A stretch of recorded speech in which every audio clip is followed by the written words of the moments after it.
1. M. the Emperor of the Seas. Off the coast of Miami, Florida, Lars Carlson staggered into an open doorway aboard the second-largest cruise ship in the world, spilling the dregs of his blue Hawaiian tie. He cursed in Swedish and regained his balance with some difficulty. "Pardon?" a younger man asked, adjusting his sunglasses. Lars suppressed a belch and switched to English. "I'm sorry, Lars. Lars Carlson, nice to meet you," he said, offering his free hand. The younger man took his hand with a firm grip. "Wyatt Carter, and I'm sorry but I don't speak. What did you say?" "Swedish," Lars said with a smile. "Are you American?" The younger man nodded with a lopsided smile. "Wisconsin born and raised." "Ah, Wisconsin, I know this place. Many Swedes, yes?" "A long time ago, yeah," Wyatt said with a laugh. "Sorry, what were you saying?"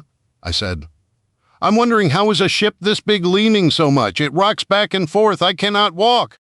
"Smooth sailing for 12 days, all across the Caribbean.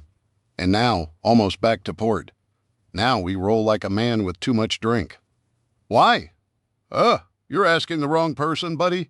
This is my first cruise," Wyatt replied with a grimace. "The first 3 days were awful. I was seasick." He glanced down at the remains of the bright blue drink in Lars's hand. "What's that, if you don't mind me asking? Never seen that one before." Lars looked down at the glass in his hand, willing his eyes to focus on the swirling, half-melted ice. "This, the bartender called it a blue Hawaii tie, very strong. When he looked up, he was alone in the corridor. The other man had disappeared around one of the myriad hallways in the maddeningly large ship. Laughter and loud music floated down the corridor back toward the open-air pool deck.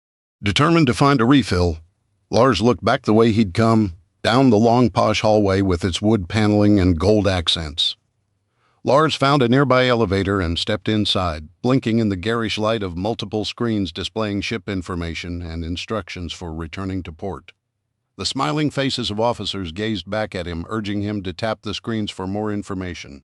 Somewhere in the middle of the town-sized ship, the doors opened and a member of the waitstaff stepped in, carrying a large bag of food. "That smells good," Lars said with a sleepy smile. "What deck?" he asked, his hand hovering over the control panel. "I need to go to the crew decks." "You cannot help," the waiter snapped. "I have a card," he muttered, digging into his pocket while trying to hold his overstuffed bag. "I can help if you like," Lars offered, reaching for the bag. "No," the man growled, pulling away from Lars as he ripped the keycard from his pocket and swiped at the panel. A green light lit up the man's face and the elevator slipped through the last of the passenger areas and into the bowels of the massive ship. Lars stared at the waiter with a blank look on his flushed face. "Okay," he said slowly. The man shook his head and muttered something in a foreign language, turning his back on the tourist. "Where are we?" Lars asked, peering at the digital map on the wall. The little red light representing the elevator car was far below the last passenger deck, marked by a green line. "Is there a restaurant down here? I might like." Before he could finish, the doors opened and the waiter stepped out. "Do not follow me. Go to your room." The waiter turned and stormed out of sight, carrying his food, the lingering smell tugging on Lars's stomach like a leash. "Something smells good down here," he said, peering down the corridor as the doors shut behind him with a soft hiss. "Great," he muttered, smashing the call button repeatedly in vain as the elevator whooshed upward behind the closed doors. Lars gave up waiting for the elevator to return and wandered around the corner, finding a single set of stairs. The delicious smell seemed to be stronger on the next deck below, so he grabbed the plain metal railing, in stark contrast to the lavishly decorated stairs in the passenger areas, and headed lower. He passed doors that were all marked with simple metal nameplates. Holding Area 1, Disembark Luggage, Embark Luggage, Cargo Storage A. By the time Lars had the sobering thought that he was good and truly lost, he also realized he hadn't seen a wall-mounted map in ages. He turned around in the dimly lit hallway and called out, "Hello, I need to get back to the stairs." "Aud will kill me if I'm caught down here," Lars muttered, thinking of his wife's disapproving frown. He hurried on, nearly losing a flip-flop, but kept going, searching for the elusive elevator, only stopping when he heard muted voices on the other side of a door marked Storage Room C. "Hello!" The voices stopped for a moment, then continued more subdued. "Open up, please!" He tried the handle, shaking it to no avail. "I know someone's in there. I can hear you," he said. "Come on." The door opened before Lars had released the handle, and he was yanked forward off balance. He tumbled through, knocking a man to the ground. "I'm sorry, I just need some help," he said as he tried to get up. The other man let loose a rapid-fire tirade, but Lars couldn't comprehend a single word.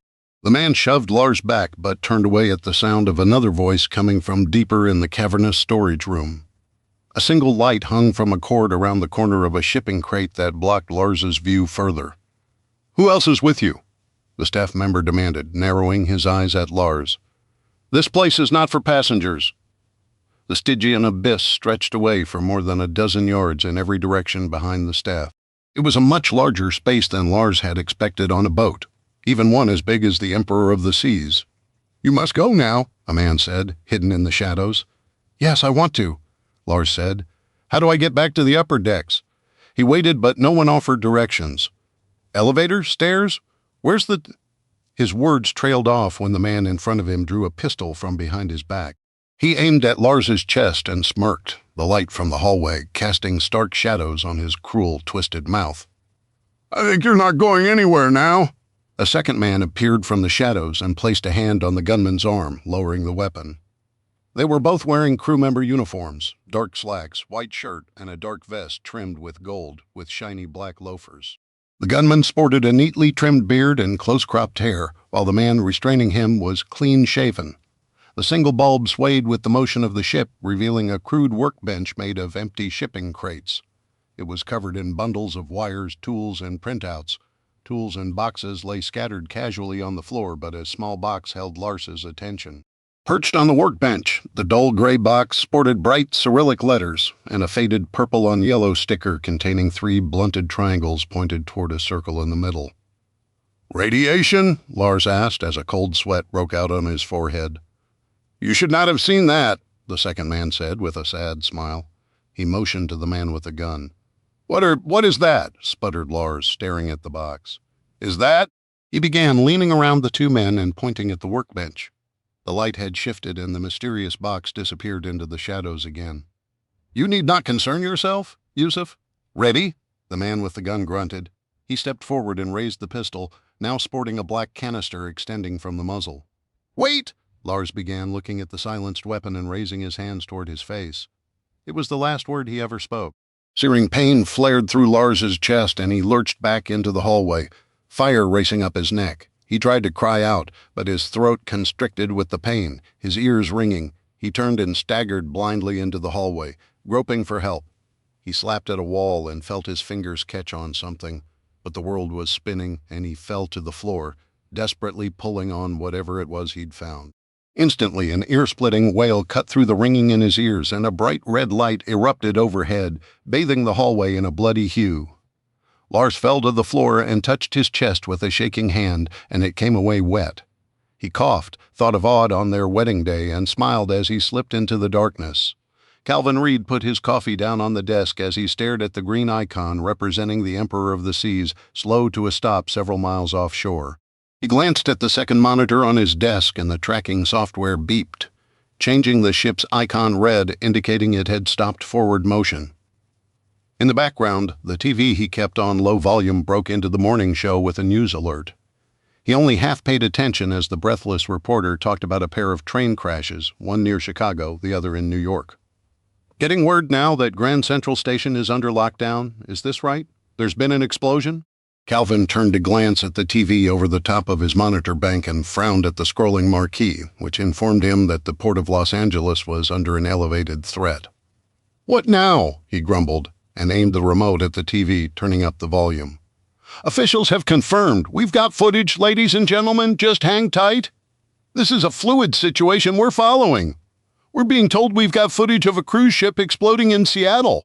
We're going live to our affiliate station, KTAC, right now. You can see that's a mushroom cloud," a woman's shaky voice said as the video jumped to an image of a snake-like black cloud rising from a broken cruise ship. Broken was the only word Calvin could think to describe the eviscerated hull of a massive ship as it disappeared below the waves in the middle of the port of Seattle, surrounded by an enormous field of floating, smoking debris. The explosion was so great he couldn't make out more than ragged forms at the waterline. burnt metal claw-like structures reaching up into the sky before they slipped to the bottom of the harbor in silence.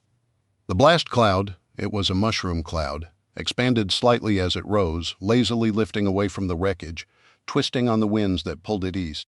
Buildings lining the dock facility were all on fire, and flashing lights appeared in the distance, drawing closer as emergency responders raced to the scene. "No!"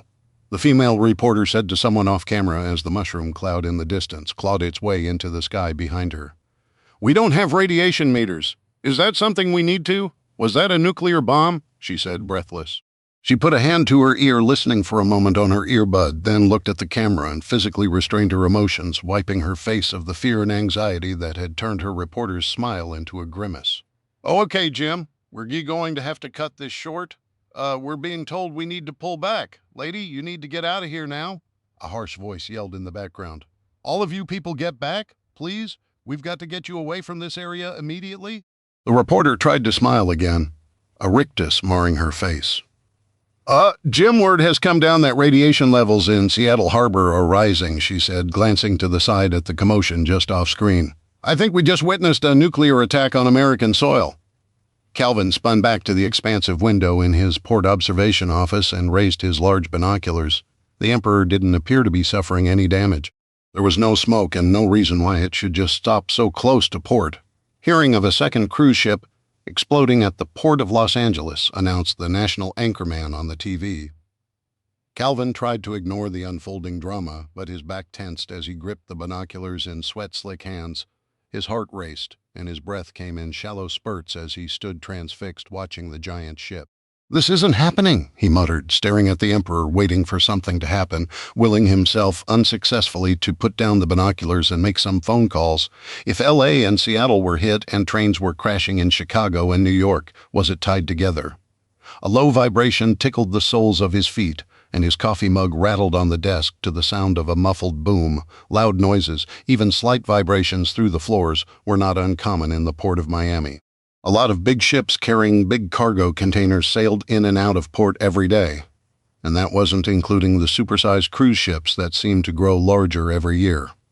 It was the second, followed quickly by a third muffled boom, that made him finally lower the binoculars, stand and open the door to the outside observation deck. The scent of burning plastic immediately assaulted his nose, and he raised his arm to cover his mouth from the acrid fumes.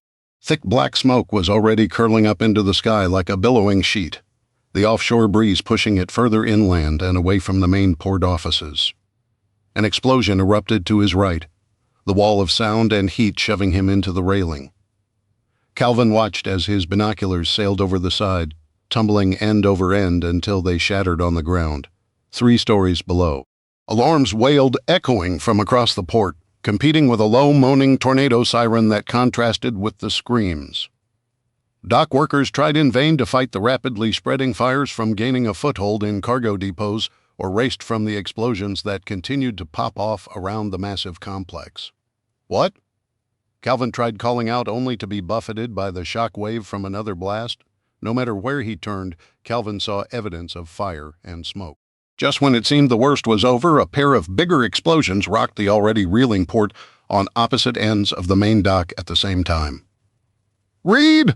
the deputy loadmaster for Dock 2 called up from the ground. "What's going on? I got wounded guys all over the place down here." "There's no way this is an accident." Calvin was cut off when he was thrown against the railing and flipped into open air as the port office's building shifted off its foundation. Smashed by the concussive shockwave of an enormous explosion, the concrete building fell to pieces in a hail of broken glass as windows shattered for a mile in every direction. A searing white ball of fire wiped out the main warehouse facility, tossing the neighboring structures aside like a pile of matchsticks. Giant containers designed to be hauled by tractor-trailers across the country tumbled through the air like discarded toys. One of the enormous cargo ships, still brimming with containers, listed dangerously before it spilled thousands of tons of merchandise in a cascade of debris across the flaming docks and into the harbor. The tops of skeletal, skyscraper-sized cranes were the only things visible through the smoke as the port of Miami disappeared into the raging inferno. As the fire ate away at their metal bases, the giant, long-legged structures crashed into each other, vanishing into the smoke with a scream of distressed metal. Miami joined Los Angeles and Seattle in a raging conflagration.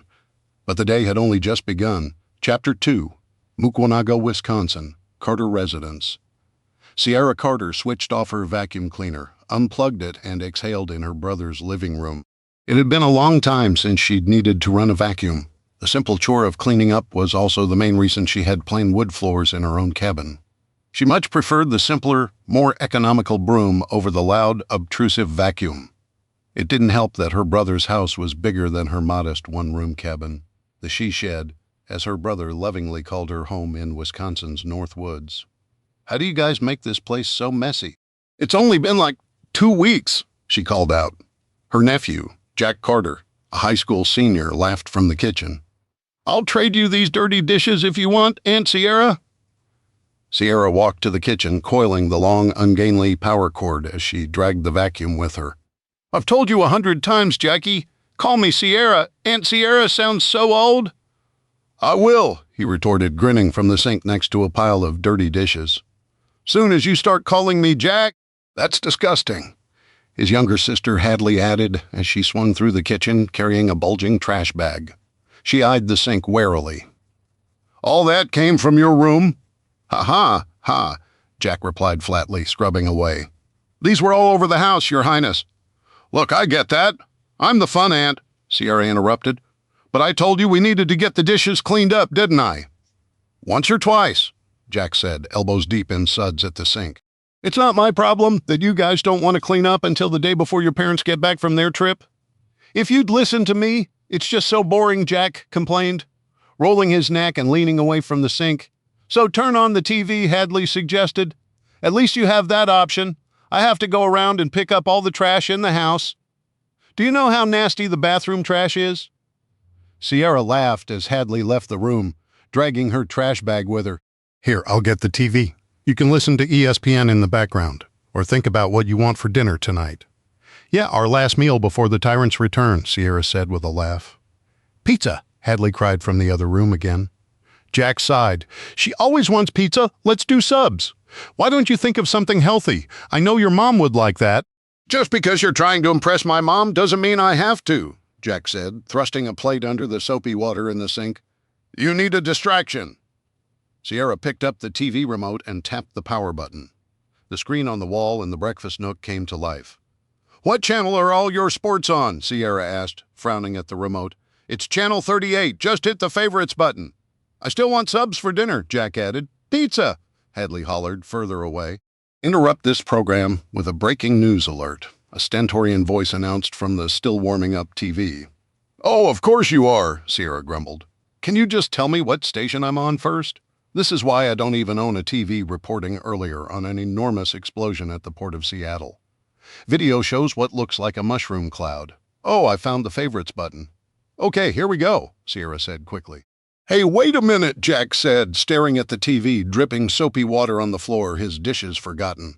"That is a mushroom cloud," coincide with disturbing reports from the port of Los Angeles, where it appears a second explosion has rocked the dockyards, destroying multiple cruise ships. Casualty counts are unavailable at the moment, but we can only assume the numbers will be high. Each one of the ships you see here, what's left of them, could have held several thousand passengers. Sierra held her hand over her mouth and stared at the screen.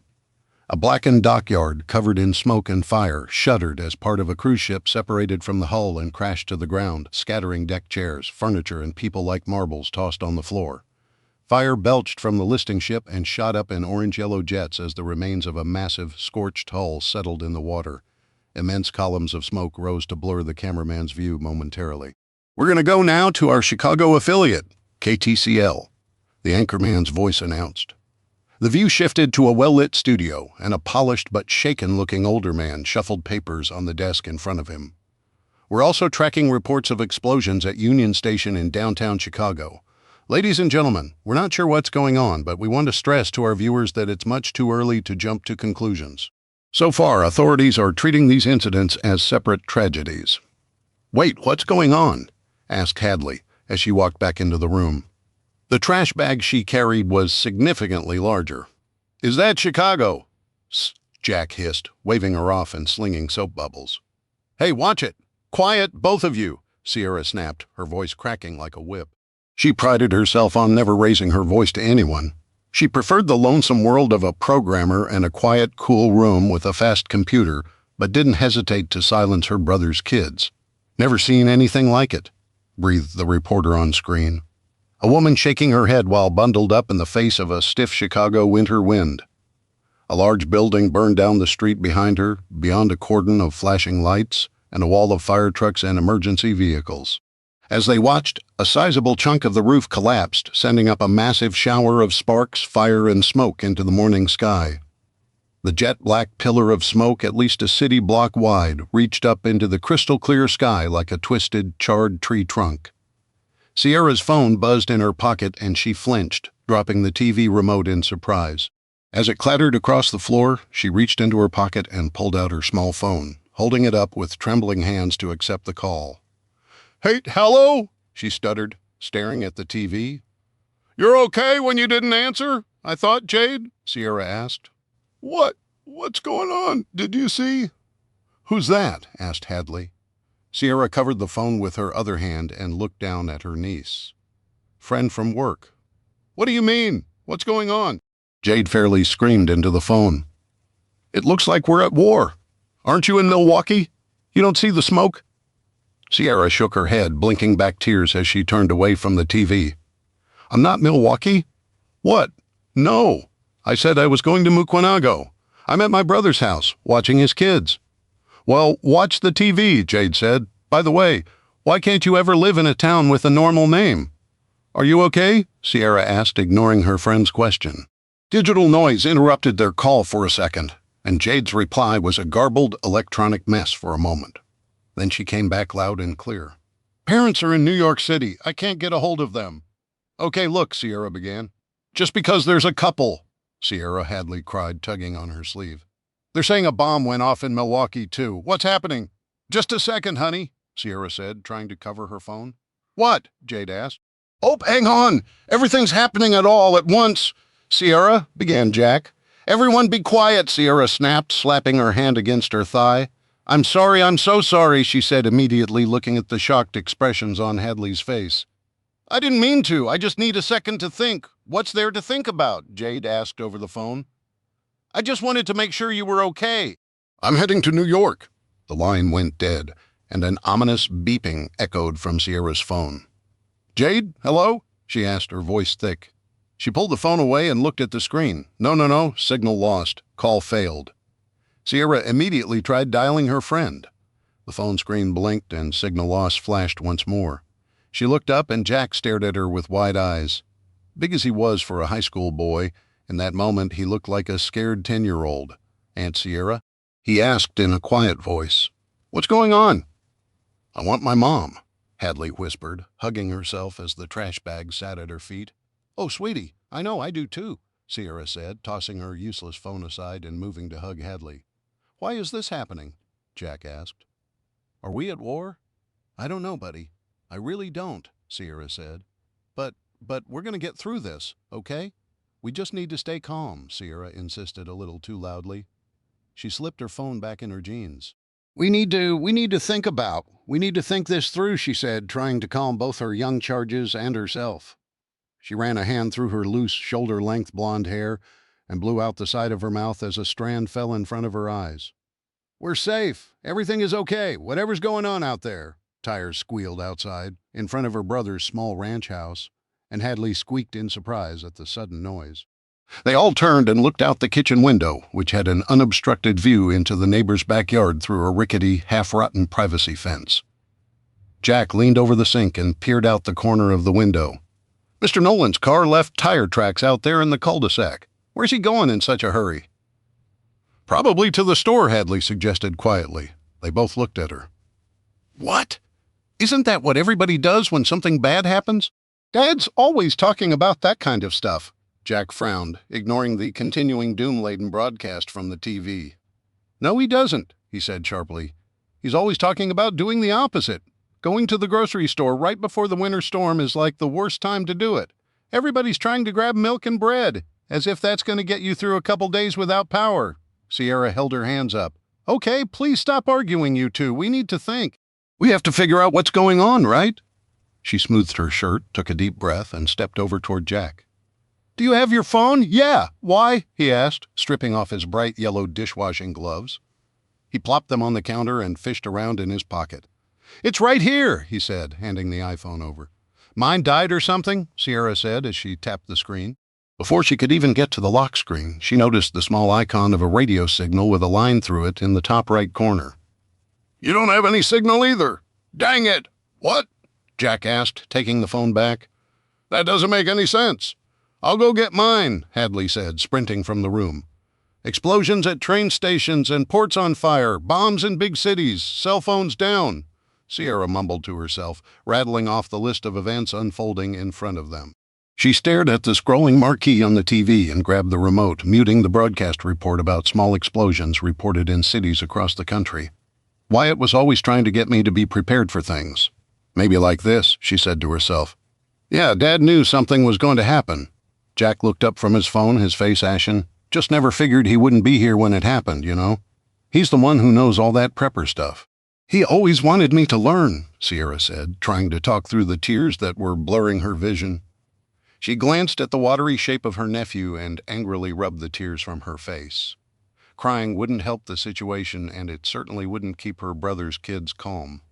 Whew, she said, exhaling. Sometimes I really hate adulting.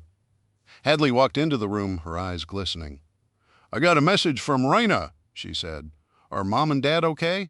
She asked in a trembling voice. Your phone works? Sierra blurted, stepping forward, her hand out. I'm sure your parents are fine. Hadley hugged herself again as Sierra looked at her phone. Raina said that Miami blew up. Isn't that where they were going to today? That's where Mom and Dad started their cruise, right, Miami? Sierra swore softly under her breath. Your phone doesn't have a signal either. How did you get a text message? It must have come in right before the network died, Jack suggested. Sierra grimaced at the use of the word died, put the phone on the counter and stepped over to Hadley, enveloping her in another hug. It's all right, honey. Your parents... At a loss for words, Sierra shook her head and reached one arm for Jack. He rushed over and the three of them held each other while Hadley sobbed in silence. It's gonna be okay, Sierra said again with little conviction in her voice. Wyatt, your dad's gonna be okay. Your mom will be okay too. We'll all be okay. You don't know that, Jack muttered. Hush, Sierra said. Yes, I do. How? Asked Jack. Because I'm your dad's sister, and if something happened to him, well, I'd know it.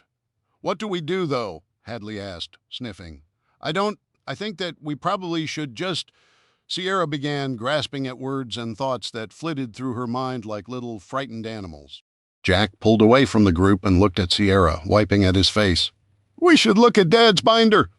What? Sierra asked. Oh, yeah, Hadley cried, a smile brightening her face despite the tears. The binder. Dad's always talking about it. Where is it? She asked, looking around. I think it's in his office. Hang on, I'll go get it, Jack said, then sprinted from the room, crashing into the kitchen table and knocking over a chair in the process. Hadley picked up the phones that had been sent to the floor in her brother's hasty retreat. Hey, you could have broken my phone, she yelled. It doesn't work anyway, Jack called from down the hallway. Sierra looked out the window, staring at the trees in the neighbor's yard. What? Hadley asked, peering out the window over the sink, then turning to look at her aunt. I was just wondering. How well do you know your neighbors? Sierra asked. I mean, I know you guys are okay here. My house is... You mean that little cabin you have in the woods? Dad calls it a she-shed, Hadley said with a mischievous grin. Yeah, I guess it is a she-shed compared to your house. But it's enough for me, you know? It keeps me warm and dry and safe. Look, my point is, Sierra said, turning to put both hands on her niece's shoulders. I live way out in the middle of nowhere, honey. I have satellite internet and TV. It's private, you know? I'm not... She said, looking at the neighbor's house. A woman tromped out on the back deck, holding her phone in the air, doing the I can't find a signal dance. I'm not surrounded by so many people, not like we are in this neighborhood. Found it, Jack said, walking back into the kitchen, holding up a big 3-ring binder. He put it on the table in front of them with a solid whump. That's a different cover than the last time I saw it, Hadley said, pointing at the picture of their house. When was that? Asked Jack as he thumbed through the first couple of pages, notes and scribbles. Inventory lists and maps of the area around their home. Couple years ago, Hadley said with a shrug. I don't know, does your dad keep this thing updated? Asked Sierra. "We're about to find out," Jack said. "Look, he's got tabs on all kinds of things: food, water, shelter, power loss, natural disasters, EMP." "What's an EMP?" "Electromagnetic pulse," Hadley replied primly. "You should have paid more attention. Dad talks about this stuff all the time when he drives us to school." "Hey, that's too early in the morning for me to be paying attention to anything," Jack replied, gently shoving his sister. She laughed in response, and for once, Sierra didn't break up the argument. The two of them kept each other occupied, and the tears had stopped. That was good enough for her. Doesn't stop you from paying attention to breakfast? "He eats like a ton of cereal every day," Hadley said to Sierra in a serious tone. "I know, I saw him use a mixing bowl and go through an entire box of Lucky Charms the other day," Sierra said. Yeah, laugh it up," Jack mumbled. "Look," he added, running his finger down the index. He stopped at communications. "Looks like there's a whole section here," he said, opening the binder to the tab marked Combs. "Note, in the event of cell phone network going down." Hadley read aloud, skimming her finger across the page as she read out loud while Sierra leaned over the binder to look. "Enjoy the peace and quiet, and take a nap." Jack burst out laughing and slapped the table. "Good one, Dad." "Such a dad joke," Hadley said, groaning. "That doesn't help us at all." "Look farther down the page," Sierra said as she pointed toward the bottom of the printed sheet. "Use a landline for communication." She looked up at the kids. "Do you guys even have an old phone in the house?" They looked at each other for a moment, frowning in puzzlement. Then both smiled. "Dad's office," they said in unison. All three rushed down the hall to the dark, wood-paneled spare bedroom that Wyatt had claimed as his office. It was small, not much bigger than his wife's closet, but had enough space for a desk, a computer, and a couple bookcases. "I don't see a phone," Sierra said, glancing down at her brother's desk. Unpaid bills, letters, 2 newspapers, both open to the sports section, and a tattered Tom Clancy novel littered the desk. But there was no phone. Jack murmured, looking around. "He told us he had a phone in here for emergencies, but we've never needed it. Every time the power's gone out, our cell phones always worked." Jack shrugged. "I've never had cell phones go out before," Sierra tried to calm her breathing. "It doesn't happen often, but it's fine. We can get along without a Facebook fix for now, right?" "Facebook," Hadley asked, making a face. "Only old people use Facebook, Sierra." "Thanks," Sierra replied, falling back on sarcasm. She peered at the bookshelves built by her brother. His entire Tom Clancy collection took up one shelf. Another shelf was devoted to do-it-yourself manuals, home repair books, and woodworking books. Other shelves contained an odd assortment of books, like old high school yearbooks, children's stories that Willow wanted to keep for posterity, and a selection of trashy romance novels that caused Sierra to raise an eyebrow. "Oh, those aren't Dad's," Jack said, as he casually waved at the bodice rippers on the shelf. "That's Mom's beach shelf." Sierra suppressed a snort and turned back to examine the other books. Next to the only window was another bookshelf that held the first 4 Foxfire books, followed by a selection of books dealing with overland navigation, edible plants of North America, and bushcraft skills. She found books on camping, hiking, kayaking, primitive living, and gardening. "I found the phone," Jack, Hadley cried as she peered behind a small lamp table. "But there's no phone. Wait a minute," she said, pulling out the drawer. "Score!" They crowded around the old handset with its curly pigtail cord as Jack connected the phone line to the wall with a click. He put the phone on the little lamp table and looked at the others. "Okay, moment of truth. You want to do the honors?" he asked Sierra. She smiled, couldn't find her voice, and nodded. Picking up the handset and placing it next to her ear, she was suddenly transported to the mid-1990s and her parents' house in Door County. That steady, dull dial tone brought a wave of comfort to her, like being wrapped in a warm blanket on a cold winter's day. She closed her eyes and put her hand over her mouth, trying not to cry. "Does it work?" Hadley breathed. Sierra started to sob, then laughed. Yes, it works," she said, hanging up the phone. "Unfortunately, I don't know who to call that doesn't use cell phones for everything." "Well, maybe we should start by calling the cruise line." "Mom left a sheet with all the important numbers, right?" asked Jack. "What are you waiting for?" "Go get it," Hadley said. "Let's make some calls," Sierra said with a smile. Chapter 3.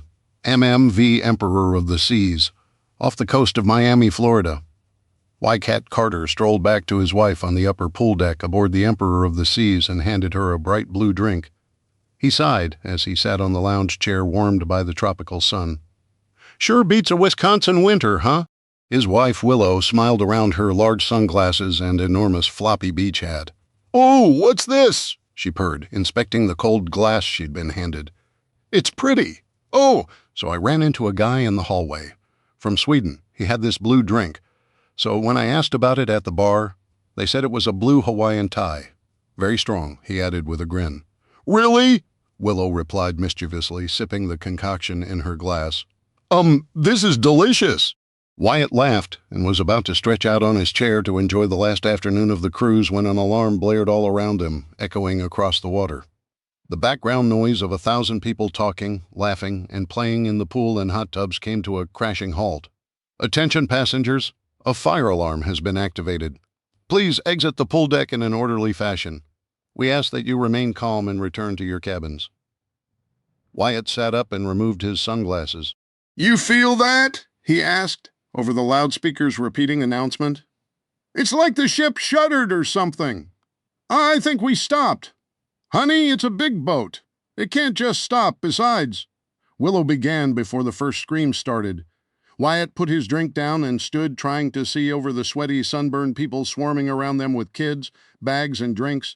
The flow of passengers slogged toward the nearest exits as people complied with the evacuation. Then 1 or 2 left the crowd and moved to the right, followed by a handful of others. Then dozens, then 100. They all moved to the starboard railing, pointing cell phones at something in the distance. Over the growing din, the loudspeakers continued to repeat their message. "Calm and return to your cabins." "Attention passengers, a fire alarm. Something's not right," Wyatt said, looking around. "Yeah, some kid pulled a fire alarm," Willow replied, packing her large beach bag, tossing in her magazine and e-reader and sunblock. "This isn't my first rodeo," she said with a sigh. "We had a 10th grader pull the alarm in the school library last week. I didn't mind all that much, actually." "Yeah?" Wyatt asked in a distracted voice, trying to see over the people that blocked his view of the western horizon. "Sure. I was supposed to resort a stack of chemistry books. Yeah. Well, this isn't the library, babe," Wyatt said with a forced grin. Members of the ship's staff and a few sporting security on their backs appeared at the deck exits, ushering not quite panicked passengers back to their cabins. But a larger crowd had formed by the railing. A voice cried out, quickly echoed by dozens of other voices, all raised in surprise.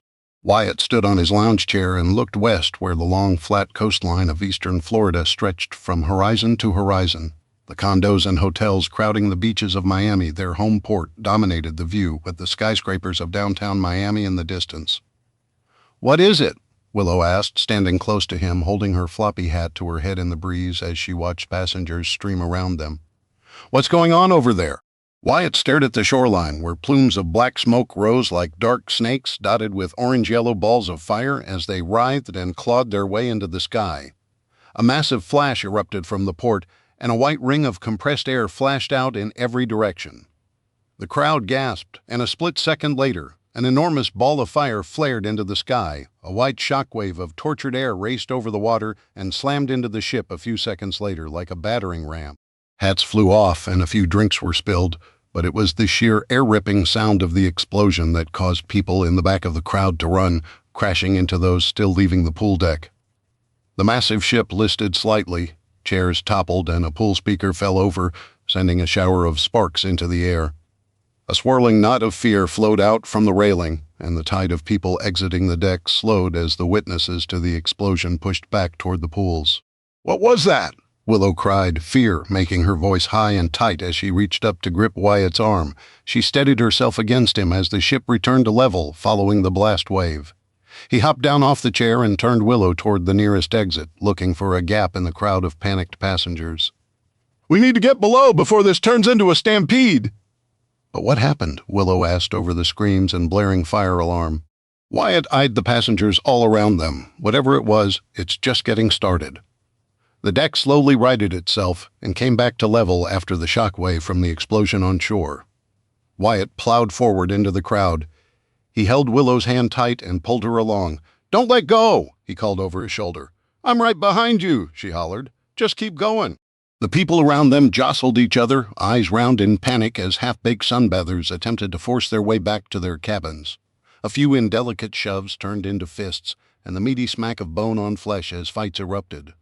Women screamed, children cried, and over it all the loudspeakers continued to drone on with the fire alarm announcement. No one could hear anything, and it took a string of gunshots, pop, pop, pop, to smother the chaos on the pool decks like a wet blanket on a fire.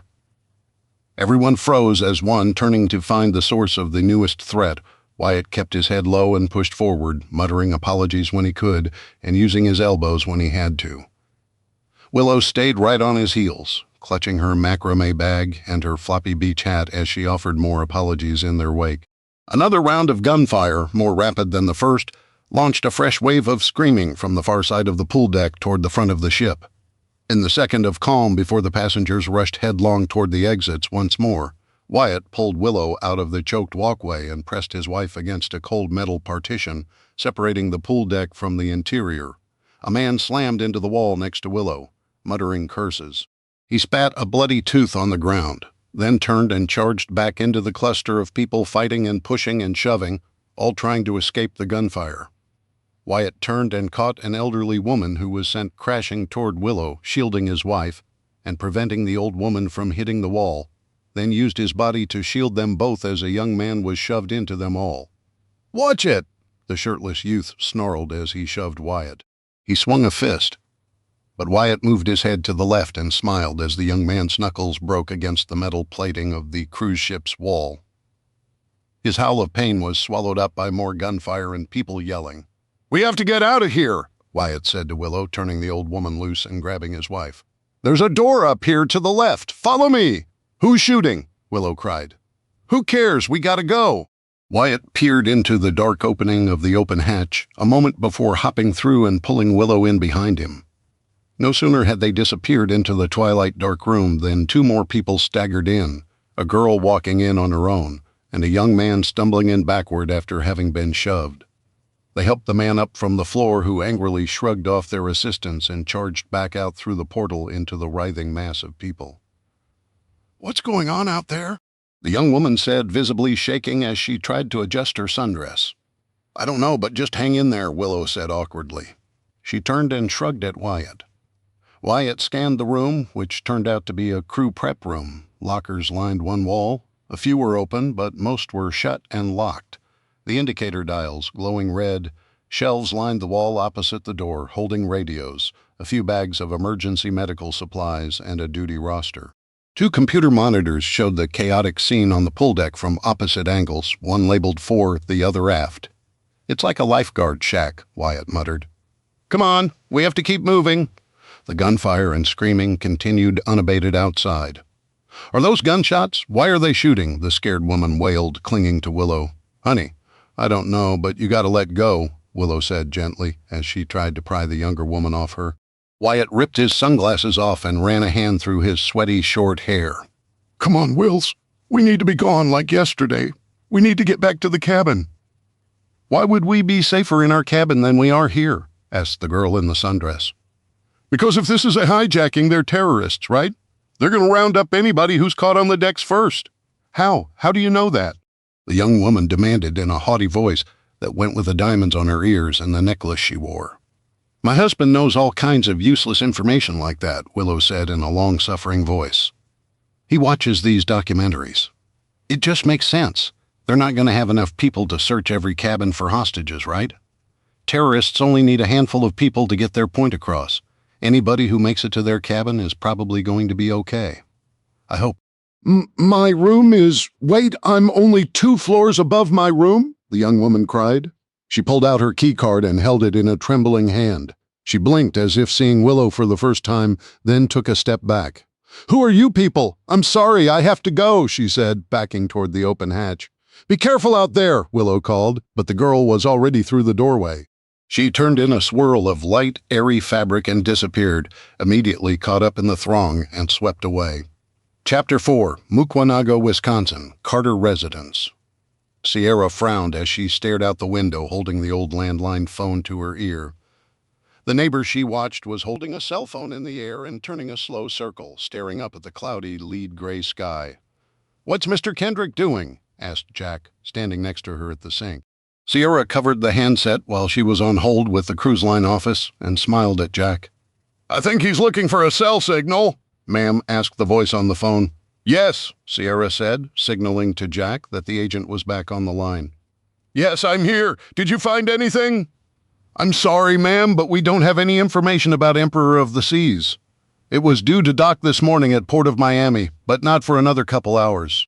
We typically don't—" "I'm sorry," Sierra said, pinching the bridge of her nose. "It's just that it looks like there are some attacks on cruise ships around the country, and I'd like to know if my brother's ship is okay. Can you at least tell me that?"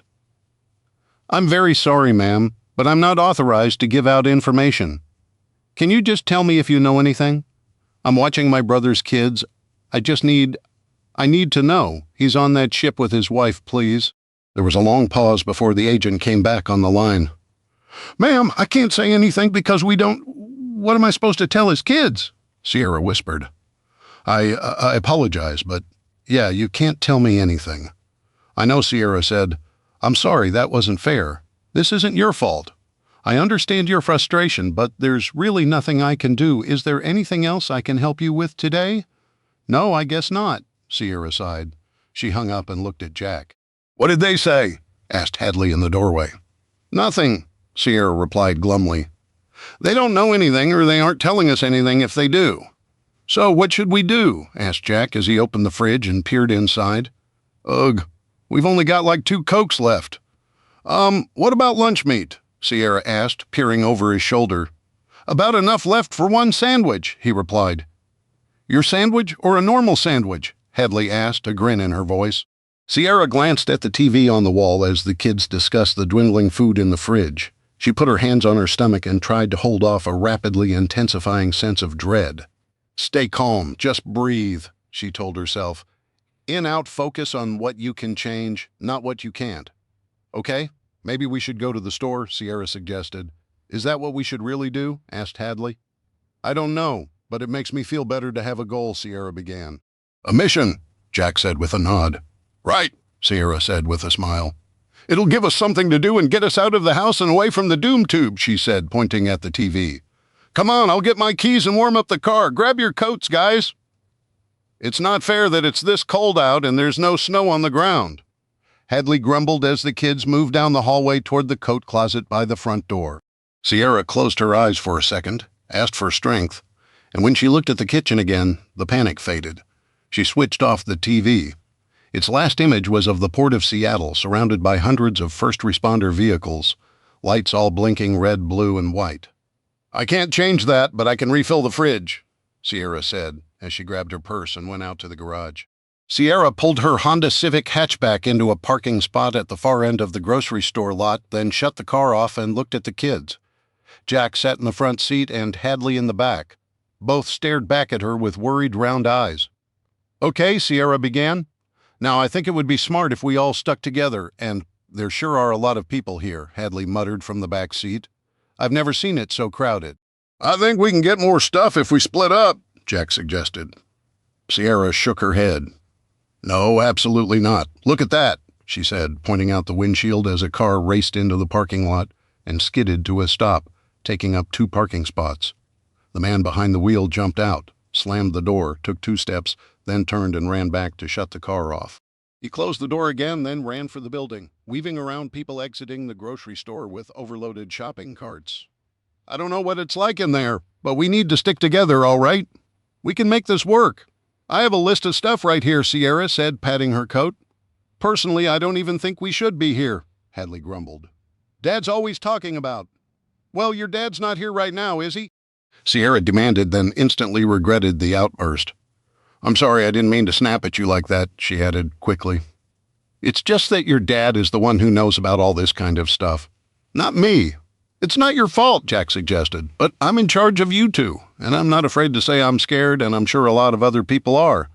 Look, your mom was going to have to go grocery shopping in the next couple of days anyway after she gets back, so this way we can kill 2 birds with 1 stone, right?" "I guess," muttered Jack. "If we're going to do this, though, we should get going," he added, nodding out the window as several more cars pulled into the parking lot.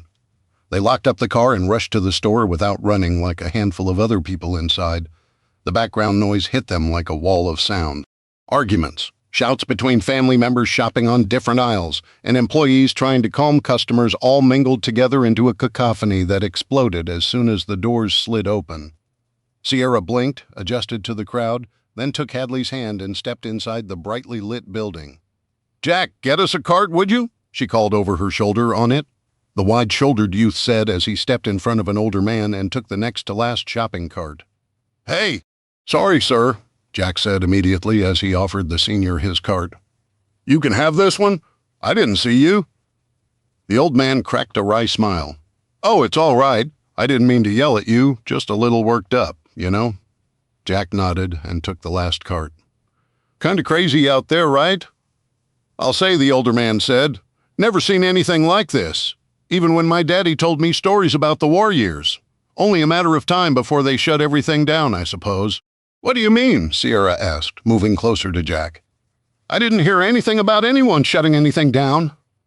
"Oh," the old man said, as he looked at the worried expression on Hadley's face. "I just mean that with everybody rushing to the stores, they'll all be wiped clean in another day or so, right? The government will have to step in and tell people they can't stock up on everything they want, or there won't be nothing left for anybody." "Now, if you'll excuse me, I need to find cat food for my wife's pets," he grumbled, then stepped around them and disappeared into the crowd. "We're definitely staying together," Sierra said. "Jack, you lead the way. I'm not sure where they keep everything in this store." "Copy that," Jack said with a grim expression. "What's up first? If you say milk and bread, I swear I'll scream," Hadley said, rolling her eyes. "Actually, according to that binder you found," Sierra said as she scanned the list Jack had brought, "we should go for bottled water and canned food first. Don't we already have all that stuff back at the house?" Hadley asked. "Shush!" Jack hissed as he spun around to face his sister, waving her to be quiet. He smiled at the woman next to them, who was looking between Hadley and Jack, then pulled Sierra and Hadley to a stop and let the other woman go. "What?" asked Sierra. "Stop saying stuff like that so loud," Jack whispered. He glanced around, making sure no one was listening. "Dad said we can't go blabbing about what we've got at the house, remember?" Hadley nodded in silence, her eyes even wider than they were before. "OPSEC, you're right. Sorry," she said. "Mouse, quiet." "OPSEC, what's that?" Sierra asked. "Operational security," Jack explained. "It means not telling everyone what you've got, or they might try to steal it," Hadley added. Sierra rolled her eyes. "Your dad loves his military acronyms. Okay, bottled water it is." Sierra watched the other shoppers warily. "Come on, let's keep moving. We're attracting a lot of attention standing around like this." Jack cleared a path through people arguing and rummaging on shelves for chocolate treats and bags of cookies and boxed meals. They worked their way slowly through the store, past the ridiculously crowded pharmacy area and toward the canned goods aisle. "Whoa, maybe we should get the canned goods last," Sierra suggested. "That's a lot of people," Hadley suggested, pulling close to Sierra. "Well," Sierra said, taking in a deep breath as if preparing to forge ahead. "No way, look," Jack said, pointing down the aisle. "Everybody's going after all the vegetables. Those two down there are fighting over a can of string beans. Nobody's going after the plain canned beans, though. We can get those, right?" "I mean, beans and rice are staples of vegetarian dishes," Sierra mused. "Okay, do it," she said. Jack jogged down the aisle, scooping up several cans of baked beans, then deposited them in the cart. A few people noticed what he was doing and watched intently as he went back and grabbed some black beans, lima beans, and kidney beans. "If nothing else, we have plenty of stuff to make some chili," he laughed, dropping another 7 cans into the cart. Sierra gripped the handle with white knuckles and steered the cart back down the aisle the way they'd come, as more people noticed what they were up to and began moving like locusts toward them. "Okay, I think that's enough for this aisle. See, come on, let's check out the dried goods."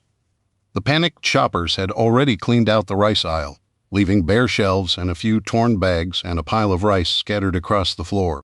Unlike the canned food aisle, the dried goods aisle was almost completely deserted. "Well, I guess that settles the rice issue," Hadley said, her shoulders slumped. "I can't believe it's already gone," Jack said. "The attack started only what?" he said, glancing at his watch. "Like 40 minutes ago, early bird gets the worm?"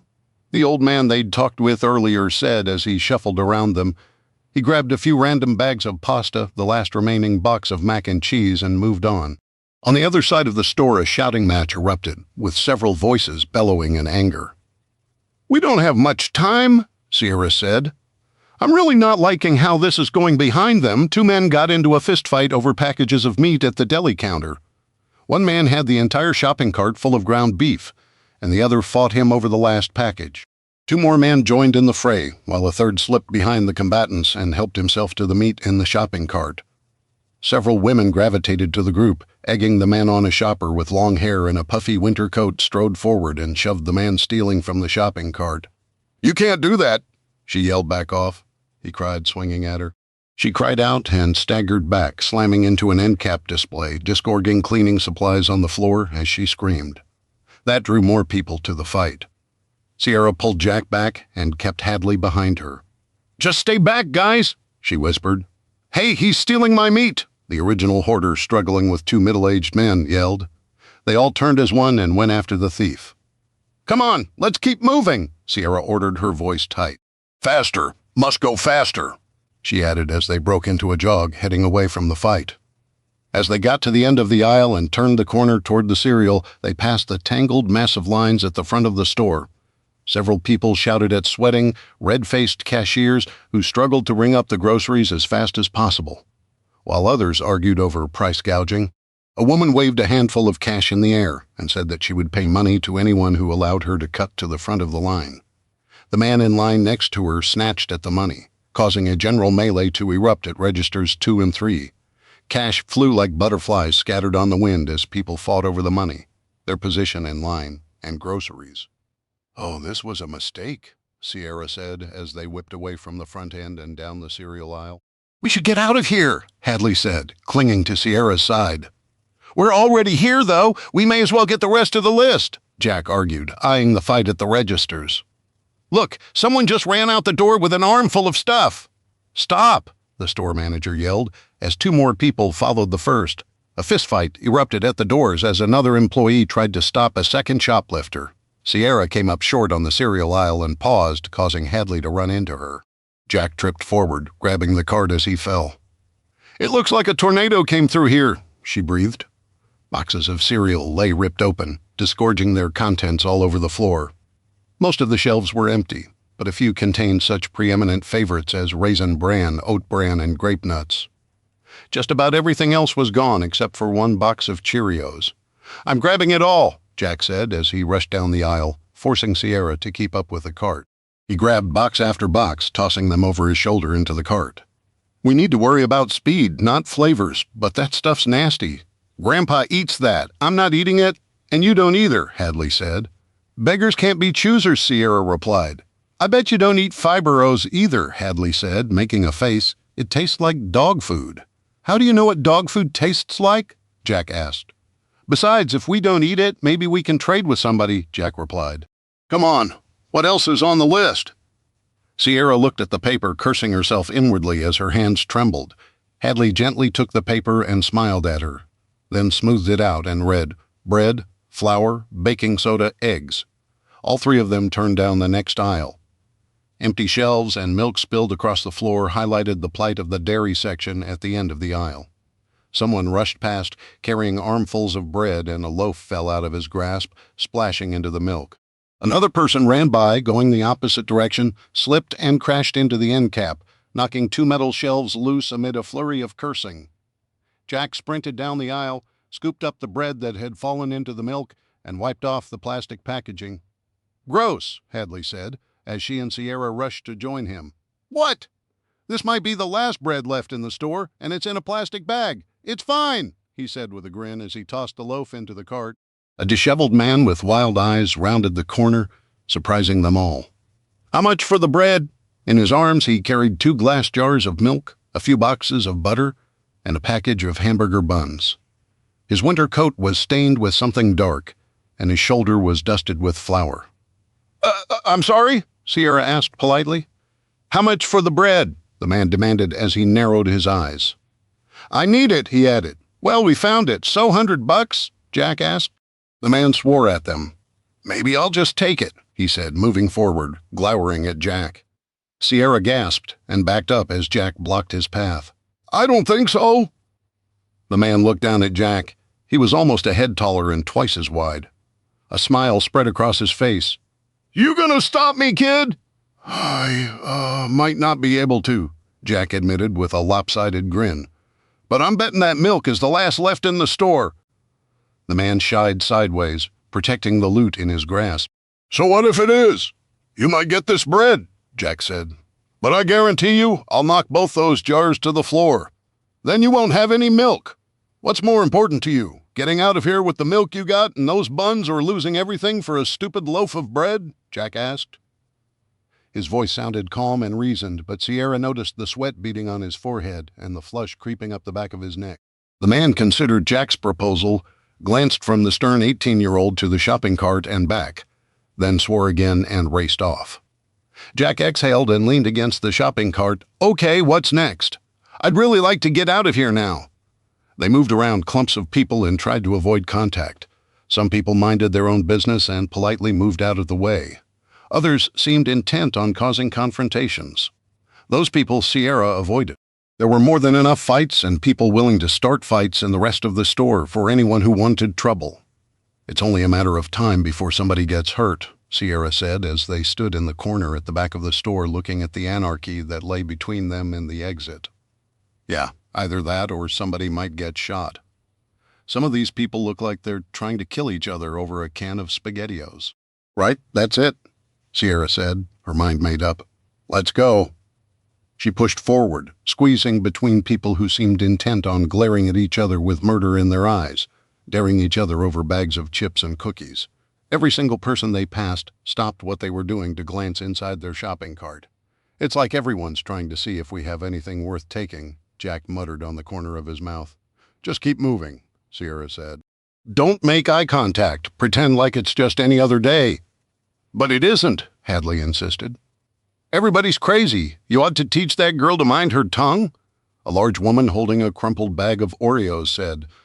Jack stopped and looked like he was ready to say something. Sierra stepped forward, pushing the cart between the other woman and the kids. Her movement forced them to follow, diffusing the situation almost before it started. Sorry about that, Sierra said sweetly. She looked over her shoulder at the kids. Come on, guys. We've got a few more things on the list. Hey, where did you find those fiber O's? The belligerent woman asked. There weren't any left. Sierra glanced in the other woman's cart as she pulled away. It was filled with cereal, including a pile of fiber O's. We found it back there, she said with a vague flip of a wrist. You got a lot of canned stuff there, too, the woman said in a suspicious tone. Hey, that's not fair, a passing man said. I only wanted a can of baked beans, and you have 3. I can see 'em right there. Keep moving, guys, Sierra said, trying to smile. I think you ought to hand over some of those, the woman said. What about all that cereal you have, Jack retorted. Not helping, Sierra warned. When the man lunged to take a can of beans out of their cart, Sierra twisted it sideways, and he tripped, crashing into the other side of the aisle with a curse. Whoops, sorry, Sierra blurted. Hey, the large woman shouted. You knocked him down?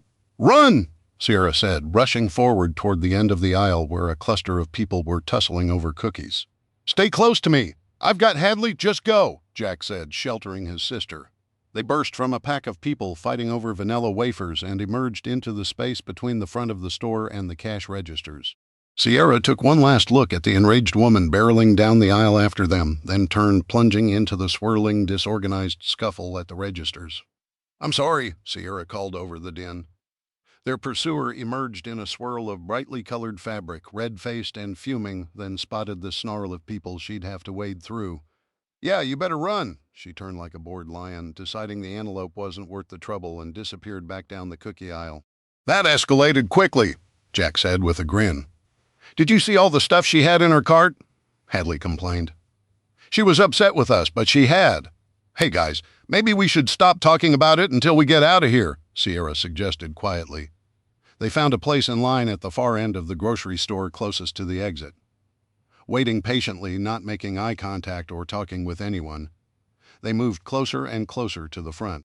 A man wearing camo overalls glared at them, as if expecting them to fight him for the food piled in his cart as they waited on the other side. A woman with a harried look kept fidgeting with her purse as she waited, her cart overflowing. Something at the bottom of her cart dripped a sticky blue liquid on the floor. "Yeah, let's just all stay cool," Jack said quietly. "Okay, we're only 2 people back now," Sierra muttered, looking around. "We might just get out of this place in one piece." "Already thinking about the drive back to the house," she frowned. "Don't jinx us," Hadley warned. "What is it?" Jack asked, looking at Sierra's face. "I just realized we probably ought to stop at the gas station. I've only got about a quarter tank left in my car." "Good luck with that, lady," the man in front of them said over his shoulder. "I'm sorry, didn't mean to eavesdrop, but I just came from the gas station down the road. They're already out. And the only other place in town has lines a country mile long." He looked down at their cart and nodded. "You got a pretty good selection there. Somebody knows what they're doing," he said with a wink for Sierra. Sierra felt the heat creep up her cheeks. "Well, it's our dad's idea," Jack said nonchalantly, standing up straight. As he spread his shoulders, he stood slightly taller than the man talking to Sierra. The customer in front of them cleared his throat and turned away, but Sierra smiled as his ears turned red. "Well, I think we should probably try to get gas," Sierra began in a whisper for the other two. "If people are fighting over groceries already, then gas—" She never finished her statement, as a loud bang rang out on the other side of the store. People screamed and started running. "Somebody just got shot!" a woman yelled as she ran by them. Then the stampede started. People in line abandoned their purchases and sprinted for the doors, knocking over anyone in their way. Cashiers raised their hands, and the store manager tried to fight his way through the tide of people rushing for the exit. Most of them ran with whatever they had in their hands, bowling right past any employee that tried to slow them down. "Everyone stay calm. Just move to the exit," the manager yelled. "You have to slow down. Don't panic." Sierra turned to see the man in front of them rush around the woman who was in the process of paying for her groceries. He disappeared into the crowd of people out the front door. Another gunshot rang out, and the glass sign over the register shattered, causing Hadley to scream.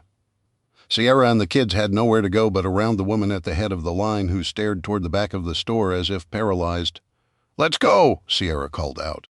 She pushed her cart. Someone pushed Jack and Hadley into her, and all 3 of them found themselves outside a moment later, carried away by the flow of people exiting the building. "I'm sorry," Sierra yelled, almost in tears. "I didn't want to steal. Forget about it." "Come on, before people start shooting out here," Jack yelled. "We can always come back and pay later. We need to get out of here." He pointed at the far end of the parking lot, where 2 cars had smashed into each other in their haste to flee the area. Both drivers got out, but one had a baseball bat. Sierra turned away as murder was committed right in front of them. Then another gunshot rang out, causing more screams, and the man carrying the baseball bat staggered into his car and fell to the ground. People screamed and ran in all directions, ducking and weaving between cars and around others with shopping carts. More than one collided with each other, spilling stolen groceries across the asphalt. "Come on, follow me," Sierra said. She turned abruptly to the right, looped around the far side of the parking lot, away from the exit, where the least amount of people ran. Safely away from the building, they picked up speed and raced to the back end of the parking lot where her car waited. As they approached the little hatchback, though, Sierra came to a halt. "My car!" she cried. Someone had smashed the back window, and broken glass lay all over the ground and inside the back seat. "Why would they do that?" "Who cares?" Jack demanded. "There wasn't anything in there, right? Get the trunk open," he ordered as he pulled the shopping cart away from his aunt. Sierra fumbled in her small clutch purse and found her keys, then pushed the key fob button, and the trunk popped open. Glass tinkled to the ground and spilled like scattered diamonds into the trunk. But Jack ignored it all and started throwing everything into the car. "Get in! Start the car already!" Jack yelled. "I'll have this empty in a second." "Come on, Sierra," Hadley said, pulling her aunt around the car. "I just don't understand," Sierra was saying, her mind stuck on the fact that someone randomly broke the rear window of her vehicle. "I haven't done anything to anybody. I don't even eat meat." She kept talking as Hadley guided her to the driver's seat and buckled her seatbelt, then climbed in the back and brushed away glass shard before pulling the door shut. Jack shoved the cart away as a truck, loaded with 3 shopping carts full of food in the back, smashed into it and sent the thin metal frame flying. The driver swore at Jack and flipped him off out the window as he raced by but didn't stop. Jack dove into the front seat and pulled the door shut. "Go, let's go," he said, slapping the dashboard. "I'm trying," Sierra said, digging for her keys. "You don't even have the car on yet," he cried. Jack leaned across and pushed the start engine button, and the little four-cylinder roared to life. Sierra finally came out of her fugue state, blinked and took in the worried expressions on the kids' faces, and snapped back to reality. "You know what? Fine. If that's how everybody wants to play, I can do that too," she growled. Shifting into drive, she dropped the hammer, and the little Civic screeched tires and pulled out of the parking lot. "Look at that," Hadley said, pointing between the front seats as they turned onto the main road out of the parking lot. Sierra spared a glance out the passenger window at the Best Buy across the street. The store front had been smashed, and people streamed in and out of the building as if— "They're looting," Sierra gasped. "Watch out!" Jack yelled in time with the car honking its horn. Sierra instinctively pulled harder to the left and hit the gas. The Civic fishtailed through the intersection on squealing tires. Then the wheels caught, and they narrowly avoided a head-on collision with the Camry, stuffed to the gills with what looked like a big screen TV as it sped away from the dying big-box store. "I'm done with shopping for the day," Hadley said. "Yeah, me too," Sierra replied, wiping a lock of sweaty hair from her forehead. "Let's go home." "Also, I think I might throw up," Hadley added from the back seat. Jack gripped his door handle with white knuckles. "Don't pull over. These people are crazy." Behind them, Hadley retched noisily in the back seat. "Oh, come on, Hads," Jack said, hastily rolling down his window. "Bruh, that's nasty." "Never mind. I feel a lot better now," Hadley replied with a smile, wiping her face with the sleeve of her coat. Sierra sighed, pulled onto a side road that took them back to the neighborhood, and glanced at the line of cars snaking around the block waiting at the gas station. "Well, I hope we don't have to go anywhere anytime soon. Might need to go for a car wash," Jack suggested, waving his hand dramatically in front of his face. "Sorry," Hadley said in a small voice from the back seat. "It's fine, don't worry about it, honey," Sierra soothed, looking at her niece in the rearview mirror. "I'm just happy we all made it safe and sound. Let's just get home, unload the car, and then figure out what to do next, okay?" "I think I need to take a shower next," Hadley said with a weak smile. Chapter 5, MOV, Emperor of the Seas, off the coast of Miami, Florida, as his team stacked up outside the bridge at the main hatch. Selim tugged on his plate carrier and adjusted his heavy armor. "Stop fidgeting," Yusef muttered, grinning. "It's uncomfortable. I don't like the extra weight." "You will, when people start shooting back at us." "I feel like a turtle," Selim muttered, checking his weapon. "And we're the only ones on this ship with weapons. Who's going to shoot back?" "Security will have weapons. They always do. This is my second trip, brother. I've only seen them break out rifles once, but they're here. Trust me." Selim shook his head. "It doesn't matter. Once we take the bridge, the ship is ours. Are you ready to slaughter infidels?" "Always," Yusef said with a wicked grin. The staccato echo of gunfire from other parts of the ship brought a smile to Selim's face. Their comrades were carrying out Khalid's plan with zeal. The fat, lazy American tourists were like sheep waiting for the slaughter. Selim keyed his radio. "Are you ready, brother?" "They will not get past me. We are ready," reported Fadi, a fellow Syrian, from the portside hatch on the other side of the ship. The massive vessel's control room was a long, lopsided rectangular box that sat across the width of the ship, with observation wings jutting out over both port and starboard sides. It had 2 access ports, one on either side of the ship, and Salim's man covered both. "Follow me," Salim said to Yusef, then opened the hatch and shoved it inward. He wasn't sure what to expect, but he certainly didn't expect a calm, collected crew going about their duties. The captain, a gray-haired man with a neatly trimmed beard known for his gentle management style, stood next to the helmsman, his hands clasped behind his back. He turned and looked at Selim over his right shoulder and arched an eyebrow. "Storm conditions this afternoon." A weather report droned in the background. The executive officer was a different matter. A tall, red-haired man full of fire, he charged forward. "What are you doing?" "We are taking control of this ship," Selim said, "in the name of the Sword of Jihad. Severe weather can be expected near Fort Lauderdale and Miami approximately 2:35 p.m. Yusuf and a few others poured into the room behind Salim, shouting in Arabic, Syrian, and Lebanese, It didn't matter what they said. The bridge crew was in too much shock to hear anything. Even English. The red-haired officer sneered at him. "You won't get away with this!" Selim shifted his aim and calmly shot the XO in the chest, a 3-round burst that dropped the bigger man to a bloody heap on the deck. "We already have," Selim said, and stepped over the twitching body. "Repeat. Maritime severe weather conditions warning." The radio continued with its robotic voice. The crew stared at the body on the floor as Selim's men fanned out and rounded them into the far corner. Everyone except the captain, who held Selim's eyes and hadn't so much as flinched when his chief lieutenant was gunned down not 6 feet away. "You have done this before," Selim said. "It wasn't a question when you sail as long as I have. There are very few things left to surprise you." "You're right," the captain said with a sad smile. "This isn't my first rodeo."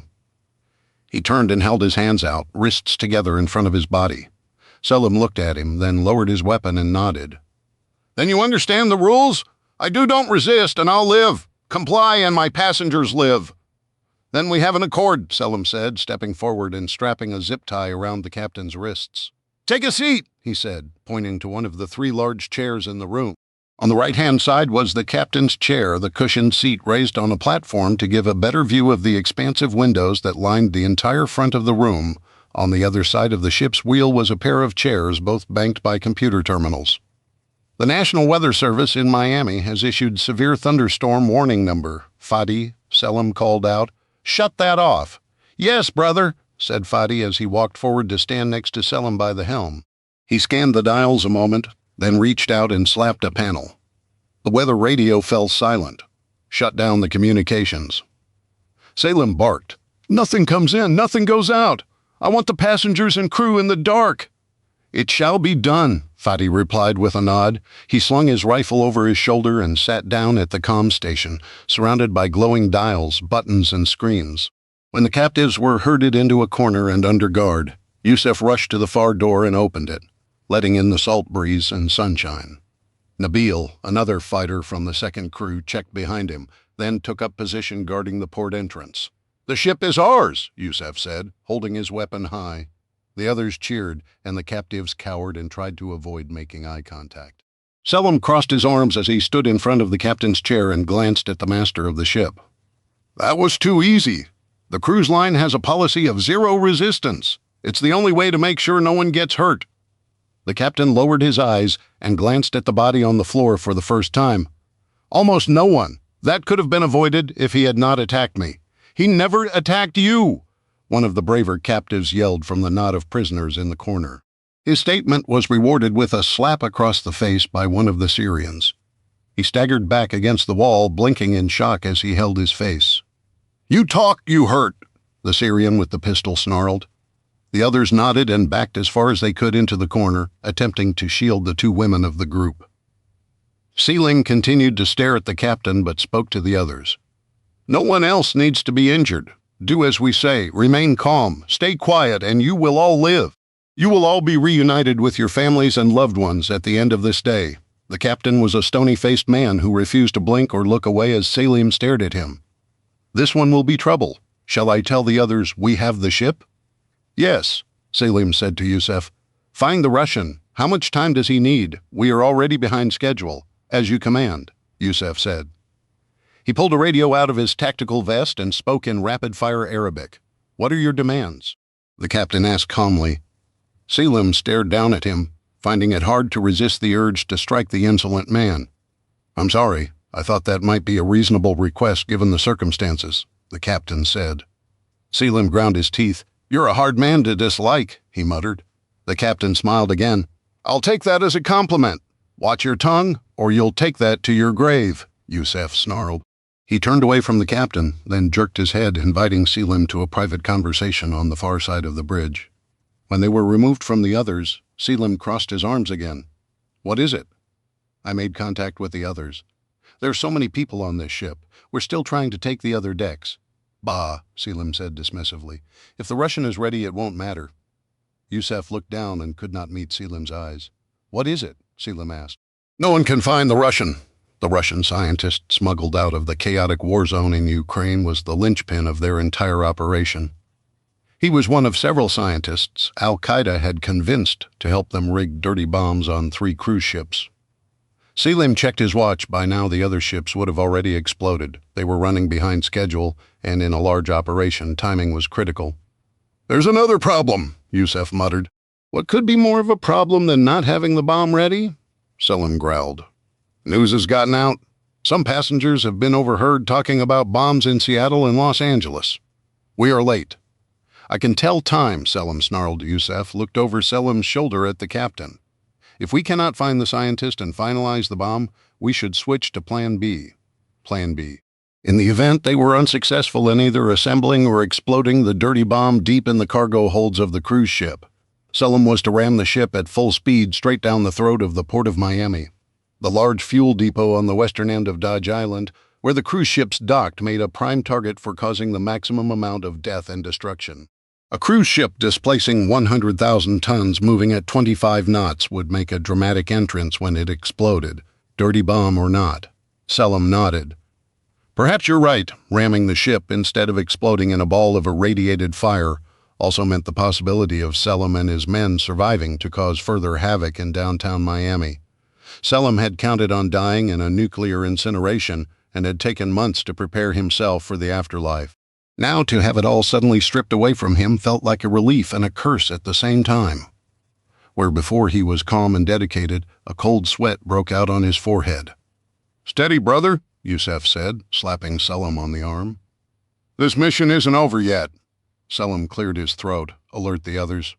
"We will ram the ship, and if they find the Russian, send Nabil and Rafik to look for the Russian," Selim said, looking out the forward windows.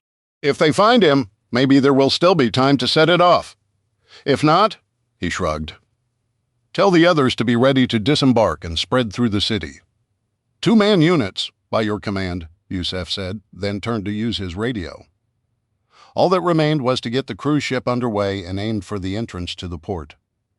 Selim grinned as he walked back to the captain, his hands relaxed and at his sides. "It is time for you to do your duty," Selim said, gesturing for the older man to stand. He motioned to the ship's wheel. "What would you like me to do?" the captain asked amiably as he got up. "Set a course for the Port of Miami." "As you wish," the captain said. He leaned forward over the computer controls, then stopped, raising an eyebrow at Selim. "May I?" Selim nodded sharply, keeping a wary eye on the captain lest he proved deceitful. After tapping a few buttons and typing in a command, the captain straightened. "Course laid in." "Full speed ahead," Selim said with a smile. "He'd always wanted to say that." The captain looked at him but didn't move. "I'm curious, why would you want us to return to the port so fast? This ship is to be a weapon in the Holy Jihad. You will drive us down the throat of Miami, and we will rain fire and death upon the infidels." "I see," the captain said, staring out the front windows. Smoke from the burning port drifted into view in the distance. The glittering high-rise towers of Miami sparkled in the morning sun beyond the fires. "What are you waiting for?" demanded Selim. "Make the ship move now!" The captain sighed, then looked at Selim with sad eyes. "I'm afraid I can't do that. I won't allow you to turn this ship into a weapon like the others." Selim raised an eyebrow. "You're in no position to make such statements," Selim said. He raised his weapon and aimed it at the captain's head. "I saw a little snippet on the news about what happened in Los Angeles and Seattle," the captain explained. "I can only guess that you're planning on doing the same to Miami." "I won't let that happen. Not on my watch." The cold resolution in his eyes and complete lack of fear gave Selim pause. "Now that you have entered the coordinates, there's nothing stopping me from shooting you and throwing the power throttle forward," Selim argued. "I'll drive the ship myself. This ship isn't going anywhere. I've locked it out," the captain said. "What?" One of the junior officers laughed, regaining some of his bravado. "He's locked out all the controls. He's the only one on the ship that can do that. This thing is dead in the water until he says otherwise," the young man said, laughing. Selim caught Yusef's eye and nodded. His trigger-happy second-in-command stepped forward, placed his pistol to the young man's forehead, and pulled the trigger. Cherry cobbler splattered all over the wall, and the woman behind the young officer screamed as his body hit the floor. Then one of the other fighters raised his gun and aimed it at the woman, ordering her to be silent. She didn't understand Lebanese and continued to shriek like a wounded goat. We will continue to execute your bridge crew until you release control of the ship, Selim said calmly. Killing them won't get you anything, the captain said, standing taller. I will not turn this ship over to terrorists. So, Selim said, forcing himself to remain calm. Then it appears it is time for more aggressive negotiations, he turned to Yusef. Do you have your knife? Yusef smiled as he drew his blade and approached the hostages. Chapter 6, Mukwonago, Wisconsin, Carter residence. It wasn't until they had finished unloading the car safely back at her brother's house that Sierra collapsed into a chair at the small table. She sat still, trying to keep her hands from trembling as she stared at the salt shaker. Cans of beans, a random assortment of boxed cereal, a few bags of pasta, and some packs of dehydrated potatoes along with the last case of bottled water at the grocery store covered the table and most of the counters in the small kitchen. Sierra took a deep breath and exhaled slowly, shuddering as the adrenaline rush of her narrow escape from the store left her. The realization that she'd almost gotten herself and her brother's children seriously injured sank home, and she was left a quivering mess. You okay? Jack asked as he leaned against the doorframe, chewing on a dried fruit snack. Sierra blinked, looked up at him, and frowned. No, I don't think I am, buddy. It's okay, Hadley said, trying to smile. Nobody got hurt. We're home safe, right? But somebody smashed the rear window of my car, Sierra said. She shook her head, then leaned forward on her elbows, resting her face in her hands. People were fighting in the grocery store over food. They were shooting each other, she said, lifting her face to look at the kids, her vision blurred by tears. One of you could have gotten hurt, or we didn't even stick around to find out if anyone was hurt. Would we have been able to help? Asked Jack. We sure didn't help anything by running away, Sierra said. You helped save us, Hadley added. That's pretty important to me. But we still don't know what's going on out there, Sierra said. I don't think anybody else does either, though, Jack replied. Everyone's just panicking, and we got swept up into it. Now my car is all messed up.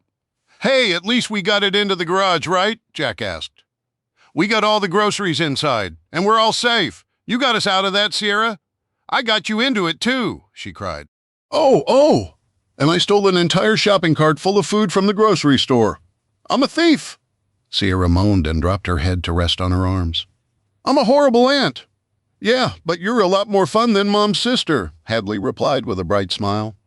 Sure, it was a little scary at times and I threw up, but today was awesome and it's not even lunchtime yet, Jack pointed out with a grin.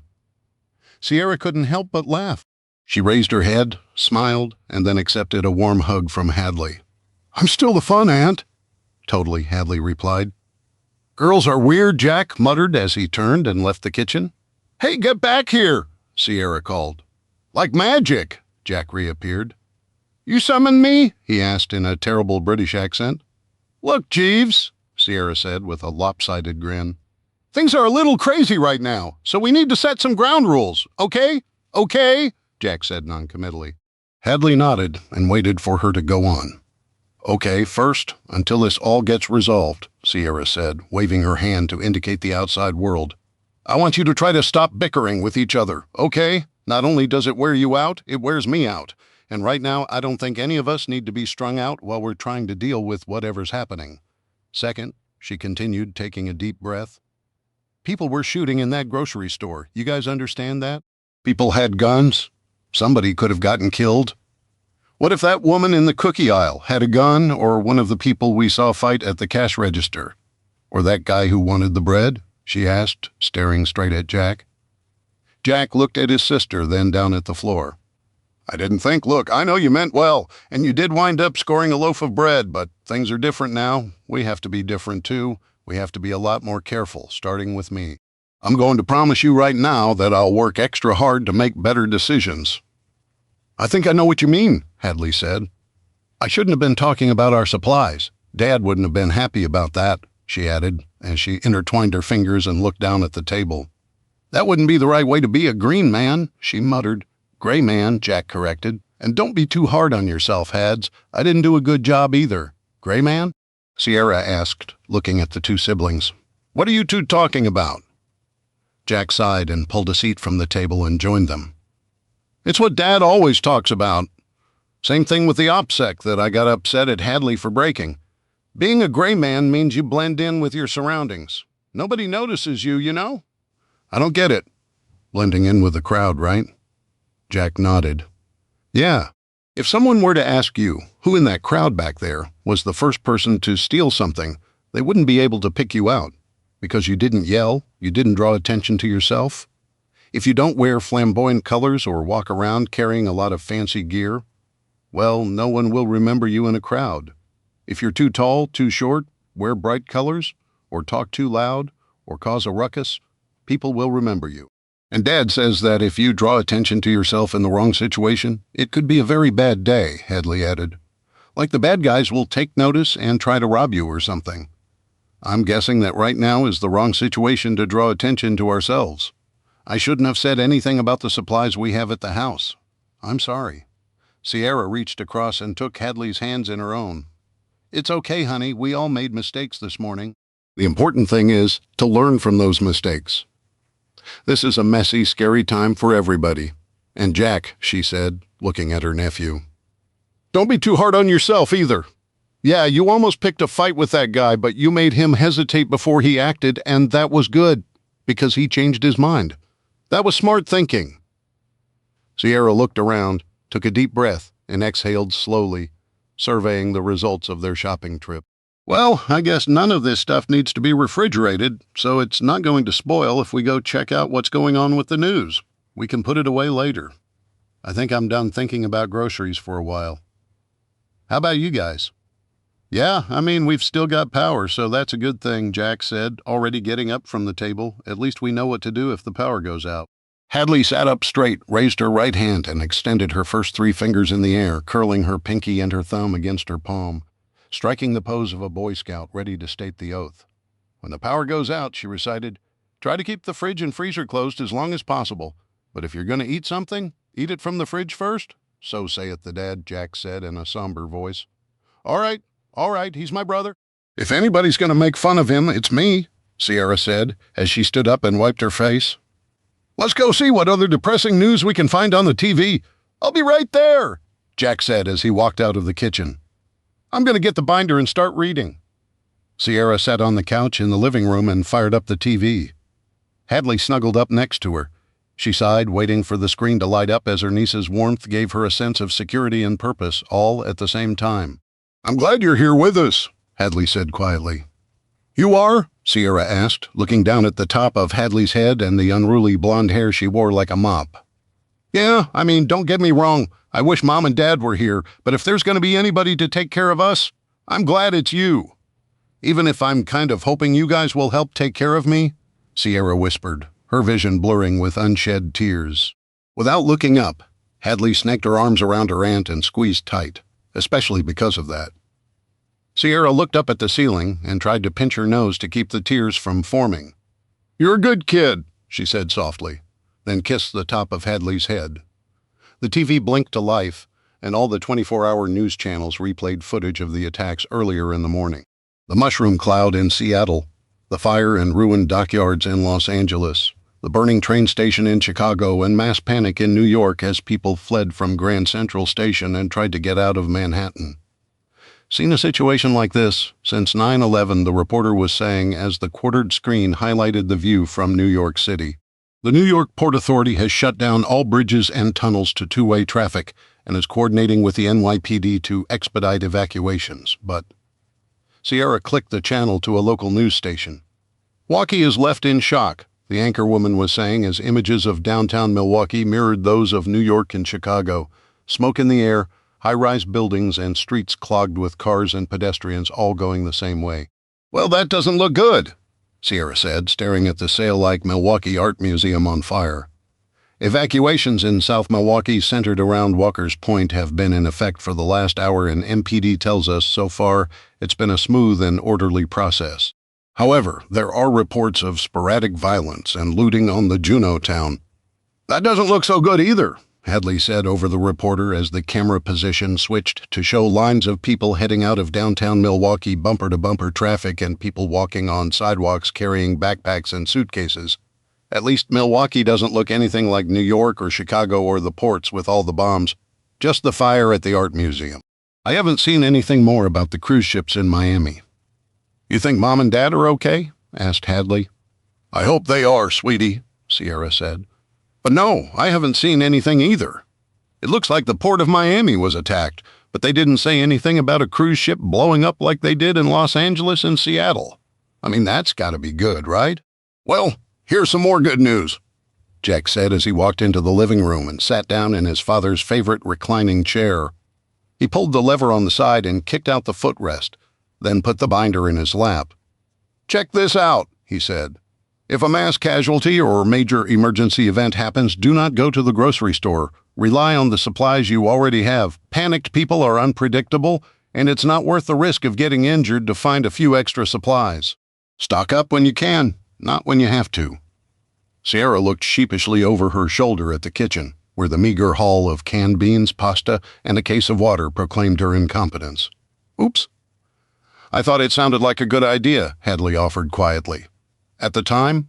The problem is, according to this," Jack said, tapping the binder. "Everybody probably thinks it sounds like a good idea. Dad included a list here of all the emergency supplies he's got stored away. Looks like he updated it just last month, so I'm betting most of the stuff is still good." "Where is it, though?" Hadley asked. "I haven't seen a room full of supplies, have you?" "Nope," Jack said, "but I'm guessing the initials he wrote down are supposed to be where he put them. Like UMB? What does that mean?" Sierra muted the TV and watched the images unfold from Milwaukee as a sheriff's department representative gave a press briefing, solemn and harried behind the podium. "What section was UMB written after?" she asked. Looks like canned goods, I think," Jack reported. "It just says string beans, baked beans, corn, vegetables. There's another section that talks about frozen vegetables and things, so it's pretty obvious where those are, but this stuff, I have no idea what UMB means." "Okay, let's think about that. UMB is obviously an acronym. What do most people think about when they see a U?" Sierra asked. "University?" asked Jack. "Underwear?" asked Hadley with a giggle. "Is there anything else under it?" asked Sierra. "Under?" Jack said. "What if it means under MB? What's an MB?" Sierra looked around the living room as she thought, her eyes scanning framed portraits of the family relatives and cherished pets. The TV was up on the wall over a small fireplace with a modest stone hearth. A pair of built-in bookcases, built by Wyatt, adorned the wall shared with the chimney, and a small curio cabinet sat in the corner. She turned, glancing down the hallway toward the master bedroom. "B," she said slowly, staring at the darkened hallway. "Under master bed? Master bed?" Hadley asked. "The master bedroom," Jack said. He dropped the footrest, tossed the binder into the chair, and sprinted down the hall. Sierra watched, her heart racing as the light turned on in her brother's room and Jack dropped to the floor. He pulled the duvet that hung to the floor out of the way and whooped in triumph. "You were right," he called as he reached under the bed and pulled out a narrow plastic tote. "There's several of these things under here. Got to be 50 cans of food in this one at least." He pulled the lid off the first tote and looked inside, then laughed as he pulled up a piece of paper. "It says UMB," he hollered, waving the paper over his head like a flag. "Yay, you figured it out," Hadley said, hugging Sierra. Okay, Sierra said, glancing out the window at the front yard. The midday sunlight filled the living room with deceptive warmth. A wave of unease washed over her, and she suddenly felt exposed. The blinds were open, the world was falling apart, and anybody could see in the house. Want to close that up and put it back under the bed?" "Why?" Jack asked, kneeling next to the treasure. "Are the curtains open in your dad's room?" Sierra asked, without taking her eyes off the living room windows. "Yeah, why? Can you see the neighbor's house?" "Yeah," Jack said slowly as he closed the lid on the stash of food.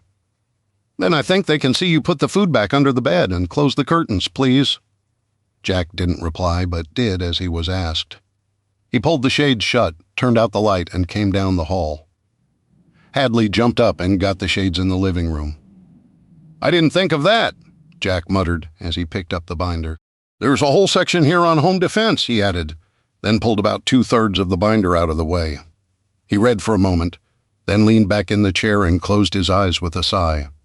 "What's it say?" asked Hadley. "It says that in an emergency, we're supposed to keep the windows closed and to not let people know what we have." He looked at the paper and started reading.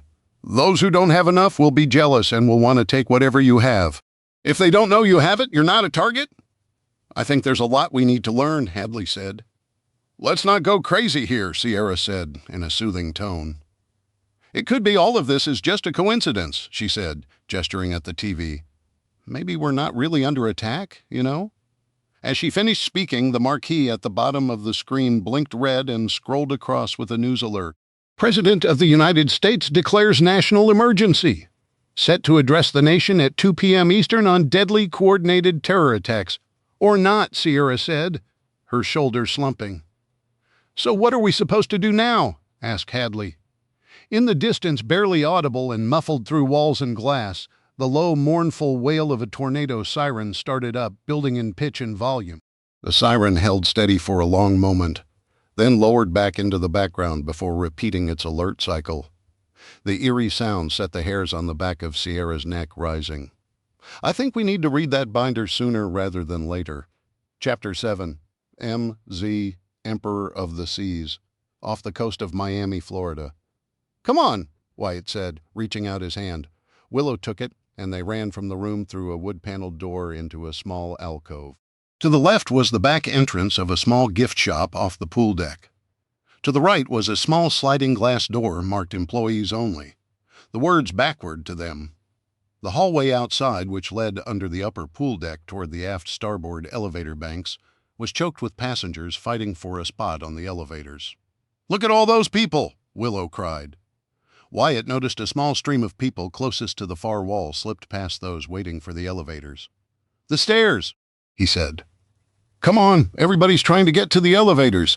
But if we can get across this mess and up against that wall over there, we can slide along and get to the stairs around the corner like those other people. See how they're moving?" "That's a lot of people," Willow whispered. "I know. Just hold on tight. I won't stop if you don't," he added with a grin. Willow slapped her floppy hat tighter down on her head, took off her sunglasses, and dropped them in her macrame purse. She slung it over one slender shoulder and set her face. "Though she be but little, she is fierce," Wyatt muttered. "You can quote Shakespeare to me when we've got wine and candles," Willow quipped. "Right now you need to be more like a linebacker." "Yes, ma'am," Wyatt said with a grin. He took her hand, intertwined his fingers in hers, then walked forward, and the motion sensor above the sliding door triggered, peeling back the glass panels. A wall of sound hit them. Cursing, yelling, crying, screaming, people all pushed against each other, sweaty and covered in suntan lotion. They fought and struggled, pushed and shoved. Elbows flew and fists followed. The mass of humanity struggled to exit the pool deck with all the grace of a herd of cattle. "Make a hole!" Wyatt bellowed. His sudden arrival shocked the handful of people near them just enough to create a gap, and he took advantage of their pause. Plunging headlong into the fray, he pushed forward with his shoulder, knocking people aside and dragging Willow behind him. "Hey!" a deep voice called as Wyatt slammed into a large man from behind and bounced off like a toddler. The big guy swung one ham hock of an arm, intending to catch his tormentor in the face. But Wyatt ducked, and the attack struck a woman to his right. She gave a startled cry, and the man with her launched himself at the aggressor. Wyatt ducked under the low-flying attack and tried to pull Willow with him because he couldn't go back. Willow was right on his heels, and he couldn't go to the left or right. His only option was to dive forward under the man on his right who attacked the bigger man on his left. He held his breath and pushed, pulling Willow behind him, but the two fighters collided, and he lost his grip on Willow's hand, and she screamed, a cry that stabbed straight into her husband's heart.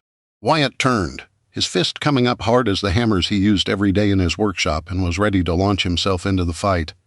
He saw her floppy hat bounce once, then again as she tried to regain contact, but she was just out of reach and being pulled further away. Gunshots erupted to their right, painfully loud, only 20 feet away. The screams became shrieks of pain as Wyatt took his eyes off his wife for a split second to ascertain the newest threat. The sea of heads thinning as people dropped to the floor in a hail of bullets. A stray round buzzed his ear, and he heard a metallic twang as the bullet ricocheted nearby. A soft, meaty thwack and a groan of pain to his left made him crouch. A man staggered and fell to the floor, eliciting more screams from those around him as people turned and tried to flee back toward the pool deck, crashing headlong into the tidal wave of those rushing away from the pool deck. "Willow!" Wyatt roared.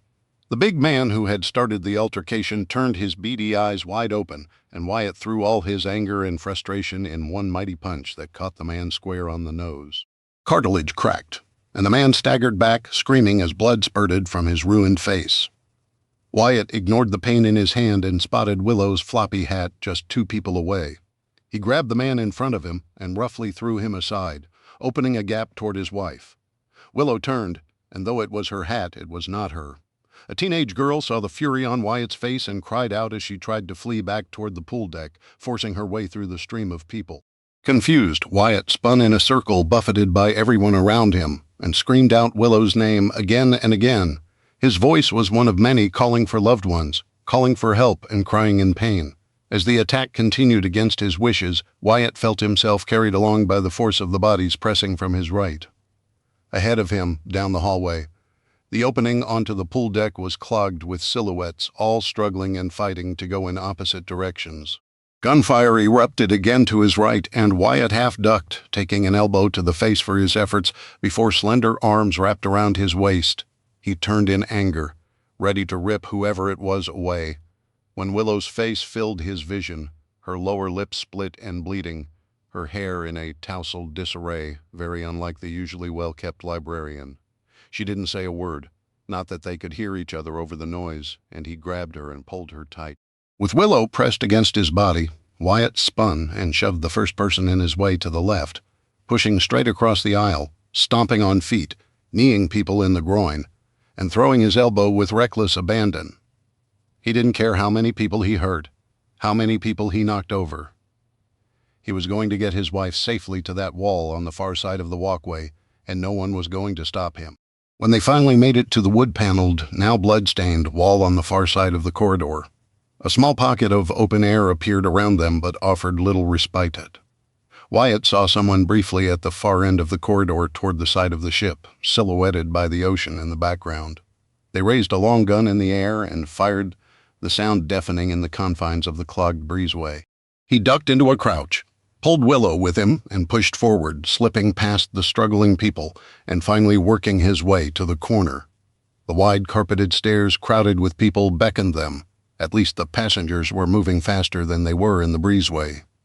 "Down the stairs! Let's go!" he yelled as they rounded the corner, took the stairs 2 at a time, and joined the flood of people rushing down to the next deck. Ahead of them, one poor woman was screaming for a lost child and trying to fight her way unsuccessfully against the flow of people.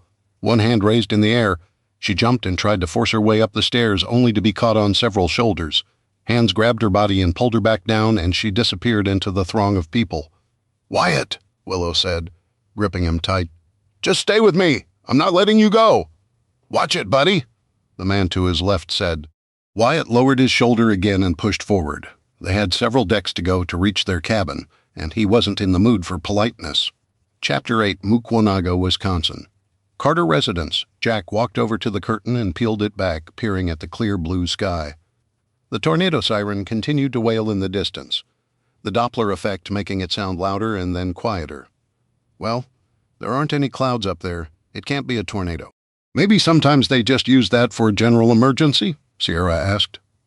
"I don't see anything in the binder about this," Hadley said as she flipped through the pages. Okay, Sierra said, trying to regulate her breathing. "That stupid siren isn't helping my nerves. We need to figure out what we're going to do." "You mean like checking on our communications, the food storage, or—" Hadley began, thumbing through the different sections of the binder. "No, I mean, are we going to stay here, or are we going to go to my place?" "I don't know," Hadley said. She looked at Jack. "Why should we leave?" he asked. "My place is way out in the middle of nowhere, and what we saw at the grocery store has got me nervous," Sierra replied. "We're just in the beginning of whatever this is. If things get worse, people are going to get crazier," Jack said, finishing her statement. Sierra shrugged. "Maybe." "If we stay, I don't know where anything is here. I mean, all this preparedness stuff," she said, gesturing at the binder in Hadley's hands. "Look how we had to figure out that UMB stood for under master bed, and there's probably a lot more code words because this was your dad's cheat sheet." "Yeah, but he's mentioned it to us before," Jack said. "He wanted us to have it. He made it for us, you know? I don't like the idea of leaving our house," Hadley said, handing the binder over to Jack. "I mean, we're safe here." She looked at Sierra, then Jack. "Right?" Of course we are, Jack said quickly, before Sierra could speak. There are lots of people we know in the neighborhood. All of our friends are here, and there is a lot of crazy people at the grocery store that were tearing each other apart just a few hours ago over bags of rice and boxes of cereal and cookies. What do you think will happen if things get worse? How can they get worse? Hadley asked. Jack sighed and rolled his eyes. Oh, come on, don't say that. Hey, Sierra said gently. It's not like fun, dude. Kiss of death. Jack continued, ignoring Sierra. That's not funny, Hadley said, frowning. Jack wasn't laughing. I didn't say it was, he replied in a flat tone. I'm sorry, just don't tempt fate, you know. Okay, let's focus, guys, Sierra said, gesturing with her hands to bring the kids back on topic. Do we stay here or do we leave? Do you have a bunch of prepper supplies at your cabin? Jack asked. Well, no, but I know I'd feel safer out there in the middle of nowhere than I would here surrounded by all these people. Well, I think I'd feel safer staying here, Jack countered. I mean, we've got all of Dad's supplies here, somewhere, Sierra put in. And we know people, Jack finished. There's safety in numbers, right? I didn't feel too safe with the people at the grocery store, Sierra muttered. Did you? I'm with Sierra on that one, Hadley chimed in. Come on, Hads, Jack said. You really want to pick up and leave? You want to go out in the middle of the woods? I mean, she's right, Hadley said, gesturing at Sierra. There aren't a lot of people out there. It's not like anybody could scare us or threaten us or anything. But if something did happen, there's nobody who can help us either, Jack replied calmly. Oh, I didn't think about that, Hadley said with a worried look at Sierra. Besides, we don't know how bad it's going to get, Jack said, looking at the TV. Hundreds and thousands of people were streaming out of New York and Chicago, walking past traffic jams and wall-to-wall cars clogged every street. They look pretty calm. I don't see people running for their lives or anything. Where do you think all those people are going to go? Hadley asked. Realistically, the suburbs, I guess, Sierra said with a shrug. Looking at a map, once you get out of a big city, you're going to hit suburbs. That's just the way it is. My cabin's way out in the woods, though. The closest town is easily 10 to 15 minutes away. Okay, so you get points for isolation, but that's also a negative. If something bad happens, or some bad people find us out there, there's no one to help, Jack argued. I get all my internet, TV, and telephone via satellite, Sierra added, hopefully. So if the power goes out, I'm good because all of my gear is solar-powered to begin with. I'm already off the grid. What about water? Asked Hadley. I have a solar-powered backup for the well pump. Your dad made me get it, Sierra said with a sad smile. How much food do you have out at your cabin? Asked Jack. Probably not as much as you guys have here, Sierra admitted. Assuming we can find it, Sierra added. But maybe we can. What? Asked Hadley. Well, I was going to say if we leave from my place, we can stop and pick up stuff on the way. But after this morning, I don't think I want to go back to a grocery store again anytime soon. What about gas? Do you have enough for us to make it there? Jack asked. Well, Sierra said, feeling the argument slip away from her. No. I've only got a quarter tank. That's why I wanted to stop and get gas on the way back from the grocery store. I don't think that's going to happen anytime soon, Jack said. Yeah, but we could take your mom's van, Sierra suggested. That'll be like a big target on our backs, Jack replied. A couple people in a van people will think it's fully loaded with supplies. Why would they expect that? Sierra asked. Jack moved to the window and peeled the curtain back. The neighbors across the street were busy piling suitcases onto the roof of their SUV, tying everything down with cordage and stuffing bags inside. I saw another car loaded up when I was in Mom and Dad's room looking for the cans of food under the bed. The Hacketts are leaving, Hadley said, getting up from the couch to walk closer to the window. But I won't even have a chance to say goodbye to Audrey. They have a daughter, same age as Hadley, Jack explained for Sierra. Honey, I'm sure there's a lot of people that are scared right now. Your friend over there is probably not the only one from this neighborhood who's going to be leaving. You want us to leave too? Jack asked cautiously. Well, things are safe here for now, Sierra said. But I don't know, she said in exasperation, wringing her hands. I don't know what to do. I just wish your father was here. Jack smiled and lifted the binder. He is. We just have to listen to him. Okay, Sierra said, smiling. Let's try this. How about we look through that binder and see if we can find anything that will give us clear direction to stay here? If not, then we agree we'll pack up your mom's van with as much stuff as we can and head to my place." "Okay, agreed," Jack said quickly. Hadley glanced between her aunt and her brother. "Well, okay, good. Now what's the first thing we should look at in that binder? We start from the beginning?" "I guess that makes sense. The first thing in here is," Jack said as he looked down at the index, "water. It says here, water is second only to air in importance for survival. Always remember the rule of threes.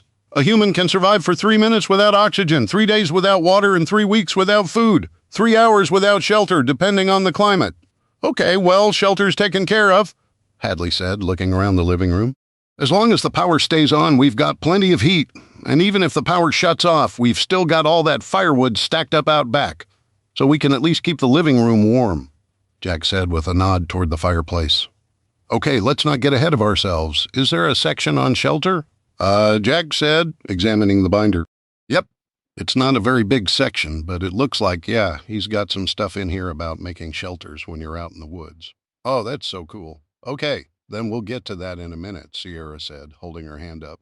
"First, let's go back to the beginning. Air, water, food, shelter we've got. I think air is a given as well," Jack said. "So let's go to the section on water," Hadley said. Jack flipped to the first section. "He's got a note in here about how to set up the solar panel for the water pump." "I guess it's stored out in the shed," Jack said, looking up at Sierra. "Wait," Sierra interrupted. "My cabin's out in the boonies, so it makes sense for me to be on well water, but you guys live in a neighborhood. Aren't you on city water?" "Nope," Hadley said. "We have septic and a well, I know, because I have to cut the grass and make sure I don't hit the well pump." "The wellhead," Jack corrected. "That too," Hadley replied, not skipping a beat. "Every couple of years someone comes and drains the septic tank and it's so gross." "I never would have thought you had a well," Sierra said, peering out the window at the other houses across the cul-de-sac. "I mean, the lots are bigger than normal." "Yeah, the cornfields are only a little ways down the roads, then it's all farms," Jack added. "We're not quite in the country, but we're pretty close. So if the power goes out, we could just go out there and hook up the solar panel, and then we'll still be able to have running water in the house." He looked down at the paper again. "There's a highlighted part in here that says if we lose power, and it's winter, we need to figure out a way to keep the pipes warm so they don't freeze and burst.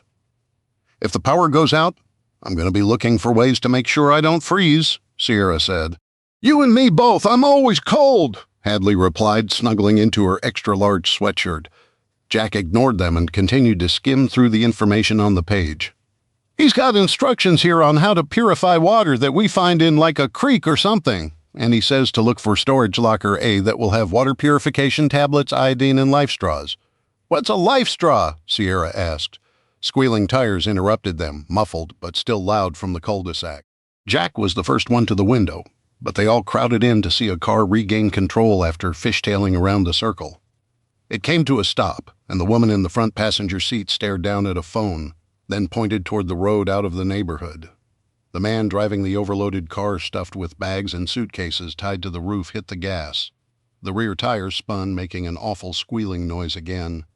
Then the car raced out of the neighborhood. Tom Nolan, their neighbor across the street, paused to watch the strangers retreat, then continued lashing supplies to the roof of his big SUV. "What was all that about?" Hadley asked. "I have no idea. Looked to me like they were lost," Jack said. "Okay," Sierra said, her voice on edge. Let's get back to the binder. Jack, do me a favor and come up with a summary for us on the water section. Hadley, can you take out the food section and give us a summary on that? We don't have to go through everything. Just hit the main points and tell us what we're supposed to do or what we're supposed to watch out for." "Yeah. What are you going to do?" Jack asked. "I'm going to see if I can find anything out about what's going on. The news is just showing us what's already happened. I need to know how the roads are between here and my cabin. We've got to figure out what's about to happen, you know." "Dad's got a section on communications here," Jack said. He popped the 3-ring binder and pulled the section out, handing it over to Sierra. "That's a good idea. Looks like he's got some websites here to check out for information and up-to-the-minute news updates." "Okay," she said, sitting down and slapping her thighs. "How about we all take like 10 or 15 minutes to review our sections, and then we'll get back together and share what we found with everyone else." "That'll certainly get us through the binder faster," Jack said. Yeah, especially if you have to read each section with your finger, Hadley retorted. Guys, Sierra said in a warning tone. You're right, Hadley replied, her hands up in defeat. I'm sorry, old habits die hard, she said with a grin. All good, Jack said, as he handed the thick food section to his sister with a grin. Here, bon appetit! Chapter 9, Emperor of the Seas, off the coast of Miami, Florida. On the next floor, Wyatt took a split second to orient himself. The stream of people exiting the stairwell split. Half went left, racing down the corridor toward the middle of the ship. The other went to the right, heading toward the outdoor walkway that ringed the entire vessel. A few went down to another level. Wyatt kept a tight hold of Willow's hand as they followed the third group. Down and down they went, 1 deck, 2 decks, 3 decks. Each time the flow of traffic became less and less as fewer people made their way into the middle of the ship. Finally, they reached Deck 9, and though there were still dozens upon dozens of people racing up and down the hall, crying and calling for loved ones, they at least had breathing room. You, Wyatt jerked to a stop and turned at the deep voice of the big bald man he'd hit in the face up on the breezeway. I thought I saw you come this way, the angry man said, holding a bloodied towel to his face with one hand and pointing a sausage-like finger at Wyatt. He threw the towel away, where it slapped wetly against the wall near Willow, and charged at Wyatt. Get to the cabin, go! Wyatt called over his shoulder as he ducked a massive fist. He didn't have time to check if Willow listened or not as the man came charging at him like a wild bull. As big as he was, covered in layers of fat, the bald-headed man carried himself like a boxer. Punch after punch flew at Wyatt, some low, some high. Each strike would have ended the fight had Wyatt allowed himself to get hit. There was no way for Wyatt, almost a foot shorter than the other man, to lash out and land a hit. So he tried a different tactic. Hey, I'm sorry about that up there. I thought you attacked my wife. I don't even know who your wife is, the big man said, blowing breath through his rounded cheeks as his nose dripped blood all over his tank top. But you messed me up. So now it's my turn. Are you kidding me right now? Wyatt snapped. There's guys up there shooting at us. I'll get to him in a minute, the big man said with the dumb stubbornness of a rhinoceros. He lowered his shoulder and charged at Wyatt. Wyatt took a quick glance down the hallway behind him, but Willow was gone. He sidestepped the charging man and took a glancing blow to his shoulder, enough to spin around and slam him into the far wall. As the stars left his vision, Wyatt spotted a potential weapon, a fire extinguisher mounted in a little niche on the wall. He ripped the red canister from its housing just as his attacker swung another big fist at his face. Wyatt held the fire extinguisher up and almost lost it when the bald man smashed his fist right into it, then screamed in pain.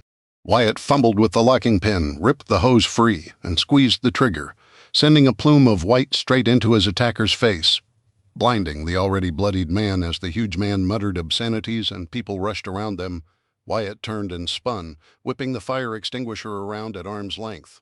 When the red can impacted the side of the big man's head, his pig-like eyes rolled up, and he collapsed to the floor with a shudder that shook the deck.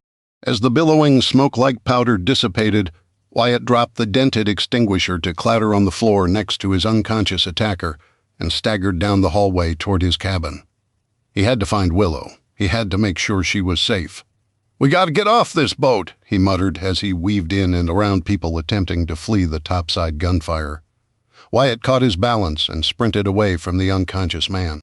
He never thought hitting someone twice as big as him on the side of the head with a fire extinguisher would be part of the extracurricular activities on the cruise, but the big oaf left him little choice.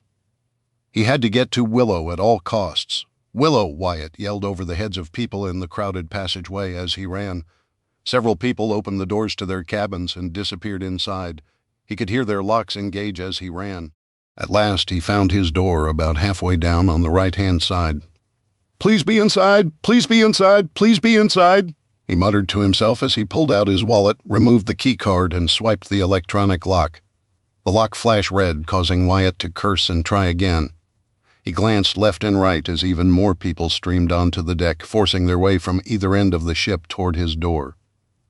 Something wasn't right, though. They were screaming. If they were fleeing something, not running for their rooms. There were far too many people to fit in the cabins available on Deck 9 at the far end to his right. He saw the large man rise from the floor, his bald head shining in the ceiling lights. He was looking the other direction toward the stairwell and the oncoming tide of passengers and hadn't seen Wyatt yet. The key card finally disengaged the lock with a click, and Wyatt threw the door open, stepping inside before the man he'd hit with the fire extinguisher could turn and see which way his prey had gone. Wyatt slammed the door shut behind him and engaged the lock, leaning back as he searched for his wife. "Willow?" he called. He checked the tiny bathroom. Empty, and the rest of the cabin in one glance. Their suitcases were on the floor where they'd left them that morning before heading up to the pool deck, after deciding to pack in the afternoon. The bed was still tousled from last night, and the empty wine bottles and glasses still littered the minuscule desk on the far side, but his wife was nowhere to be seen. Wyatt crossed the room, threw back the curtains on the opposite wall, and opened the sliding door to their diminutive balcony. Other than a pair of chairs and a small table, it was empty. "Willow?" he cried, rushing to the railing and leaning over the side of the ship. 100 feet down, the not-so-placid waters of the Atlantic slapped the side of the ship. He glanced left and right, looking down the seemingly endless rows of balconies, windows, and dividers between cabins. More than a dozen people peered back at him, each of them leaning over the railing, attempting to see what was going on from decks above and below him. "Hey, what's happening?" Someone 2 decks down and toward the front of the ship hollered. Wyatt grimaced. "Stay in your room! Terrorists are attacking the ship!" he yelled. The other man opened his mouth in surprise and ducked back out of view as gunshots crackled up on the pool deck like fireworks. Wyatt turned and stepped back inside his own cabin, not bothering to shut the patio door behind him. As the warm sea breeze caressed the curtains, Wyatt stared at his empty cabin. "Where are you?" he muttered. She'd been right behind him when he'd stopped to fight the bald man.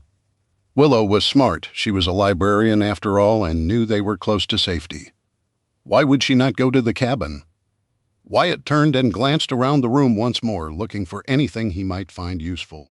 He rushed over to the desk and scribbled out a note on ship's stationery, letting Willow know when he'd stopped by the cabin and where he was headed. "Stay here," he said aloud as he scrawled the words and underlined them 3 times. Someone knocked on the cabin door, and with the pen still in his hand, Wyatt rushed forward. "Willow?" he asked, as he threw back the lock and opened the cabin door. A swarthy man with a gun and a wicked grin on his face met Wyatt in the hallway. "Run, it's a trick!" a woman shouted down the hall to the right. "Willow?" Wyatt asked, stepping forward toward the man with the gun. The gunman shoved Wyatt roughly against the wall as he desperately searched the hallway for his wife. Auburn curls bobbed toward the end of the hallway, tangled in a cluster of other passengers being rounded up by a man with a rifle. Wyatt angrily shoved the man who'd pushed him against the wall, and when the terrorist started to raise his gun, Wyatt stepped forward and lashed out with the pen, catching the man in the side of the neck.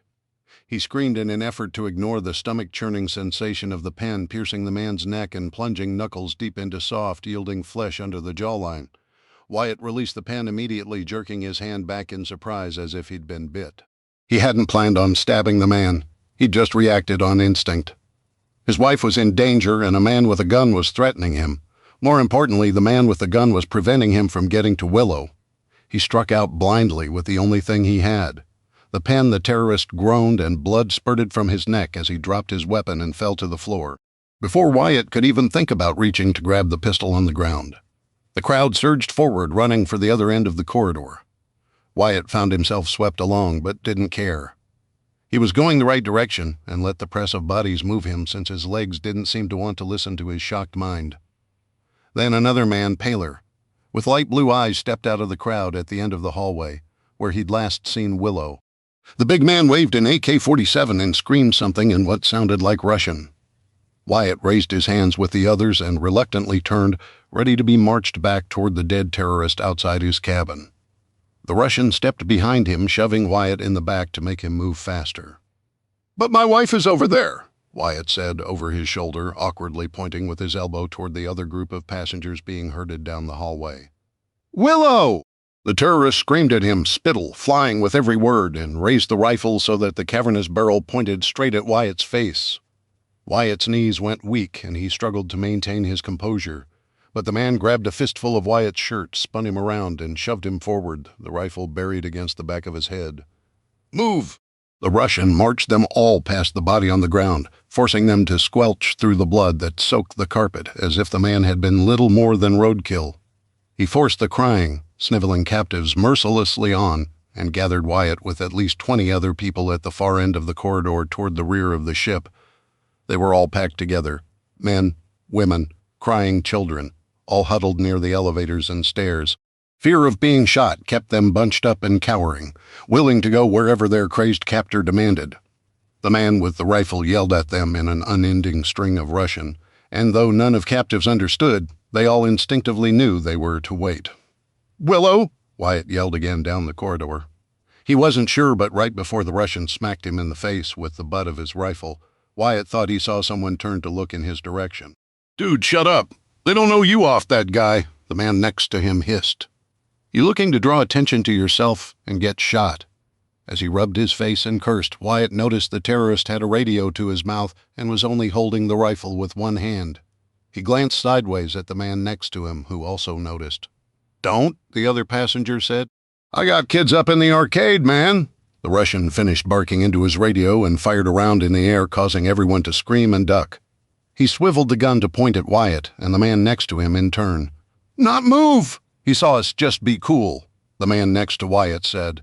A commotion at the back of the group made the terrorist lose interest in Wyatt. A pair of armed men forced their way through the crowd, roughly shoving people out of the way. Wyatt stepped back, his hand still up as the newcomer brushed past and ran down the hallway toward their wounded comrade with the pen still sticking out of his neck. "Stay low," the man next to him said as he slid smoothly in front of Wyatt to shield him from the view of the terrorists before Wyatt could discover if the man he'd stabbed lived or died. The Russian started yelling and walking forward, pushing them all up the stairs. Up and up they went, deck after deck, joining groups of other captured passengers who were corralled by other men with guns. "Where did they all come from?" Wyatt muttered to the man next to him. "I don't know. Every time we turn around, seems to be another one. And some of them are Russian." "No talk!" someone yelled in a thick accent. Wyatt spotted another terrorist with a pistol, watching them from the elevator bank. "Move!" Behind them, someone screamed down the corridor, and several men started yelling. "I think they found your friend," the passenger next to him said. Wyatt kept his head down and his hands up as he continued walking up the steps, following in line with the other crying, sniffling passengers. 2 decks later, they finally emerged into the salt air on the open deck of the amphitheater at the rear end of the ship. Wyatt blinked in the sunlight as he adapted to the sudden change in light. He and the other captured passengers emerged from the interior onto the amphitheater deck into an improvised corral created by at least a dozen terrorists. They'd flipped over lounge chairs and created a giant pen that encompassed most of the amphitheater's upper level. His gaze followed the brightly colored stair towers on either side of the back end of the ship as they rose to the next deck, 5 levels up. Giant slides curved out over the back end of the ship, sweeping gracefully over the water as they descended, then opened up and ended near where he stood. More screams echoed from way up above, and Wyatt shuddered at the thought of being held captive on that open upper deck with nothing but the surf pool and the entrances to the slides for shelter. On the far horizon to his right, out to sea, a line of dark clouds had formed an ominous smudge. "What are they going to do with us?" The man Wyatt had spoken to on the stairs said as he sidled up next to him, arms crossed, watching the terrorists control the amphitheater. "I have no idea, but I have to find my wife," Wyatt replied, watching the mix of Middle Eastern and Russian terrorists patrol the open deck.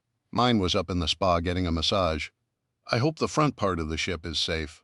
"Me too," Wyatt replied automatically, "but I'm kind of worried about how organized these guys are." "Yeah, they're all over the place. How'd they get so many guns on this ship?"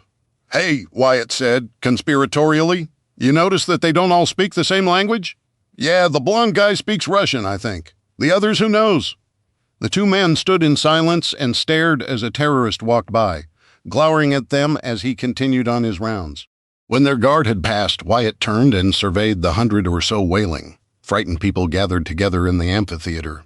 Most of the children congregated toward the back with their families, but a few unattached teenagers hung out next to the adults in the middle on the edges. The more curious men and people looking for missing loved ones called out names.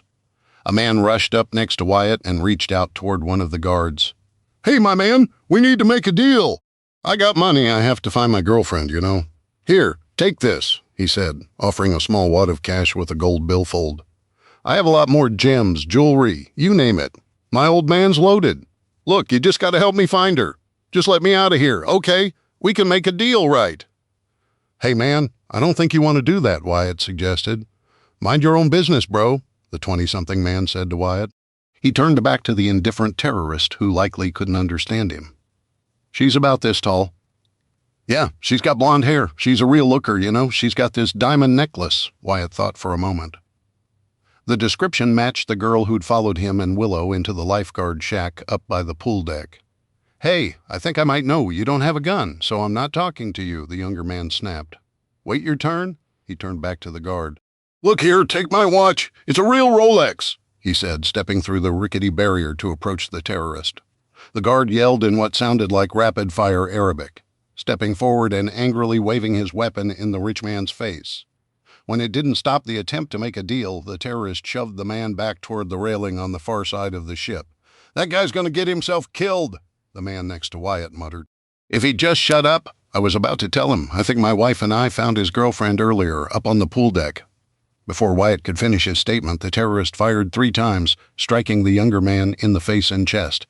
He staggered back, blood spurting from his wounds, his eyes wide over what remained of his mouth. The terrorist lunged forward, yelled something else, and threw an elbow at his target. The dying man hit the railing and flipped over.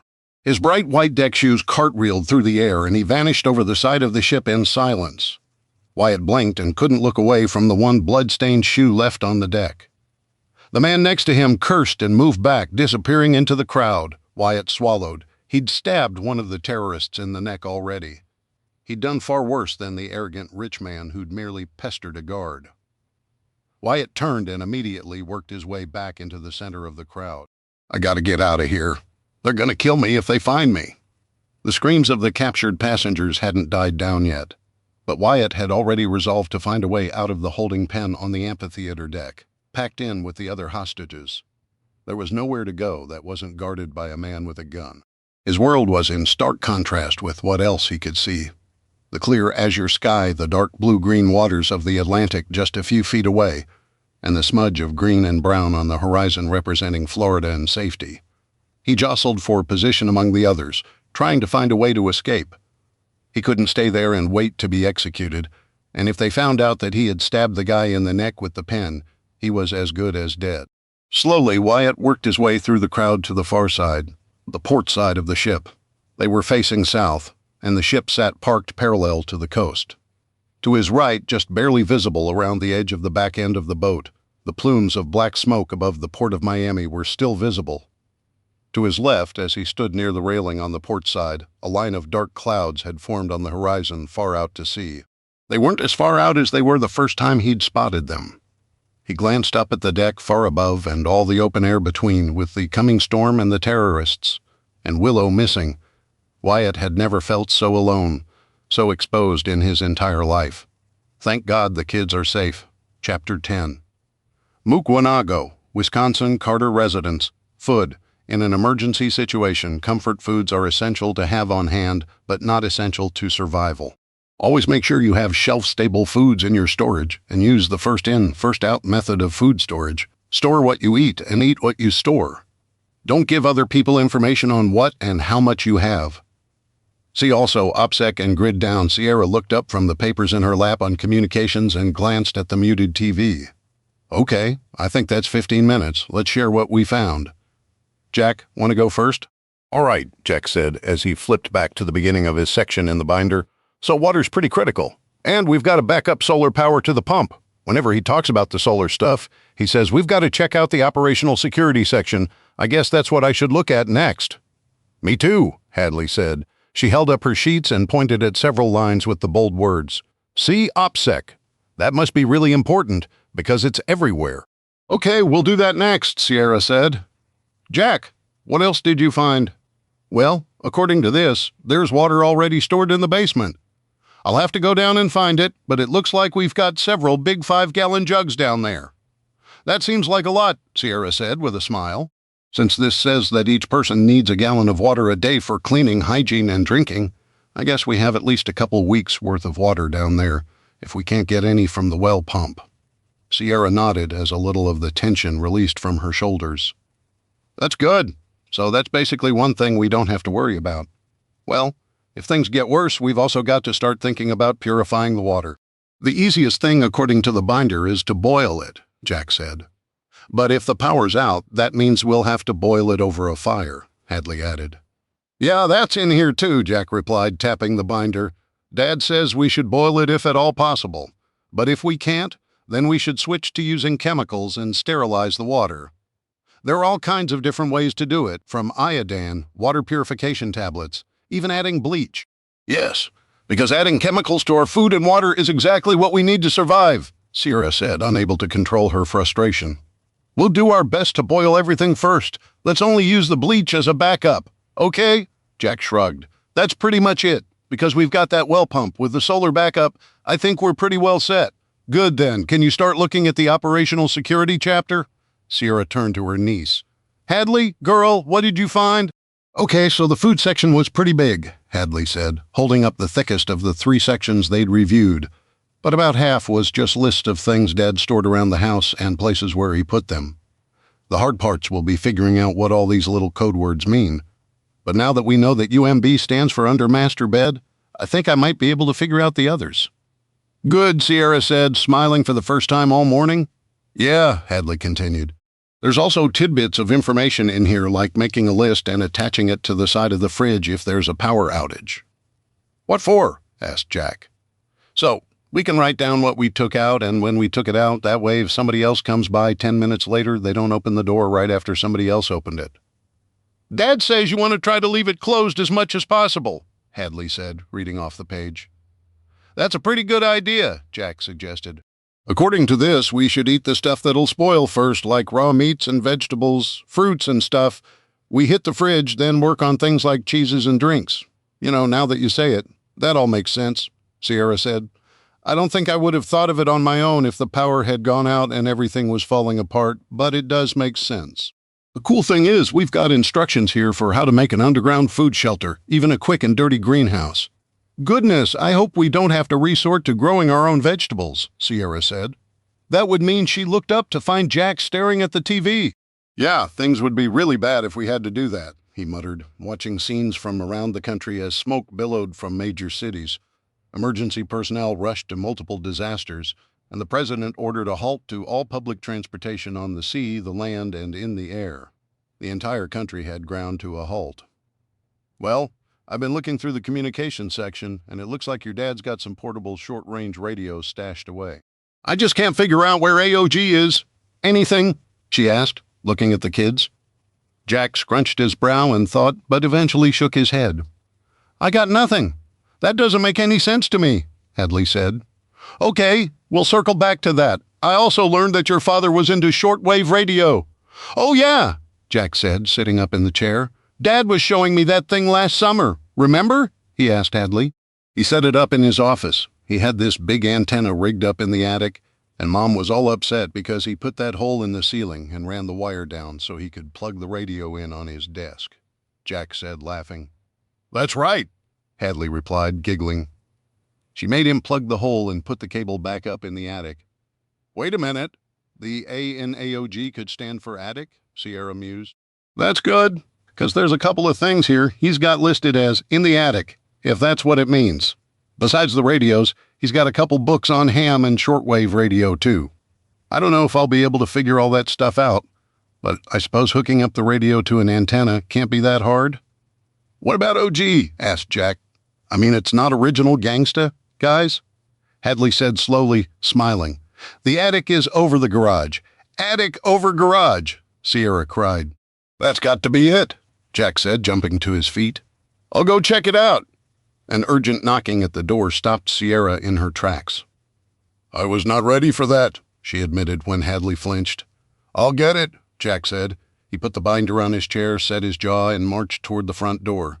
Wait a minute, Sierra said, scrambling her feet. I'll get it. I'm the adult here. Jack stopped and looked at her. But I'm bigger than you are. I thought you guys said you trusted your neighbors, Sierra countered. Jack held his hands up in silent submission and stepped aside to let Sierra move to the front door. She stopped, her hand on the knob as the person on the other side knocked one more time. She took a deep, cleansing breath, centered herself, then opened the door.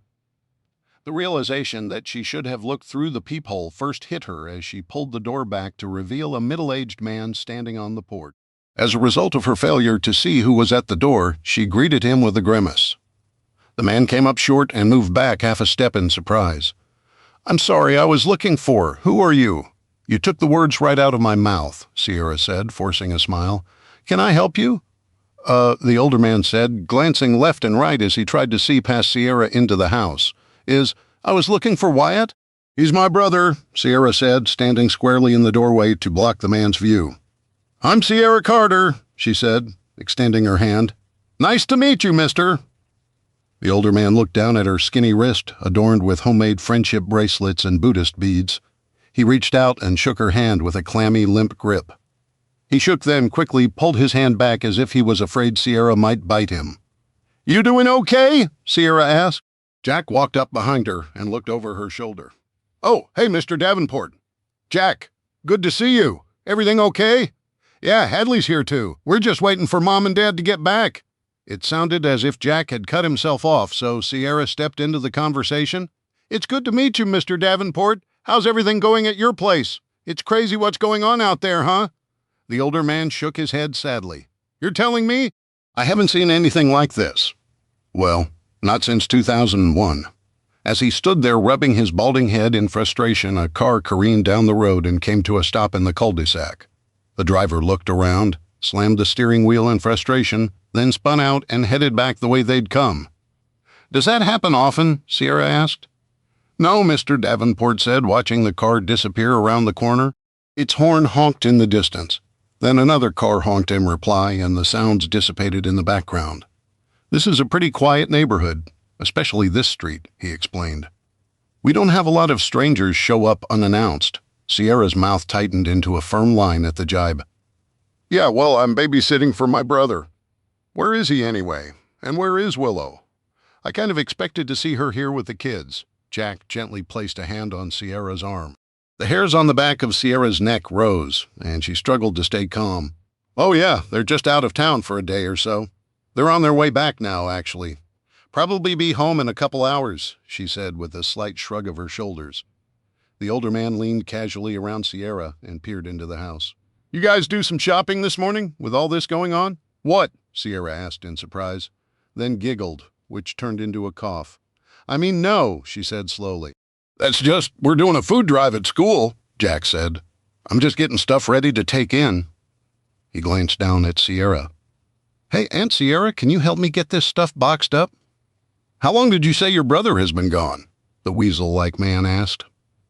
They've been gone about 2 weeks," Sierra replied with a weak grin. "I thought you said they were only gone a couple days."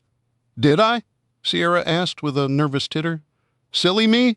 No, they're coming back today." "Is that a fact?" the man asked in a tone that said he wasn't convinced at all.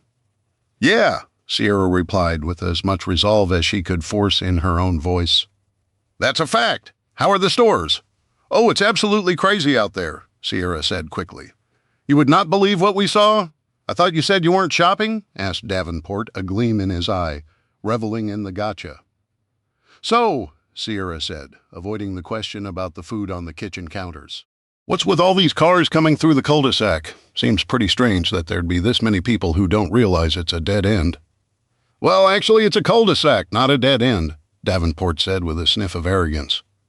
"I've been talking with as many people as I can find all morning, and the consensus is that people are trying to cut through the neighborhood to get over to the old county farm road." "Why would they do that?" Sierra asked. "Not from around here, are you?" asked the neighbor. "This neighborhood is semi-rural, so GPS maps don't cover every street like most other roads. As a matter of fact, I'm not from around here," Sierra replied. "I live in Carbondale," which was a lie, but Sierra felt no compunction against giving out false information at the moment. "Interesting," the older man said. "So why are they trying to cut through?" Jack asked over Sierra's shoulder. "People are fleeing Milwaukee." "I'm telling you, this is just the tip of the iceberg. We're about 40 minutes away on I-43. The attacks all started about 3 hours ago, right? So, figure give people some time to get a few things packed and then they leave in a panic an hour or so down the road and here we are. You seriously think people from Milwaukee are driving through Mukwonago to escape? Why don't they just go down the road and keep going?" Davenport frowned at Jack's suggestion, then focused on Sierra again. "On the other side of this neighborhood is County Farm Road. That will get you northwest into the middle of the state, away from Milwaukee. It's also on the way to Madison, he added. What's Madison got to do with it? Sierra asked, instantly on edge at the mention of the state capital. Well, that's where the government is, right? So, of course, that's going to be the best place to go. Hey, Sierra, I could really use your help in here, Jack said. Like now? He added a little too forcefully. Oh, okay. Hey, sorry, I gotta go, Sierra said to Davenport as she backed into the door and started to close it. You know, not everybody has the opportunity to get out and get extra supplies, the older man said as the door started to shut. I'm not looking for any trouble, Sierra said. In these times, we all have to band together, he said quickly. I'm organizing a meeting of the new HOA. There's no HOA, Jack said. Dad would never join.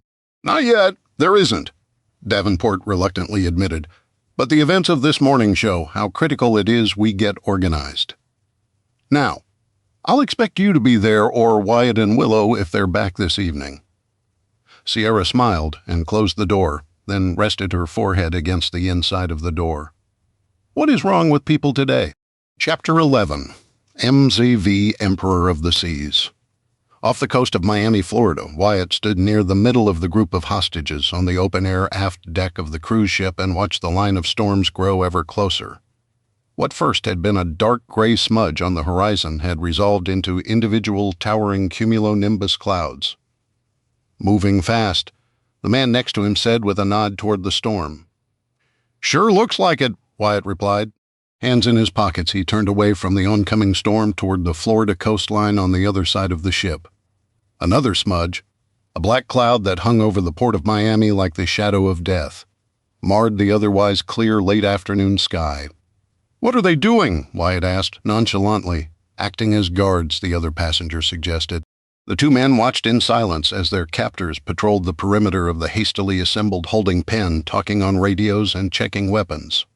Now and then a couple would argue, spouting words no one understood. Then a man with short-cropped blonde hair carrying an AK-47 emerged from the interior of the ship and spoke with a pair of guards. Which one of these things is not like the other? The man next to Wyatt said in a quiet, sing-song voice. A ripple of rumor spread through the hostages, whispered from person to person, until news that the newcomer was a Russian reached Wyatt and his new friend. Russian? What in the world is going on? Are we at war? Wyatt asked. Beats me. I assumed these guys were all Middle Eastern or something, you know. The Russian stepped forward and fired a shot into the air. After the screaming died down, he raised his gun again, and the crowd fell silent. I do not wish to waste my time, so I will only say this once.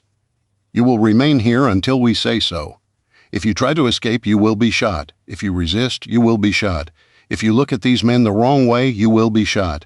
Do I make myself clear? Upon hearing the man speak English, even if it was heavily accented, a flood of questions assailed him. The people at the front of the holding pen surged forward. Why are you doing this? What do you want? You can't keep us here forever. I have to go to the bathroom. What about the children? Can we get some food for them? I'm thirsty. The man looked at several people in turn, listening to their questions, then raised his rifle again and fired into the air, a 3-round burst that forced the crowd back with renewed screams. I will not answer questions. You know what you need to know? One of the guards laughed, sharing a joke with his partner as they watched the festivities. Yeah, you're big and tough when you got that machine gun, an older man toward the front of the crowd said, pointing at the terrorist. Maybe we should rush him, a younger man suggested. Some people immediately told him to quiet down while others loudly encouraged him. Why don't you put that gun down and come over here? The old man continued, glaring at the hostage takers. Do not, began the Russian, his rifle still aimed in the air. Come on! A voice cried from the crowd of over 100. They can't shoot us all. What? That's a terrible idea, Wyatt said to anyone who'd listen. But the mood of fear was quickly shifting to one of anger. Let's roll, someone else shouted, and the emotions of the crowd experienced a seismic shift. Where the crowd had been cowering in fear, resentment, and rage boiled over. More than a dozen people stormed the makeshift barricade, flinging chairs aside and rushing the two closest terrorists and their Russian interpreter en masse. Wyatt tensed, trapped toward the middle of the group, As mob mentality spread and fully half the hostages surged forward with a throaty roar from dozens of mouths. The terrorists were taken aback for a second but recovered quickly, and gunfire erupted. Bullets ripped through the first people over and through the barricade, dropping bodies like rag dolls across the deck. The hostages at the second ranks screamed, and for a moment Wyatt didn't know if the people were going to force the issue or back down. Evidently, the terrorists didn't either, and started to backpedal. The gunfire continued, though, as more terrorists opened up on the hostages from the other side of the group. The second line of passengers fell in a bloody tangle of arms and legs and screams. Wyatt clenched his fists as he saw a woman turn away from the agitators and received a bullet in the back of the head. This caused another shout of anger, and more hostages charged forward. "Come on, they're probably going to kill us anyway!" The man who'd been standing next to Wyatt yelled as he pushed his way forward through the crowd of retreating people to join in the fray.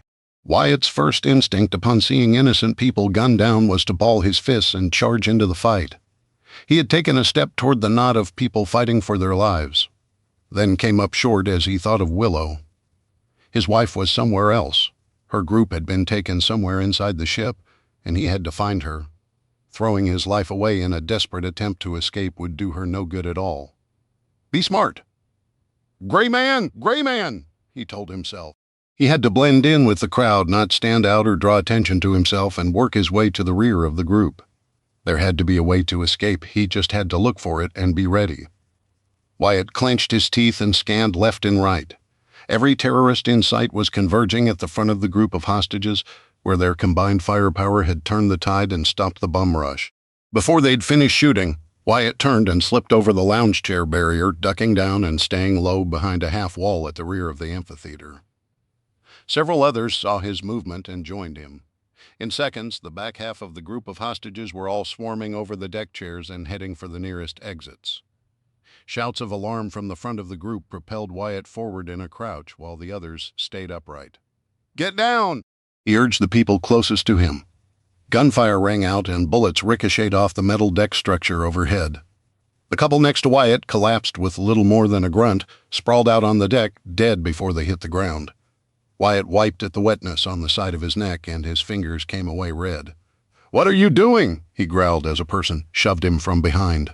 "They're killing us! Go!" the man behind him yelled. When Wyatt didn't move fast enough, he stood to sprint and was shot. Crashing into the half wall next to Wyatt, dozens of people crammed into the narrow passageways, cutting off his avenue of escape. Wyatt shifted left and opted to put as much steel as possible between himself and the terrorists. The angled side of the hull connected to the deck just a few feet away, leaving space for an open-air promenade walking deck that ran the length of the ship.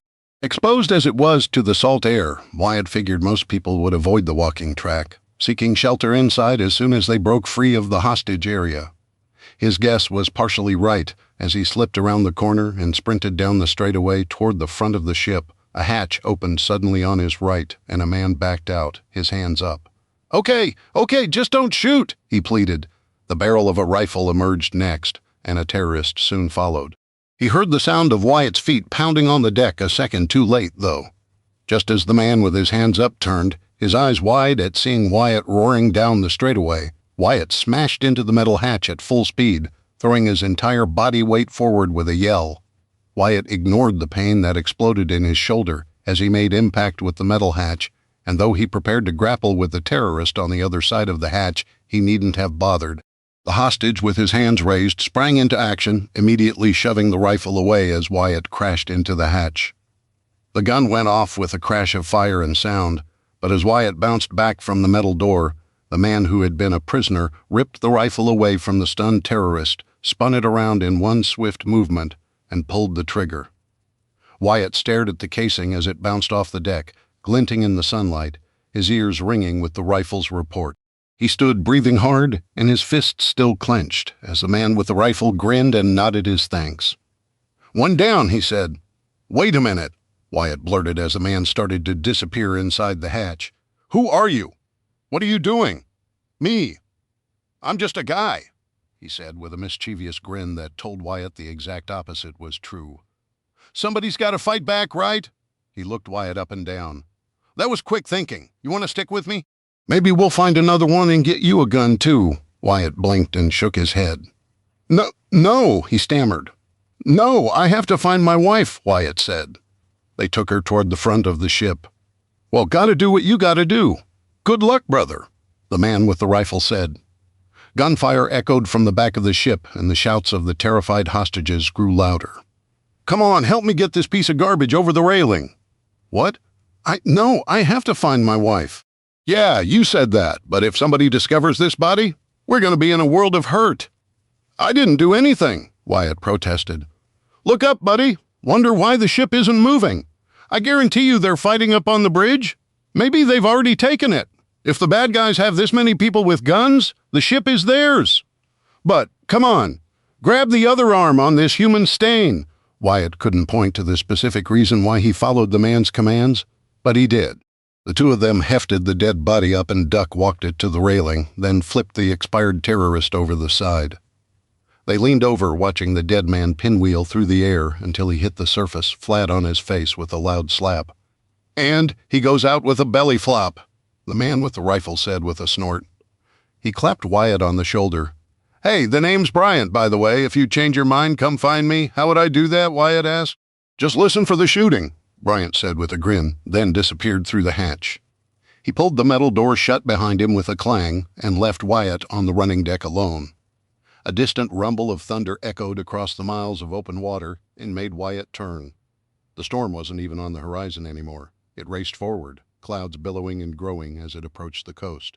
With a sense of ominous dread hanging over him, Wyatt sprinted down the running deck away from the gunfire and screams.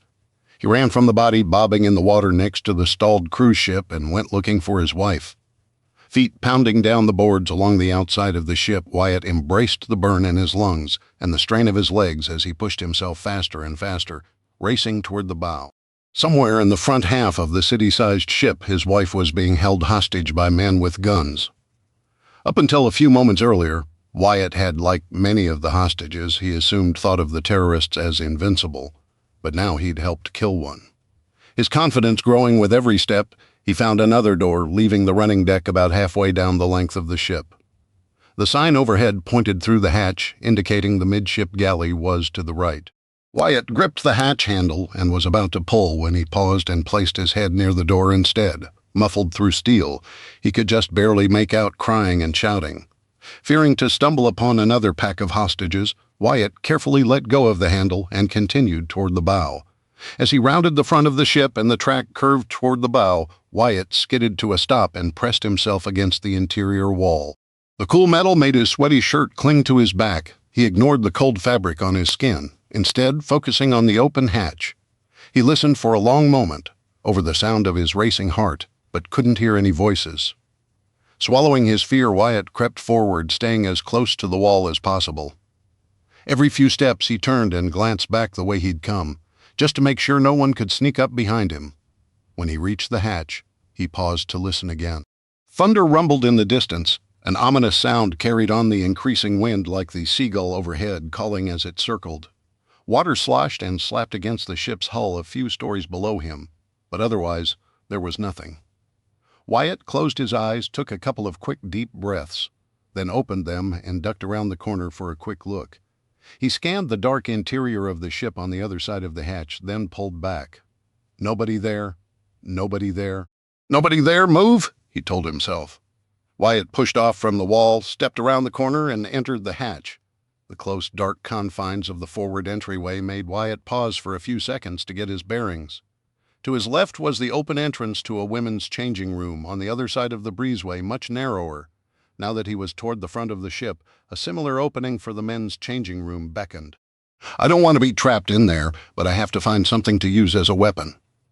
Wyatt took another glance around the deserted breezeway, partially regretting turning down Bryant's offer, and rushed across to the far side. He poked his head out and looked down the walking deck toward the rear of the ship, unable to see past the bulge of the hull where the ship widened out toward the stern. Wyatt sighed. He was alone. He pulled back inside the breezeway and moved into the men's changing room. There's got to be something in here I can use. Chapter 12, Port of Los Angeles. Los Angeles, California, Alejandro Vega, on his first solo shift with the LAPD, pulled his cruiser to a stop behind at least a dozen other squad cars, all with their light bars activated, and shifted into park. He took a deep breath and peeled his hands from the wheel as he stared out the ash-dusted windshield at a writhing wall of smoke and fire that engulfed the port. It was an all-hands-on-deck scenario, or he, as a rookie, wouldn't have been assigned the largest mass casualty event to rock Los Angeles. It was already just an hour or so after the initial explosion, even more destructive in terms of human lives than the all-too-frequent wildfires. The Mystic Royale cruise ship had devastated the entire port when it blew up. Not only was the massive ship obliterated in a ball of fire reminiscent of an airstrike, but the resulting explosion had leveled buildings in the port itself and destroyed 2 other cruise ships that were embarking passengers, causing still further casualties. Vega. This is the worst-case scenario our planners have nightmares about. The chief had told him as he'd followed the others out of the ready room back at the precinct headquarters. It was only when the Department of Energy monitoring stations triggered alerts about rapidly rising radiation levels that the full magnitude of the emergency took hold and the state government kicked the ball to the feds. That didn't mean the locals were standing around with their hands in their pockets. Every cop within 20 miles had been recalled for emergency duty and sent to Los Angeles, Vega included. He wiped the sweat from his brow, turned off his Explorer, and threw open the door. A wall of superheated air hit him, not the normal dry, warm SoCal sun, an ominous, insidious heat given off by the fires that raged through the remains of the port. Even though he stood next to his car almost 300 yards from the worst of the damage, the heat was more than enough to be uncomfortable. A pair of squad cars screeched to a stop behind him, light bars flashing as he stood shielding his eyes from the heat and glare of the fires. He watched firefighters and EMTs loaded with gear jog toward the devastated port district. Vega hesitated, not out of fear, but his mind had shifted into neutral, unable to process the extent of the destruction wrought that morning. "My word," one of the cops who'd arrived after him said. He slowed his jog to a walk, staring at the wall of black smoke that drifted lazily on the offshore breeze. A shadow fell over them all as a thick finger of smoke blotted out the sun high overhead. "What you doing, sightseeing, Morris?" "Vega's a rook, but I expected more of you." "Let's go," the second cop hollered, jarring both Morris and Vega into action. The 2 newcomers rushed past Vega, keys on their utility belts jingling with every step as they jogged between squad cars. "You stay put, Vega. See what the feds need?" the old-timer called over his shoulder. "What feds?" Vega asked, but it was too late. Morris and his partner were already too far away to hear over the noise of the fire. An ambulance appeared out of the gloom, its light bar sending streaks of red and blue through the smoke. Vega stepped aside, it whooped twice, and pulled through the only clear path on the road, taking a survivor to the nearest hospital, not already overrun with incoming wounded. He stared at a bloody handprint smeared on the rear door as the ambulance weaved around the last 2 squad cars in the road and accelerated away from the port. In the distance, several more were approaching the port at full speed, racing to get back and pick up more wounded. As he watched the ambulance disappear in the distance, a bright white panel van appeared, emblazoned with Nest on the side in big bold letters. The driver screeched to a stop and lowered her window to wave him over. "I'm DUO, Nuclear Emergency Support Team. Can you clear these squad cars for me? I need to get my gear closer." Vega looked at the road ahead, choked with police cruisers, ambulances, and fire trucks. "I don't think that's going to happen. Jones, where's that drone?" A radio on the dashboard squawked. The driver slapped her steering wheel and cursed, then retrieved the handset. "I'm here, but there's too many cars blocking the path. First responders are all over the place." "I might be too far out. Do what you have to. We need that data." "Roger that," Jones replied and tossed the radio onto a pile of cushioned equipment boxes on the passenger seat. "Is there anything I can help with?" Vega asked, peering into the van filled with computer screens. "Maybe my spotter is with the second team on the north side. Can you fly a drone?" Vega shook his head. "Sorry, not really." "That's fine. I guess you can be my spotter. Want to help me set up?" She didn't wait for an answer, but hopped out and motioned for him to follow. They shook hands, and she smiled briefly. "I'm Sandy Jones, by the way, Alex Vega," he replied with a tip of his hat. "What are we doing anyway?"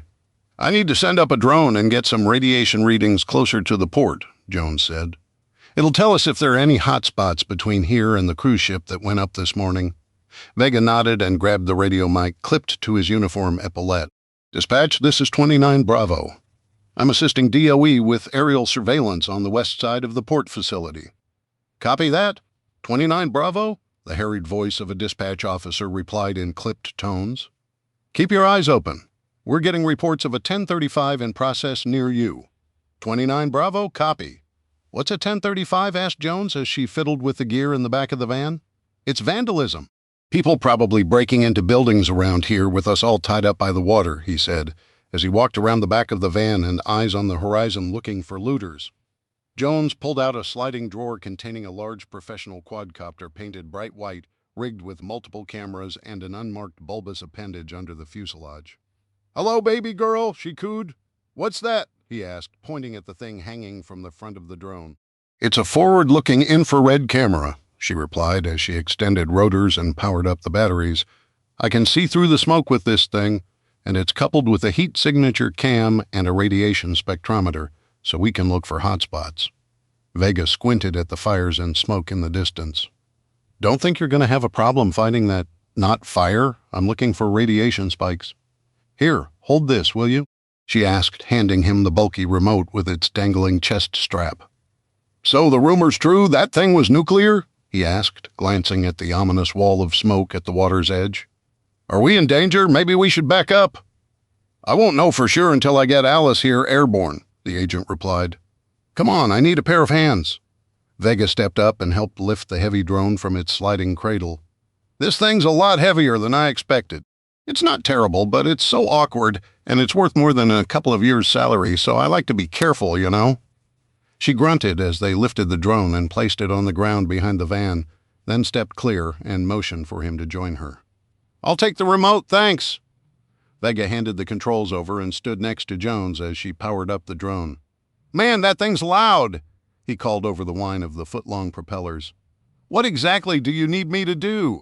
Vega asked, watching the drone as it roared to life, lifted off the ground, then headed straight up into the air. He held onto his cap to keep it from blowing off. "More like a helicopter than a drone." Jones grinned but didn't look away from the control screens. "I need you to be my spotter. I'm focused on the cameras, but it's hard to pay attention to telephone lines, obstacles like that. Just make sure I don't run into any trees or buildings or anything, okay? Alice pretty much flies herself once I set up the waypoints, but she's not very smart when it comes to avoiding a telephone pole." "Copy that," Vega replied, as Jones climbed into the van and settled herself in front of a bank of monitors and a pilot's yoke. The drone sailed overhead, its roar fading to a loud buzzing until it soared too high into the air to hear. Jones shifted the throttle and Alice tipped forward, speeding toward the fires. Vega leaned into the van and watched the camera views shift. A screen on the left was the live feed from the main camera, showing the operator what the drone saw. The middle screen depicted the area through the grays and whites of the FLIR camera. The right screen showed radiation readouts as a heat map overlaid on the aerial view of the ground. The closer Jones flew Alice toward the fire and smoke, the more the radiation map lit up.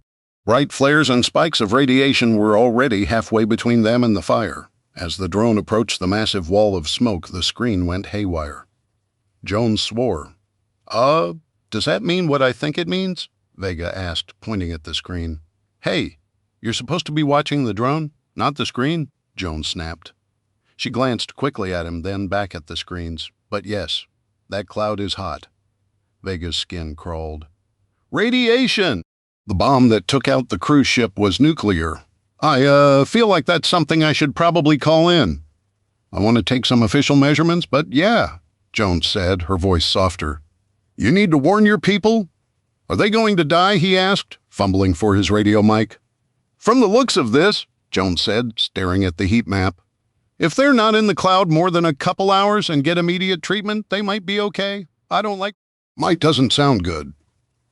Vega's breath caught in his throat as he stepped away from the van, reaching again for the mic on his epaulette. "Dispatch! 29 Bravo!" he called out, his voice cracking. He released the transmit button, cleared his throat, and steadied himself. "Go for 29 Bravo!" the dispatch officer snapped. I'm with the agent I'm with from DOE. We have to get our people out of there," he said, looking back toward the fire. "That smoke cloud is full of radiation." Wait one, 29 Bravo. Vega paced back and forth, waiting for word to pass up the ranks to the superintendent himself. He turned back toward Jones, still operating her drone, and tripped on his shoelace again, swearing. "Dispatch," he called. "Wait 1, 29 Bravo," the dispatcher replied, their voice tight. Vega took a knee and adjusted the offending shoelaces, keeping one eye on Jones. She left the van and pulled the phone out of her pocket. As Vega finished tying his shoe and was about to stand, a flash of light caught his eye and he turned his head to look at the sewer grating on the curb to his left. Idly, he wondered how fast radiation affected one's vision. Was he seeing things? Then another flash of red from inside the sewer lit up the grating. He took a quick glance at Jones, who was having an animated conversation on her phone, then shuffled closer to the edge of the street and peered at the sewer grating. A red light blinked, momentarily illuminating a dark shape nestled in the back corner of the cavity. Frowning, Vega pulled out his pen light and peered into the darkness, then clicked it on and gasped at what he found. Strapped to the back corner of the stormwater drain was a bundle of wires with an oblong gray brick of plastic explosive. A cheap cell phone was strapped to the outside of the package. "Bomb," he whispered, hardly believing what he was seeing. Vega scrabbled to his feet. "Bomb. Bomb," he said again, convincing himself of what he'd seen. "What?" called Jones, her hand over her phone. "Bomb!" Vega yelled, waving his arms as he jogged toward her. "There's a bomb!" "Yeah, I know, it was a dirty bomb," Jones said. "The radiation's not good. It's like Hiroshima down here. We need to get all these people out." "No!" Vega shouted. "There's another bomb in the storm drain over there." Vega yelled, pointing back at the curb grating. "An IED!" "What?" Jones asked as another ambulance raced past them, siren blaring and lights flashing. Vega ignored her, jogging past her van, and grabbed the mic on his shoulder as he went. "Brake, brake, brake!" he hollered, cutting into a report from another cop closer to the water. "Dispatch, 29 Bravo, I got an IED in the storm drain at..." He paused, turning to look for the nearest street sign. He relayed the address, then fell to his knees on the opposite side of the street at another grating. "Say again, 29 Bravo, did you say IED? You got another bomb?" "Yes." 10:45, the power of breath. Vega shined his penlight down into the storm drain and felt his heart skip a beat. The weak light illuminated another cobbled-together bomb, exactly like the first, nestled into the far corner with a similar blinking red light. He got to his feet on weak knees and rushed back to the DOE van, calling out on the radio as he went. "Dispatch, make that 2 bombs!" "I got a pair of bombs. They look like they're rigged with cell phone receivers and plastic explosives. There's enough C4 down here to take out the rest of the dockyards." "Listen, you have to get your people away from the water," Jones said. "I've got the word out, but it'll take a hot minute to run up the chain of command." She added, reaching out a hand to grab Vega. "There are bombs in the storm drains." "We have to get out of here too," Vega exclaimed, pointing left and right toward the graded curbs. His radio chirped with another call for help closer to the burning docks. Vega grabbed his mic and practically ripped it off its epaulette. "Dispatch! You gotta get everybody out of here now! There are bombs in the sewer drains and radiation in the clouds! Our people are walking into a trap!" 29 Bravo, do you have eyes on any LAPD units? Dispatch asked. "No," he swore. "Dispatch, the smoke is shifting. You need to tell the fire department, the EMTs. Everybody down here has to pull back. We need the bomb squad." "All right, settle down, Vega," a rough voice called over the radio. The same man who'd shaken his hand and wished him luck on his first rookie assignment. "The chief, why would somebody plant bombs?" asked Jones as she swiveled the drone in midair and sent it scurrying home. "I don't know," Vega began, turning away from the radio. At the far end of the street, closest to where the billowing smoke was just beginning to envelop the first police cars parked near Ground Zero, a ball of fire erupted. The shockwave momentarily created a bubble of clear air as it blasted the smoke away. The sound of the air-tearing explosion had barely reached their ears before another went off closer to them. Then a pair of explosions rocked either side of the street about halfway to the fires from Vega's position. The ground shook, and a squad car exploded in a secondary fireball, sending bits of metal and glass into the air. Dozens of people transporting the wounded away from the dock screamed as they died. "No," Vega began. He was cut off again as a manhole cover rocketed into the air in the middle of the street, chased by a huge gout of flame. Vega lost his footing and fell with a grunt of pain as Jones screamed and toppled to the ground, smashing the drone's remote control system in the process. Overhead, the buzzing drone wobbled as if drunk and swerved right into the next ball of fire that billowed up, just down the street. The drone careened through the fire and fell to earth like a blazing comet where it shattered on the street. A second later, the manhole cover landed not 10 feet from the van, burying itself in the asphalt with a crunch that made the ground shake and left a new ringing in Vega's ears. A blast of white light blinded him from the storm drain to his left, and Vega turned to shield Jones with his body, a wave of heat so intense he barely felt it as the flames washed over him, and then a smothering blackness enveloped his mind, and the world fell away from him down a long, dark, deep tunnel with no end. More than 200 firefighters, police, and EMTs died in less than 4 seconds when the second wave of attacks struck Los Angeles. But the chaos the attack caused resulted in the deaths and injuries of scores more in the surrounding area. The message about radiation levels never got out, and thousands of people were exposed. Tens of thousands panicked, causing horrific traffic accidents and still further injuries as a mass, uncontrolled exodus of downtown Los Angeles began high overhead. A dozen news helicopters captured the drama as it unfolded live for the rest of the terrified nation to witness. And the panic spread like a tidal wave. Chapter 13, Mukwanago, Wisconsin. Carter residence. Sierra closed the last cabinet in the kitchen and turned to look at the progress they'd made. All the groceries they'd brought home from the riot at Sullivan's Market had been safely stored away. The next person who came to the door wouldn't find fresh supplies lying around like Mr. Davenport had. "Not too bad," Jack said, dramatically wiping his hands of the chore. He glanced at the muted TV on the wall. Nosy neighbors aside, "I think I'm ready to agree with you," Sierra said with a growing smile. "Everything is put away. My car's in the garage. Everything looks normal." She looked at the TV too, but turned away quickly when she realized nothing new was being reported. Just the same pictures of smoke and fire from the seaports and train stations. What was up with Mr. Davenport anyway? Hadley asked as she wiped down the table. "Oh, he's always a little squirrely," Jack said. "Him and Dad have never seen eye to eye. He's always up in everybody's business. You know, he's the one that's trying to get the HOA off the ground? Right!" "I thought you guys didn't have an HOA here," Sierra asked. "We don't," Jack said. "Not yet, anyway. Dad doesn't like him. There's no way him and Mom would live here if there was an HOA. But that guy," Jack said, jerking his thumb over his shoulder to indicate Davenport. "It seems like at least a couple times a year he's putting pamphlets in everybody's mailboxes to drum up interest in forming an HOA. Your dad ever tell you about the stories our dad told us? He used to go toe-to-toe with the HOA in their neighborhood," Sierra said with a laugh. "Your grandfather? Wow! When he got mad, he got even—" "Grandpa?" Hadley asked. "But he's so nice." "What did he do?" she asked, leaning in conspiratorially. "Okay, so when I was growing up," Sierra began, "your grandpa was always complaining about the HOA in our neighborhood. It wasn't exactly a new thing, but the restrictions they had in place when we moved in, or so my parents told me, were nothing like what they were when I left to go to school. You know, they got worse over the years." Jack nodded sagely. "Give 'em an inch, they'll take a mile. That's what Dad says," he added. "Exactly, so this one time," Sierra said, getting herself a glass of water while she told the story. "Your grandpa gets a letter that we need to clean up the dog poo in our yard because it smelled too bad." "That doesn't seem too bad," Hadley said cautiously. "Well, I guess it wasn't at first." Grandpa just ignored it. "Then we got another letter, and another one, notice after notice after notice. This went on for weeks and months. By now, your grandpa is a little fed up with it all."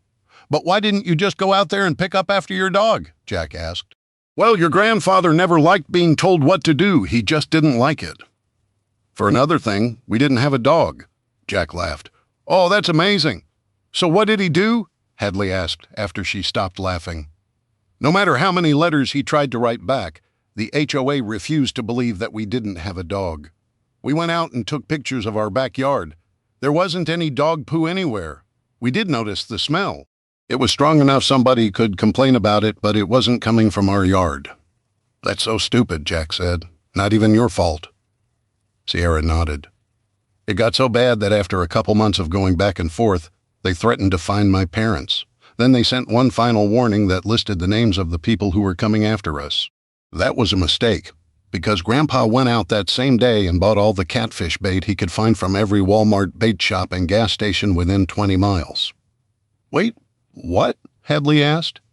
He literally took off work and spent the entire day buying catfish bait, Sierra said, laughing.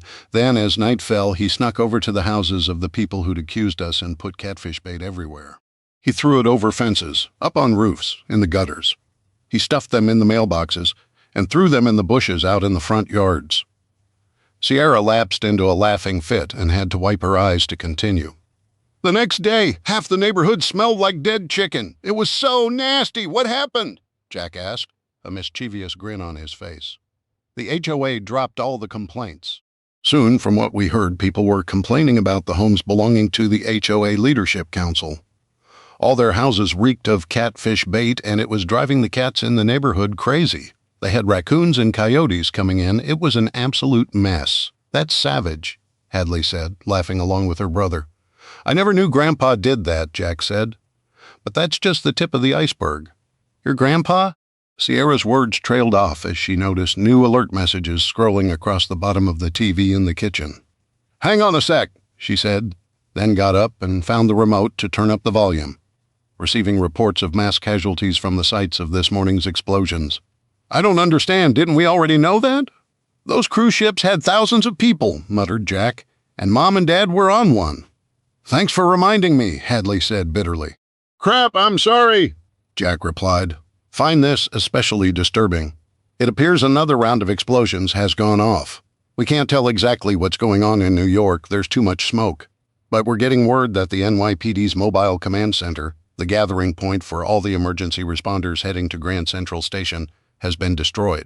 Sierra gasped as the scene on the TV shifted from the smoke pouring out of Grand Central Station to flames and chaos on the streets below.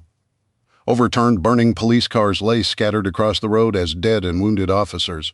Firefighters and EMTs filled the streets as they watched. A fire truck exploded in the distance, sending up a great gout of flames, shattering windows on nearby buildings and overturning 2 squad cars, lights gyrating wildly across the street. Sierra hastily changed channels to another 24-hour news station, but it was more of the same, only in Los Angeles. Fire department is reporting more than a dozen firefighters killed in what appears to be an ambush attack at the staging area near the port of Los Angeles. More than 100 injuries so far have been reported among the police officers, firefighters, and emergency medical technicians who raced to help the survivors of the horrific explosion this morning. This is just going to compound rescue efforts. Ladies and gentlemen, I can't imagine. The reporter choked up and turned away from the camera, waving for them to move to someone else. We're definitely under attack, Jack breathed. Why are they doing this? Hadley asked, staring at the TV. Sierra changed channels again. The day's drama was being played out in one corner of the screen while a round-table discussion of experts poured over the meaning of the attacks. I don't understand. This second attack doesn't make any sense, one of the moderators said.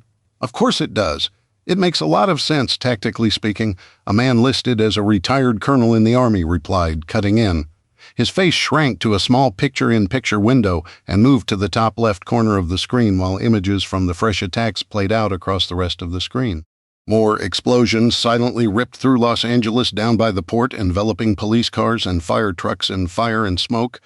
First responders scattered those who were still on their feet, and the helicopter swerved up out of the way of the blossoming smoke. Tactically, you're suggesting we're at war? One of the guests accused with scorn in their voice. Come on. The colonel ignored him, his stern face staring out at Sierra from the screen as if delivering a personal explanation. From a tactical standpoint, and we have to assume this is a tactical situation whatever you'd like to believe, what we're seeing in Los Angeles confirms it. Unfortunately, these are not random attacks across the nation. This is a coordinated military-style assault on the United States. They attacked our biggest seaports, Seattle, Los Angeles, Miami, he said, holding up his fingers one after the other. Hadley moved next to Sierra at the mention of Miami. What's he saying? She asked. Hush now, Sierra said gently, hugging Hadley. Let's find out. They attacked our land transportation with bombs at train stations in Denver, Chicago, and New York, he continued, raising the rest of the fingers on his hand and enclosing it into a fist. They're doing this to undermine confidence in our transportation systems by sea and land. If that's the case, a woman argued, leaning over the round table. She pointed at him, and the camera shifted to her. If they're going after our transportation system, why haven't they gone after airports? They did that already on 9/11, the retired officer said, unconcerned. We beefed up our security and modified aircraft cabins to make sure that couldn't happen again. And it hasn't. But did we pay special attention to trains, ships, and cars? The retired major asked. What's unfolding in front of us right now is proof that this attack isn't over. You're saying all this is connected? Asked the moderator. The colonel nodded. Of course it is.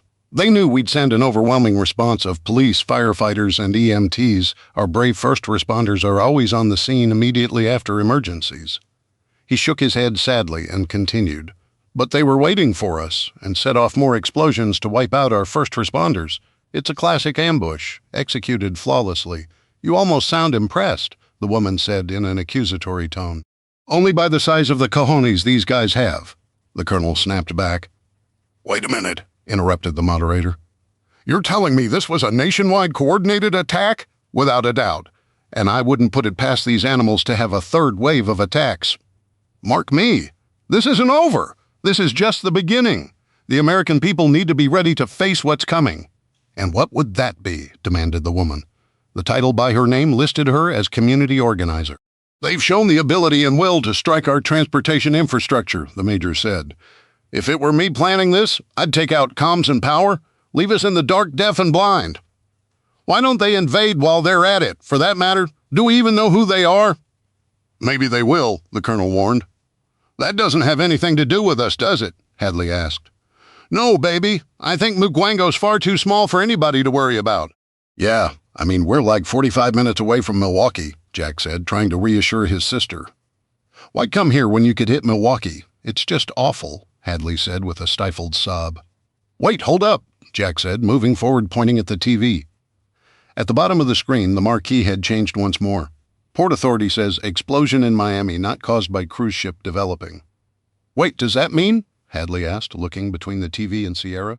The explosion wasn't caused by a cruise ship, Sierra blurted, clapping her hands. That means, if it's true, your mom and dad's ship should still be somewhere out there, right? It's gotta be, Jack said. They're okay. I knew it, Hadley cried. Okay, just hold on a second, Sierra said as Hadley and Jack hugged each other in celebration. It's a developing story, guys. That means they don't know all the facts. But it's got to be them, Hadley said, wiping at tears. They're okay. Sierra fought back the urge to argue any further. The look of unbridled joy on her niece's face was too precious to squash with the facts. It was a developing story, little more than a rumor at this point. Sierra smiled and hugged the kids just the same. Let them have a moment of hope on an otherwise dark day. This is the best news I've ever heard, Hadley cried, wiping tears from her eyes. I'm sorry, hang on, one of the reporters on the round table discussion show said, interrupting the retired major. We're getting word now. Am I hearing this right? Power stations are under attack now? I told you, the colonel said, sitting back in his chair with a sigh. Okay, right, the reporter announced, touching their earpiece. They turned to face the other people on the panel, all anxiously waiting for whatever up-to-the-minute news had just been received. We're getting reports now from Oregon and Washington that power substations have been apparently attacked. Eugene, Oregon has lost all power, and it doesn't seem to be an isolated incident. Cities and towns all across the Pacific Northwest are going dark. I don't understand. What are they talking about? Sierra asked. That is raising the stakes to a whole other level, the retired colonel said with a concerned frown. If they're launching attacks on the power grid, the newsfeed disintegrated into digital static, replaced a moment later by the scratchy image of the interior of the news studio, lit by emergency lights. And gentlemen, we seem to be having some power fluctuations of our own here in the New York studio. This is rather concerning. Coming on the heels of news that the grid is under attack on the West Coast, we urge you to. The screen went black with an audible pop. I guess they lost power, too, Jack said. They're hitting the East Coast and the West Coast at the same time. I don't think New York lost power, Sierra whispered. What do you mean? Hadley asked, her eyes wide. Sierra lifted the remote and pointed it at the TV. She pushed the power button with no result. She glanced at Jack, who moved to the wall and threw the nearest light switch. They all looked up at the ceiling, but the switch moved up and down with no effect. "They took out our power?" Jack asked. "How is that even possible? We're 2,000 miles away from Oregon." "It's a cascading failure," Sierra said. "They don't have to take out the entire power grid at once. Just enough of the big junction points to overwhelm everything." She put her head into her hands. "So we don't have any more power? No TV? No cell phones? No heat?" asked Hadley. Jack walked into the other room, then returned carrying the binder. He put it down on the table before Sierra and Hadley and flipped to the page on power loss. He tapped the paper, then looked at Sierra. "I guess we're here now?" "Wait, where are you going?" Sierra asked as she got up from the table. "If the power's out," Jack said, reaching for his coat on the hall hook, "I need to go set up the solar panel on the well pump. Otherwise, we're not going to have water, and if we can't keep the faucets dripping at night, the pipes will freeze, right?" "What about the fridge and freezer?" Hadley asked. Sierra scanned the page, her eyes stopping at the section on food.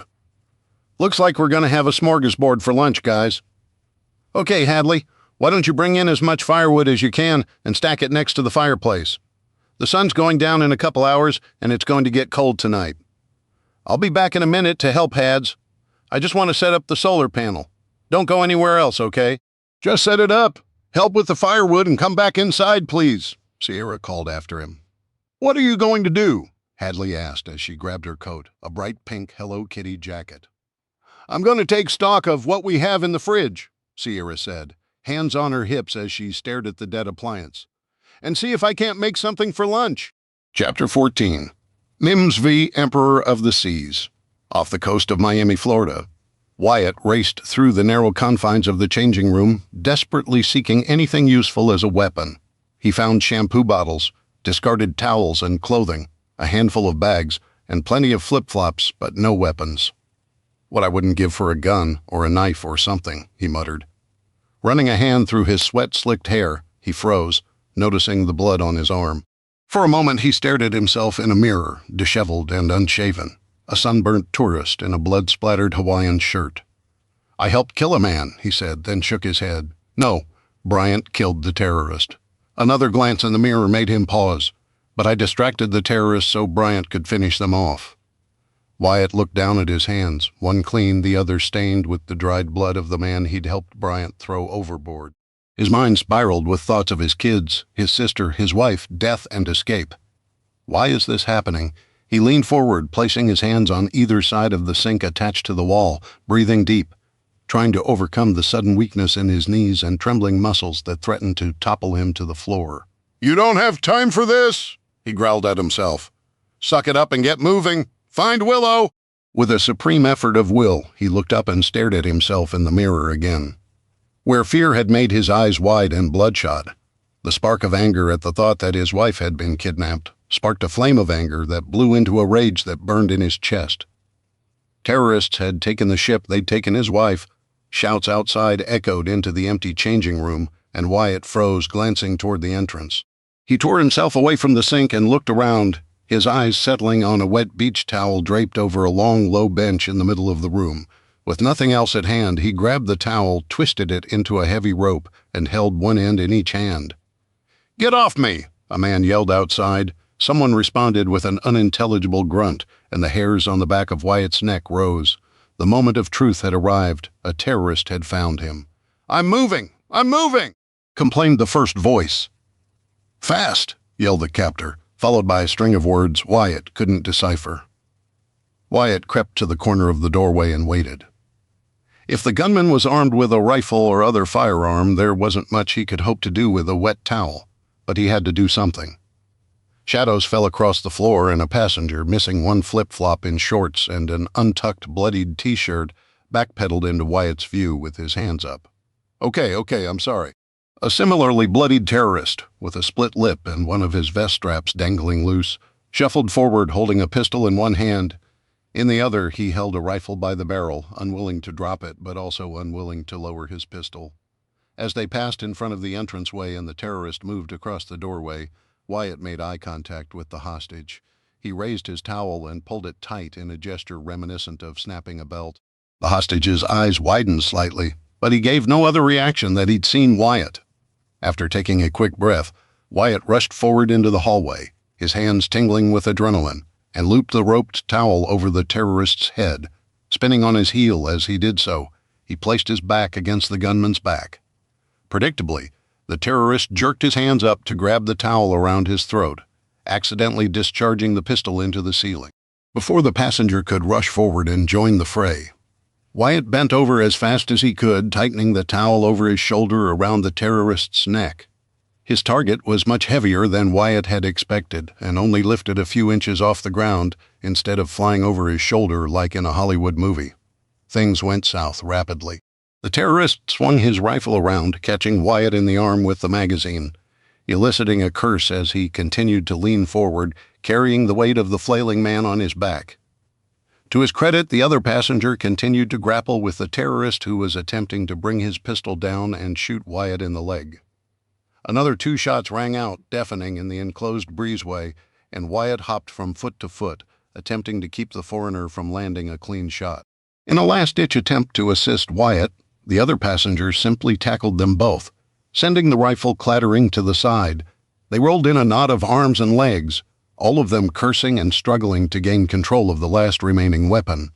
A quick pair of shots rang out and the other passenger grunted. Wyatt's shoulders slackened immediately as the injured man, shot in the chest and stomach, moaned with a hollow sound and fell to his side, his eyes staring up at nothing. The terrorist, free of one attacker, focused all his attention on Wyatt. He threw his elbows rapidly for Wyatt's kidneys, forcing him to let go of the towel and disengage. But the terrorist was faster. He spun to his left, scrambled to his feet, and aimed the pistol down at Wyatt. He yelled something in rapid-fire Arabic, took a hesitant step forward, and went to grab the rifle, keeping the pistol wavering now pointed at Wyatt the whole time. He snarled something and cocked the hammer. Wyatt sat up and raised his hand slowly, eyeing the pistol as the terrorist continued to yell at him. For a brief second, the man was distracted as he glanced down at the rifle, with his attention elsewhere. Wyatt kicked out his left foot, sending his flip-flops sailing through the air to slap noisily against the wall behind the terrorist. The distraction worked and the man spun on his heel, whipping his gun around faster than Wyatt thought possible for someone wearing body armor. But it was all the time he needed. Wyatt launched himself from the ground, slammed into the terrorist, and they both crunched into the far wall. Without thinking of anything else, Wyatt grabbed the man's gun hand with both of his and repeatedly smashed his wrist against the corner. Ignoring the howls of pain from the struggling terrorist, Wyatt successfully knocked the gun away before taking an elbow to the face. Trying to wipe away the stars and tears, Wyatt staggered back, his hands up, ready to claw and fight. The terrorist was on him before his vision fully cleared, though vise-like hands gripped his throat and drove him to the deck, the weight of the man and his armor pinning him for the final blow. Wyatt struggled, the oxygen rapidly burning up in his bloodstream, as he clawed at the man's hands but couldn't shake him. He smelled onions and garlic, and as the terrorist yelled at him, spittle flew into Wyatt's bloodied face.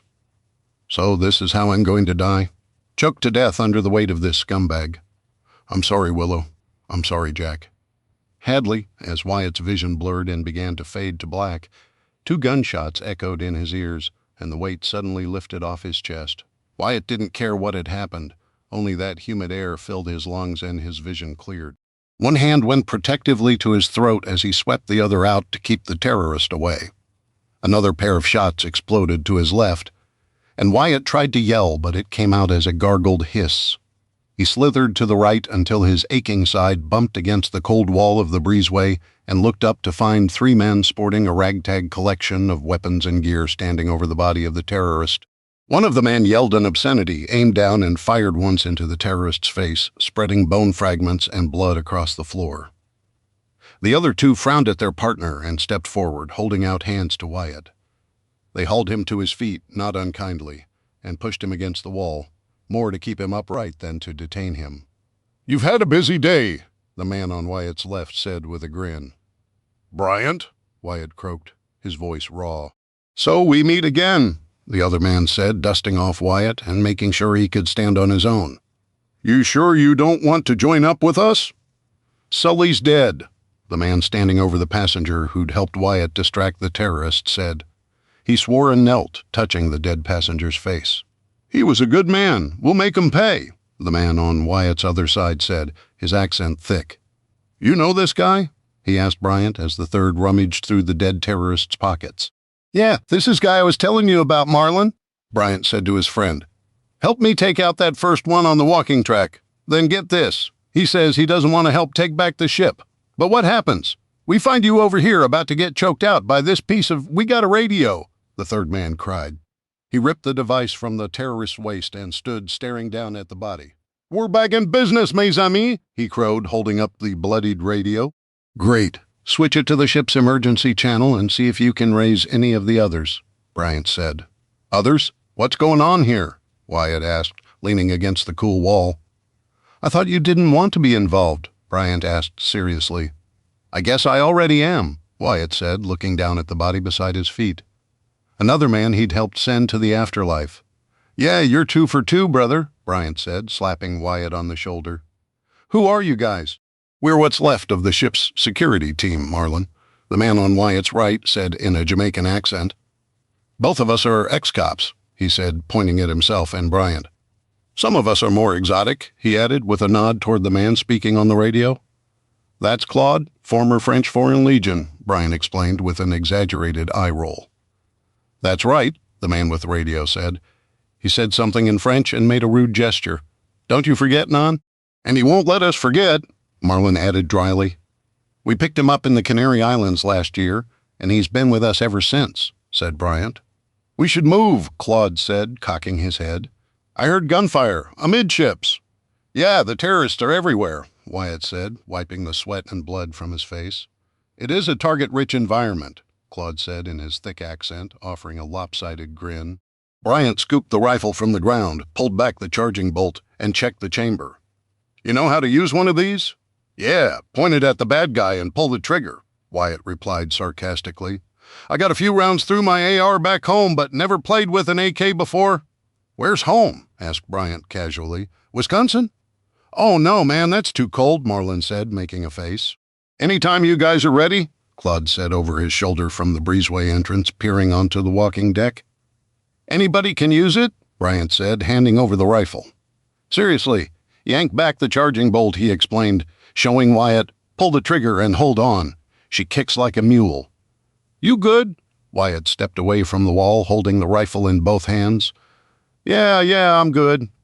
We ready yet, or are you two going out to dinner first? Claude called, making the Jamaican snicker. He muttered something in French and stared at them impatiently. I have to find my wife, Wyatt stammered. You think you can help your wife better on your own or with us? Bryant asked, all joviality gone from his face. This is twice now. You've helped us out. We were tracking this guy, he said, pointing at the dead terrorist. Sully was tracking him. We were trying to rescue Sully, Marlin explained. I'm sorry you didn't get here sooner, Wyatt said quietly. I shouldn't have gotten involved. Did he go out fighting? Marlin asked. That's all I want to know. He saved my life, Wyatt replied with a nod. I had that guy around the neck with a towel, he began, gesturing at the terrorist. Attends, wait, you fought him with a towel? Claude asked. C'est incroyable, he muttered, shaking his head. Well, it was wet, Wyatt admitted. Claude laughed. It was wet. I like this guy, Claude said as he flashed a thumbs up at Wyatt and stepped out into the sunshine on the portside walking deck.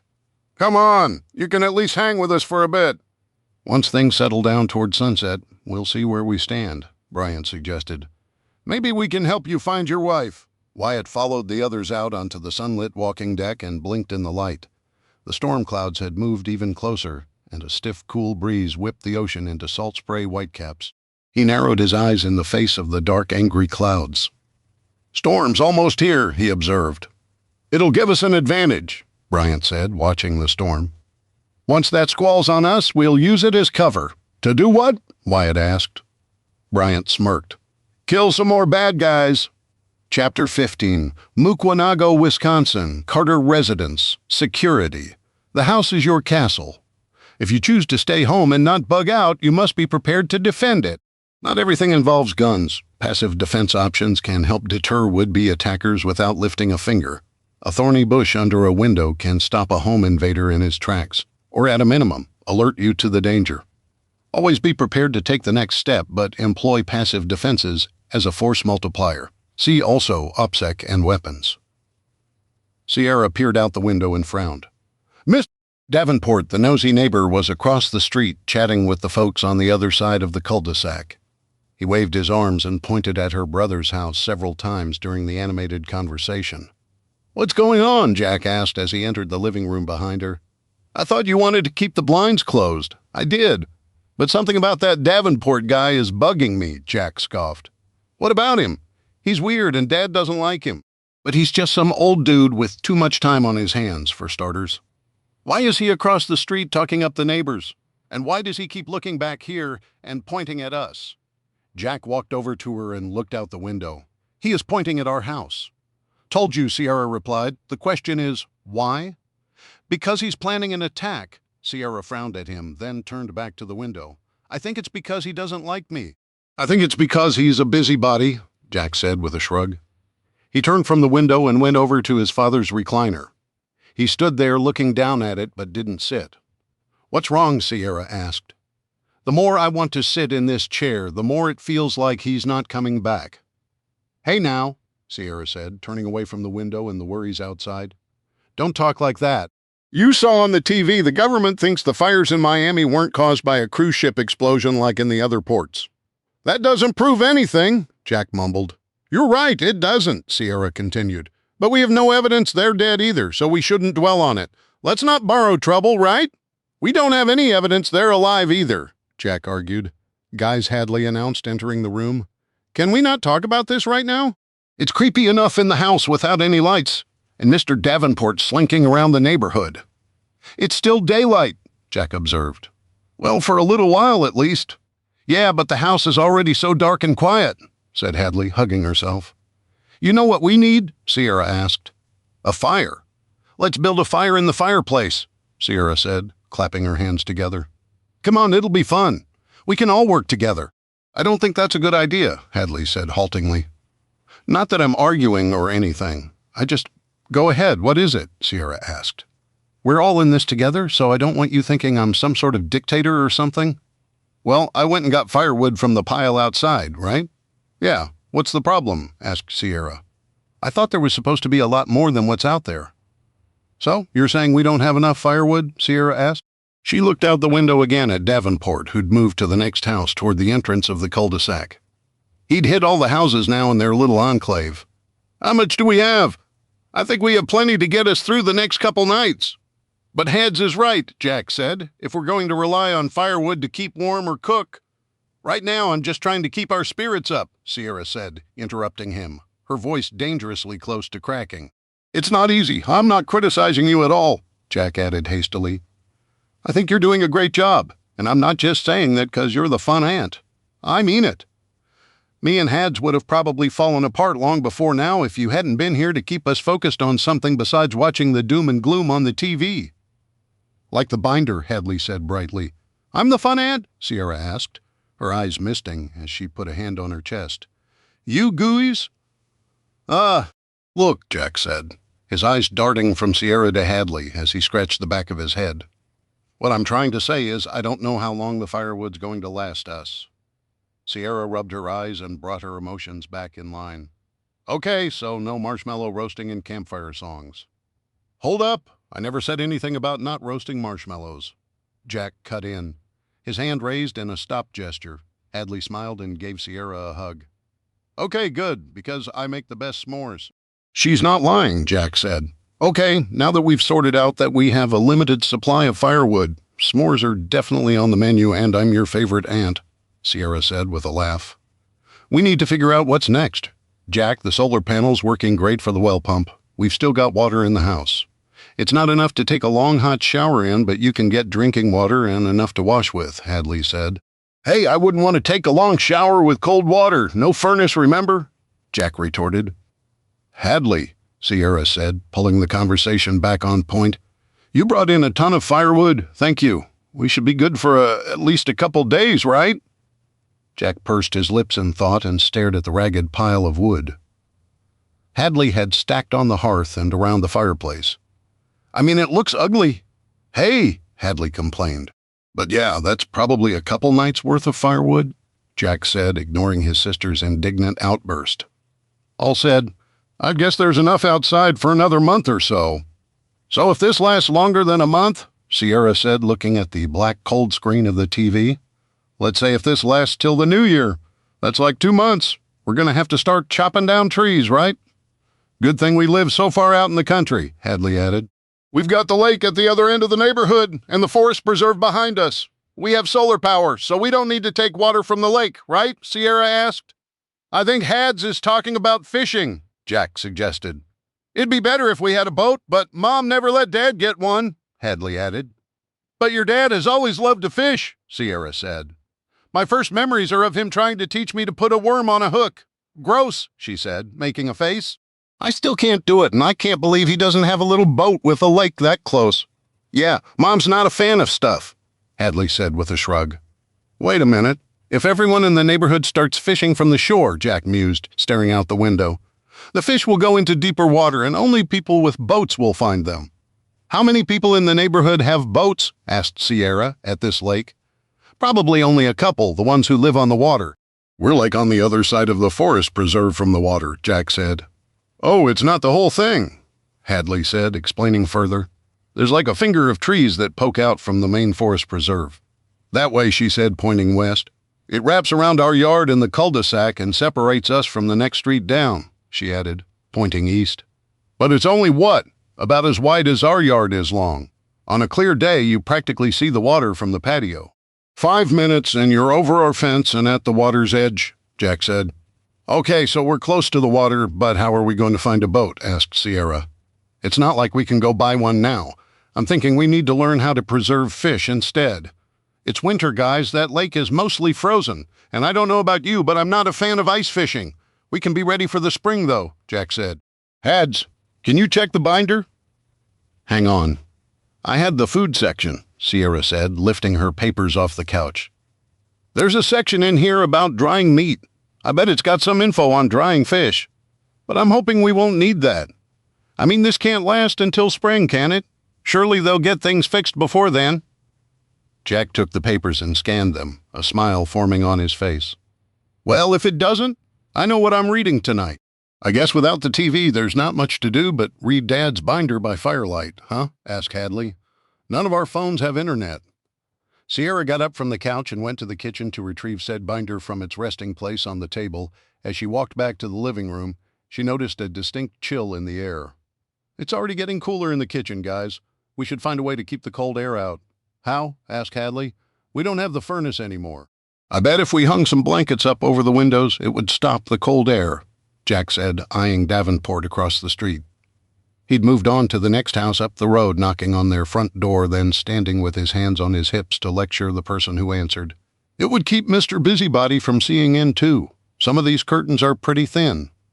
Okay, guys, let's do this, Sierra said, placing the open binder on the coffee table. In here, it says we need to make sure the property is locked down. Part of that is light security. We should keep any stray light from getting out of the house at night, so we don't give away that there's people here, blackout curtains. That's like World War III. I'm not sure I like that smile on your face or not, Jack said, but I'm in. Your mom may not like my idea either. Definitely in, Hadley said, laughing. You guys get blankets, and what should we use to hang them? Dad's got a heavy-duty stapler. He's got a pistol grip. Will that work? Jack asked. It's in the garage on the workbench. I'll get it. Yeah, that should work, Sierra said. I'll get us some blankets, Hadley added, rushing from the room. While you're doing that, I'll go out into the garage and lock the big door, Sierra said. You can do that? Hadley asked.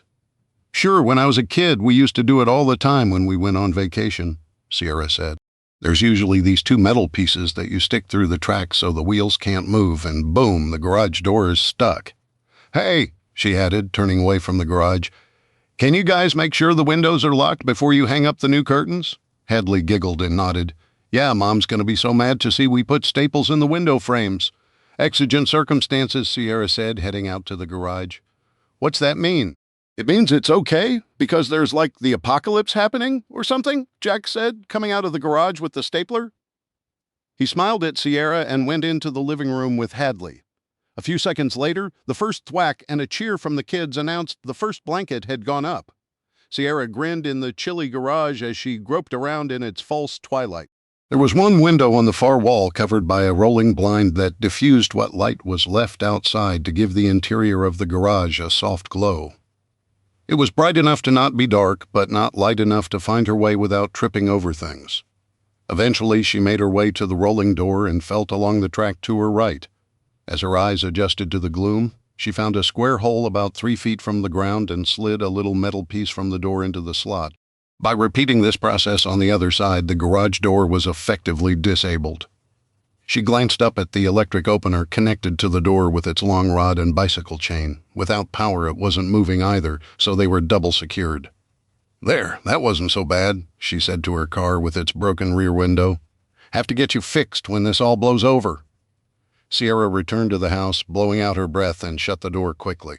"Man, it's definitely colder out there than it was before," she said, rubbing her arms. "Check it out," Hadley said, waving Sierra to enter the living room like a stage manager. Sierra walked into the living room and burst out laughing. The front window was covered with a Ninja Turtles blanket, hung askew and barely covering the window frame. "What?" Jack asked in a hurt tone. "We tried?" No, I wasn't laughing at your effort," Sierra said quickly. "What is it then?" Hadley demanded. "It's just your mom's going to kill me because I told you to staple a blanket to her window frame." Jack looked at the improvised curtain, then back at Sierra. "Yup, she's going to kill you." Okay, Sierra said, unable to stop smiling as the green half-shell heroes stared at her from the wall, where a wide window was just moments earlier. "Hadley, can you get the next one? I want to see if Jack can get a fire going. I need to take a refresher course on fire starting."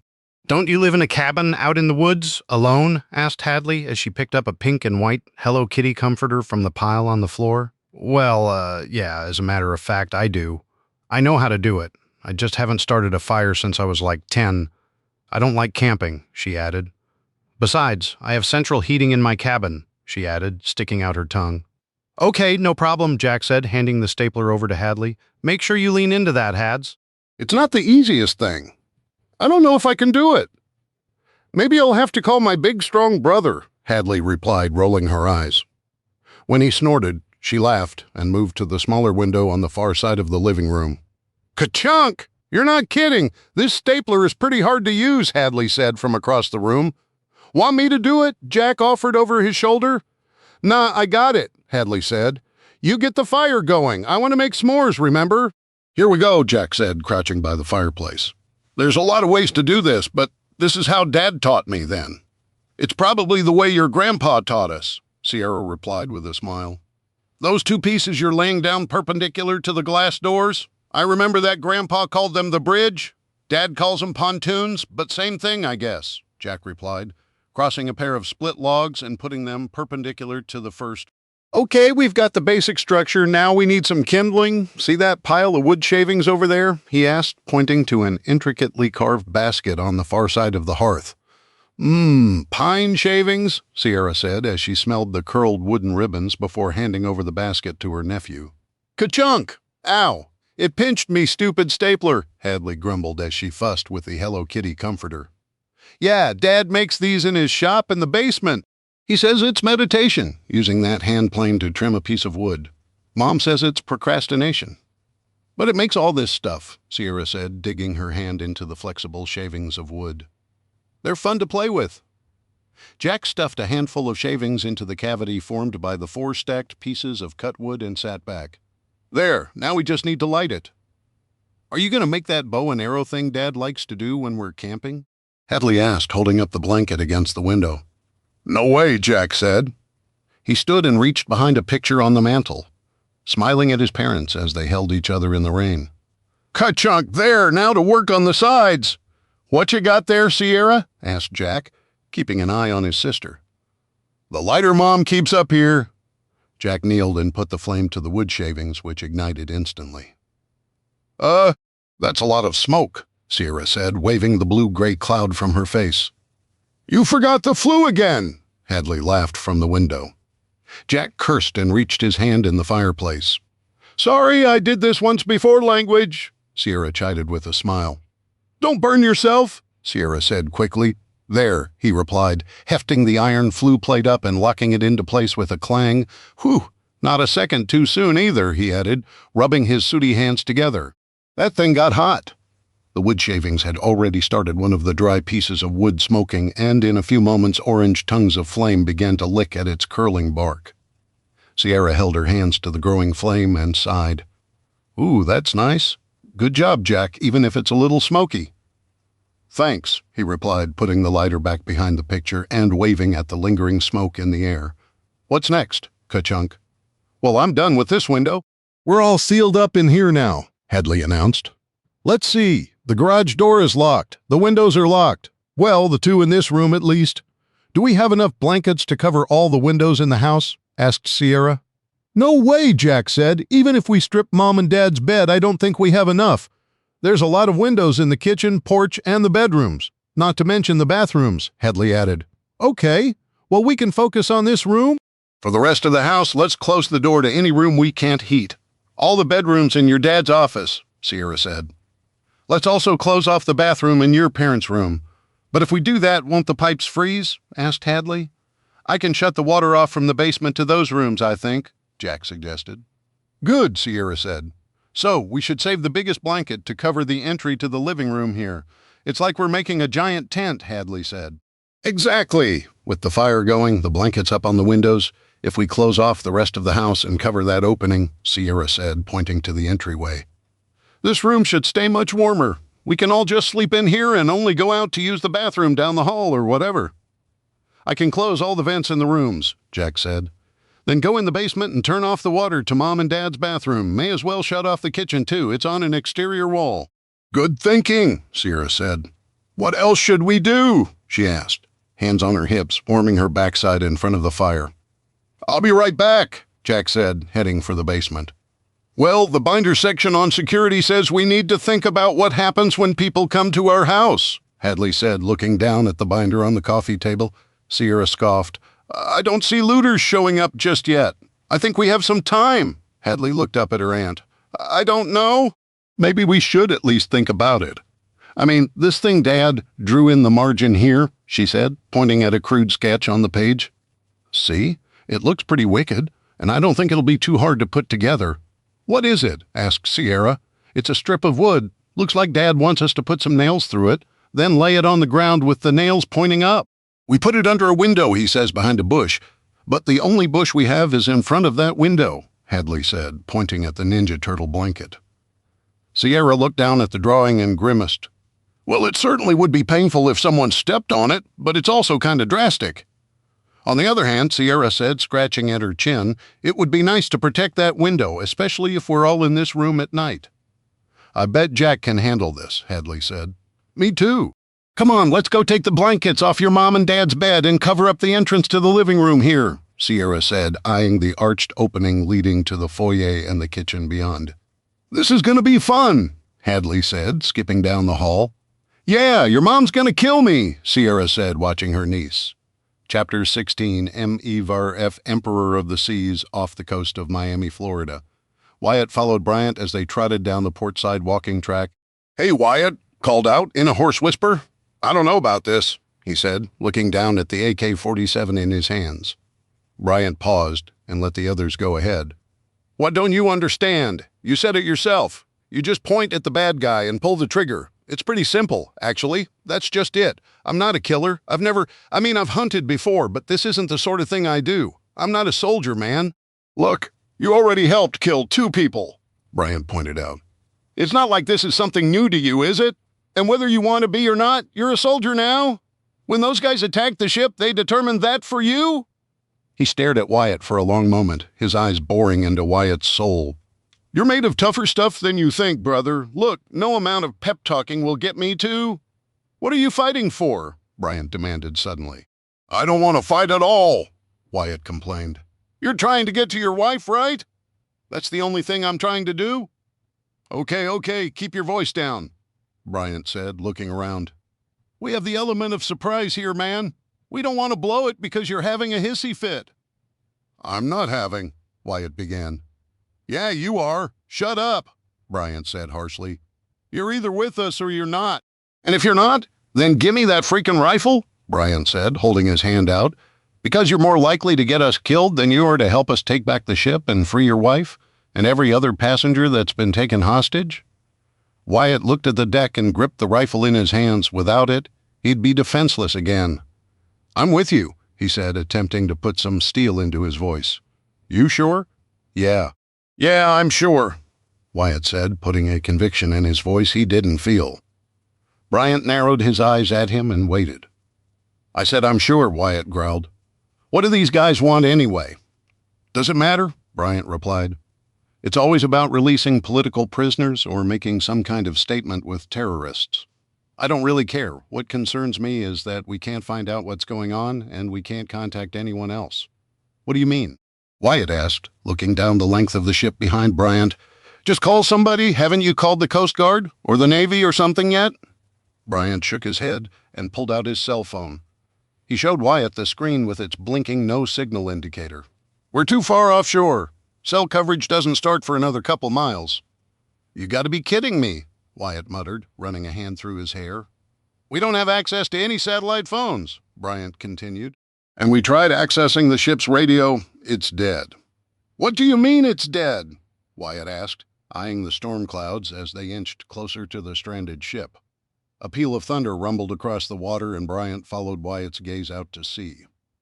I'm saying, he continued, the terrorists have not only taken control of the ship, but they've also taken control of all communications. They shut it down, man. Nobody can get anything from shore, and we can't cry for help. We're sitting ducks out here, and it's up to us to do something about it. What would you do to rescue your wife? Bryant asked, looking at him. What about your kids? The thought of someone harming Willow, or his children, seared the hesitation from Wyatt in a flash of comprehension and anger. He gripped the rifle and glared at Bryant, but didn't say anything. There it is, Bryant said quietly. Now you're ready. Hey, my man, Marlin said, as he rushed back toward them. We got a live one. What? Wyatt blurted. Just around the corner, he's guarding some people, escorting them to a restroom, Marlin said, ignoring Wyatt's question. I think we ought to take him alive, Bryant said. We need some information. These jokers are keeping us in the dark. Will someone tell me what's going on? Wyatt demanded in a whisper. There's a terrorist up there, and we're going to try to take him captive. You might want to sit this one out, brother, Bryant said. Wyatt began. He clenched his jaw. No, you're right. I'm a part of this fight. I'm not trusting my life to this guy, Marlin said, jerking a thumb at Wyatt while looking at Bryant. We know nothing about him. No offense, he added sarcastically. None taken, Wyatt said, with just as much sarcasm in his voice. Here, he said, handing Bryant the rifle. I thought you just said, Bryant protested. I'm no soldier. I've already told you that, but that doesn't mean I can't be bait. What you saying? Asked Marlin. You just gonna walk in there, man? He scoffed, looking away. You crazy? Bryant narrowed his eyes. It could work. I like the way you think. Okay, what's your plan? Well, Wyatt said, scratching his head. I hadn't really gotten that far, other than just walking in there and distracting the bad guy. Then you guys come in and do your thing. Sounds good to me, Marlin said. Hey, I get his gun when he gets shot, yeah? Bryant laughed and slapped Wyatt on the shoulder. Cojones! Cojones for days! Come on, let's go! Wyatt led the way, rushing as quietly as he could down the walkway toward the open hatch. On the other side of the hatch, Claude held up his hand and silently ordered them to slow down. He pointed one finger up in the air, then curled it around the corner and pointed through the hatch. There's one guy, and he's right inside the hatch, Bryant whispered over Wyatt's shoulder. Indiscriminate noises drifted out the open hatch, interspersed with some sharp words in a rougher voice. Okay, you're up, Marlin whispered. Wyatt glanced at Bryant. Just make sure you don't leave me hanging out there. Okay, Bryant nodded. If things get a little dicey, we'll take him out. Just be prepared for the noise and hit the deck. Copy, Wyatt nodded. Yeah, copy. He shook his shoulders, stumbled toward the door, pretending to be lost. He tripped and fell forward, his eyes still adjusting to the light before he could regain his balance. Wyatt slammed into a well-muscled man who yelled something in Arabic and shoved him roughly to the side. He carried a rifle on his back, a vest full of ammunition, and a pistol. Who are you? Where are you from? He yelled in broken English, raising the pistol and aiming it at Wyatt, who ducked his head and raised his hands in the air, semi-crouched. "Don't shoot! Don't shoot!" Wyatt cried, turning his head away and closing his eyes, hoping to take on the appearance of a terrified passenger. "Where are you from?" the terrorist yelled again, stepping closer to Wyatt and pushing the gun into the side of his head outside. Wyatt suggested. I got separated from the others. I'm just trying to find my wife," he stammered. The terrorist rattled something off in rapid-fire Arabic, then grabbed Wyatt by the collar and roughly spun him around, pushing him against the wall again. The cold muzzle of the pistol pressed against the back of his head, and Wyatt suppressed the urge to release his bladder. "I'm sorry, please don't kill me," he whimpered as the man roughly searched him for weapons. Finding none, the terrorist grunted and stepped back. He yelled something at Wyatt, which caused him to look over his shoulder and see the terrorist gesturing him to turn around. Keeping his hands in the air, Wyatt complied. "You're not going to kill me, are you?" Wyatt asked, as the terrorist started to push him back to the others. A quick glance showed half a dozen people clustered together in the hallway, standing in between restroom doors in the breezeway. As he watched, a woman emerged from the women's restroom adjusting her sundress, then took her position cowering in line with the others.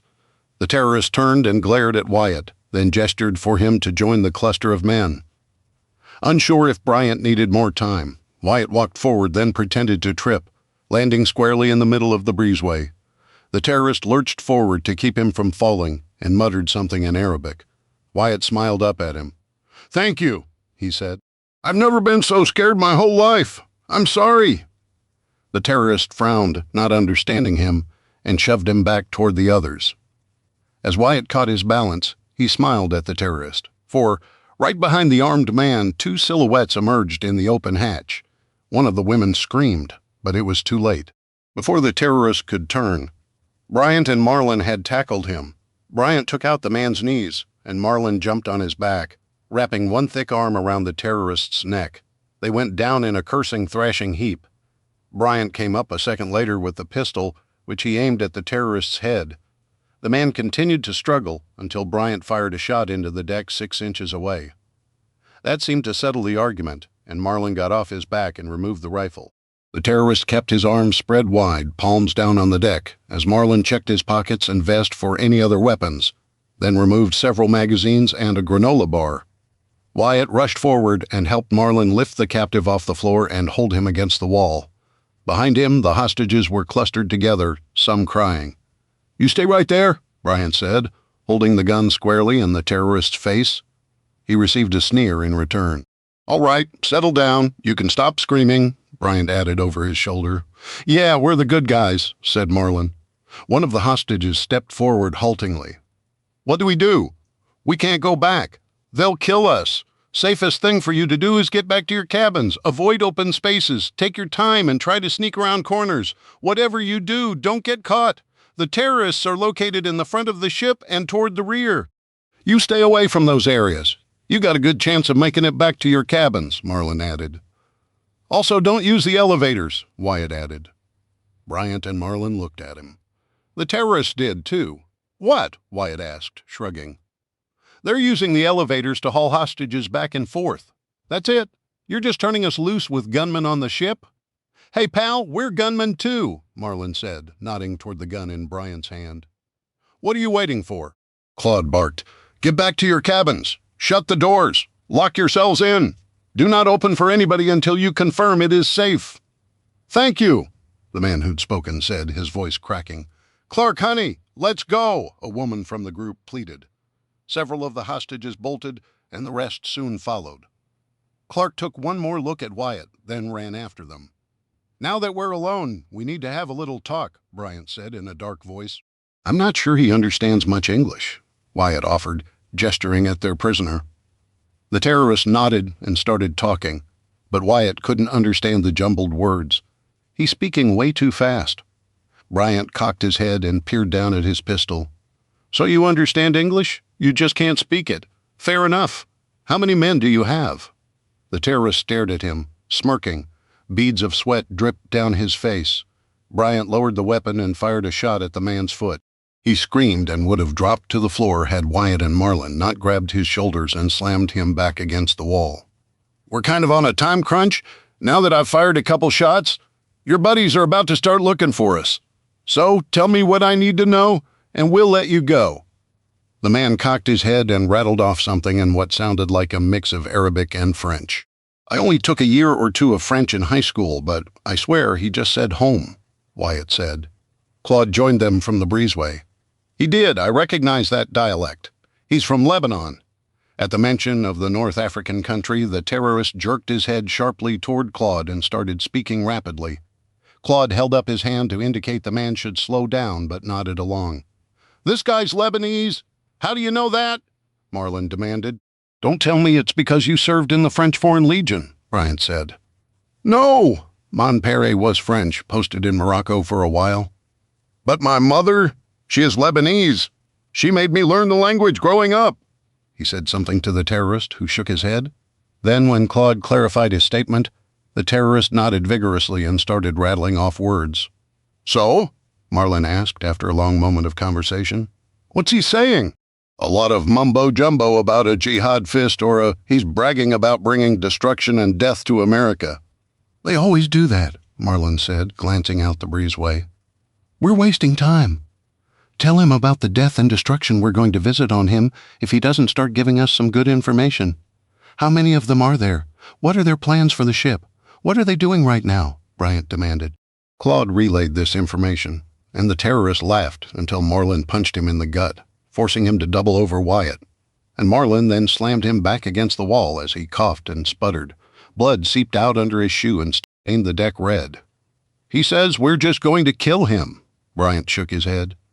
"You tell him if he gives us the information we want. I will let him go, I promise."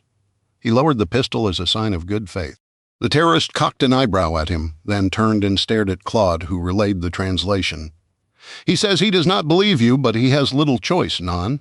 He says he will not believe an infidel like you, but if our new friend here tells the same thing, he believes it." The terrorist looked at Wyatt. Claude and Bryant looked at Wyatt. "Why does he want to talk to me?" Claude relayed the prisoner's answer. "He says you have kind eyes. You are no soldier." Marlin laughed. "He says," Claude continued, "the others will shoot him without doubt. My man's not lying," Marlin muttered. "Fine.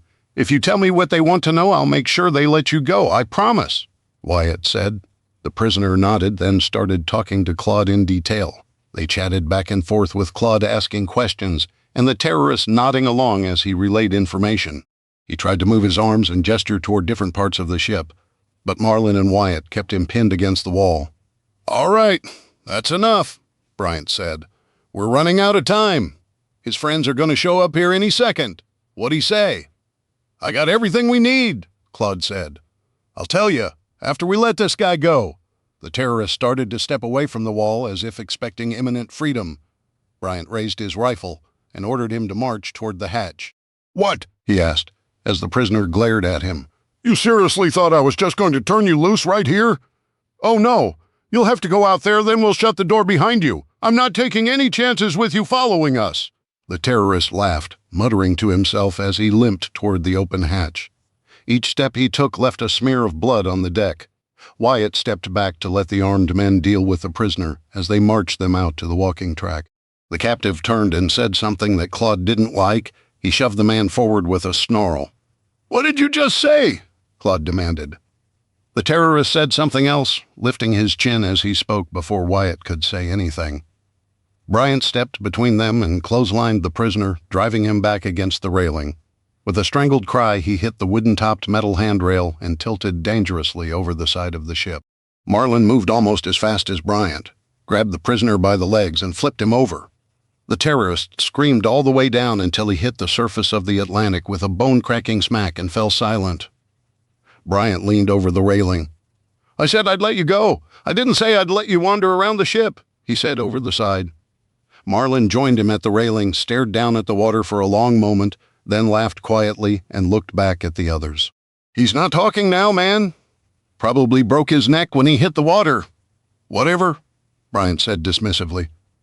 "That's one less problem we have to deal with. Come on, we need to find cover or figure out what we're going to do, and we need to do it now. I'm not going anywhere until you tell me what he said to you," Wyatt said to Claude, stepping out on the track to join them. "Go ahead," Bryant said to Claude. "He said these guys are part of a bigger group," Claude explained, his words tinted in his French accent. "They hit the whole country, all the United States. They have groups attacking cruise ships in Los Angeles and Seattle. They're attacking trains, bus terminals, any place with American public transport. They also will hit first responders." "The power grid?" asked Wyatt. Claude shrugged. He did not say they want to bring America to its knees once and for all. Guys, these buffoons are serious. If half what he tells me is true, the whole country will be in deep yogurt. "My kids," Wyatt muttered as the others argued about what to do next. "I have to get my kids," Wyatt said. "I have to find my wife and get off the ship." "Hang on, that is not all," Claude said. "What else?" asked Bryant, suddenly wary. He said 2 ships, Seattle and Los Angeles, were nuclear. "So is this one?" Claude added, pointing at the deck. "Say again, Mon?"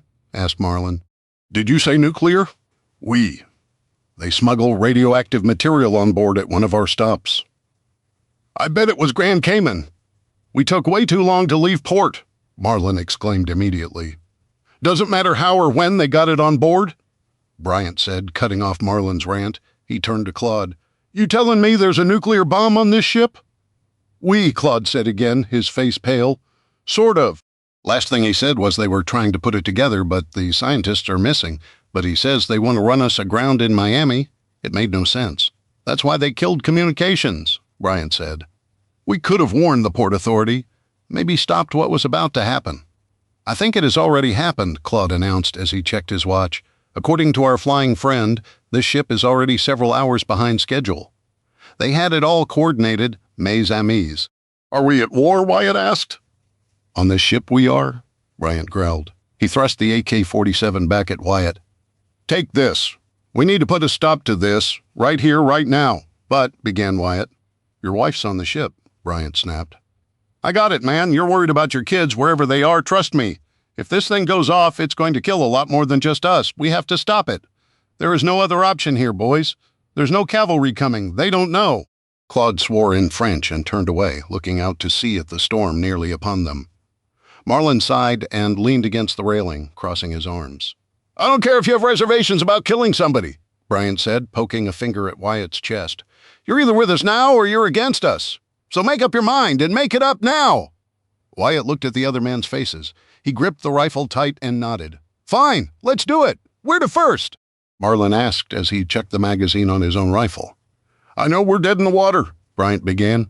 "But if they figure out how to get the engines working again, there'll be no stopping them. We need to get to engineering. Maybe we can link up with some others on the way and disable the ship." "Yeah, well, then they would just blow it up out here. There will still be 4,000 people," Claude said. "Better us than the 4 million people that could be killed if it blows up in downtown Miami," Bryant said. "Come on, it's time to go hunting." Chapter 17. Mukwonago, Wisconsin, Carter residence. Security.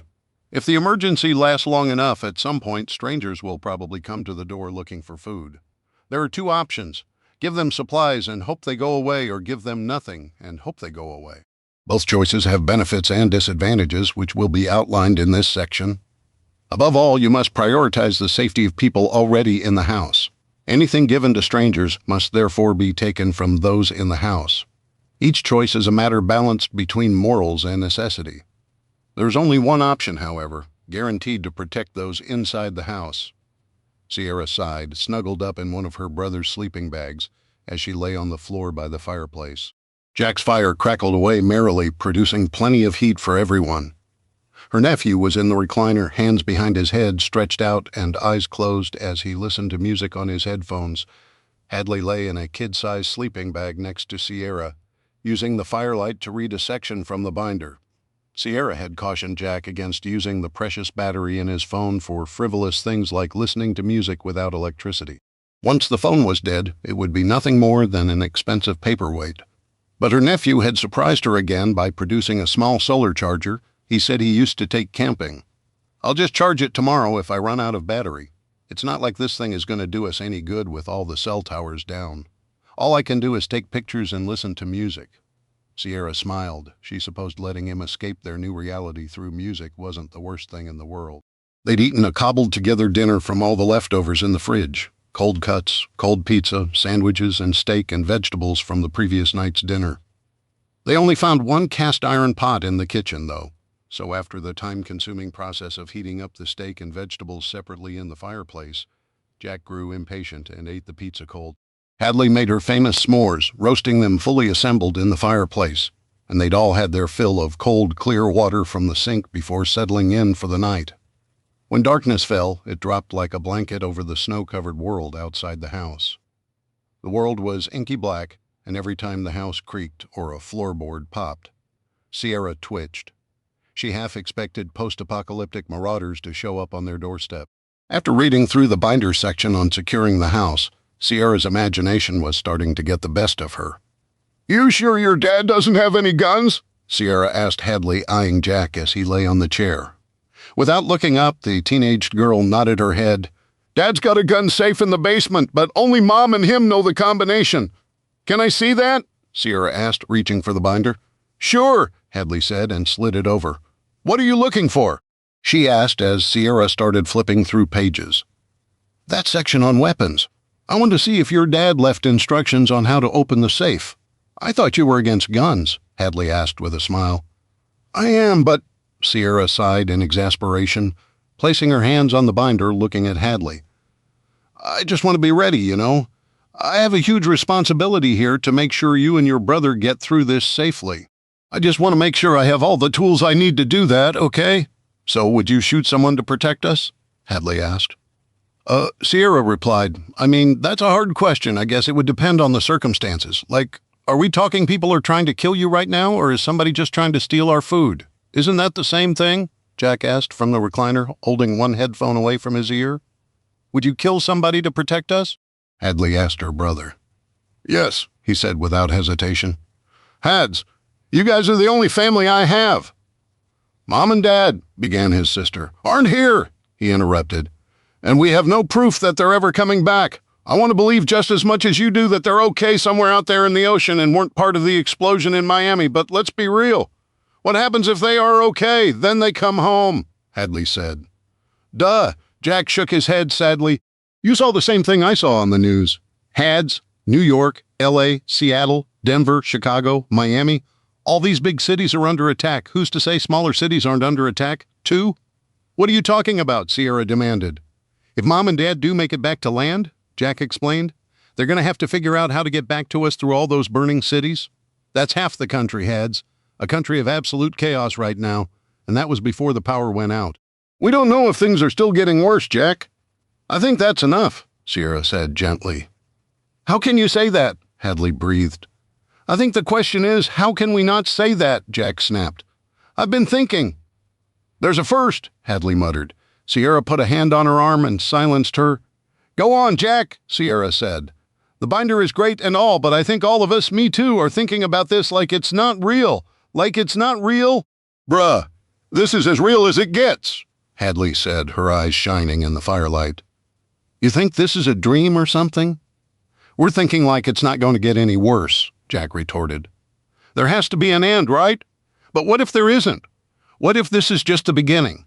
What if everything out there that's happened? What if it all just gets worse?" "Why would you think that?" Sierra asked, trying to keep Hadley from flying off the handle. "We have to be ready for everything now, and we have to be ready to protect each other. You guys are all that I have unless and until Mom and Dad come home. So if somebody tries to break down that door and I've got a gun, I'm unloading with both barrels, no questions asked. Just because you might think it's the end of the world doesn't mean we can go around shooting anybody that we want to," Sierra countered. "And just because we think it's the end of the world doesn't mean anybody else out there has a right to come in here and take what we have. If it is the end of the world, that could mean the difference between whether we survive or starve. We have to start looking at things in a different way. Everything is a potential threat, guys. Think about it. If they took out the power grid, what else can they take out?" "Well, we already know they've attacked the port cities and the train stations," began Hadley. "Right," said Jack, sitting up in the chair and removing his headphones, his face aglow in the firelight. "But take it a step further. The inner cities out there will be war zones. They're already fighting, but the terrorists are winning. Without power, things get a whole lot worse." "Well, they get a lot darker, that's for sure," Hadley said with a wry grin. "Unless, of course, people have fireplaces." "I know, but without electricity, gas stations can't pump fuel," Jack continued. "Hear me out. That means whatever gas you have in your car is all we're going to get, right?" he asked. "I hadn't thought about that," Sierra admitted. She glanced at Hadley. "I remember seeing the lines at the gas station, and it made me think they might run out. But I hadn't thought about if they'd even be able to pump or not. And what we saw at the grocery store is just the tip of the iceberg. We still had power, air conditioning, and access to gas stations, right?" Sierra nodded sadly. "And people still shot at each other over food, but without gas?" Jack asked. "How are the trucks going to deliver food to the grocery stores? The shelves will be empty. Where are we going to get food?" Hadley asked. "That's a question everybody else is probably going to ask tomorrow or the next day when they run out of food." Jack shook his head. "That's what I mean. Things are going to get bad. Real bad, pretty quick if they don't get the power back on fast." "And if the power is out for a while?" asked Sierra. "It'll just make things worse," Jack breathed. "When people run out of food, what are they going to do?" "You don't think they'd try to come after what we've got, do you?" Hadley asked. "Okay, let's just simmer down," Sierra said gently.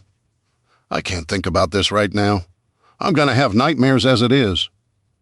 "But," began Jack. "I know you think you're doing the right thing by trying to bring up all this stuff and make us think about it right now," Sierra said, holding up her hand. "But I don't think it's going to make a difference if we come to a decision tonight. Let's table this and talk about it in the morning." "But," Jack said again. Someone knocked on the front door and silenced Jack. The sound was oddly muffled by the blanket hanging in the entranceway, but it was painfully clear. Someone knocked on the door, and it echoed through the quiet, still house. Jack froze, half out of the recliner, and looked at Sierra. "Okay, nobody panic," Sierra said quickly, forcing herself to get out of the sleeping bag without showing her trembling hands. She got to her feet, adjusted her clothes, and walked to the door as the knocking resumed. "What do we do?" Hadley asked in a small voice, extracting herself from her own sleeping bag. "I know what I'd do if I had a gun," Jack mumbled. "Really?" Sierra asked. "I don't think that apocalyptic raiders start looting by knocking politely on someone's door." She peeled back the thick comforter that used to grace Wyatt and Willow's bed and padded into the foyer. Bundled up with a sweatshirt and 2 layers of pants, she was still shocked at the temperature difference between the sealed-off living room and the rest of the house. The knocking continued as she and Jack walked to the door. She pushed Jack away and made him stand in the shadows behind the door, then motioned for Hadley to stay hidden. "I don't think anybody's going to do anything, just taking precautions. I'm responsible for you two, remember?" she said at Jack's questioning look. She took a deep breath and exhaled, then opened the door, catching Mr. Davenport mid-knock. He jumped back as if a snake had emerged out of the grass in front of him and joined at least half a dozen other people standing on the sidewalk with flashlights. Clouds of vapor hovered around their heads as they stood watching Sierra in their winter gear. "Oh, hello! I thought you might be the pizza we'd ordered," Sierra joked. No one laughed. Davenport stepped forward and cleared his throat. "As you are the presumed legal tenant," he said, putting an emphasis on the word that Sierra didn't appreciate, "at the moment we felt obligated to tell you that we are holding a meeting of concerned citizens. Tomorrow, 9 a.m. "Why is he talking like that?" Jack whispered behind the door. Sierra ignored him. "Okay," she said slowly. "Do I get to know what this meeting's about? And why do you want me there?" "Every property is represented except for those with owners who are out of town," Davenport explained in a condescending tone. "Since you're here with the Carter children, the council felt you should be advised of what we decide." "I take it by the sour look on your face that you didn't agree with that decision," Sierra said. Davenport looked at her down his nose. "You are correct in that assumption. You don't own this house, and the children who live here are not yours," he said as he leaned around Sierra, trying to peer into the dark, cold cavity of the house. "Nor are they 21. They have no say in the matter. But as you said, the owners will be home shortly, so we figured. So, the council pro tem, that is, figured it was best to keep you in the loop." "You won't be able to vote, of course," one of the people standing on the sidewalk said in a not unkind voice. "Sorry about that, but rules are rules. However, we figured it wouldn't be right to completely exclude you." "How gracious of you," Sierra said sarcastically. "What exactly is this meeting about?" "We plan on sharing information the council has come into possession of and updating all the residents about the situation in the country at large. We also need to go over some administrative points," Davenport droned on, "such as keeping track of who exactly is in residence, who is not, and what needs people have." "Needs?" asked Sierra, "medically speaking." Davenport continued. Also, we'll take a quick inventory of everyone's food supplies for possible redistribution, along with making sure we make contact with local and state authorities. We want to make sure we post watches?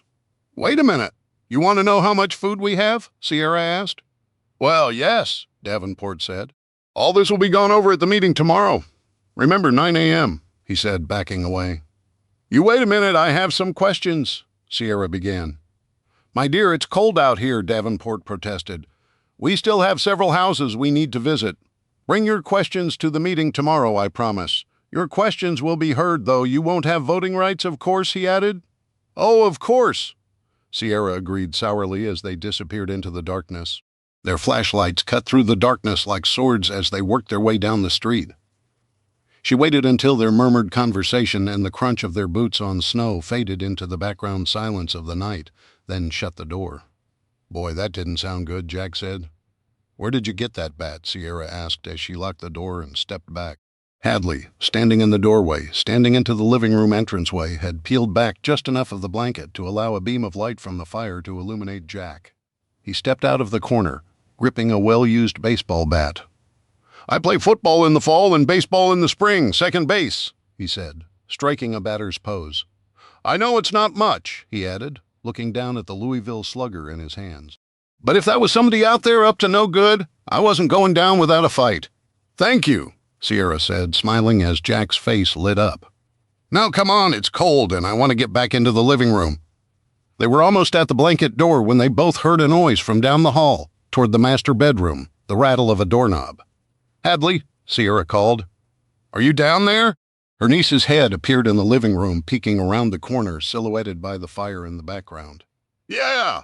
Oh, Sierra breathed. The noise echoed down the hallway again. Jack raised the bat and stepped forward.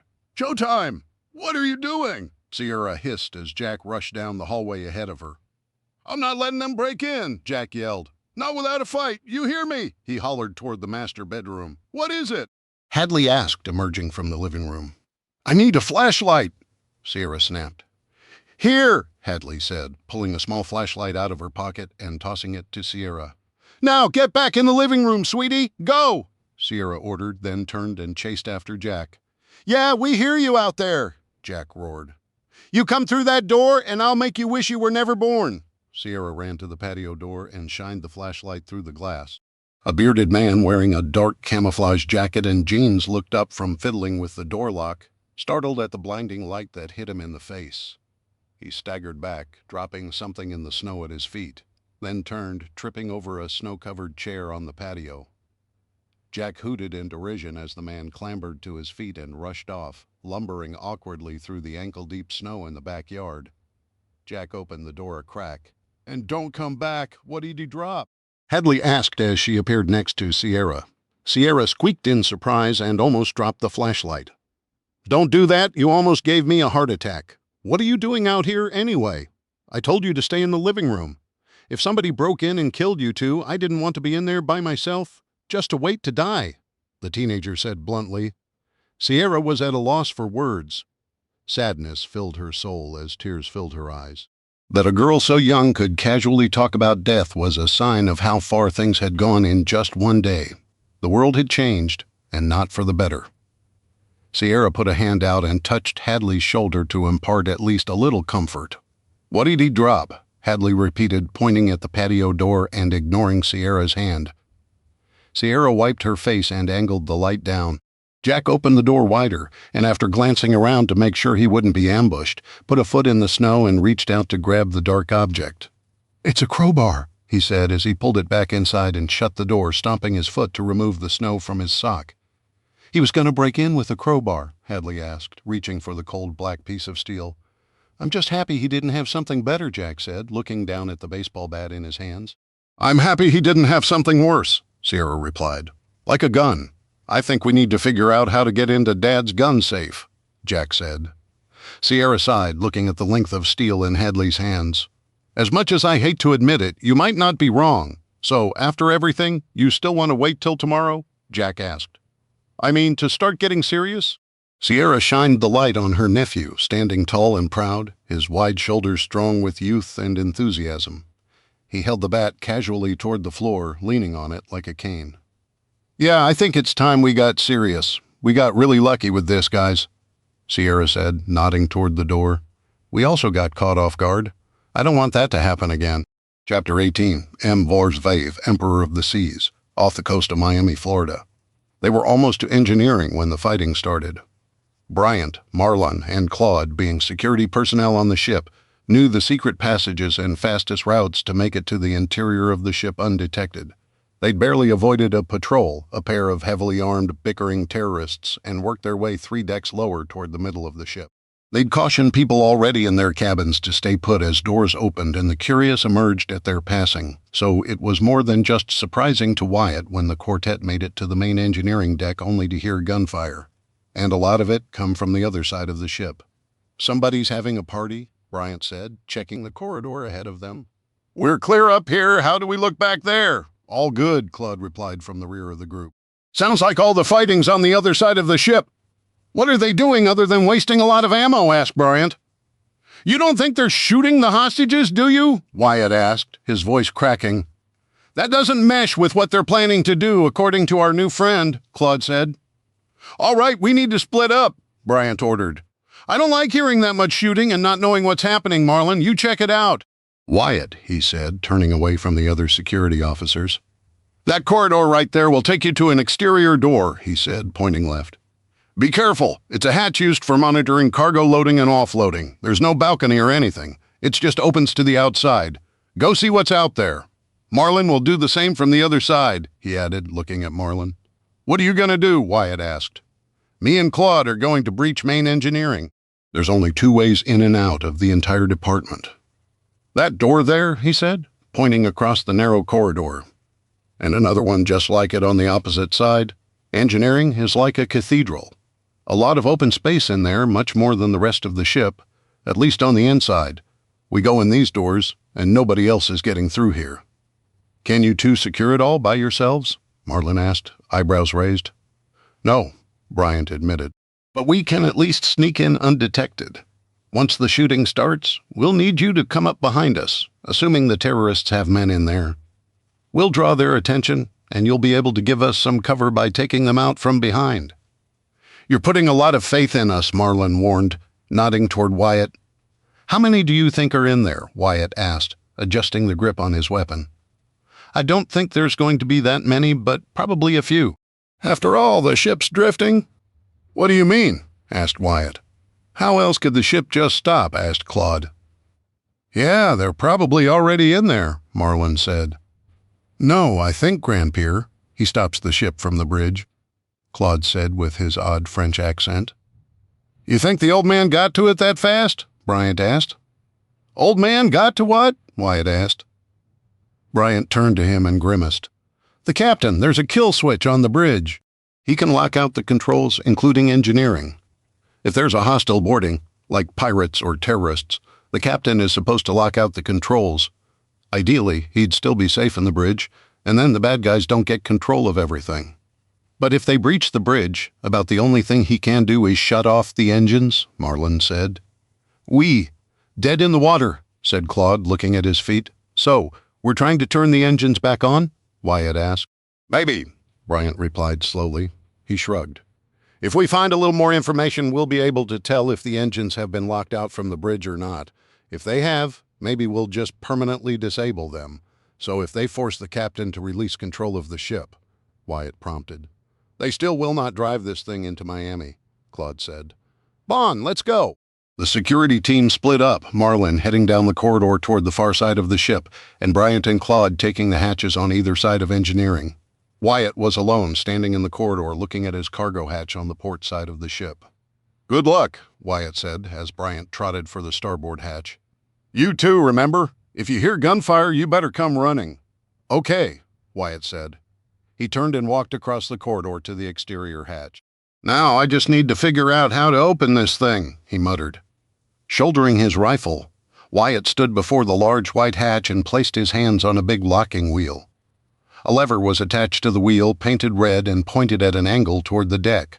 He gripped it with his left hand and tugged, then put more force behind with both hands until the lever groaned and rotated up.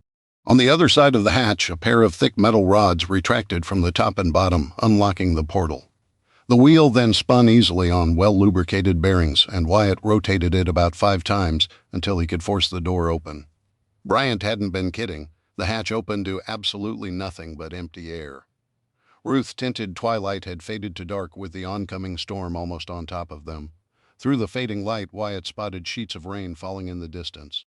Thunder clapped overhead, and it shook the ship under Wyatt's feet.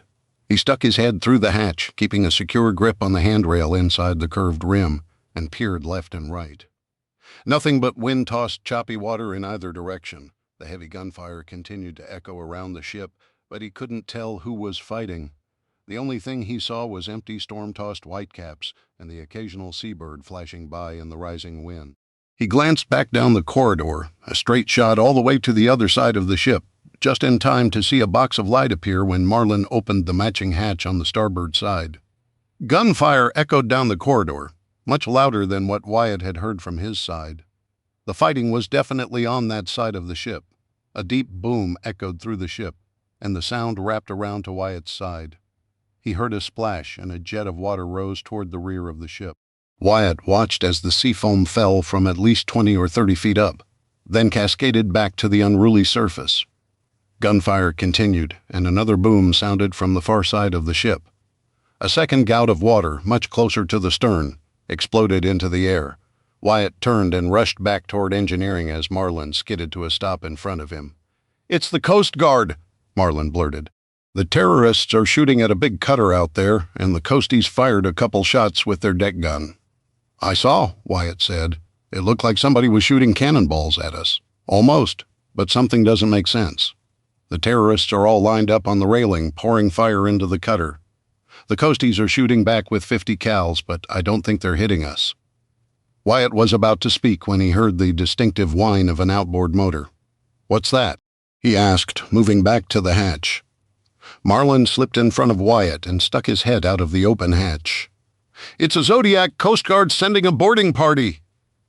He waved down to them, but one of the men in the little boat fired a shot which ricocheted off the hull with a spark. Marlin cursed and pulled back inside the hatch. "Not me, you idiots! I'm one of the good guys. Why are they shooting at you?" Wyatt asked. "Can't they tell we're not?" "I thought waving at them would be a signal that you're on their side." "Wait a minute. I don't think they're shooting at me," Marlin said. He peered out the hatch again and looked up. "One of our guests is above us a few decks up," Marlin reported, looking up the side of the ship. Gunfire, the distinctive ack-ack-ack of an AK-47, competed with the sound of the Zodiac's outboard motor. Marlin swore and ducked back inside. "Yep, somebody's up there shooting at the Coast Guard. We need to take that guy out and help them get aboard." Gunfire erupted behind them from engineering, and Marlin turned toward the sound. "Crap! Go help Bryant! You're better at that stuff than I am. I'll get rid of the guy above us," Wyatt said as he moved toward the hatch. "You sure? Go," Wyatt said, shoving Marlin toward the engineering hatch. "Sounds like Bryant and Claude really need help." Marlin nodded and left, so Wyatt stepped into the exterior cargo hatch and looked up. A shadow moved over the railing, and an armed man leaned over, aiming down into the water about 40 yards away from the ship. He yelled something in Arabic, shook a fist at the Coast Guard crew zigzagging in the choppy water below. Wyatt braced himself against the hatch, raised his rifle with one hand, and took aim down the barrel. "Come on! That's it! Keep yelling! Just a little more!" He waited until the terrorist yelled again and leaned over the railing once more to take shots at the Coast Guard, but wasn't fast enough. The terrorist fired several shots, and someone below screamed. Wyatt glanced down and spotted 2 people writhing in the bottom of the Zodiac as the driver struggled to keep it moving in an unpredictable pattern to avoid the shooter. 2 others were helping their wounded crewmates, leaving only one person to fire back. His shots were going all over the place, though. As he tried to hang on to the gyrating watercraft, sparks flared across the ship's hull near the hatch, and Wyatt ducked back inside. The terrorist laughed, then yelled again, and once more leaned over the railing. Wyatt quickly moved into position, lined up his shot, and pulled the trigger. The rifle had been set to full auto and sprayed at least half a dozen bullets farther than Wyatt had expected. He almost lost the rifle in the process as it bucked and the ship rolled with the angry ocean. Wyatt lost his balance and had to toss the rifle away and grab the safety bar with both hands to keep from falling out of the hatch. He heard a garbled cry from above and the splash of his rifle hitting the water below at the same time. Before he could lament the loss of his weapon, he peeked out and looked around one more time. A limp arm draped over the railing twitched for a moment as the ship regained its balance, then remained motionless. "I got him!" Wyatt whispered to himself. "I got him!" he yelled in triumph, then looked down at the Coast Guard Zodiac wobbling and becoming less seaworthy by the second. "I think I got him!" he yelled over the gunfire echoing down the corridor behind him. The man in the bow of the Zodiac hollered something, but Wyatt couldn't hear him over the noise of the straining motor and the gunfire. One side of the small boat looked a lot smaller than the other side. "Hey, I think you're hit," Wyatt yelled, pointing at the boat. The Coast Guardsman waved, then the Zodiac pulled up parallel to the Emperor's white hull, and the driver killed the engine as it smashed into the side of the gigantic cruise ship. Some 30 feet below, the man in the front of the small craft threw a weight into the air, trailing a black snake of rope. Wyatt tried to catch it, but missed on the first try. Cursing at himself, Wyatt adjusted his position in the hatch, hooked his arm around the handhold, and leaned further out. "Try again!" he yelled. "Just catch it this time!" the Coast Guardsman yelled, then launched the weight up in the air again. Wyatt managed to grab the rope before the weight fell back to the foamy, choppy water and quickly tied it off on the handhold. The Coast Guardsman yanked on the rope and tested its strength, then attached it to a harness and used a mechanized pulley to scale the hull, accompanied by a high-pitched whine of fine gears. Wyatt waited impatiently as the Coast Guardsman worked up the rope toward the open hatch behind him. Gunfire continued from the other side of the ship and from engineering. He had no way of knowing which way the individual battles went. As soon as the black-helmeted head of the Coast Guardsman appeared at the bottom of the hatch, Wyatt grabbed his shoulder straps and hauled the man through, dragging behind him a bag of gear and his weapon. "Thanks for the assist," the man said as he leaned out the hatch and flashed a hand sign down to the crew below. The Zodiac's outboard started up again, and with a splash of sea foam, the wounded tender pulled away from the cruise ship and angled toward the stern. "I'm Chief Warrant Officer Brooks. You with security?" asked the Coast Guardsman as he unstrapped the climbing harness and a tangle of rope at his feet. He took a second glance at Wyatt, dressed in a filthy, blood-stained Hawaiian shirt and swim trunks. Blood smeared his exposed arms and legs, and what wasn't dirty was soaking wet. "No, I'm just a passenger," Wyatt admitted. "Yeah," Brooks replied, looking up from his work. "Nice shot back there, by the way. Looked like you stitched him good. It's not a good idea to lose your gun, though," he added with a smirk. "Look, I've killed 3 terrorists in the last hour or two," Wyatt said darkly. "My wife is being held somewhere on this ship, and there's a nuclear bomb on board." "What did you say?" Brooks asked, his eyes white in the dim light of the corridor. "There's no time," Wyatt said, trying to urge the man toward engineering. "You got to get in there and help our guys. They're trying to take back control of the engines from the terrorists. If these guys figure out how to make this ship move again, they're planning on ramming it into Miami and blowing it up.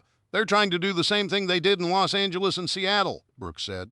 "We heard rumors of a nuclear device in Seattle, and an alert went out from Los Angeles, but then everything went dark. We're trying to establish comms, but we're all flying by the seat of our pants here."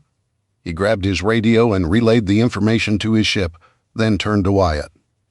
"Anyone else make it?" "I don't know what you're talking about," Wyatt said with a shrug.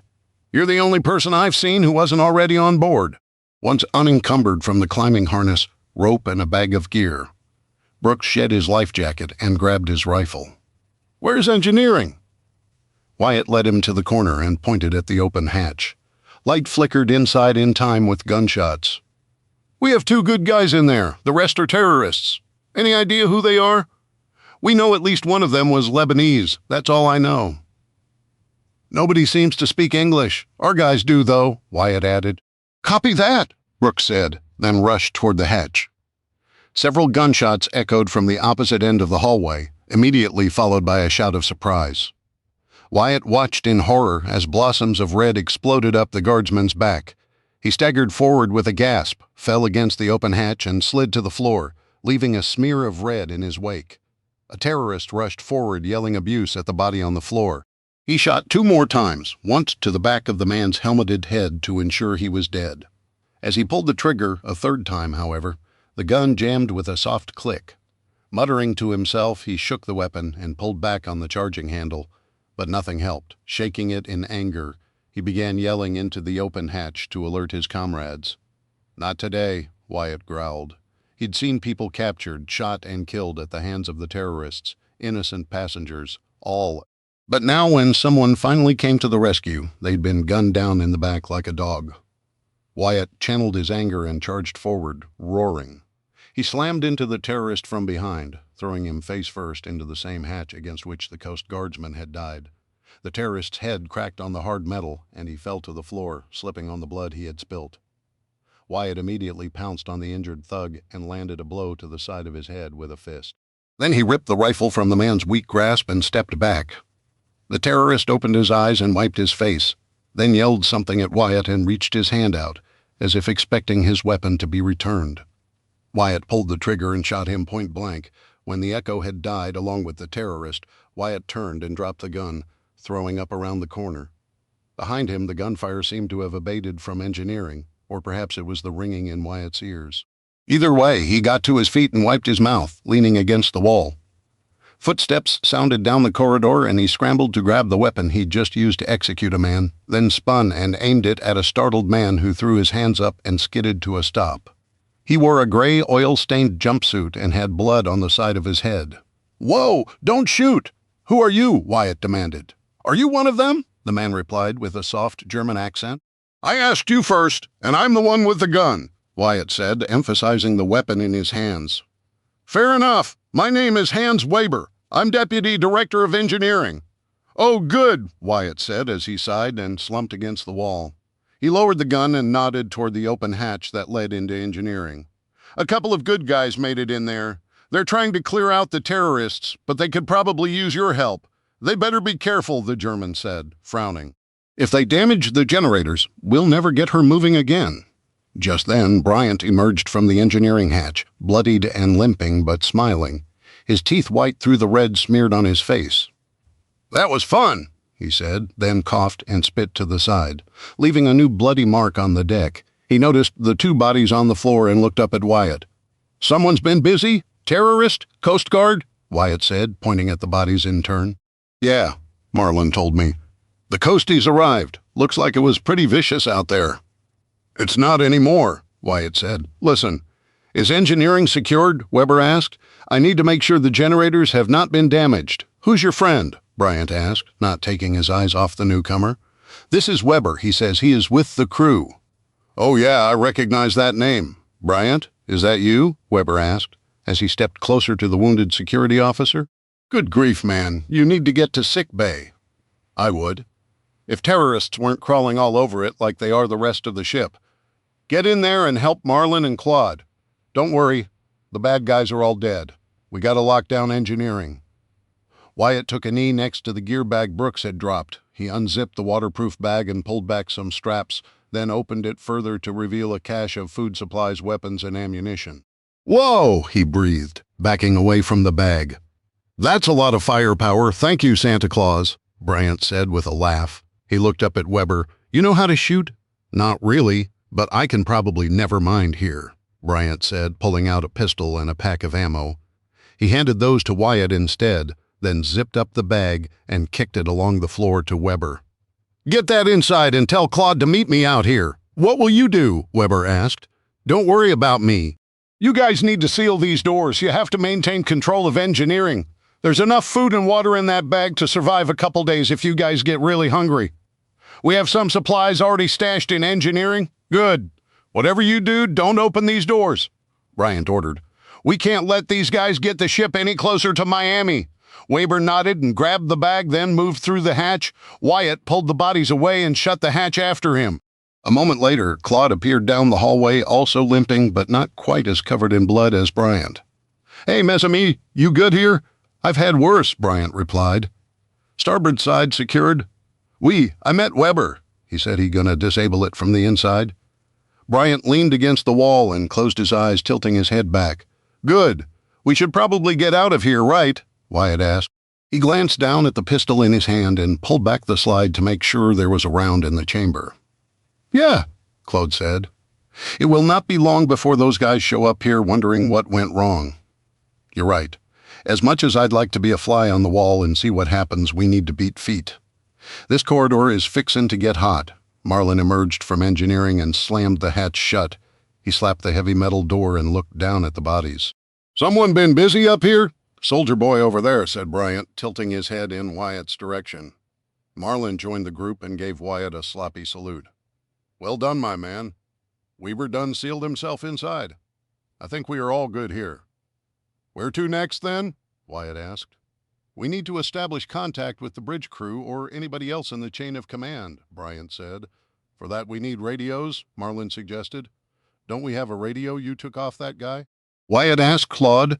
"Mais non. Those radios, they are not ship radios. They talk to each other, non." "Come on," Bryant said, cutting the conversation off before Claude launched into a lecture on radios. "There's a security comm station on this deck. Let's see if we can make contact with the bridge." Chapter 19, Emperor of the Seas, off the coast of Miami, Florida. Selim leaned against the wall and frowned in disgust at the bound captain. His face bloodied and bruised, his lips split. The old man glared at him with one baleful eye. Despite the attention given to him by Fady, the old goat remained defiant. Selim glanced down at his radio, and now he was having a hard time contacting his team in engineering.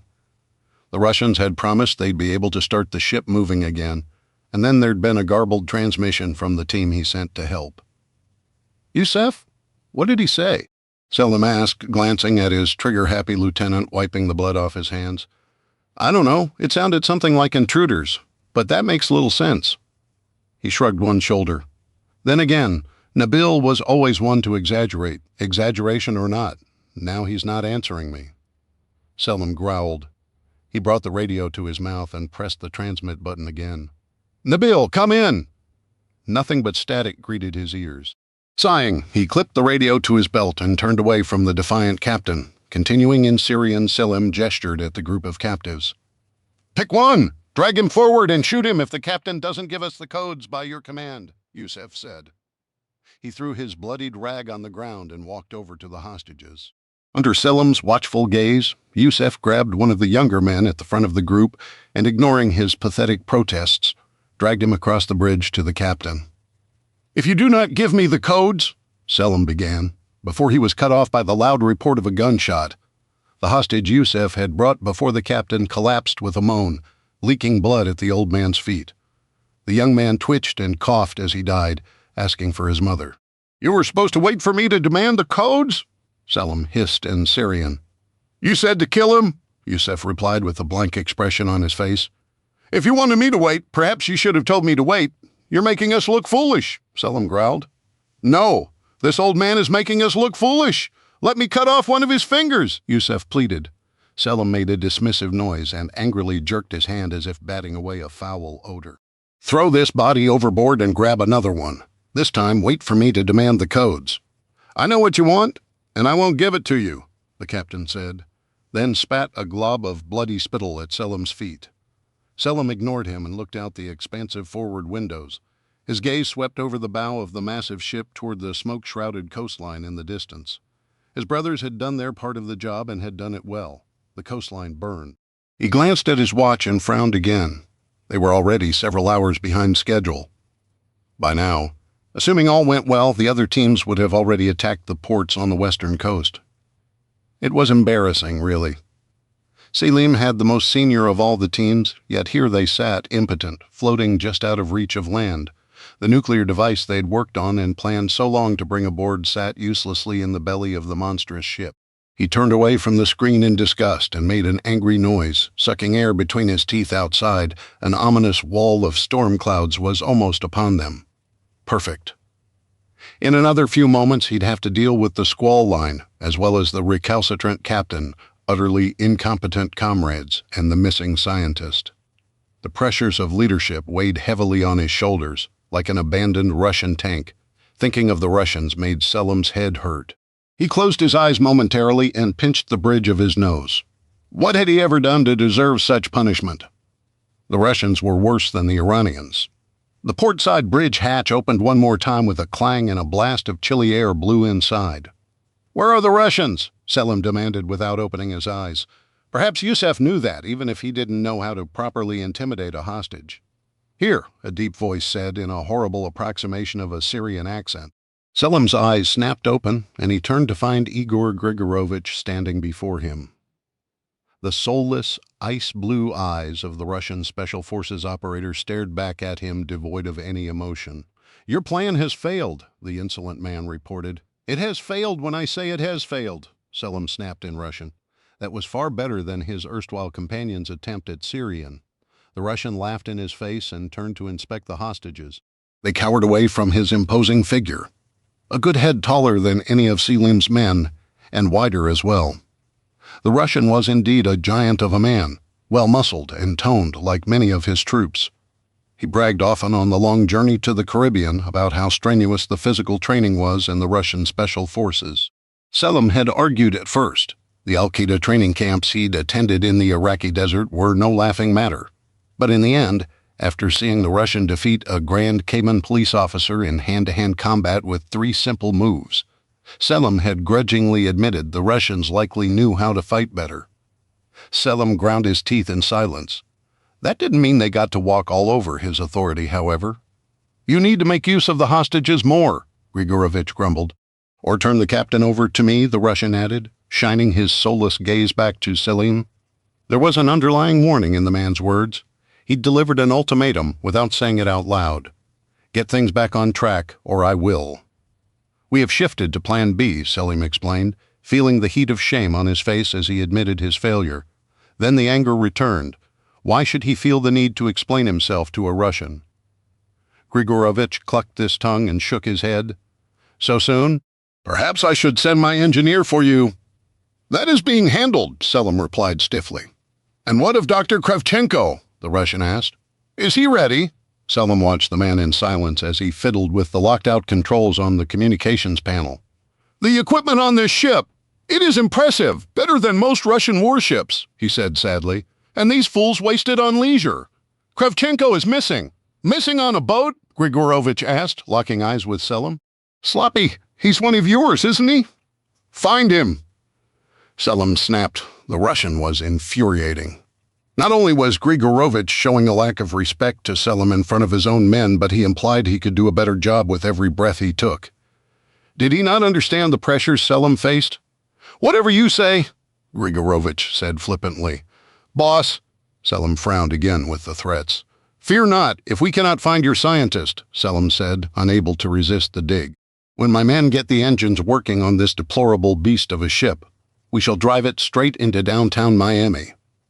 Several of the hostages turned their heads at the sound of the city's name. The Russian looked at them, then back at Selim. "You should never give away your plans in front of them," he said, as if lecturing a recruit. "What are you talking about? Plan B?" Selim said with a growing smile. At last, something about which the infuriating Russian was ignorant. Mission briefings had always talked about detonating the nuke, and if that wasn't feasible, to kill as many people aboard, dock the ship, and disgorge his team into the city to unleash havoc. Granted, that was all supposed to happen in time with the other teams hitting Los Angeles and Seattle. "You intend to ram the ship into the port?" Grigorovich asked warily. "We will destroy the port, the ship, and all the passengers in one blow," Selim said, smiling. "It may not be as radioactive as Plan A, but it will work. The ship still has enough fuel on board to create." "This you will not do," Grigorovich said. "My men and I are not dying for your cause." Selim blinked, shocked at the Russian's interruption. Not only was it a massive breach of protocol to interrupt his commanding officer, Selim could almost forgive that, considering the amount of disrespect the backward Russian had shown since the beginning of the operation, but the man truly did not know the whole point of the operation. "You do realize we're here to destroy America?" Right behind him, Yusef entered the bridge, wiping blood from his hands again and grinning like a fool. The smile faded as he spotted the hulking Russian glaring at Selim, and he instinctively moved next to his leader, slightly behind. Selim gave a barely perceptible nod. Faithful Yusef, a little trigger-happy, true, but there was no more loyal fighter on the planet. He stood just to Selim's left, protecting his flank, a half step behind him to show proper deference as second in command. The Russian shifted his unsettling gaze from Selim to Yusef and looked him up and down. The disdain apparent on his face angered Selim more than anything else, until Grigorovich turned his snake-like, soulless gaze back to him. Selim swallowed unconsciously and hated himself for the show of weakness. The Russian was still a man. even if his team claimed the blond-haired, blue-eyed giant was a demon.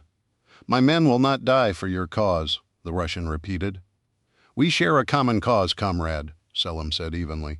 "This gesture will bring forth a global holy war. My men are not dying for your holy war," the Russian said, spitting the words while holding up his finger as if talking to a child. "We will discuss this no more. If you plan to use this ship as a weapon, we will stick to the plan before the ship detonates, or before you decide to foolishly crash it into the shoreline. My men and I will depart. You may seek your jihad without us." "You don't give the orders here," Selim said, lowering his voice and taking a step closer to the bigger man. "I do." Grigorovich stared at him for a long, uncomfortable moment, unflappable. "A leader who has to tell people he is in command is not." Selim glared at the Russian and shook his head. The man talked in riddles and made no sense. "Bah," Selim said, angrily chopping the air with his hand. "Find your scientist," he snapped. The Russian cocked his head and gave a low whistle over his shoulder. Two more of his Spetsnaz soldiers entered the bridge, one from either side. Selim felt Yusef tense beside him, and more than one of the Syrians brought their weapons up, unsure what to do or at whom to aim. "You intend to kill us all," Grigorovich said, realization dawning on his dull, ox-like face. "Our deaths will be a glory unto." "I'm not dying for your holy war. My mission is not yet over," Grigorovich growled. "What are you looking at?" Yusef snarled at one of the newcomers. Selim turned to call Yusef back. "Not here," he said in Syrian. "These fools intend to kill us all," Grigorovich said to his men in Russian. "I intend to kill the passengers, and as many Americans as I can," Selim admitted. "Not you. You and your men are allies." "Enough of this foolishness." The Russian raised his weapon. His men followed suit. "No," Selim began. It started with a shoving match between Fady and one of the Russians who just entered the bridge. A snarled insult, a fist hit home, and then the guns came out. For once, Selim and the Russian were of the same mind. They couldn't afford to fight among themselves. Not now. Not when they were so close to completing their mission. "No," he and Grigorovich yelled at the same time. But it was too late. The first gunshot rang out, and Fady grunted, then staggered into the control panels, smearing the smooth touchscreen displays with blood. He looked up at Selim, then fell to his knees, imploring him with his eyes to avenge his death. When Selim turned back to Grigorovich, he found the man's weapon aimed at his face. "What are you doing?" he demanded in Russian. "What I should have done the moment I stepped aboard this vessel." Grigorovich glanced at the other Russians and nodded. They had planned to take over all along, and Selim's shoulders slumped with the realization that he'd been tricked and led into a trap. "Selim!" Yusef whispered. He still held his weapon aimed at one of the Russians. "What is happening?" He asked in Syrian. "What do you want me to do?" "We are taking control of this operation, comrades," Grigorovich said over Selim's shoulder. "Inform the others. We'll handle the bridge." "Oh, you'll handle us?" Selim sneered behind him. Yusef strained like a dog pulling on a leash. "Brothers, the Russians have betrayed us. They have no desire to fulfill our holy mission," he said loudly to the other men on his team on the bridge. "They outnumbered the Russians 2-1. It is time to put down this little rebellion. Take them." Yusef fired, shooting the Russian in front of him square in the chest. Gunfire exploded all around them, and a pair of Syrians went down, their cries drowned out by the screaming hostages. "Kill them all!" Yusef roared and turned his attention from the man he'd shot to Grigorovich.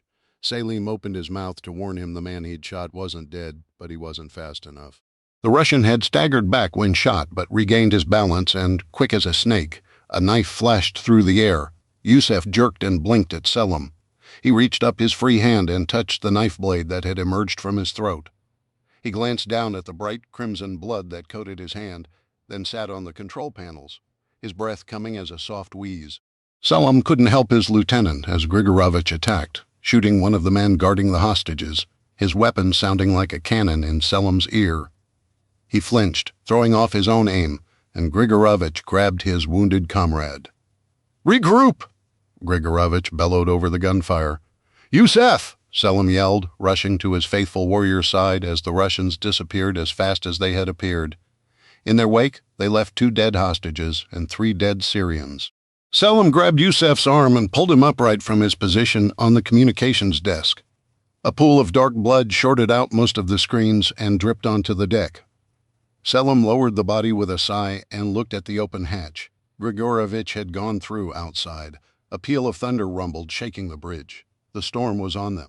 A warm tropical rain splattered the expansive bridge windows, and Selim turned to face his surviving men with a rage he'd never fully comprehended before that moment. "What do we do, brother?" asked one of the survivors. "Kill them all," Selim said. He brought his radio to his mouth. "Brothers, we are betrayed. The Russians have turned against us. Kill them all. May the sword of jihad fall upon them." A few moments later, gunfire erupted all across the decks of the beleaguered cruise ship. Chapter 20. Mukwanago, Wisconsin. Carter Residence. OPSEC. Operational security is the first commandment of prepping. All the supplies in the world won't do you any good if everyone knows you have them. And they all come to your front door when the excrement hits the oscillating air movement device. There is a list of people to trust C contacts in an emergency. Everyone else needs to earn your trust. They'd survived a long, if comfortable, night at the house without power and woke the next day to a world smothered in a fresh blanket of snow. The fast-moving storm had dropped a few inches of fresh powder overnight, blanketing the world in white. Despite the fact that it was bitterly cold outside, the world was deceptively inviting with clear blue skies. Sierra stood in front of the living room window, the Ninja Turtle blanket draped over one shoulder as she peered out through the frost-kissed panes. A few houses in the neighborhood trailed thin tendrils of smoke into the still air, but for the most part, everything was peaceful.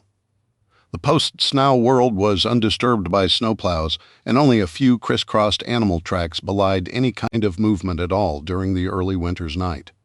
"Well," Jack said, yawning as he stirred on the recliner, "I don't think we went through as much firewood as I was expecting." "That's definitely a good thing," Sierra said quietly. "But I have something more important to ask," she added, turning to her nephew. "What's that, Jack?" said Already, moving toward the fireplace and stirring the remnants of the previous night's fire. "How are we going to make coffee?" "Well, traditionally, people boil water and add coffee grounds," Jack muttered, then stepped back and dusted his hands. The fire flared briefly and caught on the new dry wood, casting its warm glow in the living room once more. He glanced down at his sister, curled up like a croissant, swaddled in her sleeping bag and blanket, nestled in the nook of the L-shaped couch. It was a smart choice. He had stretched out on the recliner with nothing but a blanket, but the couch likely absorbed some radiated heat. It may not have been as effective as a Mylar blanket, but it had to have provided some sort of heat for Hadley during the night. Jack was already thinking about building a cardboard frame around the recliner and covering it with aluminum foil when Sierra's persistent questioning pulled him back to the present. "I'm sorry, what?" I said. "Is there a portable coffee pot in your dad's camping gear?" "I don't know. I never looked. Mom and Dad are the only ones who drink coffee," Jack explained. "Give me a second. I'll check it out. Forget it," Sierra said, glancing at her watch. "It's almost time for that Hayway meeting. I can't believe we slept so late," she added, rushing to the pile of coats and sweatshirts she'd left on the couch the night before. "Hadley, wake up," Jack said in a not unkind voice. At his feet, his sister stirred, groaning as she stretched. "Why? What are you doing? You can let her sleep," Sierra said. "Yes, let her sleep," Hadley agreed, eyes closed. "If you think we're letting you go to this HOA meeting by yourself, you're crazy," Jack said as he reached for his own coat. "Hads, let's go." "I'm old enough to figure out how to find an address," Sierra retorted. "But you don't know any of these people, and they already don't like you. And why don't they like me?" Sierra asked as she donned her coat. "Well, because you're an outsider," Jack replied with a shrug. "As stupid as that sounds, it's the truth. Maybe with us there, they'll go a little easy on you, which means they'll go easier on all of us." He gave Hadley a gentle nudge with his foot. All right, you can stop kicking me," Hadley snarled. She sat up, her hair a lopsided bird's nest that stuck out sideways. "How much time do we have?" "Not enough to fix this," Jack said with an exaggerated gesture encompassing Hadley's hair. He grabbed a knit hat off the couch and tossed it to her. "Here, put this on." "Okay, Mom," Hadley replied with more than a hint of sarcasm. She extricated herself from the sleeping bag and shivered, despite wearing 2 layers. "Just let me go to the bathroom and throw some water on my face. Make it quick, guys. We need to be at Mr. Davenport's house in about 10 minutes. It's just on the next street over. It won't take more than a couple minutes to get there," Jack said, looking out the window. Almost 10 minutes later, the three of them stood on Davenport's front porch, sloughing snow off their boots and trying to catch their breath. "Okay, so it took a little more than a couple minutes," Jack puffed. "In my defense," he said, around trying to catch his breath, "I didn't know the roads weren't plowed." Yet, for some reason, Hadley exhaled. He's got his driveway clear. "I know this type. He's trying to show that everything is normal and he's better than the rest of us." "More ready for this. Come on, best behavior, please," Sierra said, then knocked on the door. "Okay, Mom," both kids said in unison. The door opened immediately, revealing Davenport, dressed in a light sweater, jeans, and house slippers. He smiled broadly, which appeared more like a skeletal grimace, but he looked refreshed, as if he didn't have a care in the world. "The Carter residence. Excellent. Come in, come in." Davenport's house was well lit, warm, and the air was so full of warmth it seemed stuffy. "Wow," she said, unzipping her coat. "How do you still have power?" "I imagine you'd like to charge your cell phones," Davenport said grandly. "Everybody else is. The kitchen's right down that way. I've got several open outlets and charging cords. Hopefully one will fit your devices," he added with another grimace smile. Sierra noticed the smile didn't reach his eyes. "It's all right. Go ahead," Sierra muttered to the kids, nudging them forward. "Just take your boots off, please," she added, pointing to the row of winter boots covered in slush and melting snow, neatly lined up on a mat by the front door. Sierra deposited her own boots next to the kids. Then Davenport took the coats and ushered her into an expansive den where more than a dozen other adults had already gathered. Several held paper plates in their hands and nibbled on pastries or sipped coffee. The aroma of fresh-brewed roast hit Sierra like a sledgehammer. She exchanged casual pleasantries with the others as she moved across the room to a small buffet table and poured herself some steaming coffee.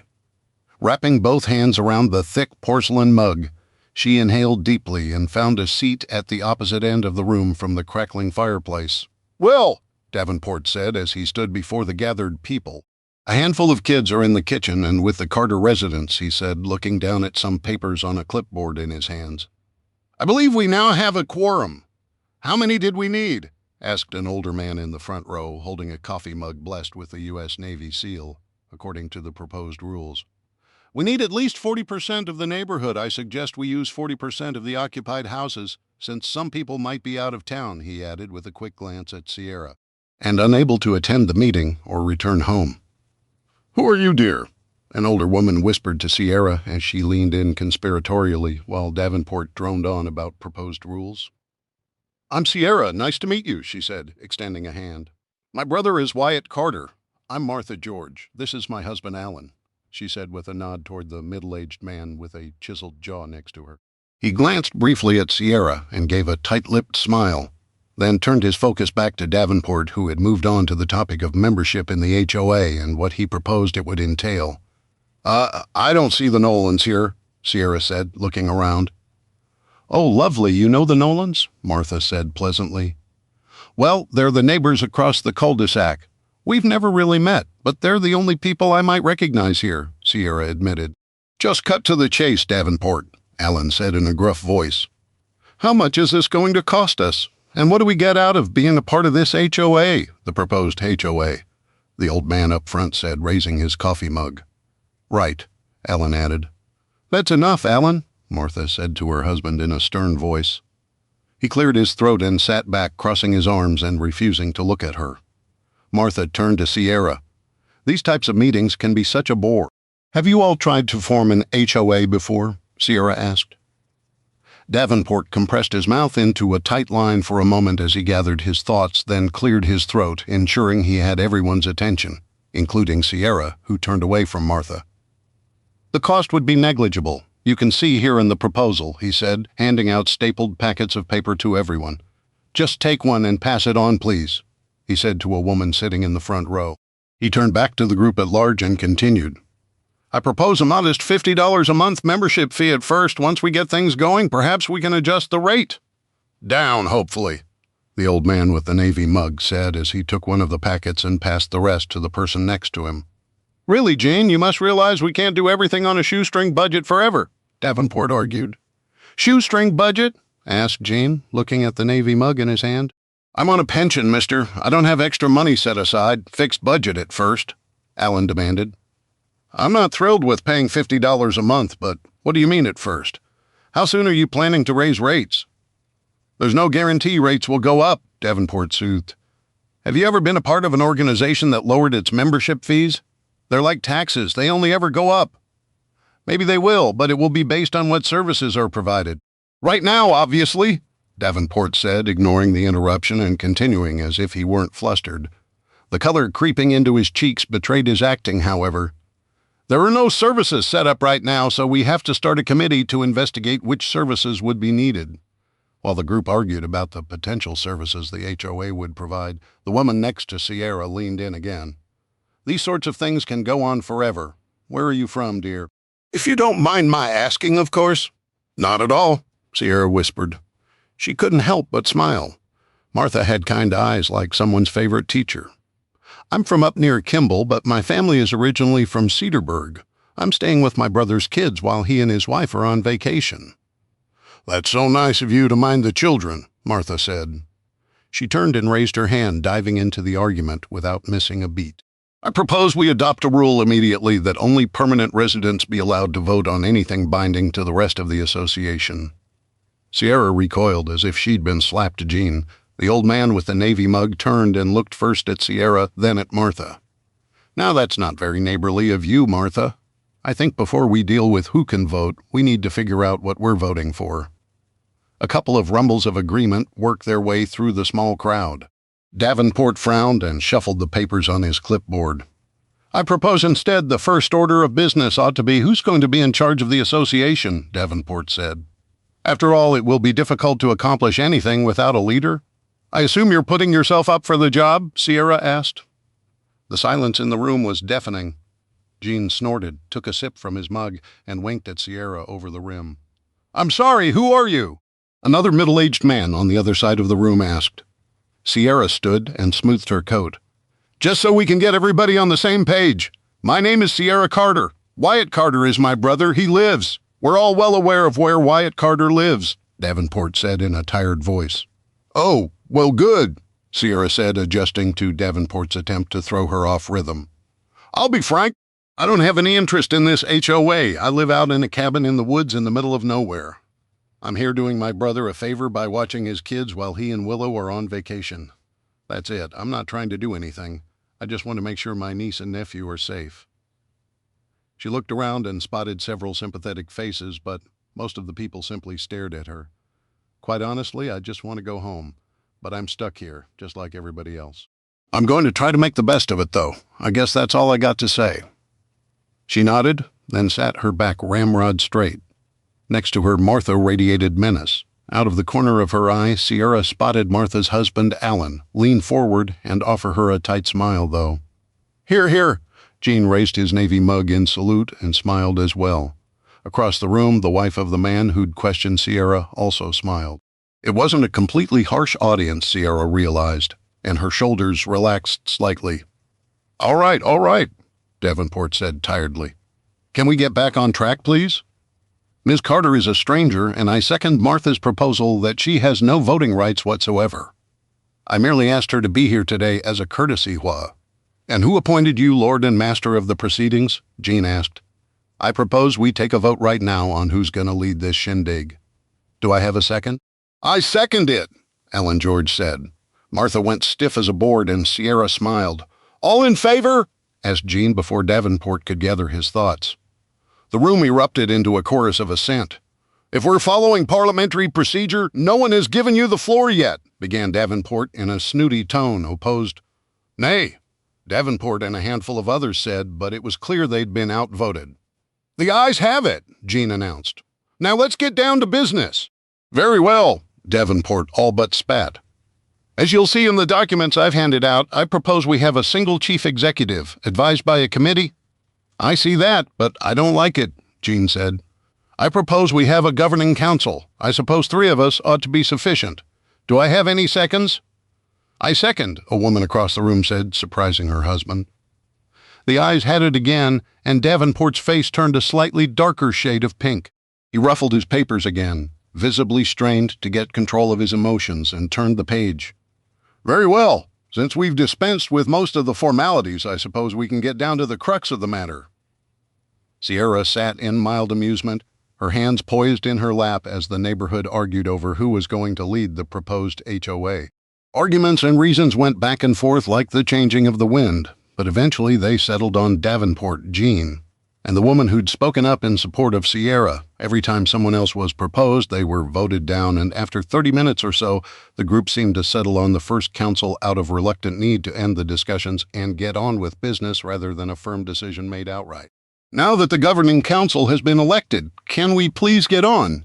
Just hold on a second there, Davy, Jean said. Eugene, I have asked you repeatedly in the past to stop calling me Davy. If you insist on using my last name as my first name, then please say the entire thing. We're going to be working together a lot on this, so try not to be so prickly, okay? Jean countered. Davenport ground his teeth in silence and waited.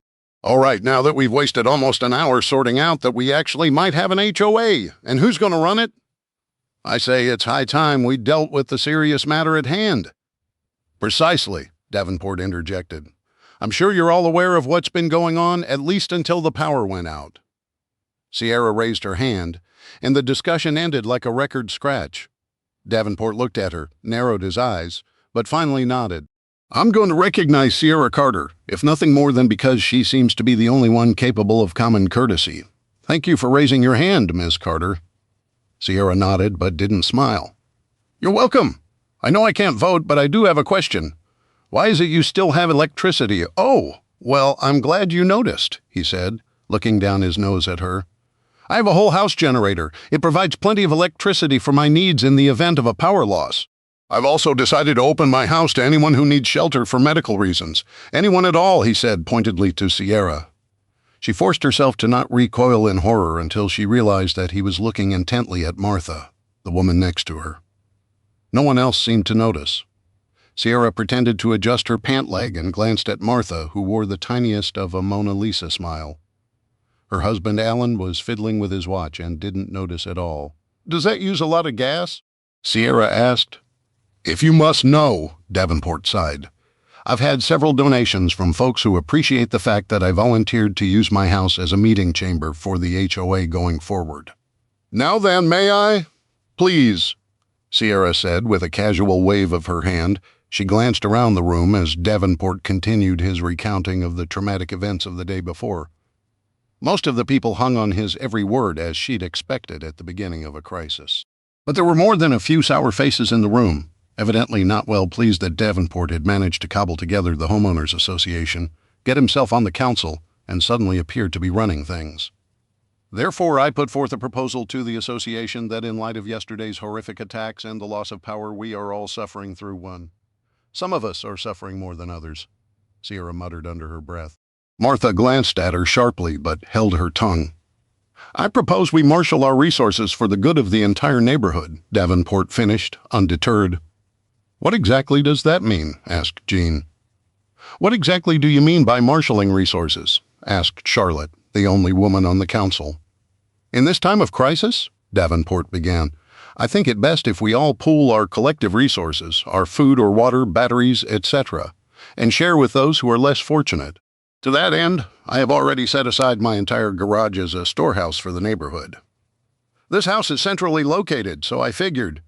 You figured you'd just sit on top of all of our food? Jean demanded. Not sure I like the optics on that. What optics? Davenport asked innocently. Makes you look like a king, Charlotte said. It's not a permanent solution, and obviously I wouldn't be in charge of the supplies, not by myself. I assume that the HOA would appoint a committee to dole out who needs what for? And will this same committee decide who meets a need? Who's to say Bob over there doesn't need the extra food he's got in his pantry versus Kathy over here? Jean asked. They argued back and forth for a few moments until Sierra raised her hand. At first, no one noticed her. Then Charlotte cleared her throat and stood. I recognize Miss Carter. Davenport whirled around, missing only a black cloak to complete his vampire-like pose as he hovered over Sierra. What could you possibly have to say? And might I remind the association that anything you do say is non-binding, since you are a guest? Sierra stood. I may be just a guest, but it doesn't seem right to me that people should be forced to turn over. No one said anything about force, madam? And if that's all you have to say, began Davenport. She doesn't even live here, complained one of the men in the room. Davenport smiled. I also find ironic that the person who stands in opposition to the greater good of the neighborhood went shopping right before the power went out. Every head in the room turned toward her, and Sierra shrank back to her seat, her face shining in embarrassment. Is that true? Martha asked. One eyebrow arched. Gene turned in his seat and frowned. Why'd you go shopping? Well, we... A gentle knock at the entrance to the room made everyone turn and look at the source of the interruption. Jack, munching on a sandwich, leaned against the wall and smiled at everyone around, a mouthful of food. Hey, everybody, he said amiably. Jack Carter, Gene said. Good to see you, boy. My goodness, Martha said sweetly. Look how big you've gotten. Why, you're the spitting image of your father. I saw the game last week, Alan's husband said. Helluva play. That tackle turned the tide. Jack stepped away from the wall and smiled. Thank you, sir, he grinned. Yeah, it felt great. How are your parents doing? Martha asked, her voice still sweet, but the words carried teeth. The smile faded from Jack's face, and he looked down. We haven't heard anything from them, he admitted. A few ripples of surprise murmured around the room. Jack looked up quickly. But we haven't heard anything bad either. As Sierra returned to her seat, she couldn't help but smile with gratitude at her nephew. Jack took the attention of the entire room, and the mood had shifted instantly. Where people were aggressive toward her, they were sympathetic and outright kind toward Jack. Davenport glanced between Sierra and Jack, and his frown only deepened. The corner of Sierra's mouth quirked. Serves you right. Now you see it too. They're on my side now. We can dispense with the pleasantries and visit after the meeting. If you'll excuse us, Jack, we have business to conclude. Davenport turned his back on Jack and faced the rest of the room. I propose we take a vote on marshaling resources and combining all of our food supplies and other necessary items to be determined by the Governing Council for the disbursement to those in need in the community in the coming days. Do I have a second? Martha immediately spoke up. Second? Really? Alan whispered to his wife.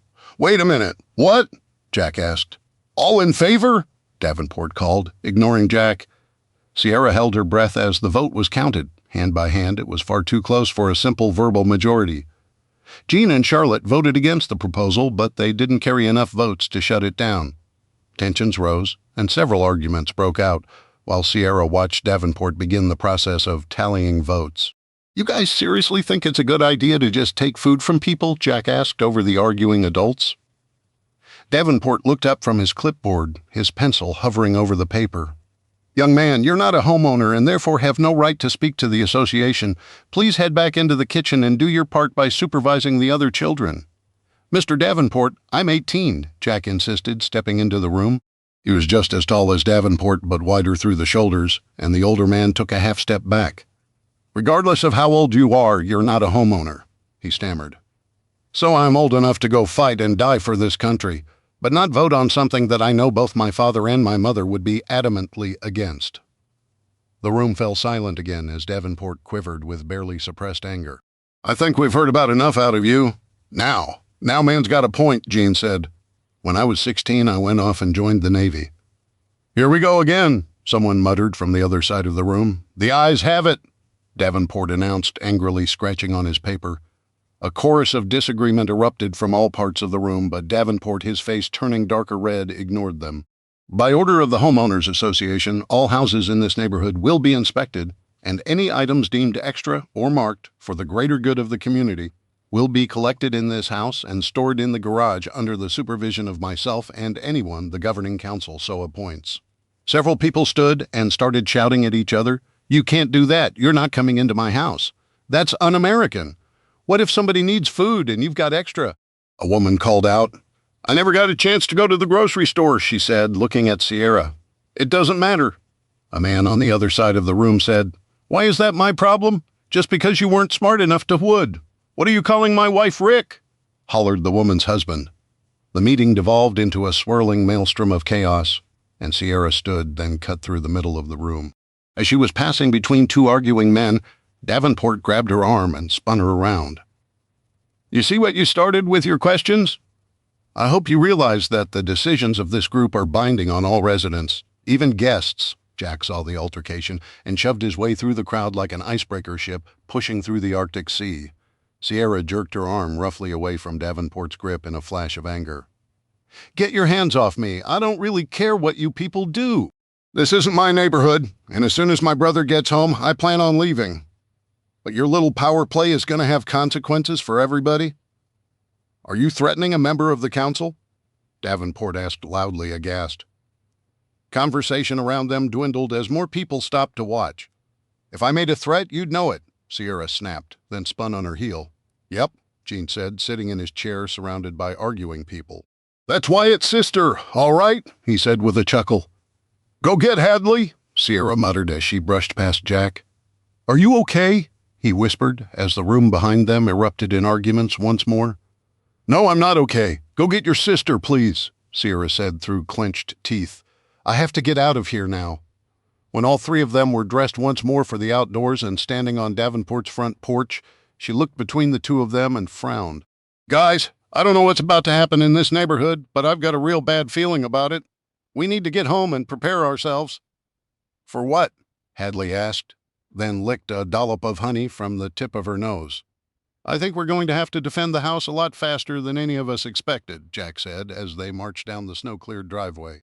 Sierra followed their tracks out into the street and turned right, heading toward the cul-de-sac where her brother's house waited. "Mr. Davenport is bad news. I told you my parents didn't like him," Jack said. "What did he do?" Hadley asked. "Nothing good. Come on, let's get home. We should whip up some lunch and put together a plan." "You had me at lunch," Jack said, as they trudged through the shin-deep snow. Chapter 21. Emperor of the Seas. Off the coast of Miami, Florida, Wyatt woke with a start to the sound of thunder. The metal deck plating beneath his head vibrated, and he sat up, instantly regretting the quick motion. Slower he moved again, rubbing his neck as he leaned back against a wall. He blinked several times until the blurry world coalesced into focus. Across the breezeway, Marlin was busy wrapping a bandage around Bryant's arm. Bryant was deep in a quiet discussion with the German engineer in the filthy overalls, whom Wyatt had met after the battle in engineering. "What time is it?" Wyatt asked, as the thunder rumbled again and the echo died in the distance. The ship rocked as it floated adrift offshore of Miami. Wind whistled past the open breezeway and a puddle of rainwater crept in from the outside. The cool air in the wake of the storm's passing had left Wyatt chilled and cold. He shivered, forcing his stiff legs to move, and struggled to his feet. "Don't you guys ever sleep?" he asked in a hoarse voice. "Just do what you can," Bryant said to the engineer. They shook hands, and the German gave Wyatt a nod before disappearing through the open hatch into engineering once more. "It's about 7:30, and no, we don't sleep," Bryant answered. "We can sleep when we're dead," he muttered. He gently pushed Marlin back and got to his feet, wincing. "You gotta take it easy, man," Marlin warned his patient. "We don't have time to take it easy," Bryant replied. "I can't contact my security team. Only 3 members of the Coast Guard managed to get aboard, and all 3 of them died within a few minutes. There's gunfire all over the ship, and we're still unable to get word to the captain." "At what point in this story do I get to take it easy?" he demanded. All right, Marlin said, his hands up as he backed away. He turned to Wyatt and looked him up and down. "You okay?" Wyatt rubbed the back of his aching head. "I'm going to have one heck of a headache later, but yeah, I think I'm okay. Where's Claude?" "He's down in engineering with Weber. He's the ship's deputy chief engineer." "We met," Wyatt said. "They're going to do what they can to secure the engines." "What's the next move? Head to the bridge?" Marlin asked. "I gotta believe the bridge is crawling with bad guys right now," Bryant grumbled. "I'm sorry, but I can't sit around here while we wait for something to happen," Wyatt said. "I gotta find my wife." Gunfire echoed from inside engineering, the noise harsh and distant. Bryant sprang into action and rushed to the open hatch, then ducked as a bullet ricocheted off the metal near his head. He swore, then cupped his hand next to his mouth. "Claude!" he hollered into the hatch, staying out of sight. "It's a trap!" the former Legionnaire shouted. More gunfire crackled, and Bryant turned to Marlin. "Weber's with them! Don't let them send reinforcements!" Marlin took one step around the corner, and a puff of red mist appeared by his shoulder. He spun back with a grunt, staggering into the wall. Even as he fell, he raised his own weapon with his good arm and fired a blind burst down the breezeway before pulling himself completely out of the line of sight. I'm hit! Wyatt brought his rifle up and fired a couple shots down the breezeway for good measure, then rushed to Marlin's side while Bryant went back to the engineering hatch. A spray of bullets peppered the open doorway as he approached, and he jumped back, cursing. "Claude!" he shouted again. Claude didn't answer, but a long string of German echoed inside engineering. "Why isn't Weber doing anything to help?" Wyatt asked as he kneeled over Marlin, attempting to stop the bleeding from the man's wounded shoulder. Careful, Marlin complained, grimacing. because I think he's our problem. Bryant swore and slapped the wall with his good hand in frustration. I don't understand German, but he's still talking and Claude's gone silent. I don't like the way that adds up. Marlin agreed with a grimace. I don't like it either, Wyatt said. Hold still. "I'm trying to wrap the bandage around your shoulder," he snapped at Marlin. It hurts, Marlin snarled. Suck it up, you wuss, Wyatt retorted. You just got grazed? Anyone ever tell you your bedside manners really suck? Marlin retorted. Ow! Yeah, well, you're not the best patient in the world either, Wyatt countered. Besides, I'm not a nurse. Gentlemen, I believe we are in an untenable situation, Bryant observed in a somber tone. What do you suggest, Professor? Marlin asked.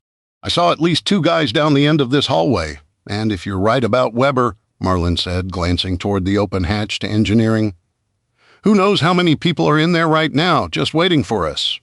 We're just going to give up engineering, Wyatt blurted. After everything, he added, looking at the body of the dead Coast Guardsman. I don't see we have any other choice, Bryant said, glancing at Wyatt. Everything comes down to the bridge now. Indistinct shouting echoed down the breezeway, and another shot rang out, ricocheting off the wall behind Wyatt. He cursed, flinching, and fired a shot in return. Well, we can't stay here, agreed, Bryant said. Can you walk? He asked Marlin. They shot me in the arm, not the leg, the Jamaican said. His white teeth flashing in the post-storm darkness outside, another clap of thunder shook the ship and a cold rain sprayed into the breezeway. Wyatt wiped the water from his face and barely resisted the urge to shiver. Think they'll follow us out there? He asked as he helped Marlin to his feet. Only one way to find out, Bryant said with an unwarranted cheerfulness. Let's go for a walk, boys. Bryant hobbled forward and led Marlin and Wyatt out onto the walking deck and into the teeth of the dwindling storm. Wind lashed the side of the ship and funneled along the exposed decking that ran around the exterior of the hull. Rain, coming in sideways, lashed them as they struggled forward. I can't see a thing, Wyatt yelled at Bryant's back. Good, that means they can't see anything either, Bryant called over his shoulder. Hold up, Marlin warned, stopping them in their tracks. Somebody back there behind us has a flashlight. Can they see us? Wyatt asked, as he turned his back to the storm and hunkered down against the cold rain that stung his neck. I don't know, but I know we can see them. I can't tell if they're... Whoever held the flashlight fired a rifle at them, and judging by the large muzzle flash that briefly illuminated the shooter, it was a big one. A bullet ricocheted with an eerie whine next to Wyatt, and without thinking, he fired 2 shots back at the flashlight. Hold your fire, Bryant ordered. They won't know where we are. Get us off this walking deck, Wyatt yelled into the wind. We're sitting ducks out here. He pressed himself flat against the wall and lowered down to one knee as the man with the flashlight recovered from being shot at and returned fire.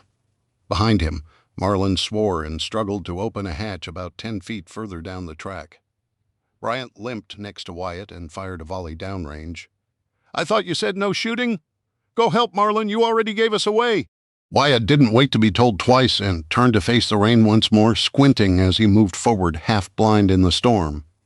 He found Marlin struggling with one arm to open the hatch, bleeding against the side of the ship. He pushed the wounded man aside and slung his rifle over one shoulder, then put both hands on the slippery wheel and turned with all his body weight, forcing open the hatch on squealing hinges. Bryant, let's go, Marlin yelled, then ducked through the hatch and immediately fired several shots. Wyatt jumped back from the opening, gave it a second, then dove through, yelling as he brought his rifle up. He tripped over a body on the floor and went sprawling, losing his rifle in the process. Marlin laughed, then handed him his weapon back. Here you go, Rambo. Try to hold on to this. Okay. Bryant limped through the hatch, swung it shut, and gave Wyatt a questioning look. Shut up, Wyatt said, rubbing his scraped elbow. Just shut up. Bryant laughed as he locked the hatch behind them with a satisfying clang of the red-tipped lever. There, at least they won't be coming in behind us. Wyatt narrowed his eyes and peered into the gloomy darkness of the corridor. Shouldn't it be a lot brighter than this? They must have killed power to the lighting, Marlin observed. One more reason I don't like these guys, Bryant said. All right, if we are where I think we are, there should be a crew access door, Bryant began. Got it, Marlin said, interrupting him. He had stepped across the hall into a darker shadow and all but vanished. He turned a handle, and after a soft click, a skinny door opened where Wyatt would have sworn there had been nothing but a paneled wall before. Dim light flooded the hallway, making Bryant blink as he took a step forward, then crossed the threshold and disappeared into the access corridor. Come on! Hurry up and don't let anybody see, he called over his shoulder. Marlin urged Wyatt forward, and once all three of them were in the access corridor, he shut the skinny door behind them and sealed them in. Now, where do we go? Wyatt asked. We'll have a clear run all the way to the forward lounge, Bryant said, peering down a narrow hallway lit with emergency lighting. Where do all these corridors go? Wyatt asked, as they worked their way down the passageway barely wide enough for two people. Portraits of previous captains, XOs, and officers lined the hallways, all of them smiling and in crisp uniforms. A bulletin board at one intersection displayed several employee notices in different languages about behavior expected toward the guests and warning them that they need not take abusive behavior from said guests. That way will take you to one of the ship's galleys up ahead, and to the right is toward one of the trash holding rooms. I'm sorry, a trash holding room? Wyatt asked as he looked at the smiling faces of previous officers on the wall. Yeah, throughout the day, maintenance teams gather trash, and instead of taking it all across the ship, they bring it to these holding areas. We have 4 of them on the ship. They're not much bigger than a janitor's closet, but... Oh, no, you don't. Wipe that MacGyver look off your face. We're not making any bombs out of bleach, Marlin said, pointing at Bryant. Bryant laughed as he hobbled forward. Don't worry, I wasn't planning on that. I think we'll have better luck going to one of the radio rooms. There's more than one, Wyatt said, as he peered warily down the empty crew access corridor to the right. Well, the main room is up near the bridge, but we have a backup station on deck 3. What deck are we on now? Wyatt asked, dread sitting in his stomach like a cold rock. 7, Marlin answered. Bryant paused at a door and looked at Marlin. You ready for this? He asked. Why? Marlin asked. You not coming? I don't think I can make it 4 flights of stairs. He glanced down at the hastily wrapped, soaking wet bandage around his leg, now stained with red as if someone had painted him in watercolors. You look a little pale, Wyatt observed. Why don't you sit down and rest? Me and Marlin can get to the radio room and call for help. Yeah, let Rambo here help me, and you sit tight. We'll be back as soon as we can. Rambo? Bryant asked with a lopsided grin. On second thought, maybe I should go. Marlin looked at Wyatt. You ready to get your steps in for the day? He opened another small door, and an incredibly tight stairwell popped out of the darkness as motion-activated lights turned on. The stairwell's barely wide enough for 2 people to pass. Wyatt balked. If they turn sideways, it's all good. Come on, Marlin said, not missing a beat. The ship rocked as the storm-tossed sea battered its hull, and Wyatt had to catch his balance against the far wall of the corridor. You gotta be kidding me, he muttered. Keep moving, you two. I'm going to follow you, but I won't be able to start again if you make me stop, Bryant said behind Wyatt. Come on, up we go, said Marlin, taking the first steps 2 at a time. We have to find a way to make contact with somebody. I hope that somebody is the Coast Guard, Wyatt said, as he followed Marlin into the claustrophobic stairwell. He glanced over his shoulder, and Bryant was there, a mask of pain on his face, but following 1 step at a time. You might want to aim for the Navy, Bryant grunted as he shut the door behind them. Wyatt glanced up the stairs just past Marlin's bandaged shoulder. An unending chain of tiny stairs went up, seemingly forever. How big is this ship? He sighed, his voice echoing in the tiny space. Oh, you're going to hit your exercise goals for the day? No worries. Come on, Marlin said as he started up the steps, Chapter 22. Mukwonago, Wisconsin. The walk back to the house was silent other than their feet stomping through snow. Sierra deliberately kept their pace on the slow side. She had to balance not wanting the kids to overexert themselves with an overwhelming urgency to get home and do something. But since there was nowhere else to go, she settled on a slow and steady pace they could keep up for a while. The entire neighborhood seemed to have congregated at Davenport's house for the meeting. so there was no one else out and about. As they rounded the last bend in the road toward the cul-de-sac, Hadley looked up from her boots trudging through the snow and squinted at the house in the distance. The neighbors who'd been packing their car the day before were out in front of their house once more, scraping the night's fresh snow from the vehicle. "Sierra, can I go say hi to Annie?" Hadley asked in a puff of vapor. "Why not?" Sierra asked. "We're here, and it looks like they're getting ready to leave." They angled across the street toward the Nolan house, leaving the path they had made on the way to the HOA meeting. The way forward became exponentially more difficult. By the time they arrived at the somewhat cleared driveway of the Nolan house, all three of them were breathing hard but smiling. Hadley's friend Annie burst from the house and squealed with joy as she slipped and skidded down the driveway, and the two embraced before either could talk. They were both crying. Jack rolled his eyes and stuffed his gloved hands in his coat pockets, looking away as his breath plumed around him. "Mrs.?" Nolan came out and tossed a backpack in the front passenger seat of the SUV, then tromped over to greet Sierra and Jack. "Hello, Jack. How are you?" she asked pleasantly, but with a forced smile. "What are you all doing? Out walking around this morning?" "We were at the HOA meeting," Sierra said, trying not to frown. "Hi, Mrs. Nolan," Jack said. "This is my aunt, Sierra," he added, using his shoulder to start the introduction. "It's nice to meet you," Sierra said, offering her gloved hand. "I'm Wyatt's sister, of course. I can see the resemblance. Call me Alice," she said as they shook hands, the worry lines at the corners of her eyes loosening ever so slightly. "It's crazy what's going on, isn't it?" Alice asked softly, fidgeting with her coat zipper as the girls moved away. "Yeah," Sierra said, looking at the SUV piled high with bags and suitcases, boxes, anything that could be crammed in every nook and cranny of the big vehicle. "I take it you guys are headed out of town?" Sierra asked for a while. Alice gave a short, nervous laugh and looked at the overloaded vehicle. "Yeah, Tom's parents aren't doing so well, and, well, he has a lot of family in Rhinelander, so we figured the best thing would just be to load up what we can and go stay with them for a while, until this all blows over. But," Jack began. Sierra stepped forward, cutting him off, and forced her own smile for Alice. "I hope you don't mind me saying this, but things might get pretty rough out there," she said. "I would think it's a bit early to head for the hills. I mean, I don't know a lot about things like this," Sierra said quickly, gesturing at the car. "That was always my brother's thing, but it seems fast." "That's what I told my husband," Alice replied evenly. "But this is family, you know," Sierra murmured her agreement as the vapor from her breath dissipated. "We're not going anywhere, so we'd be happy to keep an eye on the house for you." "Oh, thank you," Alice blurted, then adjusted her coat again. "But you probably don't need to worry. I don't think we'll be gone that long. I'm guessing maybe a couple of days or a week at most, just until the power comes back, you know." Sierra and Jack glanced at each other, then Sierra nodded and smiled. "Of course, these things usually get sorted out, don't they? Allie? Who's that?" A male voice called from inside the house. "It's the Carters," Alice called over her shoulder. Tom Nolan stepped out of the house holding a hunting rifle in both hands and narrowed his eyes at Sierra. "Well, I see Jack and Hadley Carter, but I don't know you." He stepped closer and took a second look at Sierra. "You look like Wyatt." "Yeah, that's what every girl wants to hear about her brother," Sierra said, then put her hand out. "I'm Sierra, and I promise I'm not here to rob you." Nolan blinked at her, or the sunlight reflected off the snow. Sierra couldn't tell. "Oh," he said, looking down at the rifle.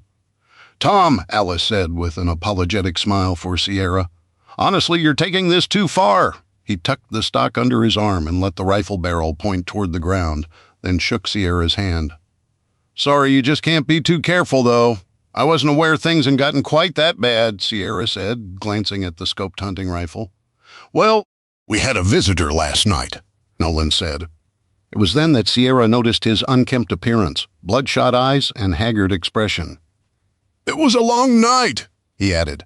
"What kind of visitor, Mr. Nolan?" Jack asked, stepping closer. "Somebody was messing around with the back door," Nolan said, rolling his shoulders. "What'd you do?" Jack asked, his eyes wide. "I let them know I was armed and they took off." Nolan shook his head, looking up at the house. "Alice said you were planning on leaving?" Sierra prompted gently.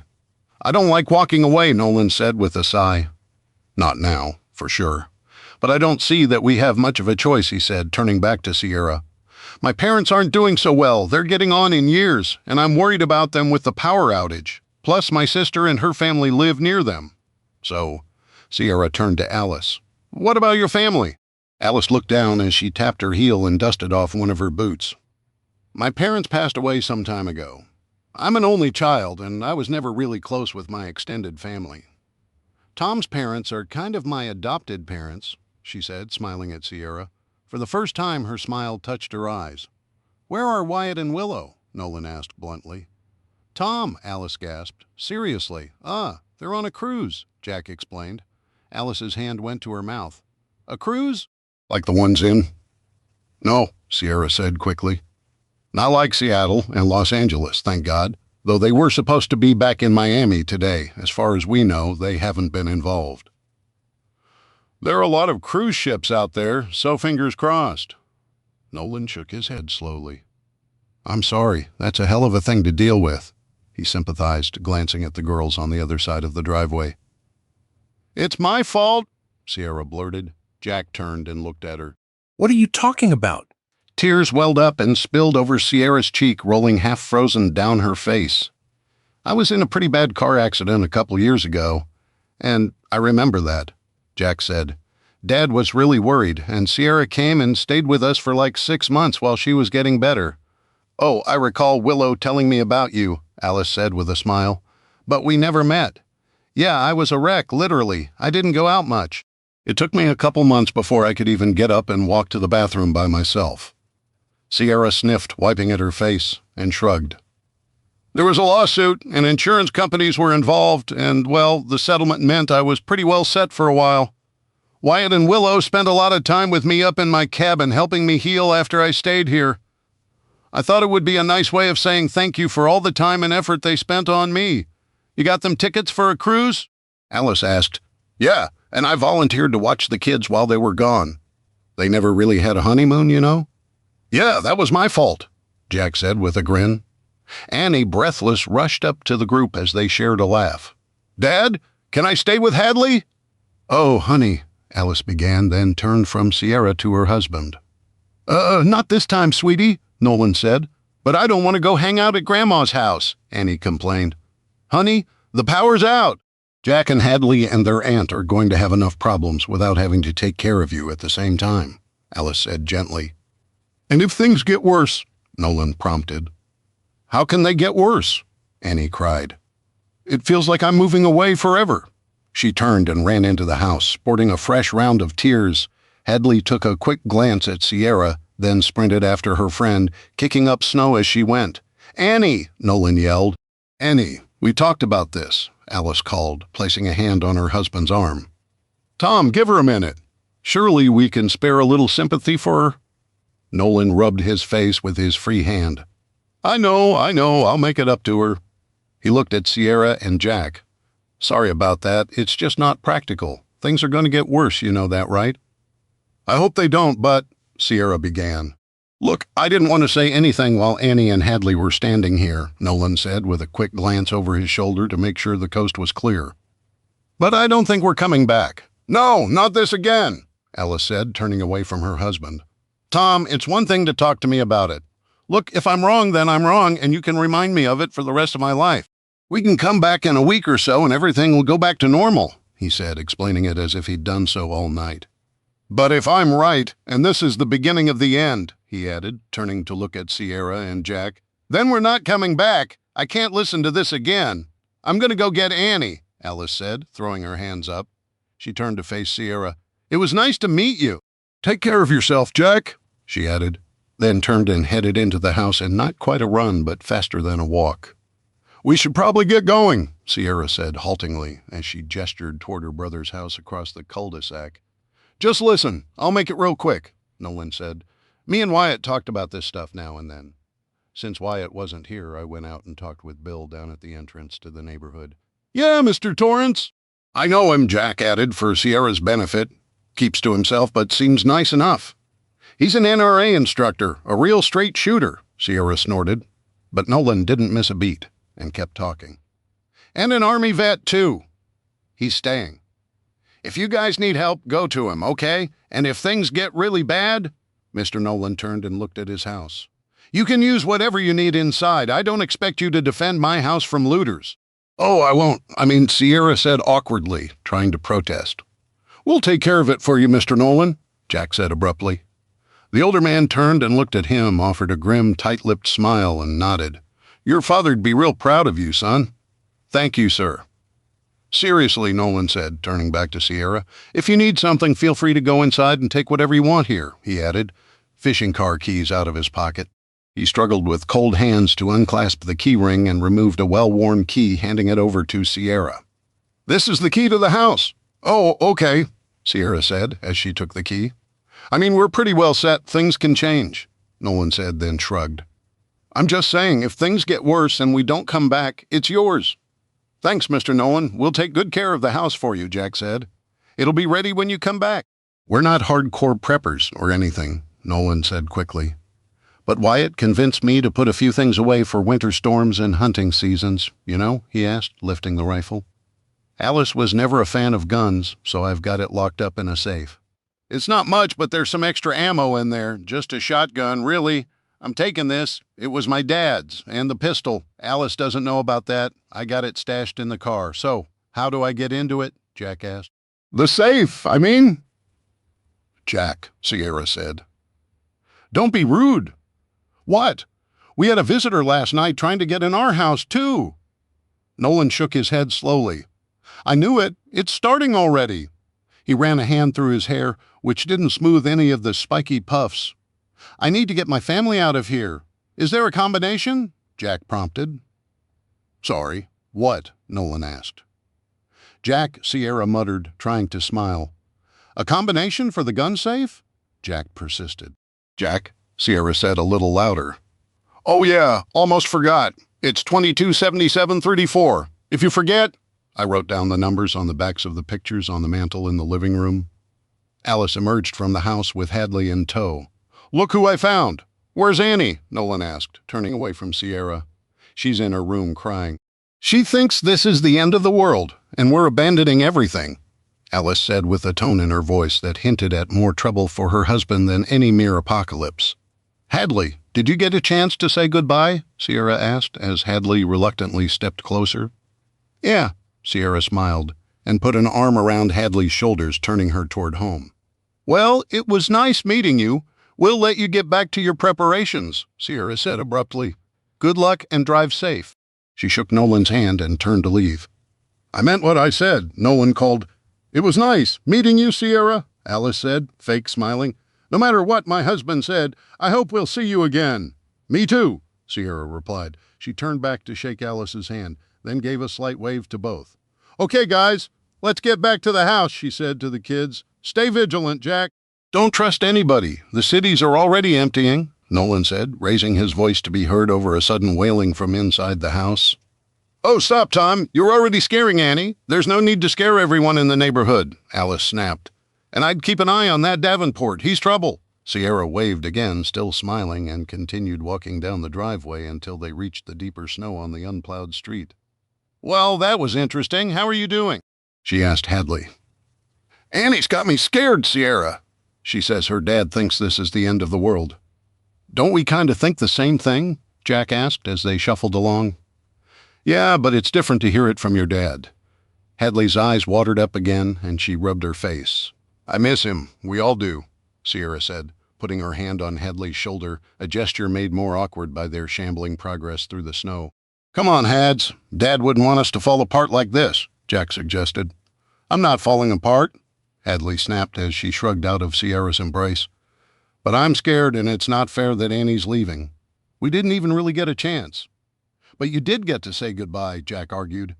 I have no way of contacting any of my friends. At least you got to say hi to one of yours. He stomped ahead up to the house and disappeared around the back. Hadley, I know this is rough, Sierra began. No, you don't, Hadley yelled. You don't know anything. None of us knows anything. That's the problem, Hadley screamed as she pushed away from Sierra and trudged her way around the opposite side of the house from where Jack had gone. Sierra stood in the driveway and sighed, tilting her head back to look up at the crystalline blue sky above. You better make it back, Wyatt. A car engine started behind her, shattering the muffled silence of the morning. Sierra turned and raised a hand as the Nolans pulled out of their driveway, scattering the last remnants of snow from the roof of the SUV as it plowed through the axle-deep snow. Nolan honked twice, and Alice offered a slight embarrassed wave from the passenger seat. Sierra watched the SUV as it plowed its way through the snow-covered street and disappeared around the corner. Alone, she turned back to the house and frowned. "You better come back." Chapter 23. Emperor of the Seas. Off the coast of Miami, Florida. Wyatt took one look inside the cubicle-like room and blinked. This is it. A single computer terminal, 2 monitors and a radio mic built into the wall was the entire security station. "What?" Bryant asked, panting.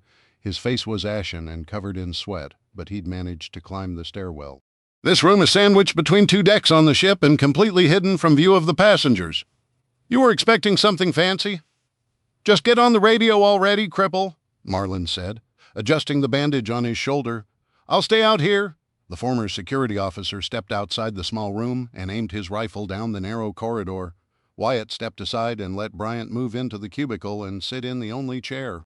He sighed in relief and stretched his back, closing his eyes. "Man, I tell you what, when this is over, I need to find a good bottle of scotch." "I'll join you," Wyatt said with a lopsided grin as he wiped sweat off his own forehead.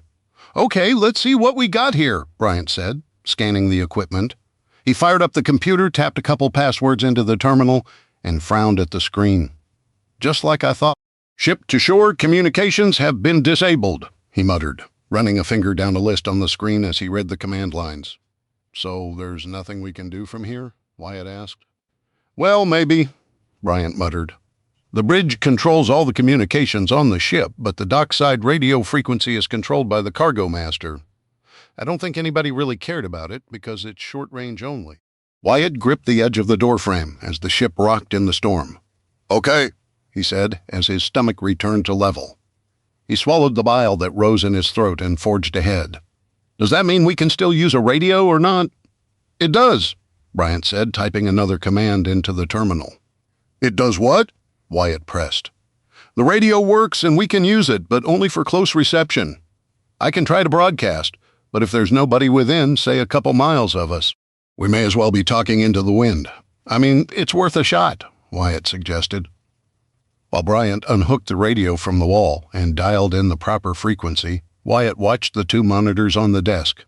One displayed the backdoor commands Bryant had used to access the cargo master's radio channel. The second monitor showed different cameras throughout the ship, each one switching to a different view every 5 seconds. "Yeah, there are almost 300 cameras on the ship," Bryant said, noticing Wyatt's gaze. "Those are just the ones you can see." Wyatt leaned forward, intent on the tiny images. "How long will it take to cycle through all the cameras?" Using the one screen, I don't know, maybe half an hour."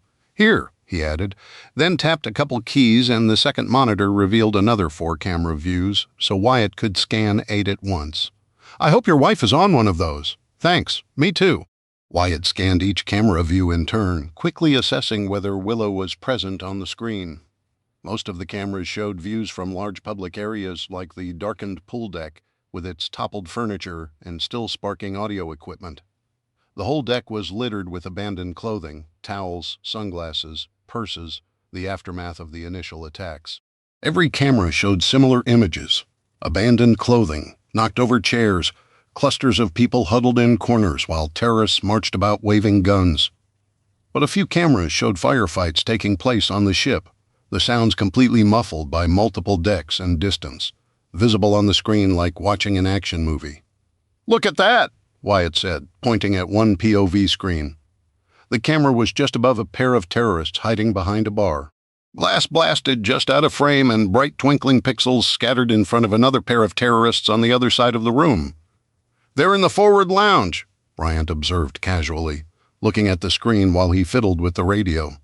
"Why are they fighting each other? Are they fighting each other?" Wyatt asked. "It's kind of hard to tell. The image is so small. We're the only ones on the ship that have guns besides the bad guys," Bryant said, nodding at the screen. "I'd bet my life on it. We do a very thorough job making sure no one brings weapons on board." Wyatt looked at him, askance. "Do I need to mention the fact that there's a nuclear bomb somewhere on board?" Bryant tilted his head. "Tuche, now if you'll excuse me," he added, turning to the mic again and clearing his throat. Mayday, mayday, mayday. This is MV Emperor of the Seas requesting immediate assistance from any vessel within range. Can anyone hear this transmission? Repeat, MZ Vang, Emperor of the Seas, requesting immediate assistance. They listened as the tiny speaker above the computer crackled with static, but no actual response. Bryant tried again, so Wyatt focused back on the computer screens, clenching his jaw to keep his emotions in check. Camera after camera switched, and each scene made Wyatt's heart beat a little faster. Every image that didn't show Willow gave him hope that at least she wasn't in that particular spot, and also filled him with dread that the worst had happened. If she wasn't on the camera on any of the 300 cameras, where was she? His palms sweaty, Wyatt leaned forward, willing the screen to show his wife. Just one clear image to prove she was okay. That's all I ask. Can anyone hear this transmission? Bryant asked again. He waited, but instead of static, they both heard a crackle and popping sound as a channel opened. Fear, Emperor of the Seas. This is United States Naval Vessel USS John Basilone. Who am I speaking to? The Navy, Wyatt whooped. Finally, Bryant shushed him and pushed Wyatt back. Basilone, this is Security Officer Bryant Skelling. I'm declaring a piracy emergency. Terrorists have boarded the ship and taken control. Emperor, is this channel secure? The voice from Basilone asked. Negative, Basilone. This channel is not secure. All communications have been disabled from the bridge. This is the Loadmaster short-range channel. Do you have an estimate on the number of pirates? Negative, but I can tell you we have neutralized 3. Basilone, repeat, neutralized 3. Coast Guard has been unsuccessful in attempting to board the ship. One of the camera views on the screen shifted, and Wyatt found himself looking over the bow deck, still illuminated, as if ready for a party. Just 100 yards away was a long, dangerous-looking Coast Guard cutter, its white hull plainly visible in the darkness of the storm-tossed seas. Basilone, Emperor, be advised, Coast Guard is standing off station. They have exchanged fire with terrorists. Request immediate assistance. Basilone, be advised. We believe there is nuclear material on board. Repeat, believe there is a nuclear WMD on board this vessel. There was a long pause where both Wyatt and Bryant stared at the radio in silence. Finally, the radio broke squelch with a crackle, and the speaker jerked again. Roger that, Emperor. Stand by 1. What are they going to do? Wyatt asked, keeping one eye on the camera views.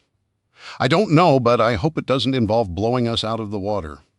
Any sign of your wife? Bryant asked, tilting his head toward the computer. Not yet, Wyatt said, exhaling. Emperor Basilone?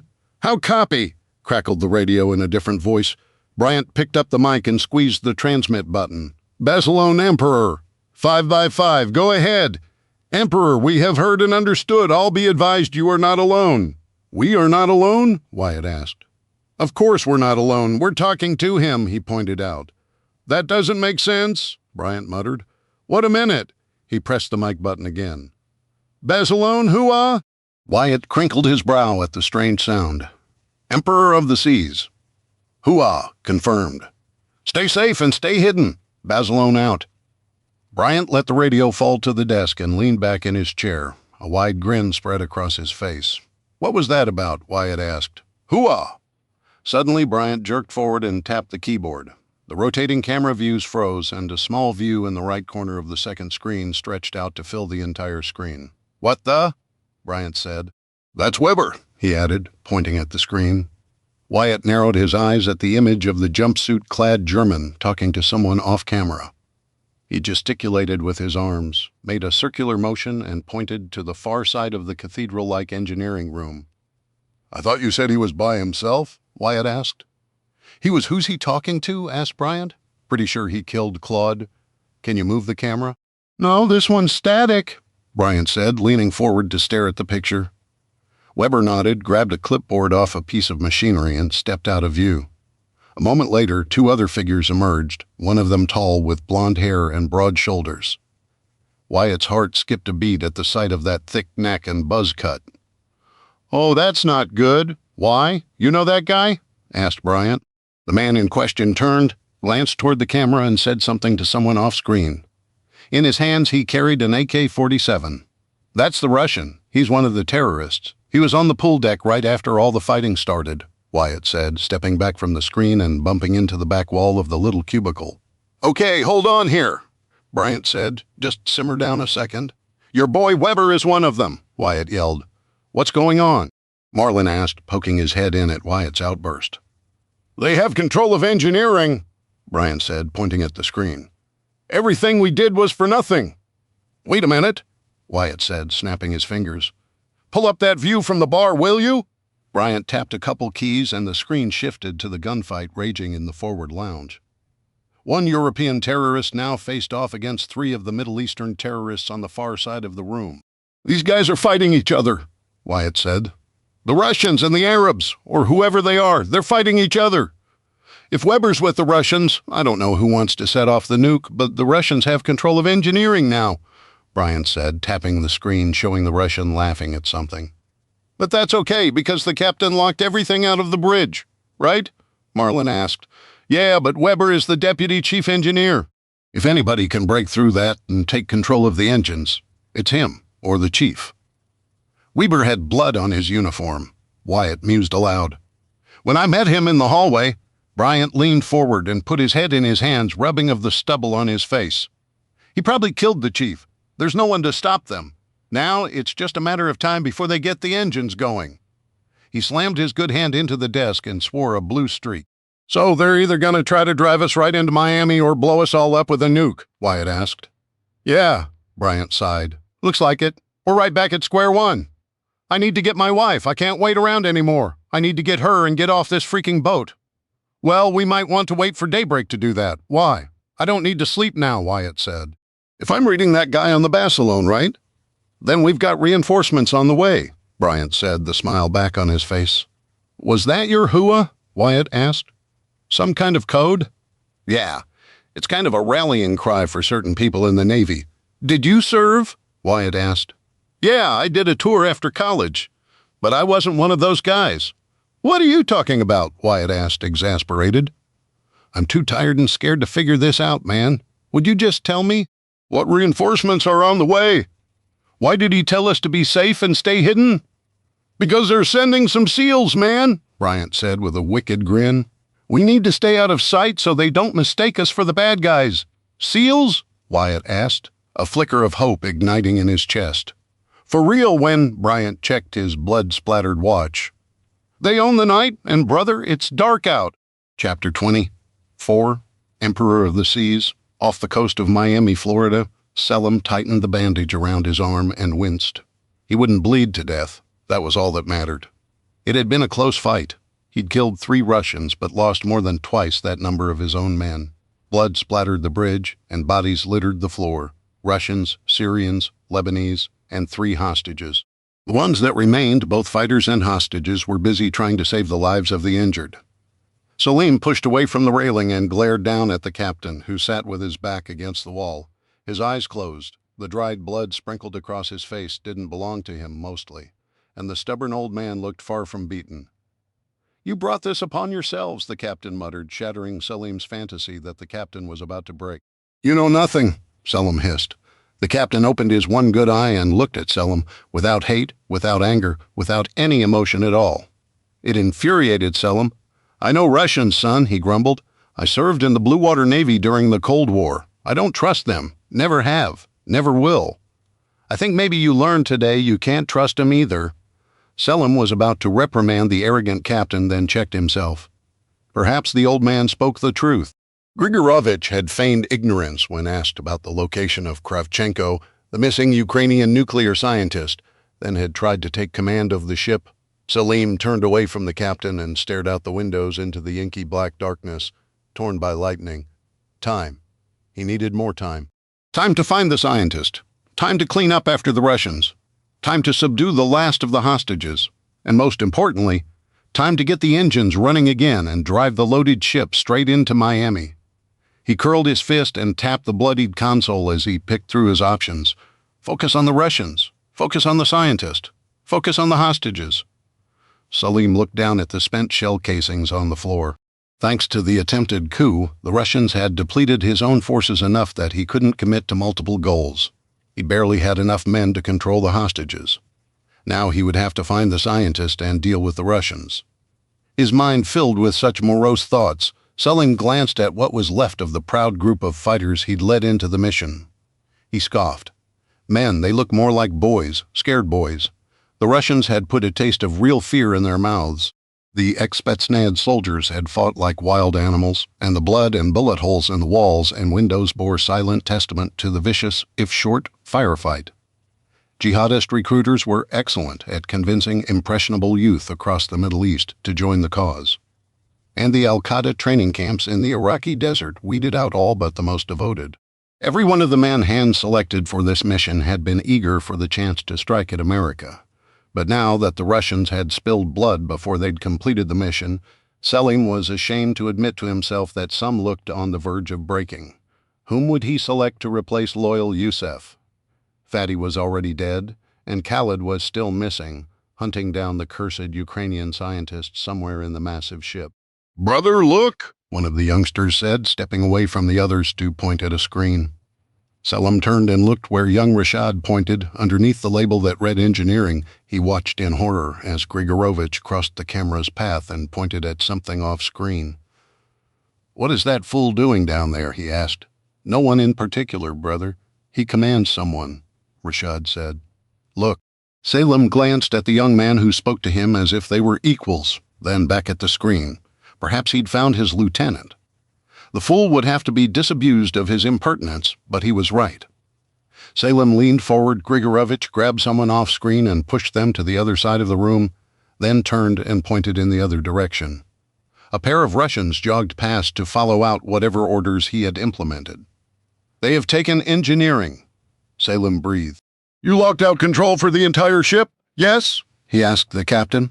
The old man sat up straighter and glanced at the screen before answering. "I did. But is that Weber?" Selim shook his head. "I do not know who that is. Can they take control of the engines from there, despite your lock? If that's Weber, my deputy chief engineer, then it's only a matter of time before they gain access to the engines. So yes, your friends will soon have control of the engines." Selim pounded his fist onto the console, cracking the screen. "He is not my friend, but he now has control of the ship." The captain struggled to stand, and the brash youth stepped aside to help the old man.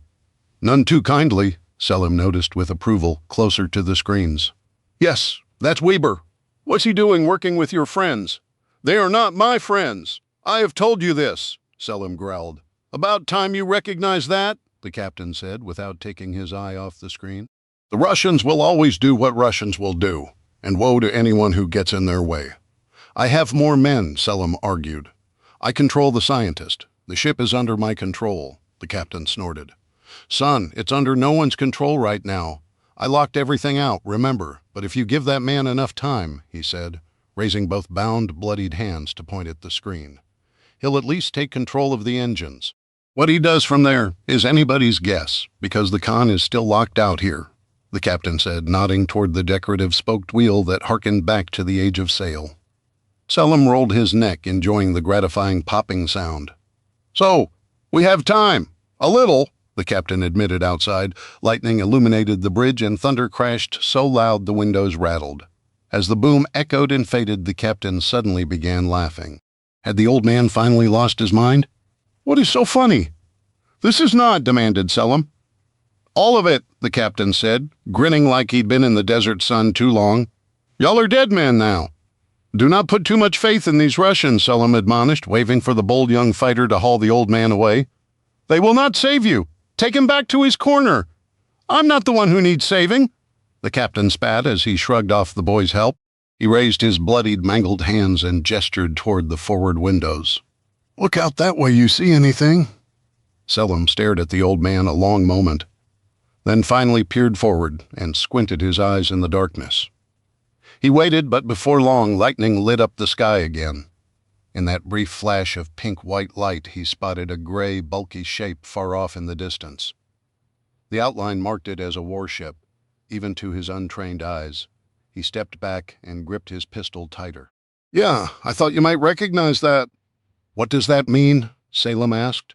"That means the Navy's involved now, and that means the cavalry's on its way." "We knew they would," Selim said, trying to prove his confidence. "One ship will not stop us." "Oh, yeah. Well, I'm glad you're ready." Because the kind of boys who I think will be on their way don't take kindly to terrorists. Salem had to order Rashad to haul the captain back to his corner of solitude.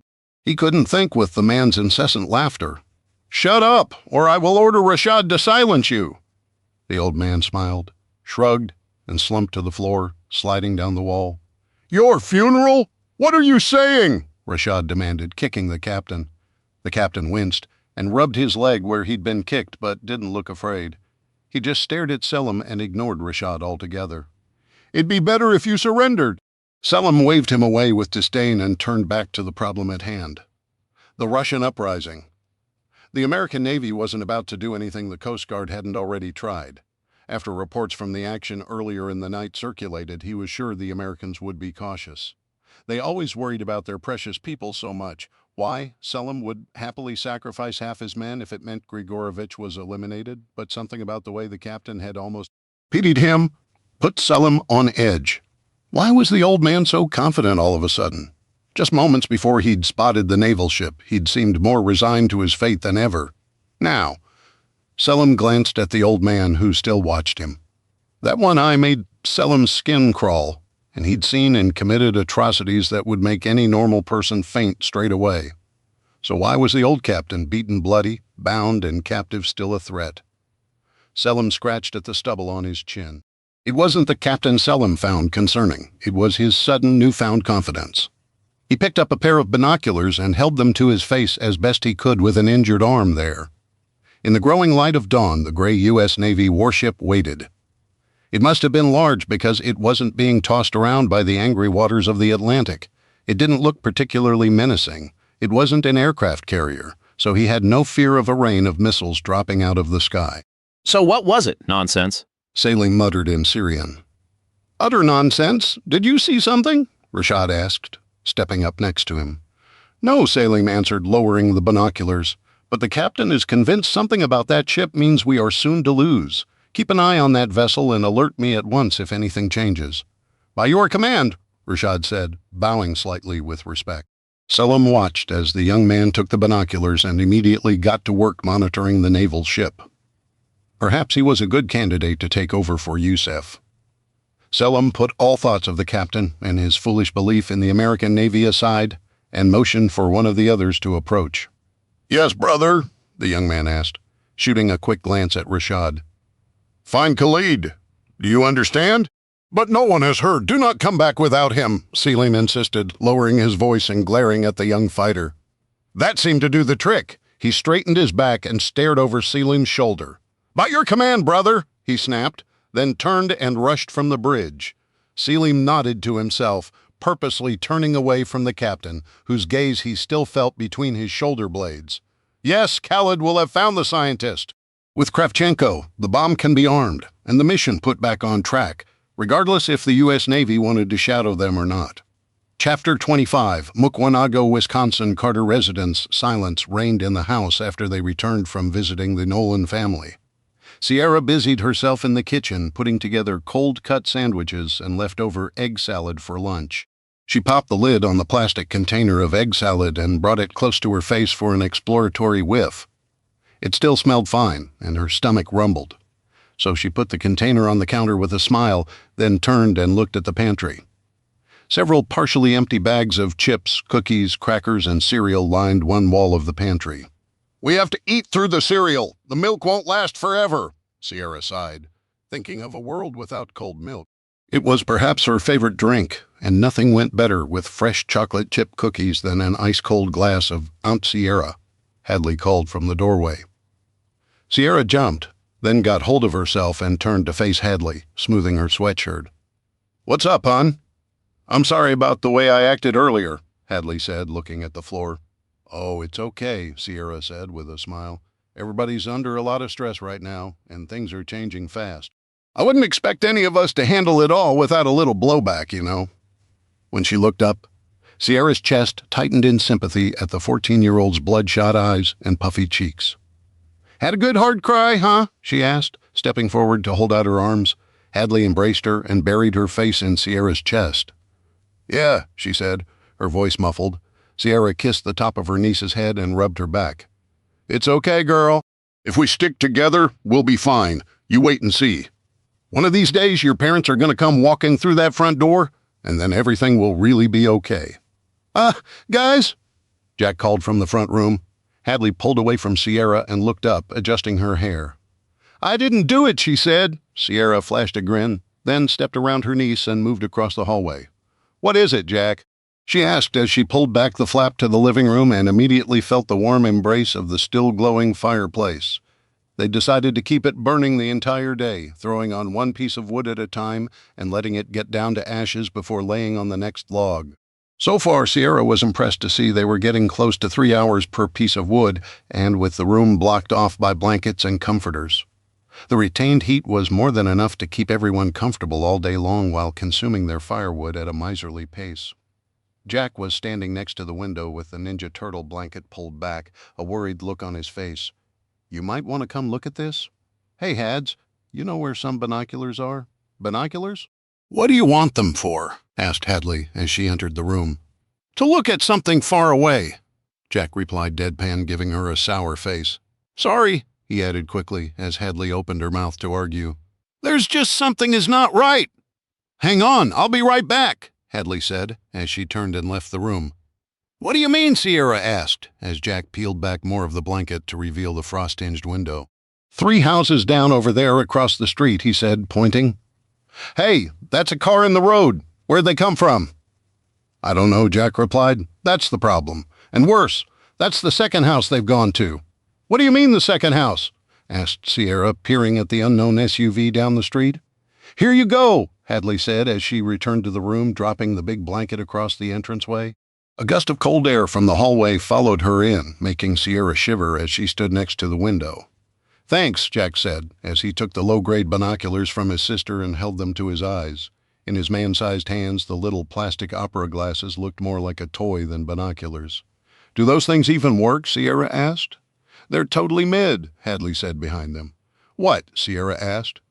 That's brain rot form, Jack explained. Brain rot? Sierra asked. What are you talking about? Exactly. The lingo these kids use today is total nonsense, Jack said, still looking through the binoculars. Oh, like you never said Skibbity Riz, Ohio, Hadley complained. Sierra laughed. You guys make no sense at all, so I'll ask again. How do the binoculars work?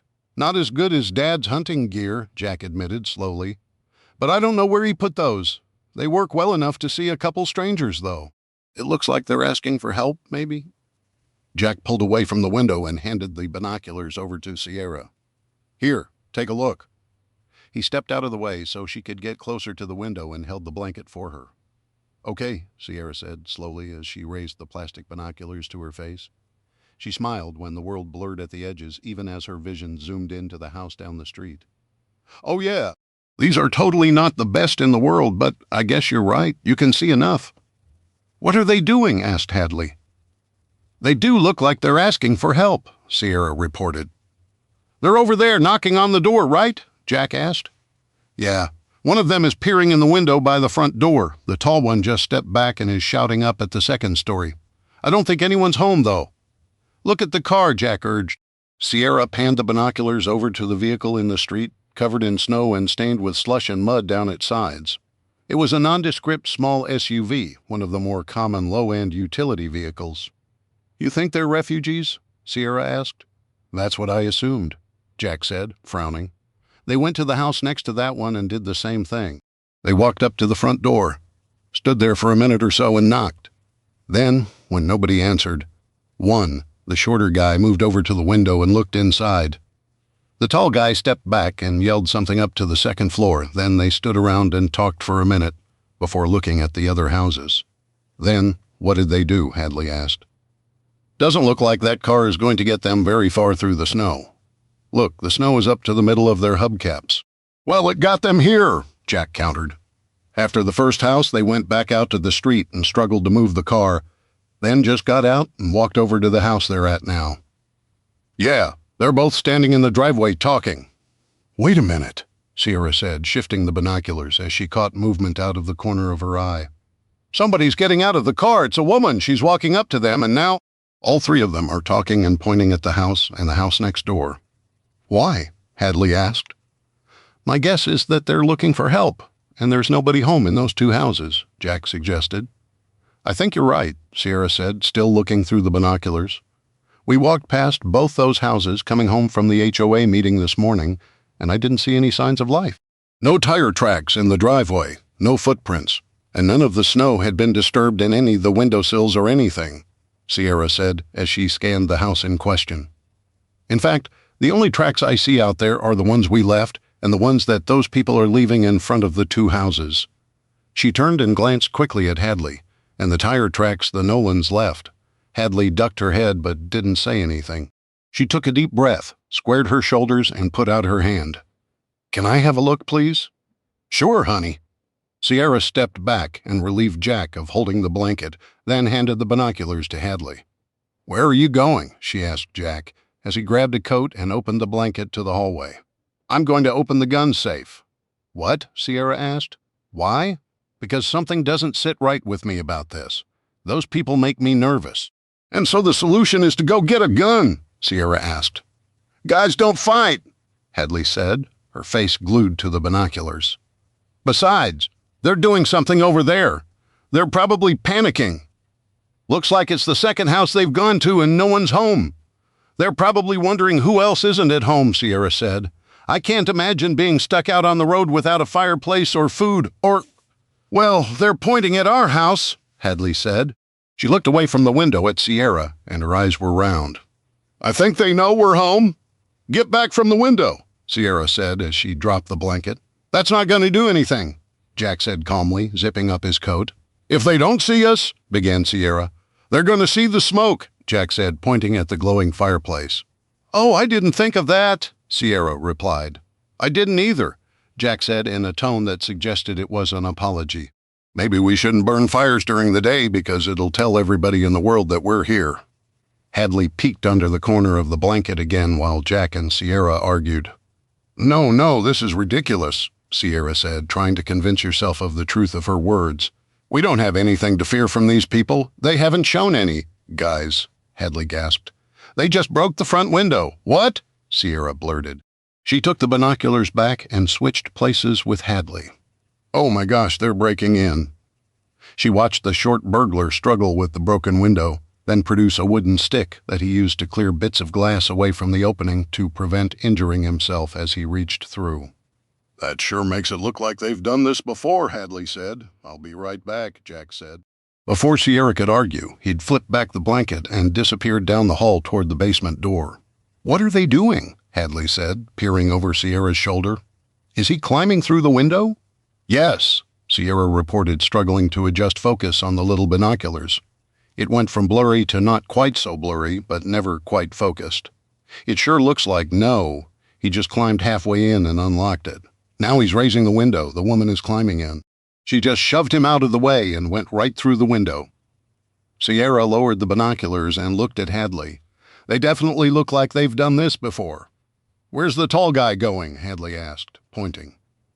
Sierra looked back just in time to see the taller man disappear around the side of the house as he cast one last glance over his shoulder at the street. Who lives there? Sierra asked. I don't know their names. It's an older couple, Hadley said with a shrug. I hope they don't come back in the middle of this, Sierra said. What are we going to do? Asked Hadley. What can we do? Sierra countered. We can't go running out there, Hadley said. There's 3 of them, and we don't know if they've got guns. Well, we should at least warn somebody, Sierra said in frustration. Isn't that what this stupid hayway is all about? We have to tell somebody. How? Hadley asked. Cell phones don't work, and we don't have a landline telephone. Besides, what are they going to do? Do we have like an army in the neighborhood set up to go take care of stuff like this? As far as I know, no. Sierra admitted, lowering the binoculars again as the short man forced his way in through the now unlocked front door and disappeared into the house. When we left the meeting, they were still arguing over bylaws. I don't think anybody's gotten far enough to think about organizing a neighborhood watch yet. A whoop of victory echoed through the house, and Hadley got up and ran from the room. A blast of cold air hit Sierra in the back at her departure. I'll see what he's doing, she said over her shoulder. Come on, guys, Sierra calls. Try not to keep going in and out of the room. We'll use up all the heat. What are they doing now? Hadley yelled from somewhere down the hallway. Sierra put the binoculars back to her eyes to scan the house. None of the 3 burglars were visible. For the first time, she felt a creeping sense of dread crawl up her spine. She couldn't see the strangers who were clearly up to no good. Where did they go? She adjusted the binoculars and frowned. 2 of them were obviously in the house, but what happened to the tall man? Did he go inside too, or did he decide to go check out other houses? Sierra couldn't help it. She turned and glanced over her shoulder. The empty room was all she saw, piles of clothes scattered on the floor and couch where they'd dumped extra layers. The kids had brought their book bags in, and several novels lay open on the floor, along with the binder in its place on the coffee table. Movement in the upstairs window caught Sierra's eye, and she shifted her binoculars. "They're in the house," Sierra yelled. "I can't see what they're doing, though." The curtain peeled back, and Jack walked in with a shotgun cradled over his arm. "Jack, what are you doing with that thing?" Sierra demanded, ignoring the cold air that came with him. "Getting ready to defend us if those people try to break in here," he said. "This'll be a bigger deterrent than that bat I used last night." "Okay, first, can we put that away, over in the corner somewhere?" Sierra asked. "I'm not exactly comfortable with you walking around carrying it. Second, is it loaded?" "Dad taught us to treat every weapon as if it was loaded," Jack said in a serious tone that fit more with his father. Still, he walked over to the corner behind the recliner and propped the shotgun, butt first on the floor. "Is it loaded?" "No, it's not loaded," Jack replied. "And yes, I know how to check," he added. "In fact, I checked 3 times before I even pulled it out of the safe. It's empty." "But I found the shells," Hadley announced, holding a cardboard box of triple-aught buckshot. Jack pulled 4 shells out of each of his sweatshirt pockets and lined them up on the side table next to the recliner. "Dad, put the shells in his closet and lock the guns up in the safe," Jack explained. "Do you even know how to shoot that thing?" Sierra asked.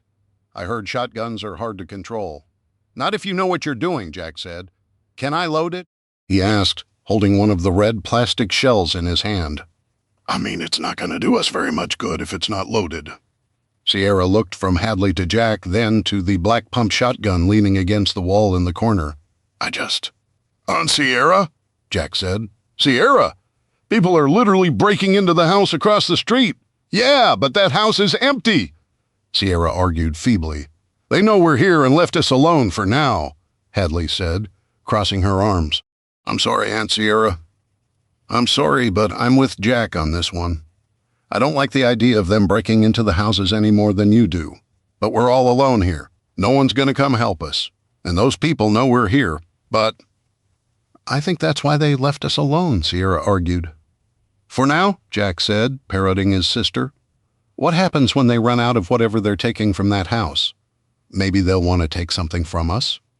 I mean, we're here." "That means we must have food, right? I don't like this, guys," Sierra said, but her gaze returned to the shotgun. "Your grandpa raised us around guns. I know they're really just tools, but they're really dangerous tools." "All of Dad's tools are dangerous," Jack said with a scoff. "I could go down to his workshop and pull out any one of the chisels, saws, and hammers and use those as deadly weapons. Trust me, those things are a lot lighter to carry than my baseball bat, which, by the way, I could probably kill somebody with as well," he pointed at the shotgun. "That boomstick could be the difference between people trying to break into the house or leaving us alone." Sierra had to admit the logic of his argument. If she were trying to break into a house, knowing someone had a baseball bat versus knowing someone had a shotgun would make all the difference in the world whether she actually kicked in the door. "Okay, they're looting!" Hadley cried at the window. While Sierra and Jack had argued about the virtues of the shotgun, Hadley had taken the binoculars and moved back to the window. She turned and pointed. "They're hauling a bunch of stuff out to the car? What?" Sierra breathed. She took the binoculars back and saw for herself it was true. The tall man emerged from inside the house. He must have gone in the back door carrying a box full of something. She couldn't quite make out what the contents were, but the blurry shape sticking out suggested it could be groceries. "I think they're taking all the food," she said. "The grocery store's probably picked clean by now," Jack said. The hair on the back of Sierra's neck rose as she heard a quiet schnick and knew from her childhood that was the sound a shotgun shell made as it was pushed into the loading port. She took a deep breath and adjusted the binoculars, watching the woman emerge next, carrying a bulging duffel bag over her shoulder. She took a long drink from something in her hand. I'm willing to bet they're also drinking stolen beer, she observed. What do we do about Annie's house? Hadley asked. It's only 3 doors down from that one, and we know it's empty. I bet they do too. Just because a house doesn't have any smoke coming from it doesn't mean they know it's empty. Hads, Jack said. Schnick, schnick. But they've seen the tracks, Hadley said. I saw them pointing. I bet they think no one's home. Sierra, we can't let them steal Annie's stuff. Sierra didn't answer, but continued to watch the 3 burglars march back inside the house, only to emerge a moment later carrying another armload of looted things. This time they had clothing and portable electronics. That guy's dragging out a TV, she said in disbelief. Jack laughed. Either he doesn't know what's really going on, or he's just plain stupid. A TV is useless without electricity. Maybe they don't know what's going on, Hadley said. Or maybe they're just taking advantage of the situation. They're loading up the car. I can't imagine it'll hold much more. It's not very big. As Sierra watched, the 3 people came out of the house one more time, each with smaller loads of clothing, coats, and a set of golf clubs. The tall man paused, looked around, and shut the front door as if they were leaving on vacation. They shared a laugh and marched down to the car. I think they're leaving, guys, Sierra said. A moment later, the car started up and struggled forward down the street toward the cul-de-sac. They slowed to a crawl, but Sierra couldn't tell if it was because they wanted to check out the houses or the snow was just too deep for the small SUV. It struggled to make the slow turn in the cul-de-sac and paused just past the Carter driveway. Sierra ducked down behind the window and let the Ninja Turtle blanket fall back into place. Her heart racing, she looked at Hadley. Okay, I think they're scoping out houses that might be good to loot. They stopped out there by the end of our driveway. Jack hefted the shotgun and slipped around the corner into the foyer. They're leaving? He called, his voice muffled by the blanket hanging in the entranceway. I'm watching them through the peephole in the door. Sierra pulled back the corner of the blanket and put the binoculars up to her eyes again. The little SUV struggled fishtailing around the corner of the cul-de-sac and finally found the tire tracks it had created coming down the street. Picking up speed, it fishtailed once more in front of the recently looted house and continued out of sight, trailing a cloud of exhaust. Sierra lowered the binoculars and handed them to Hadley, her hands trembling, her heart still racing. Guys, I need to be real with you. I've never been so scared in my entire life when that car slowed down. Jack racked the slide on the shotgun, and a loud cha-chack echoed through the room. Seeing her nephew, only 18 years old but all of 6 feet tall with wide shoulders, carrying the shotgun like he'd been born with it, suddenly calmed Sierra. She swallowed and nodded. Okay then, if we're going to do this, we're going to do it right, Jack. I assume your dad has gone over the safety rules for that thing. He taught me too, Hadley said with a small smile. But Jack's the only one who's been hunting with him. I like fishing and camping more than actually killing things. You don't mind eating the things that I kill, though? Jack said with a lopsided grin. That's true. Venison burgers are awesome, Hadley said with a big smile. Okay, Sierra, said, exhaling. Then I want you to give us a refresher course on using the shotgun. No, not me, Hadley said, stepping back. I'm not going to shoot that thing. No, I'm serious, Sierra commanded. We don't know what's going to happen.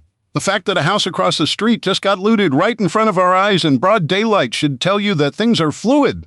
For me to make sure that you guys are alive and well when your parents get home, we all should learn how to protect each other. If that means learning how to shoot that thing, then so be it. All right, Jack said with a grin. He cycled the pump and held it, then tilted the weapon over and the shell fell out of the open chamber into his hand. He slipped it in the loading port, adding the round back to the tube. Then let's do this right now. The gun is loaded, but there's nothing in the chamber. If we need to shoot it, we'll have to rack the slide first. Wait a minute. Before we do this, how about we eat lunch first? Sierra asked, unable to resist delaying. I don't know if I'm ready to go to war yet. The war may be coming to us, Jack said in an ominous tone as he propped the shotgun in the corner again. But it's probably better to deal with it on a full stomach no matter what, he added with a grin. Chapter 26. Emperor of the Seas, off the coast of Miami, Florida. Wyatt ran a hand through his hair, then turned and moved toward the door. Okay, this is getting serious. I have to find my wife. Wait a minute, Bryant says, as he got up from the desk. You heard what they said? There's a bunch of SEALs on their way. Yeah, as if it's not already a war zone out there. And my wife is still in the middle of it, Wyatt said. The SEALs are going to come in here and make things 100 times worse. I have to find my wife and get her to a safe place. I hate to be the bearer of bad news, but there is no safe place on this ship, Bryant retorted. Wyatt stared at Bryant, refusing to back down. That's why I have to find her. Good luck to you, and thanks for the gun, Wyatt said, holding up the rifle. Now how the hell do I get out of this warren of corridors and hallways? Marlin glanced at Bryant and waited until the other man nodded before explaining. Down this hallway, take a right, then your first left. Keep going until you hit a flat wall. That's the door, just open it and you're out in the passenger area again. He hesitated, then put out a hand to stop Wyatt. My advice? I'm not asking for it, but I'll take it, Wyatt said flatly. Marlin shrugged and lowered his arm. You don't want to do this. Splitting up is a bad idea, man. Yeah, my wife and I have been split up. It is a bad idea. I get it, Wyatt said as he pushed past Marlin. Bon chance, Claude said with a grin over Marlin's shoulder. Yeah, okay, Wyatt said. Sorry, I don't speak French. Before anyone else could convince him to stay, Wyatt left and jogged down the hallway following Bryant's instructions, his mind wandering to the threats he faced. Navy SEALs. The terrorists had already turned the ship into a nightmare, but a bunch of special warfare operators dropping into the mix would only make things 1,000 times worse. At least the bad guys were going to have something to deal with other than each other. That thought brought a wry grin to Wyatt's face as he opened the door back into the passenger part of the ship. After taking a quick glance to make sure he was alone in the corridor, he stepped out and shut the door behind him, marveling at how well the hidden panel blended in with the rest of the paneling. Now that he knew to look for it, he easily spotted the recessed handle. But with the purposely dim lighting over the door, there was no way he'd see the secret passageway with anything less than a casual glance. He took a moment to get his bearings, then turned and went toward the middle of the ship, where the nearest stairs and elevator banks were located. Wyatt wasn't exactly sure where he was on the massive vessel until he reached the corner and found a map. Tracing the deck lines with his finger, Wyatt noticed the dried blood and rubbed it off quickly, checking the hallways once more, then got back to finding his location. How many freaking decks does this ship have? He grumbled as he realized he'd have to go down 2 more decks to find his cabin. It was a long shot, going back to his cabin, but he had to start somewhere. He hadn't seen Willow in almost 30 hours, and under normal circumstances they would have gone to the cabin to meet up later. Wyatt grimaced. A terrorist hijacking was anything but normal. He turned the corner, and at the far end of the hallway, a pair of men wearing military-style vests and carrying rifles faced the other direction, engaged in conversation with someone in the hallway. Wyatt's heart skipped a beat as he threw himself back around the corner. He took a moment to catch his breath, then gripped his rifle with suddenly clammy hands. He had no choice. He had to cross the hallway.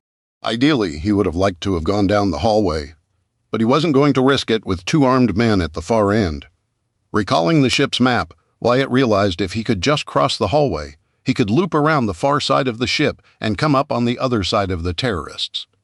It was either that or risk going all the way to the front of the ship, or doubling back all the way to the rear of the ship to find the passageways down to lower decks.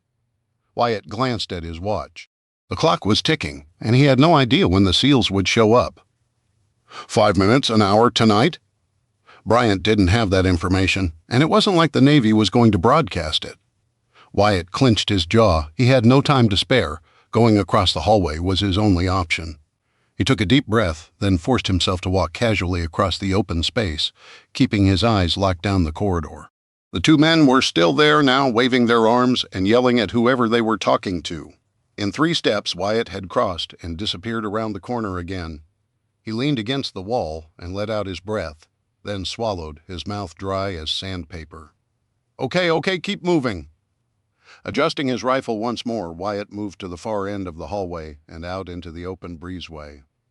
A light rain fell, a gentle mist compared to the torrential downpour of the night before. The wind had died, too. Instead of slapping him in the face and making it hard to walk, the cool salt air caressed his skin, reminding him of a gentle kiss from Willow. Just stay safe, I'm coming, he muttered to his wife as he jogged down the slippery walking path toward the middle of the ship. Unable to guess how far he'd gone, he decided to try the next hatch and hope it would get him past the terrorists in the hallway. He heard someone crying around the corner, and after preparing himself to fight, jumped through the open breezeway with his rifle leveled. A woman, the source of the crying, looked up from her position, curled up in the corner, and shrieked as he emerged out of the rain, leveling his AK-47 at her. He immediately snapped the rifle to the side and put out a hand to let her know he was no threat. "Whoa, it's okay, I'm with the good guys." The woman continued to scream, her round bloodshot eyes showing no indication she even understood what he'd said. Wyatt stepped cautiously forward, but she pulled herself back against the wall and tightened the shredded sundress around her chest, continuing to scream as she closed her eyes. Wyatt swore, looking up and down the hallway. The racket was sure to attract the two men he'd been trying to avoid, so he raced off, his flip-flops slapping on the damp carpet. "Sorry," he called over his shoulder. Up ahead and to the left, he spotted dim emergency lighting that illuminated the stairwell. Without looking to the right, he swung around the corner, took the steps 2 at a time, and only came to a skidding stop when he hit the first landing, halfway between decks, and was able to put the bulk of the elevator shaft behind him. Rough Arabic words sailed back and forth as the two men he'd hoped to avoid were indeed attracted by the screaming woman. Wyatt risked poking one eye around the corner and watched them, still arguing and shoving each other, as they raced around the corner to find the woman in the hallway. The volume of her screams increased exponentially as she was confronted with two angry terrorists. They began shouting at her, and Wyatt, unable to not help, found himself creeping back up the stairs. "This is a bad idea. This is a bad idea," he told himself.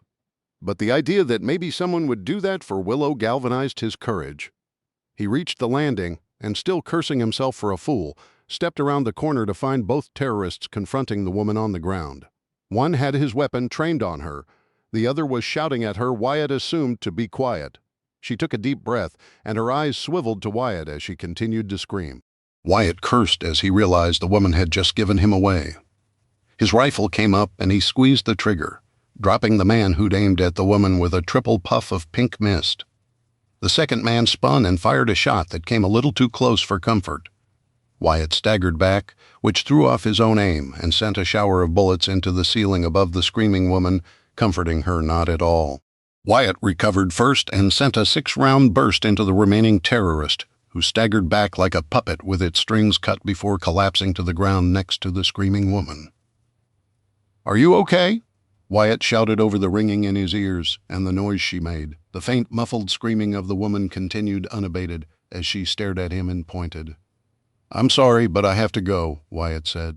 She continued to point and scream, and Wyatt backed up, imagining he looked like death itself with his bloodied Hawaiian shirt, matted, wet hair, and smoking rifle. He turned, leaving the woman to her fate, and ran right into a group of 3 terrorists, all of them with weapons raised. Wyatt swore and dropped his rifle without being told. 2 of the terrorists stepped forward, pushing their rifles into Wyatt's chest, pinning him against the wall. The third ran behind him to check on the man Wyatt had killed. He closed his eyes, waiting for the rifle shots that would end his life. Eventually, the third man came back, and the 3 of them had a long conversation in Arabic. None of it made any sense to Wyatt, and he struggled to follow the gist of their conversation, but at least one of the men wanted to off Wyatt immediately for the deaths of their comrades. The other, the younger one, who appeared to be the leader, shoved the angry man aside and put his rifle barrel under Wyatt's chin. "You killed 2 brave men," the young man said in a thick accent. A flash of anger overrode Wyatt's gut-liquefying fear, and he turned his chin still pinned by the rifle and stared down the younger, smaller man. 2 brave men threatening an unarmed, terrified woman with rifles. "Yeah, they're real heroes." The young man punched Wyatt hard in the gut, attempting to double him over, but only eliciting a grunt of surprise instead. Flying into a rage, the young man stepped away, pacing the hallway and ranting, while the other men glanced at each other. They looked at their leader, then back at Wyatt, and grinned. Eventually, the young man rushed forward, grabbed a fistful of Wyatt's shirt, and yanked him clear of the wall. "Go!" he said, pushing Wyatt forward as the others fell in step behind them. Wyatt kept his hands up and marched forward. "Where am I going? I'm taking you to Salim. We go to the bridge. He will punish you personally. It was his cousin you killed. He's right. one of the other men muttered in an accent so thick it took Wyatt a few heartbeats to decipher the two words. "Crap," Wyatt muttered. The bridge, the control center for the ship, sure to be the first target of the Navy SEALs. Wyatt's shoulders slumped as he kept his hands in the air. "That's it. I'm done. I'll never see Willow again." "Quiet," the young man shouted. He shoved the barrel of his rifle into Wyatt's spine hard. He said something in Arabic, and one of the others took a position in front of Wyatt, leading the way to the bridge. Wyatt's mind raced as he tried to scheme a way to escape from his three captors and somehow avoid going to the most dangerous part of the ship, but there was no way to escape. Every corridor they passed, one of the men would rush forward to make sure it was clear, then keep in front of Wyatt. He had no way to go, no room to maneuver, and no hope of escape. As he mourned his fate and ran over how he could have done things differently, Wyatt decided getting killed in the crossfire between Navy SEALs and terrorists was better than being executed. At least he could go out knowing that the terrorists were about to meet their own fates. Chapter 27, Mukwonago, Wisconsin. Carter Residence. A loud knock at the front door made Jack look up from the pile of supplies he'd been sorting at the bottom of the basement stairs. "What's going on?" he hollered. "Jack, somebody's at the door," Sierra called, her voice muffled from the other side of the blanket that separated the foyer from the front room. Jack rushed up the stairs, taking them two at a time, and burst through the door just in time to see Hadley coming down the hall, zipping up her coat. "Aren't you supposed to be keeping watch at the front door?" he snapped. "I had to go to the bathroom," she replied, her face flushed pink. "Guys, there's still somebody at the door," Sierra warned as she poked her head out through the blanket. "You didn't even tell Sierra you went to the bathroom?"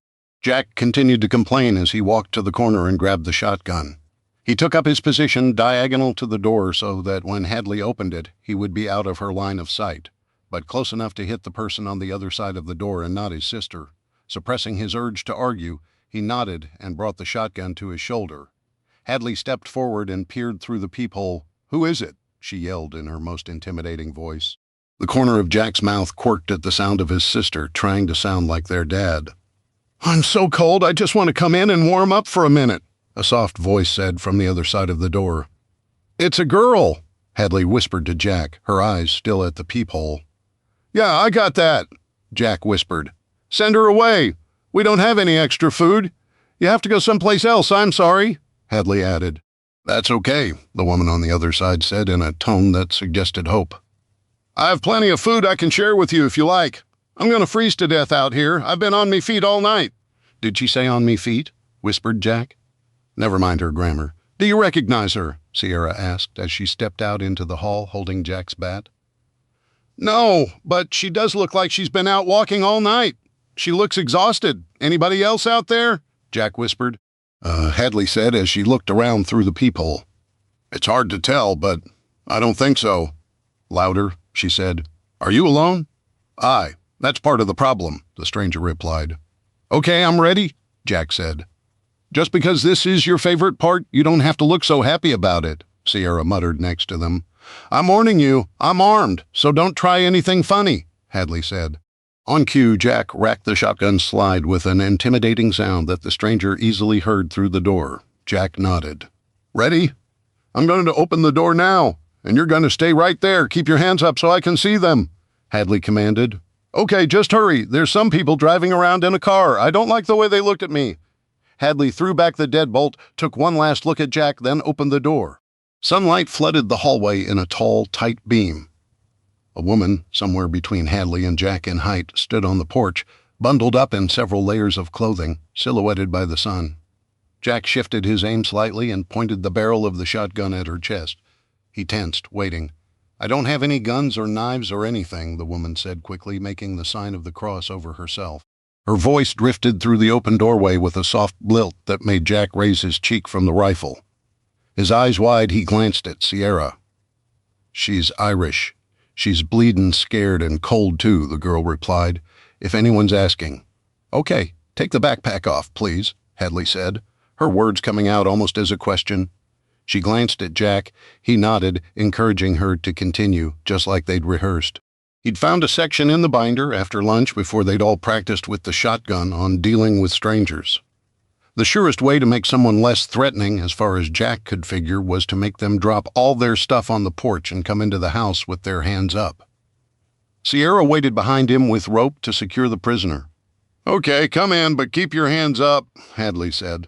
The young woman dropped her bag on the porch with a sigh of relief and stepped in, then swore in her soft accent at the sight of Jack towering over her with a shotgun aimed at her chest. Sure, I'll need to change my pants now, she blurted. You didn't tell me Boyo here was waiting with that great scattergun, she said, placing her back to the door and facing Jack. Please don't hurt me, she all but whimpered. Jack's heart melted and the shotgun wavered slightly. Sierra stepped out from behind Jack, eliciting another surprised squeak from the Irish woman. She handed the bat to Hadley, drawing a section of rope from her jacket pocket. Wait a minute, I didn't want to do anything. I'm not trying to, the woman said, looking from Jack to Sierra and back. Oh, merciful God, no, she pleaded as Sierra stepped forward and started wrapping the rope around her wrists. It's okay, we're not going to hurt you, began Hadley. Sure, that's what all the serial killers say, the crying woman said.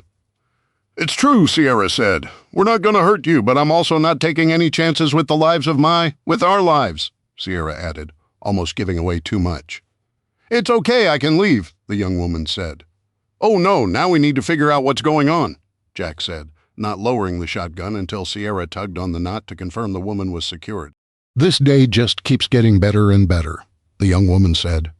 Her shoulders slumped, and she looked at the floor, causing a lock of flame-red hair to tumble out from under her fur-lined parka. Hadley moved around her and stepped out onto the porch, taking a quick look in the cold, clear air to see if anyone was watching, then grabbed the woman's possessions and brought them inside the foyer. She shut the door and relocked it as Jack and Sierra moved their captive into the kitchen. Have a seat. Are you thirsty? Sierra asked. I've plenty of food there in that daft bag you just stole from me.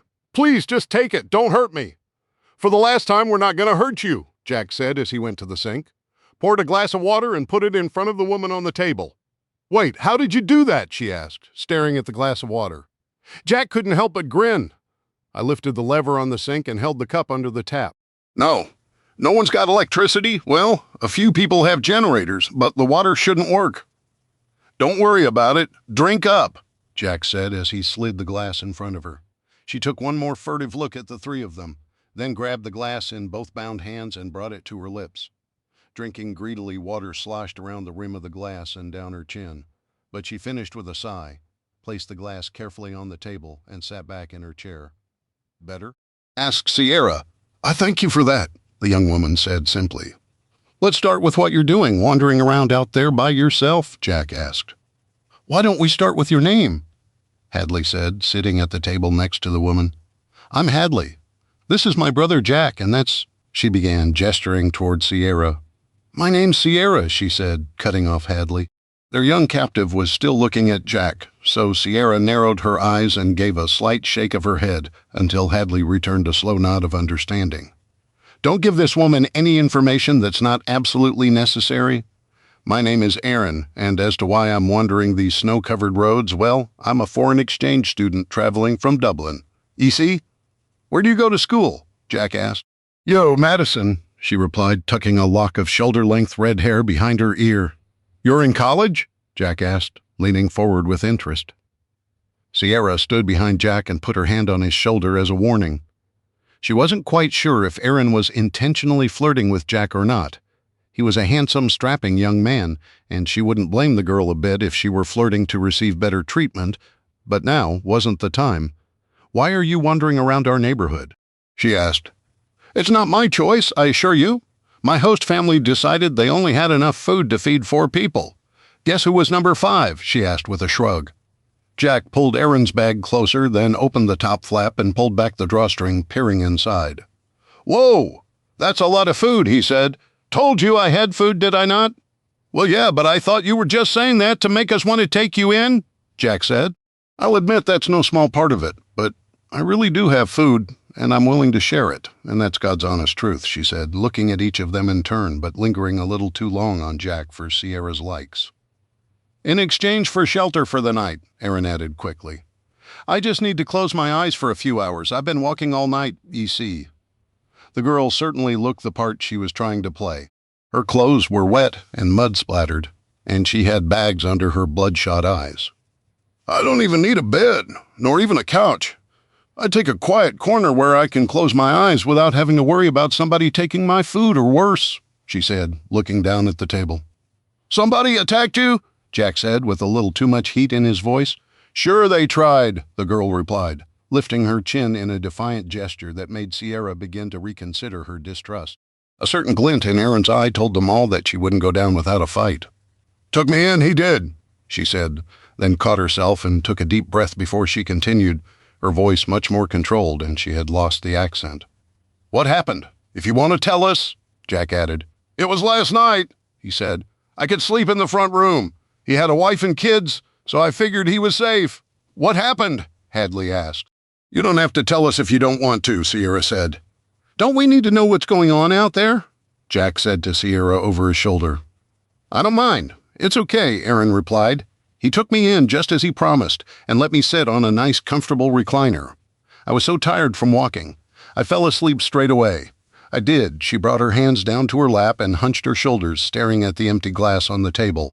Sometime in the middle of the night, I felt a great weight pressed down on me. The beast had climbed on top of me and covered my mouth with his hand. It was then that Sierra noticed for the first time the slight bruising around the young woman's lips. That's horrible, she breathed. You poor thing! I tried to fight back, but he was too big, too heavy. They'd moved all my stuff out of the way. I had a suitcase with wheels, you see, with my clothes. Everything I brought from home. My foster family at least let me take that. How did you get away? Hadley asked. Jack glanced down at the backpack on the floor. How did you get all the food? By nearly biting his finger off. Aaron said, then spat dramatically to the side. I can still taste his blood in my mouth. Blesh! I bet that got his attention, Hadley said, her eyes wide as she listened with rapt attention. Aaron laughed, the sound so pretty even Sierra found herself smiling. Jack looked about, ready to pass out. How did you escape? Sierra prompted. I don't know, Aaron said with a shrug. I just ran. He got off me, swearing like a sailor.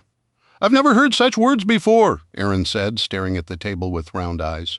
Mionde is quite the expert at foul language, believe you me, she said with a lopsided grin that highlighted the dusting of light freckles across her nose. I jumped up. It was dark as it was, and I ran for the door. I saw my bag sitting next to the door and grabbed it on my way out. I had no idea which way to go. It must have been the middle of the night, but I took that bag and ran. Only I didn't remember it being quite so heavy. I'll bet cans of food are a lot heavier than clothes, Jack said. This isn't your bag? Sierra asked. No. And more's the pity, Aaron replied. She squared her shoulders and took another deep breath, steeling herself for the conclusion of her tale. The man and his family had bags lined up against the wall near the door. They were planning on leaving. I think I just happened to delay them one more night. I grabbed the first bag I saw and discovered it was full of food when the sun came up. But I have no can opener, so I can't open any of the food. It's heavy and I'm cold. She shrugged, spreading her dirty hands on the table, still bound at the wrist. So here I am. My question is, what are you going to do with me? Nothing, for now, Jack said, glancing at Sierra, who gave a slight nod. He removed the rope around her wrists and stepped back. Are you hungry? I could eat, but I'd rather sleep. If it's all the same to you, she said in a shy voice. Tell you what, Jack, Sierra said. Why don't you take her into the living room and give her some space on the couch? I'll make you a sandwich, Aaron, and bring it to you. How is this possible? Aaron asked, as Jack helped her stand. She felt light as a feather as he put his hand under her arm and pulled her to her feet.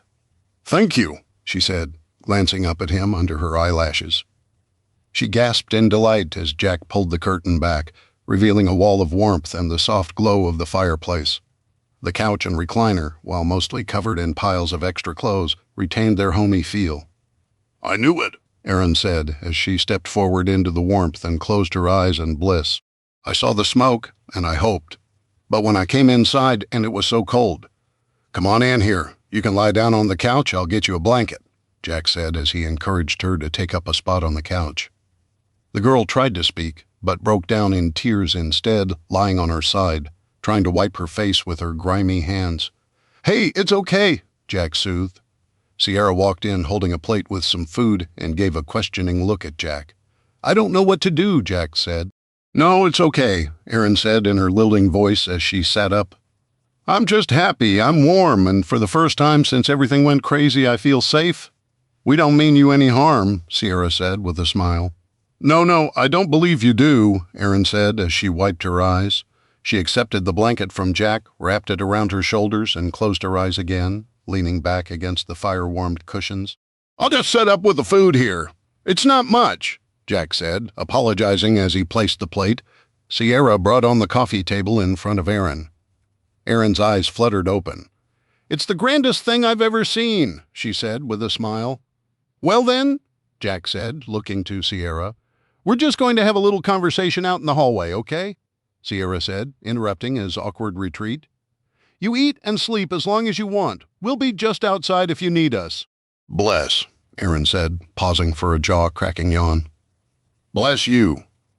Sierra leaned down and picked up her brother's binder from the coffee table, then signaled for Jack and Hadley to follow her out into the hallway.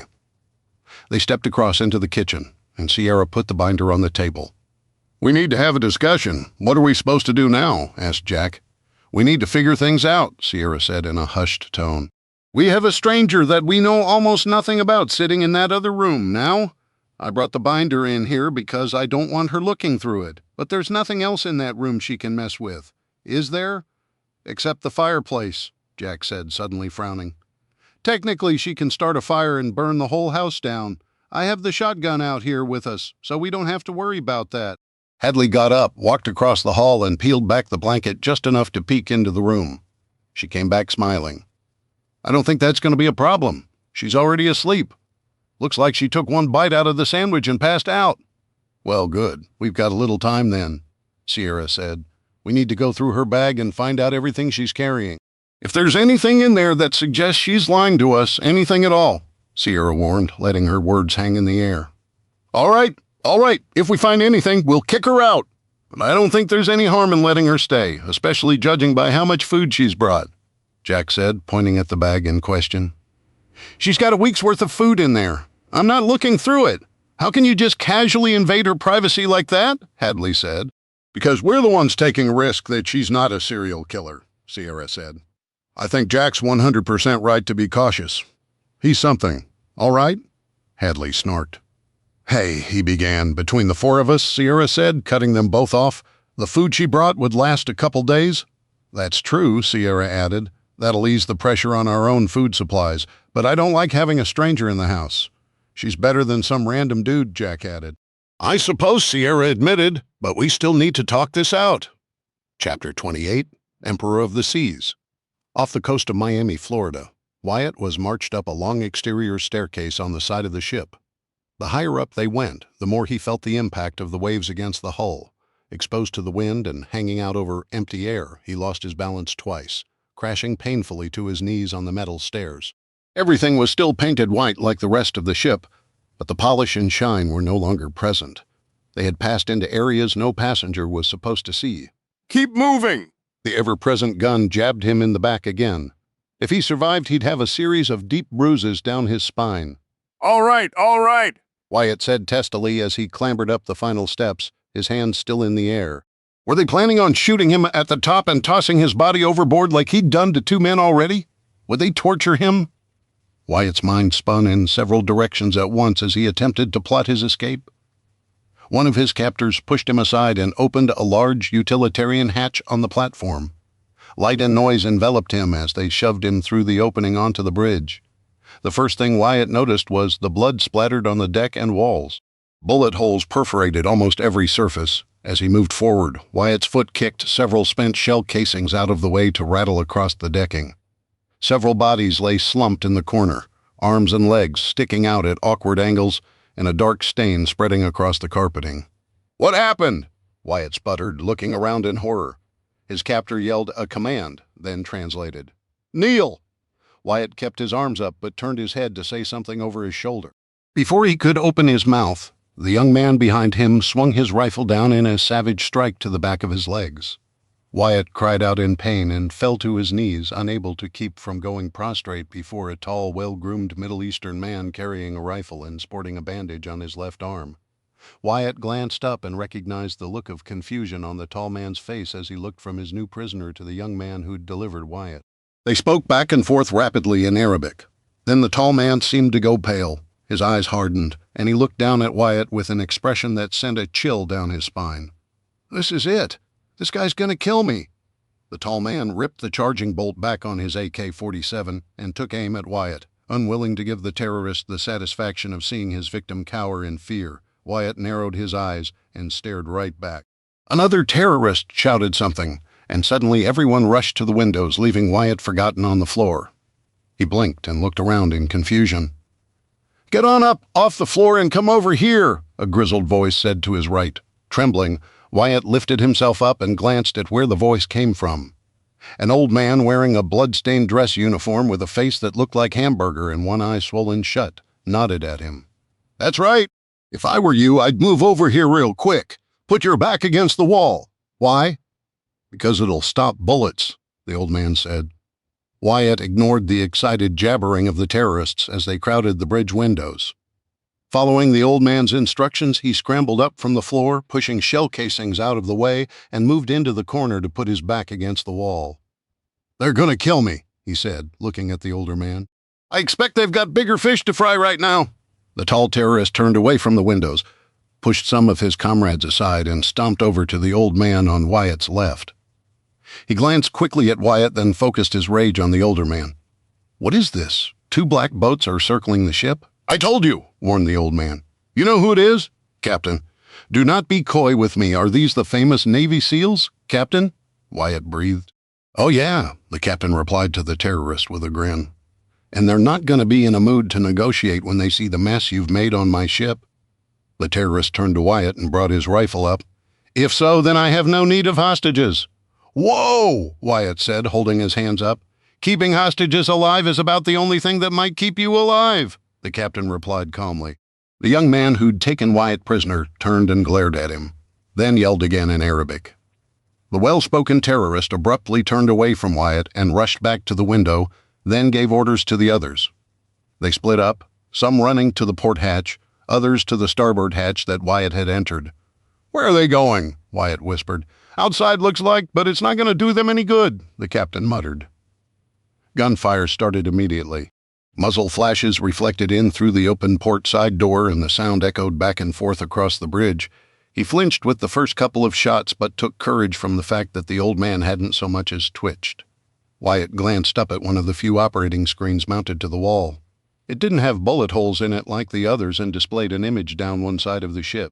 For a split second, a black inflatable Zodiac boat skimmed through the image, bristling with armed men wearing gray camouflage uniforms. "It is the SEALs," Wyatt whispered.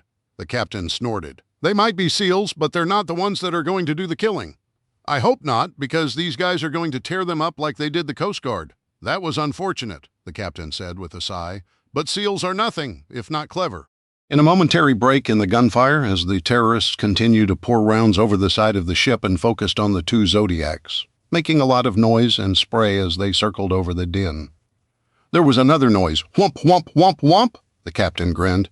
"Now it's going to get interesting." A loud thump sounded through the ceiling above them, and both Wyatt and the captain looked up. A few seconds later, gunfire erupted all around them, but the weapons sounded different from the ones the terrorists had been using. They were quieter, smoother, instead of the rough, raw rat-tat-tat of the AK-47. The newcomers sounded like they were shooting through pillows or down the end of a long tunnel. Outside, men screamed, and terrorists died as the helicopter hovering over the Emperor deposited a load of SEALs via ropes dangling from its belly. Wyatt moved into a crouch, despite the warnings from the captain, and peered over the closest computer console. He could just see a slice of the outside through the port door and watched as a pair of terrorists continued to shoot down at the boats in the water. Suddenly, the man on the left twitched, and a puff of red mist exploded out the center of his neck, just below the base of his skull. He dropped as if someone had thrown a switch and simply turned him off. The man next to him turned and looked up, and half his face disintegrated in a burst of red gore. Instead of falling forward, he tumbled backward, firing his rifle as he disappeared. Wyatt cursed and ducked as bullets sailed through the bridge, shattering the front windows and ricocheting off the steel walls. The captain grunted next to him, and when Wyatt turned to look, a red flower of blood blossomed on the man's chest and quickly spread across his white uniform. "No, no, no!" Wyatt said as he slid across the gently pitching deck and pulled the captain down to the floor to apply pressure to the gunshot wound. "Stay with me." Heavy footsteps echoed across the deck as someone entered the bridge, but Wyatt didn't bother to look up. If it was a terrorist, he was likely dead in the next few seconds anyway. But if it wasn't, he needed to focus all his attention on the dying captain. "Bravo Actual Echo 2. Bridge is clear. Repeat. Bridge secured." "I need help over here," Wyatt called over his shoulder. "Sir, are you hit?" The Navy SEAL looming over Wyatt asked. He stole a glance up at the young man whose face was smeared in black and gray camouflage and wore a black combat uniform with all black gear and helmet. The whites of his eyes and his teeth shone like beacons as he spoke. "Sir, are you hit?" "No, but this is the captain. He's been shot," Wyatt explained. "Bravo Actual Echo 2. I have the HVT. He's down. Repeat. HVT is down." He paused for a second, scanning the bridge and keeping his rifle up as he kept watch on both doors outside. Gunfire continued to crackle and rattle, but the fighting had already moved away. "Roger that." "Oscar Mike," the SEAL said into his throat mic. He glanced down at Wyatt. "Sir, I'm sorry, but I'm needed elsewhere. I can't stay." "I can help," a familiar voice said from behind him. "I'm one of the crew, and I have medical training." "Good, get over here," the SEAL said. He ripped free a pouch strapped to his thigh and dropped it to the tall man. "There's my med kit. I gotta bounce. Seal these hatches and don't let anyone else in," he ordered Wyatt as he moved away. "But," Wyatt said as he looked up in time to see the tall terrorist step onto the bridge. "Captain!" the terrorist cried. Missing his military-style vest and weapons, he rushed forward, concern written on his face as he dropped to his knees and slid next to the captain. "But he's—" Wyatt began, then noticed the small knife the terrorist had placed next to the captain's throat. He shielded it from the view of the SEAL with his body and stared up at Wyatt with sweat dripping from his face and a wild look in his eyes. His head twitched ever so slightly, but Wyatt got the message. "Give me away, and the captain dies." "We good?" the SEAL asked. "Yeah," Wyatt said, staring at the terrorist, his hands still pushing down on the captain's chest wound. The man's lifeblood leaked between his fingers, but he dared not move. "I need to check a position outside." "I'll be right back," the SEAL said. He walked over to the port hatch and closed it, locking it from the inside. "Shouldn't you stay here?" Wyatt asked, his eyes still locked on the terrorist. In response, the terrorist put just a little more pressure, and a bead of blood emerged at the tip of the blade. "Sir, this is what I'd call a target-rich environment," the SEAL said, moving quickly to the other side of the bridge. "I'll need to cover that hatch," he said, pointing to the starboard access hatch. "Don't worry, no one else is getting in here." The terrorist smiled. Chapter 29, Mukwanago, Wisconsin, Carter Residence. Sierra picked up Aaron's backpack and put it on the table with a grunt. "Okay, we need to talk," she said. "I'm gonna go through this entire bag, pouch by pouch, if I have." "That seems a bit intrusive," Jack muttered. "Oh, as soon as a pretty girl shows up, then you decide it's okay to trust people? What happened to shoot first and ask questions later to protect me and Hadley?" Sierra asked, only half joking. "Well, look who decided to change sides," Hadley spoke up, pointing at Sierra. "No, don't look at me like that. You two have both been running things since this all started, and I'm sorry, but you're both hypocrites." "You," she said, pointing at Jack. "Only want to protect her privacy because she talks cool and looks hot, but," began Jack. "And you're freaking out and going the other direction," Hadley said, swinging her finger around to point at Sierra.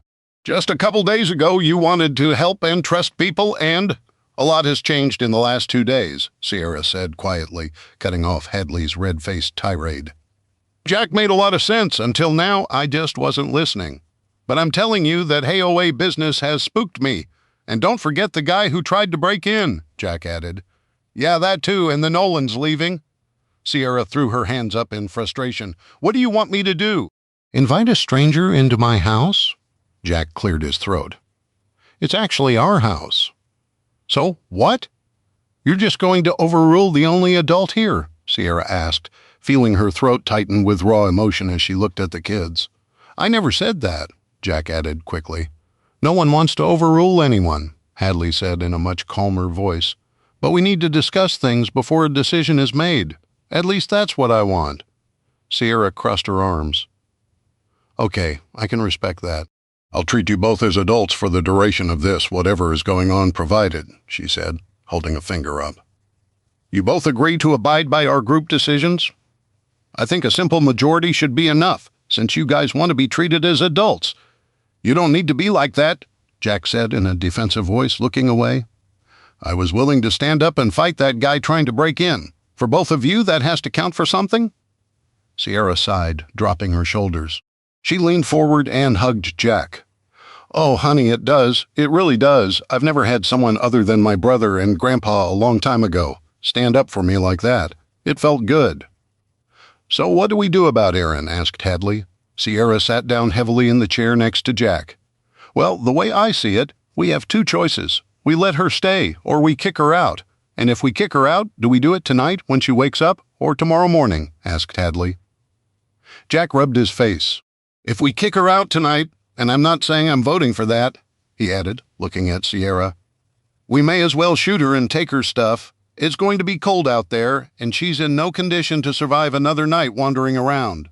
You saw how fast she fell asleep, he said, jerking a thumb over his shoulder toward the living room.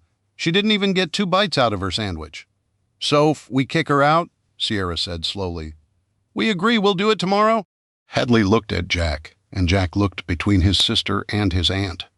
Fine, but I'm not saying that's the answer, agreed.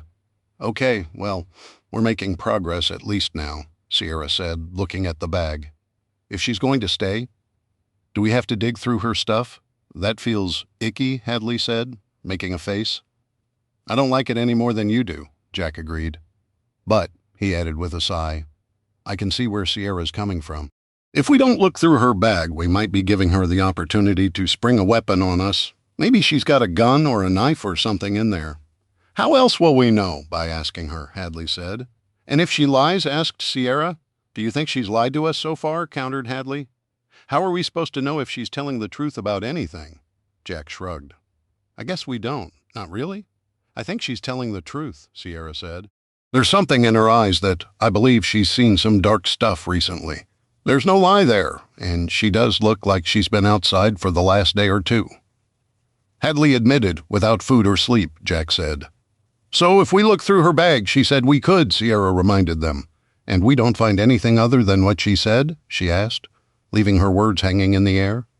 It'll go a long way to convincing me it's okay for her to stay, Jack said. You want her to stay because she's cute and bats those red eyelashes at you? Hadley said, then stuck out her tongue. Guys, come on, Sierra said. This is serious. We took her prisoner. We have to make a logical decision here and either let her go tomorrow morning or offer her a place here until everything blows over. Well, Hadley began slowly, we could just keep her prisoner and hand her over to. Who? Sierra asked. The cops, maybe? Hadley replied. I mean, the country hasn't completely fallen apart, has it? There's got to be cops out there somewhere. How do we call them? Asked Jack. I'm not arguing just to argue. I'm just asking. If we run into a cop, that's great. We can turn her over. But what if that's next week or next month? We'll have to keep her prisoner here and feed her the whole time. I didn't think of that, Hadley admitted, looking at the table. That's okay. It's good to throw all our ideas out so we can think things through. We're talking about a person here, not a stray dog, Sierra said, and our decision may determine the rest of her life. How? Asked Hadley. We're not going to execute her, are we? No, that's not what I meant, Sierra said. But if we kick her out into the cold, she could easily die of exposure or get attacked by someone else, Jack said. Those are all things she wouldn't have run into if we let her stay here. Ugh, this is so hard, Hadley complained, resting her face on her folded arms as she looked across the table at the backpack. All right, I think we've got plenty of options on the table, Sierra said. What we find in that bag will determine what we do with her, one way or another, agreed. If we don't find any weapons or anything, and it's just food, like she said, then yeah, I think she should stay, Jack said. And if we do find a weapon? Hadley asked, looking between Jack and Sierra. Does that mean we automatically kick her out? It would mean she lied to us, Jack said, attempting to harden his voice.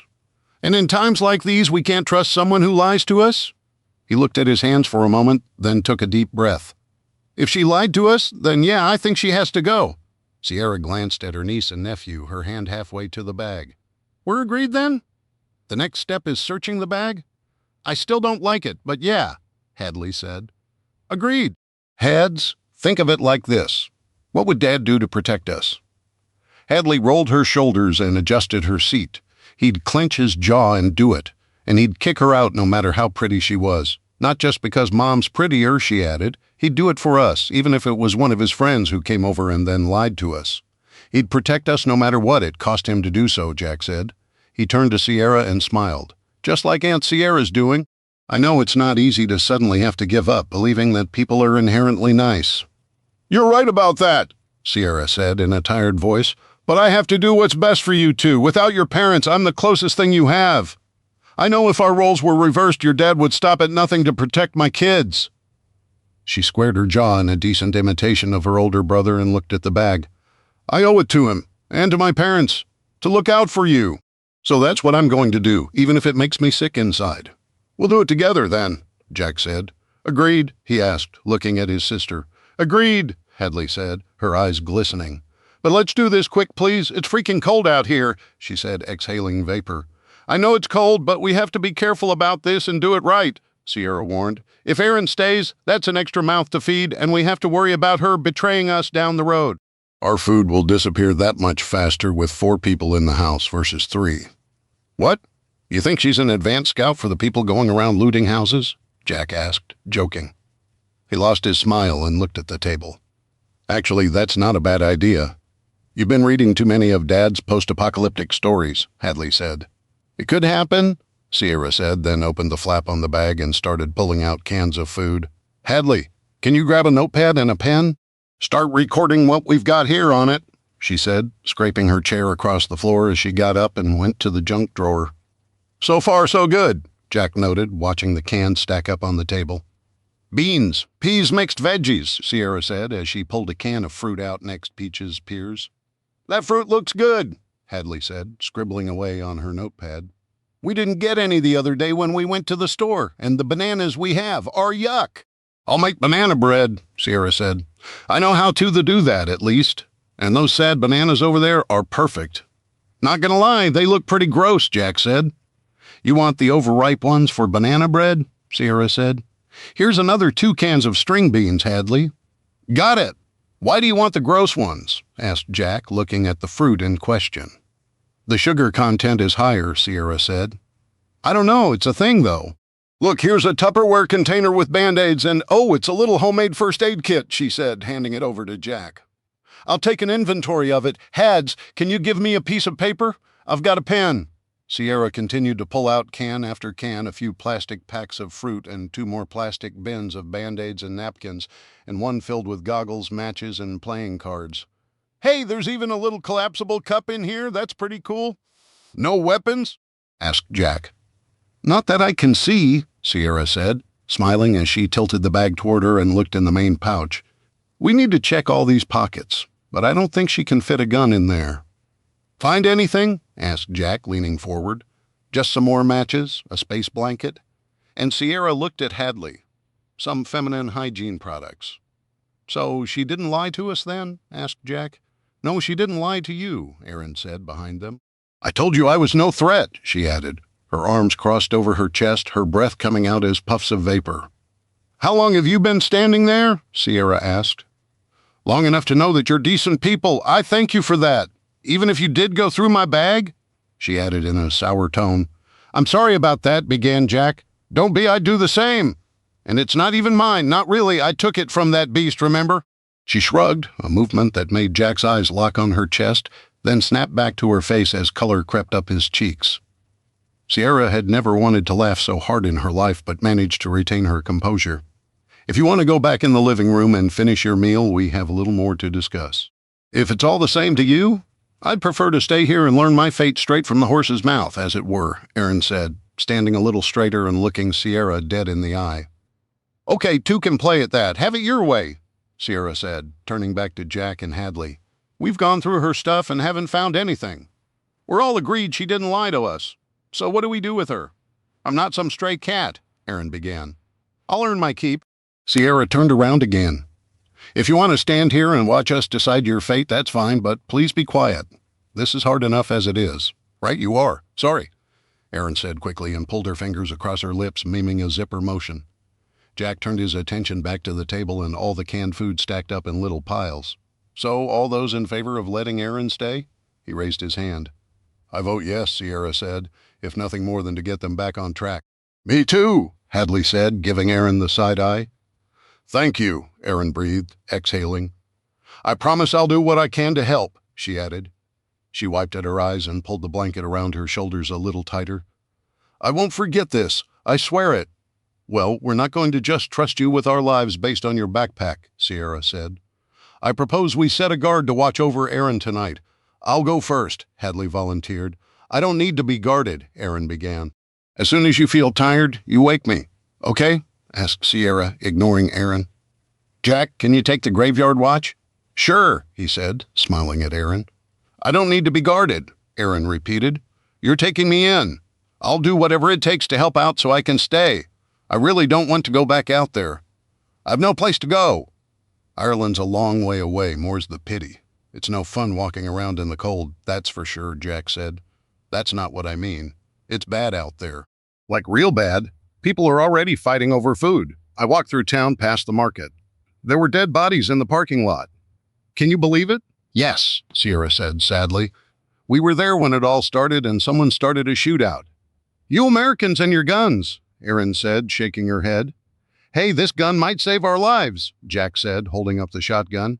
And they make everyone equal, no matter how big and strong you are. If Hadley had a gun, the toughest guy in the world couldn't do anything to her without a gun. I'd be toast, but I can still kick your butt, Hadley said. Just so we're clear, you're not getting anywhere near the shotgun, Sierra said to Aaron. That's for us only. Aaron held her empty hands up. No worries. I've never touched the bloody things and have no desire to.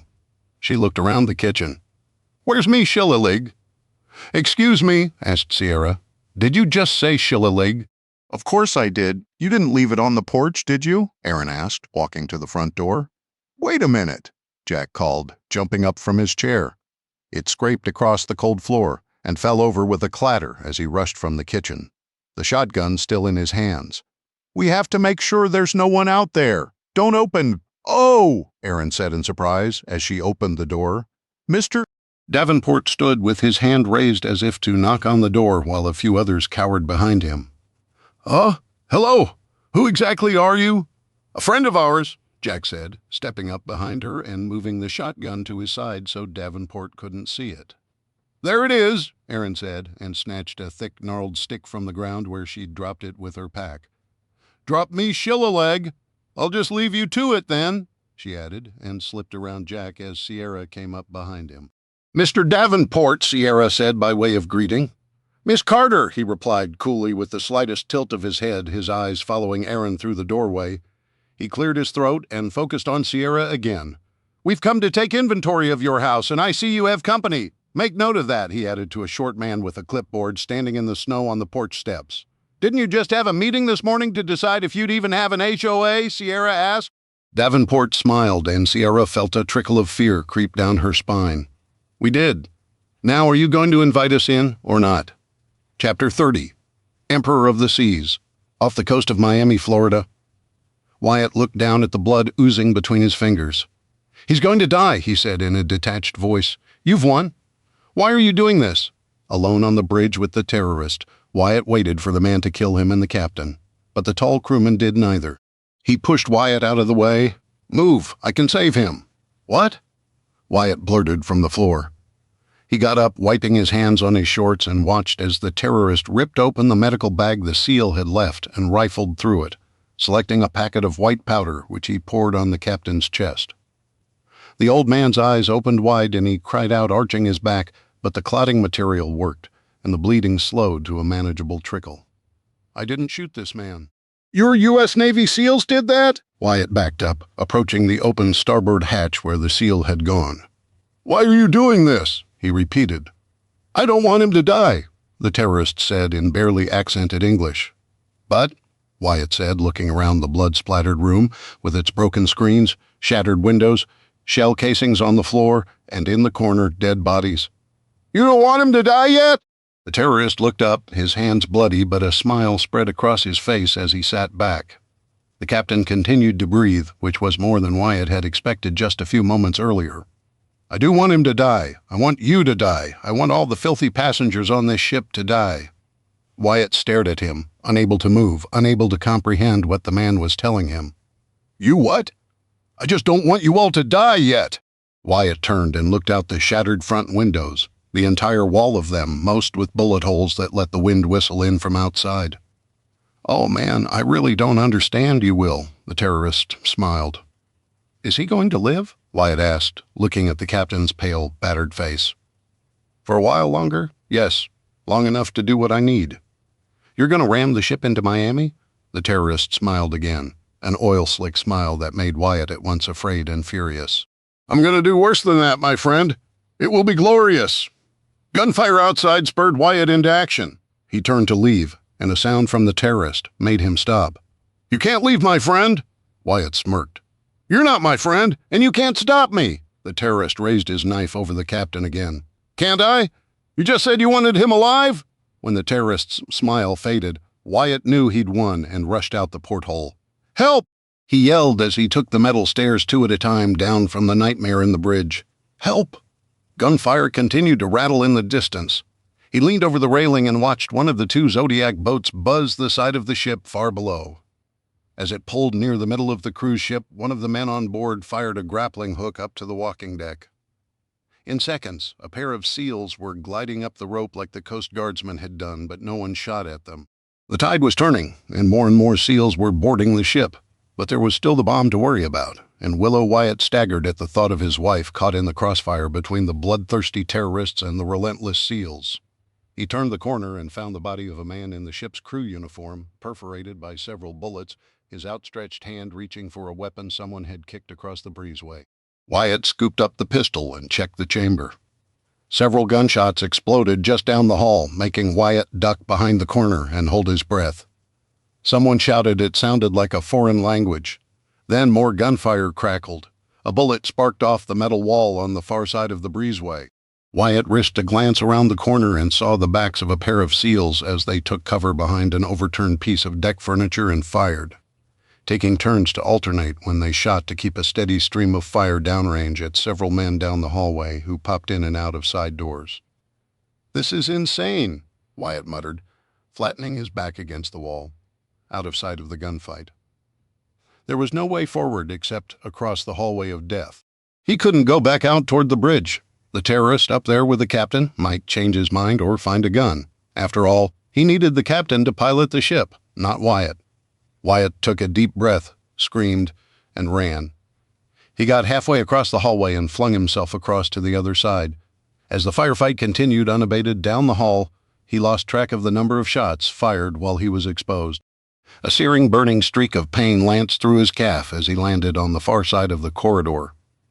He rolled into a ball, dropping his gun, and grabbed his bleeding leg, screaming again in frustration. He examined the wound. "Just a scratch. Come on, man. You got this," he told himself over and over again as he wiped at the bloody gouge along the side of his calf. It burned like a hot poker, but he had to admit the bleeding was nothing compared to the captain's chest wound. Hearing Bryant's voice in his head telling him he'd live, Wyatt grabbed his pistol and clawed his way to his feet, leaning against the wall until a sudden spell of dizziness passed.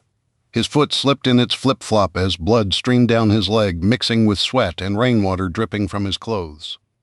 Up ahead, Wyatt spotted another SEAL disappear into a hatch. Gunfire followed him, and so did Wyatt. As he stepped through the same hatch, he found a dead terrorist and the SEAL waiting for him. "Show me your hands."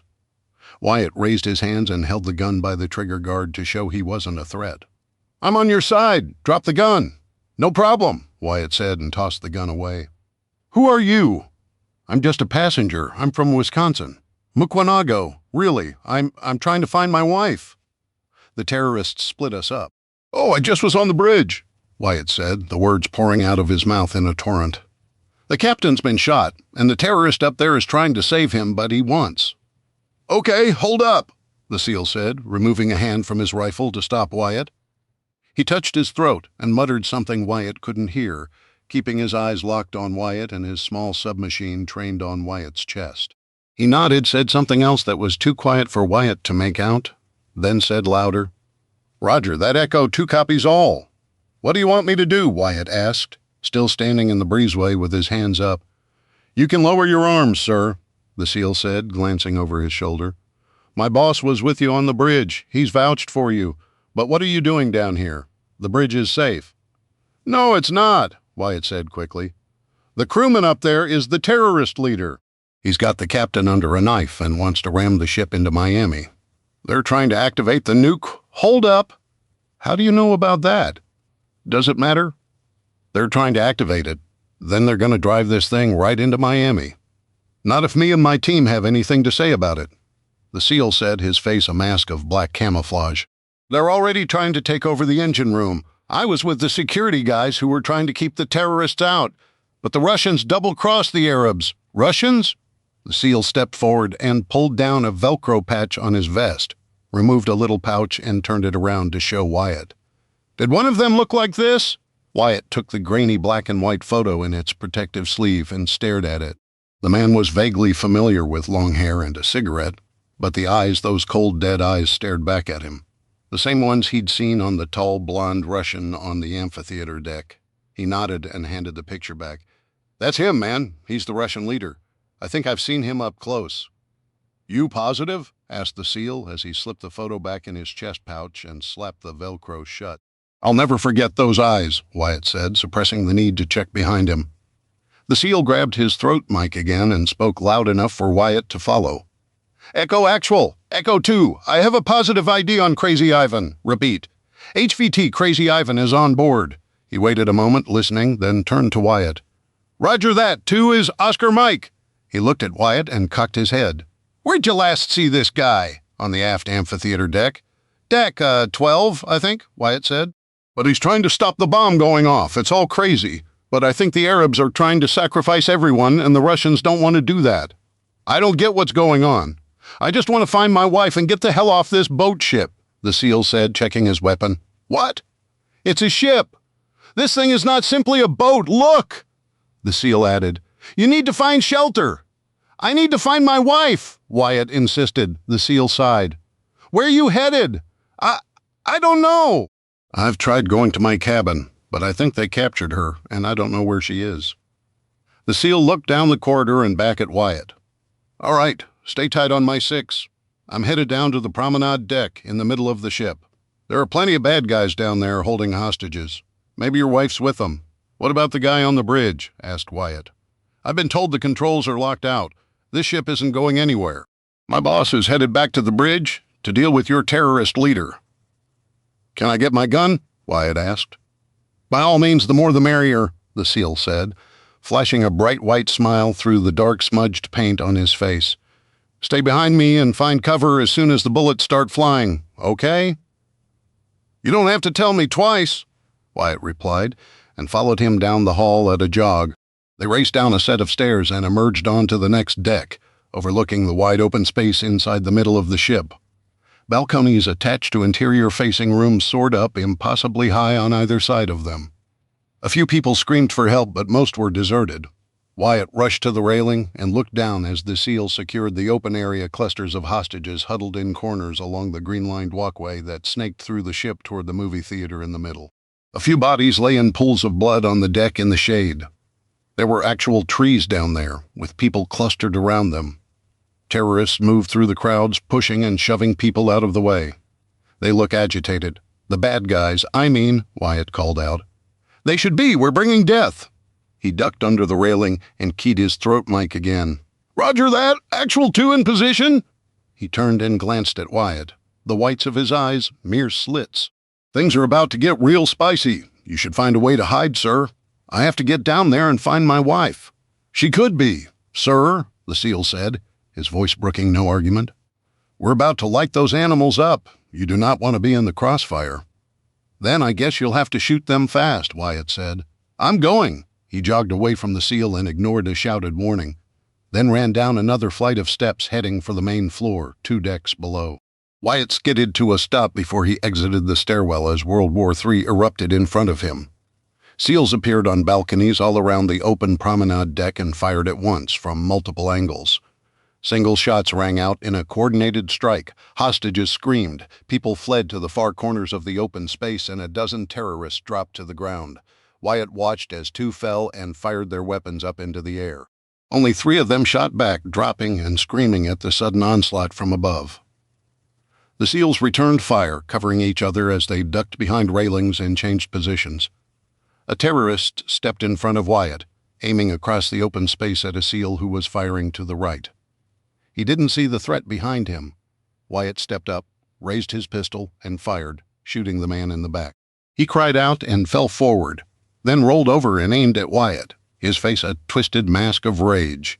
Wyatt recognized him as one of the more cruel guards from the amphitheater. He imagined this one could have been the man who'd shot the women and children he'd seen go down, and didn't hesitate to fire twice more, putting a pair of rounds into the man's face. Blood and gore splattered the deck as the terrorist collapsed and dropped his rifle. Wyatt rushed forward and skipped over the body, emerging into the huge open area of the promenade. Panicked hostages, suddenly free, ran everywhere. The few remaining terrorists either ran with them to blend in and to escape, or ducked behind the passengers, using them as human shields to continue a losing fight with the SEALs. Someone slammed into Wyatt from the right, and he lost control of his gun and dropped it, where it was immediately kicked by others and vanished into the sea of legs. A terrorist fired a burst from his rifle, and a swath of passengers fell screaming. Wyatt found himself in an open space facing the terrorist. The bleeding man laughed and raised his rifle to shoot Wyatt, then jerked and fell to the floor. Wyatt turned and looked up to see the SEAL he'd met in the breezeway offer a quick wave before he disappeared behind the railing again. "Thanks," Wyatt croaked in a hoarse voice. On shaky legs with trembling hands, Wyatt merged into the chaotic crowd looking for his wife. "Willow!" he screamed. He was pushed and jostled and finally started pushing back to clear a space. Wyatt shouted for his wife again and again, but the noise of the surrounding mob drowned out his voice. He found a table and jumped on it, turning in a circle to scan the crowd. 3 men collided next to him and fell into the table, all fighting to get back to their feet and flee in different directions. The table tilted, and Wyatt was unceremoniously dumped into the grass, green living grass, but got up and ran toward the steakhouse restaurant to his left. There was a crowd of people there he hadn't seen yet. Pushing his way forward, he called out for his wife again and again received no response except confused looks from the people nearby. He pulled open the door and stumbled in on a fight in progress. 2 men were tearing at each other, swinging serving trays and chairs, while the rest of the hostages made a desperate bid for freedom. "What are you doing? Run for your life," a woman said as she crashed into Wyatt, trying to get out the door behind him. "My wife! I have to find my wife!" he cried. "Willow! Wyatt!" He froze, scanning the rapidly emptying restaurant. He'd heard his name somewhere in there. "Wyatt!" she cried again, the sweetest sound he'd ever heard. He ran forward, heedless of the people he tumbled out of his way, throwing elbows and shoulders with reckless abandon.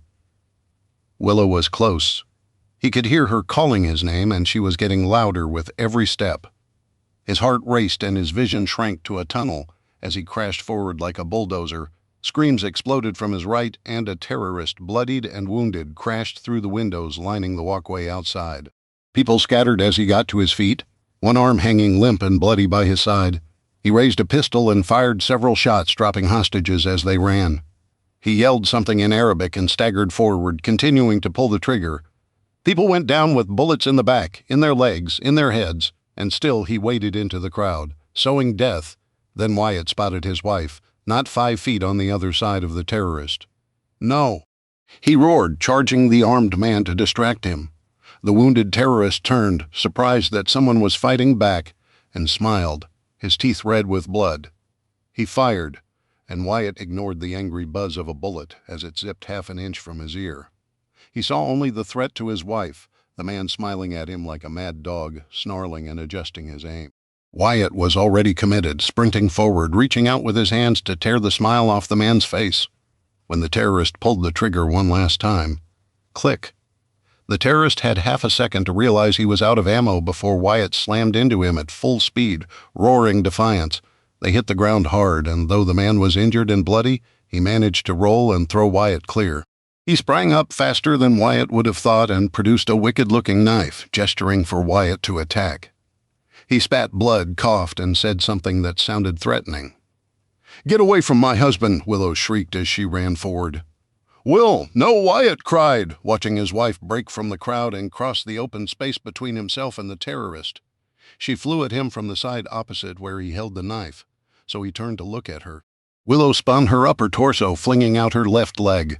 As she whipped her arms and upper body around, her leg picked up speed and flashed out in an arc that brought her heel sailing through the air too fast for the terrorist to block. Willow screamed in rage as her heel connected with the side of the man's head with a sickening crunch. He spun in place and fell to the floor, the knife tossed aside in his death throes. Wyatt was at Willow's side before her foot slid to a stop on the ground, and she ended her kick in a fighting position, hands up, knees bent, ready to make the next strike, be it a kick or a punch. She turned to him, and they collided in an embrace that nearly knocked her off her feet. They kissed each other, quick pecks on the cheek, nose, face around questions and tears as their hands roamed each other's bodies, checking for injuries. "Are you okay?" Wyatt gasped, kissing her forehead. "I'm fine, you're bleeding," Willow said, then kissed his cheek and put her hands on his chest. "It's not my blood, none of it is, except for my leg," he said through blurred vision. "You've been shot," she cried, looking at his leg. "It's fine, Will. I never thought I'd see you again." "You and me both," Willow said, throwing her arms around his neck and crying with joy. "Come on," Wyatt said, taking her hand and leading her toward the door with the remaining hostages. "I'm never making fun of that self-defense class you take ever again. That was pretty awesome, wasn't it?" Willow asked, adjusting her blood-splattered sundress as they rushed forward. "Where have you been?" she asked, as they formed up at the back of the crowd, trying to squeeze through the front entrance of the restaurant. Gunfire still rattled outside, but it was distant and not like the initial volley that took down most of the terrorists at the start of the battle. Like his new friend had said, SEALs were bringing death, and they swept the ship like a scythe. They finally forced their way outside, and Wyatt pulled her to the side, pressing their backs against the wall as people rushed past them. He pulled her into a hug and kissed her again, feeling the softness of her lips as she kissed him back. Willow broke for air and stared at him. "Did you feel that?" Wyatt smirked. "Yeah, I felt that. I wish we had time." "No, not that. The deck moved." Wyatt looked away for a moment. "You're right. The ship's moving." "Finally, we're headed back to land," Willow said, smiling. No, that's bad," Wyatt said. He took her hand again. "I'll explain later. Come on. We've got to get off this ship." Chapter 31. Mukwonago, Wisconsin, Carter residence. Security. The house is your castle. If you decide to stay bugging in versus bugging out, you must defend the house at all costs. Your food and water, all your supplies, shelter, and protection from the elements. Everything is tied up in the house. Without it, you may as well leave the area to protect the house. You can employ passive defensive measures as mentioned earlier. See, window defense, if enough people come to the house, a confrontation may occur. You must be prepared to handle threats, from discouraging people and capturing thieves to more aggressive negotiating tactics. Sierra took a half step back and paused on the threshold. No thank you?" Davenport looked at her beneath his hooded eyes and grinned, resembling a skeletal Halloween decoration. "My dear, you don't have a choice. Now stand aside." No," Sierra said with far more conviction. "I'm sorry, this isn't your house." "It's not yours either," Davenport noted snootily. "But it is mine," Jack said, moving in front of Sierra. He wasn't as tall as Davenport, but he was wider and looked far stronger. "Wrong again," Davenport all but hissed. "According to the publicly available bill of sale for this residence." "Why do you have that?" Sierra asked. "It's public information that the HOA uses to." "Before this morning, there wasn't an HOA," Jack said, picking up the argument. "You had to have that on hand before the power went out." "I have a generator. There's no need for me to," began Davenport. "And the city, does the city or the county or whoever keeps those documents for the public," Sierra said, "do they have power? Because I think the whole state might be in the dark. Yet here you are waving public land sale records around. Admit it," she said, pointing at him. "You've been hoarding these records, just waiting for an HOA to spring up so you can have ammunition to throw? The only one hoarding in this neighborhood is you." Davenport exploded, crunching the land sale in his fist and shaking it at Sierra. "Hoarding will not be tolerated unless you're doing the hoarding, right?" asked Sierra, her voice far calmer than her racing heart. That's what you got the HOA to agree to, isn't it? That you'd pool the resources of the neighborhood in your house? Actually, it was his garage, the man behind Davenport said in a tight voice, raising a finger to make a point of order. Not helping, Carl, Davenport growled over his shoulder. He turned back to Sierra, all smiles again, and again. The smile didn't reach his eyes. Regardless of what you believe, here are the documents that prove you have no claim to this house whatsoever, and you, he said to Jack, aren't even old enough to buy a house, let alone this one. Only Wyatt Carter and his wife of record, Willow Carter. My parents aren't here, you, Jack said, leaning forward, his fists clenched. Sierra put an arm out and pulled him back, but only because he let her. The coiled strength her young nephew possessed surprised her, but she didn't let it show to Davenport. Precisely, the skinny agitator said with a sniff. Which means you have no way of stopping us from entering this house and taking possession of any surplus items we find, for the good of the community, of course, Davenport added quickly. And storing said items in the community stockpile, which is in your garage, Sierra pointed out again. Davenport stiffened but didn't rise to the bait. Can you tell me how many houses have given up supplies to you so far? Well, you're the first on our list, the man behind Davenport said, consulting his clipboard. Really? Sierra asked with a fake gasp. Isn't it a bit odd that the first house you come to is so far away from yours? Why wouldn't you simply go to the house next door on either side or across the street? You skipped all those houses? What, at least 10? To come here first? How peculiar, Sierra said. How very interesting indeed, Davenport said, rolling his eyes. But it doesn't change the fact that we are here now. And we will enter this house. No, you will not, Jack said, spitting every word. My boy, you cannot stop us legally. We'll sue the pants off you, Sierra snapped. And how do you propose to call a lawyer if your phones don't work? Davenport sneered. Jack clenched his jaw just like his father, but stood his ground and said nothing. What's that cat got your tongue? No witty comeback? No sarcastic threat? Davenport asked, cupping a gloved hand behind his ear. Good. Perhaps you're coming to see the futility of your pathetic, ill-advised resistance. Now, please, step aside. It's rather cold out here.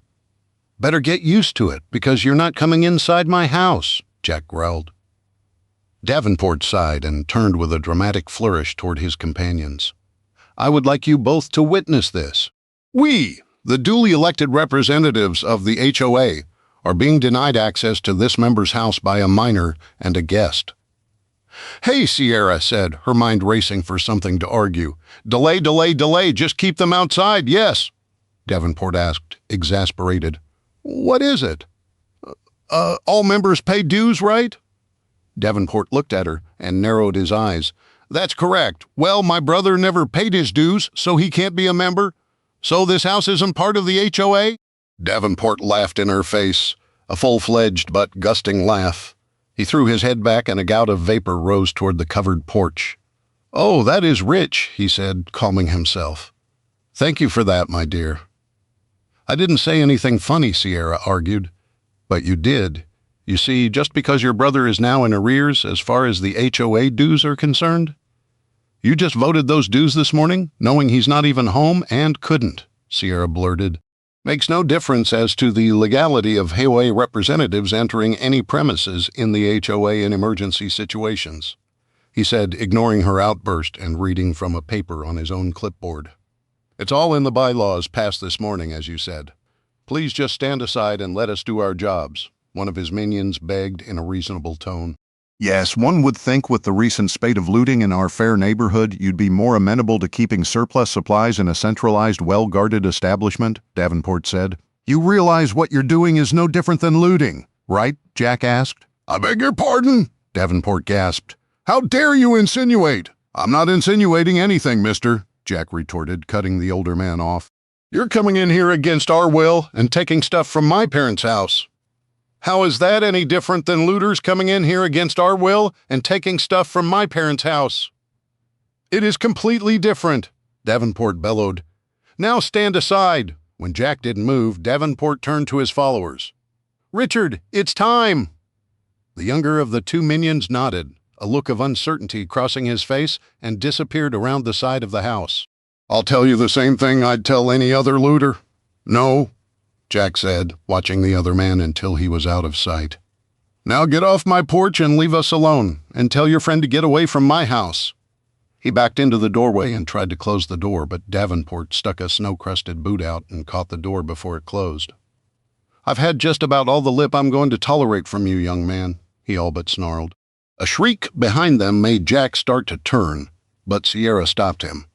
I'll check it out, she said, and rushed from the door down the hallway. She found Hadley huddled by the corner near the main bedroom. Aaron let out a string of swearing, blessed with an Irish accent, which floated out into the hallway. Try it, you bloody, began Aaron. Sierra rushed into the room to see Aaron standing before the patio door, brandishing her shillelagh. The man smiled at her and reached for the handle, but Aaron turned sideways and spun the stout branch with a careless grace that belied a lot of practice. The shillelagh spun through the air and snapped to a sharp stop in both her hands as she flexed her legs and waited. Try me, boyo, I'm begging ya. I've had myself a right wicked few days, I have. Sending you to the hospital would be ever so cheerful. The man stared at her through glasses and watched the shillelagh as it sailed around in front of and to the side of Aaron as she demonstrated her abilities with the Irish fighting stick. He glanced at the front of the house, then thought better of whatever he was about to do and ran, kicking up snow in his wake. That was amazing, Sierra said with a wide smile. It was also the truth. I've had a week. Sure, I could use a good fight. Come on, Jack might need you up front, Sierra said, turning the fierce little Irish woman toward the front door. They ran down the hallway, Hadley in tow, and fell in line behind Jack as Davenport continued to shout, spittle flying with every word. It is entirely different. Now stand aside, Davenport demanded. Jack ripped open the door, surprising Davenport with the sudden burst of motion. Make me, he said, crossing his arms. I dare you. Lay a hand on me, and we'll see what the cops think. Davenport smiled, a wolfish, predatory grimace that spread across his face. How will you be able to call the police if your phones don't work? Sierra put a hand on Jack's shoulder. Jack, he shrugged away from her touch with an angry jerk of his shoulder. No, this isn't right. Go ahead, call the cops. Davenport dared. But we're not waiting outside for them. They're not going to show up. You know, you can't do anything to stop us. Perhaps we should just, began one of the minions behind him. Stay out of this, Carl, Davenport snapped. He reached forward and pushed Sierra aside. I said, move, Chuck.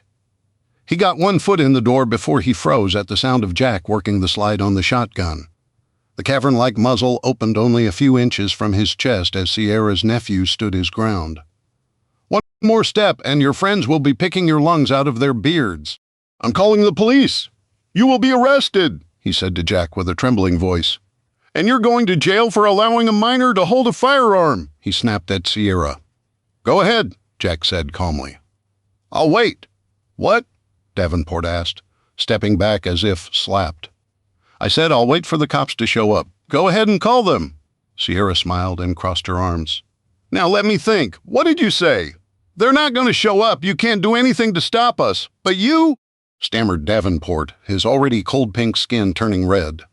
He took a step forward and stopped again as Jack leaned toward him, the menacing shotgun closing the gap. He steeled himself, looked down his nose at Jack, and smirked. I'm willing to bet that thing isn't even loaded. Without hesitation, Jack shifted his aim slightly and pulled the trigger. The shotgun roared and the hanging flower basket hanging from the porch by the steps exploded into 1,000 pieces of frozen moss, dead leaves, and dirt. The two men behind Davenport screamed in terror and ran waddling through the snow to escape. Davenport practically fell to the ground and froze in a crouch as Jack worked the slide, ejecting the empty shell to land smoking at his feet. He brought the barrel around again to point at Davenport and looked down at him. I'm not going to warn you again. Get off my property, you barbarian! Davenport hissed, but he backed up, tripped on the first step, and fell on his rear in the snow. Sierra's laugh didn't do his mood any good, and he clawed his way to his feet, spitting mad and cursing. This isn't over, he yelled, backing up along the sidewalk.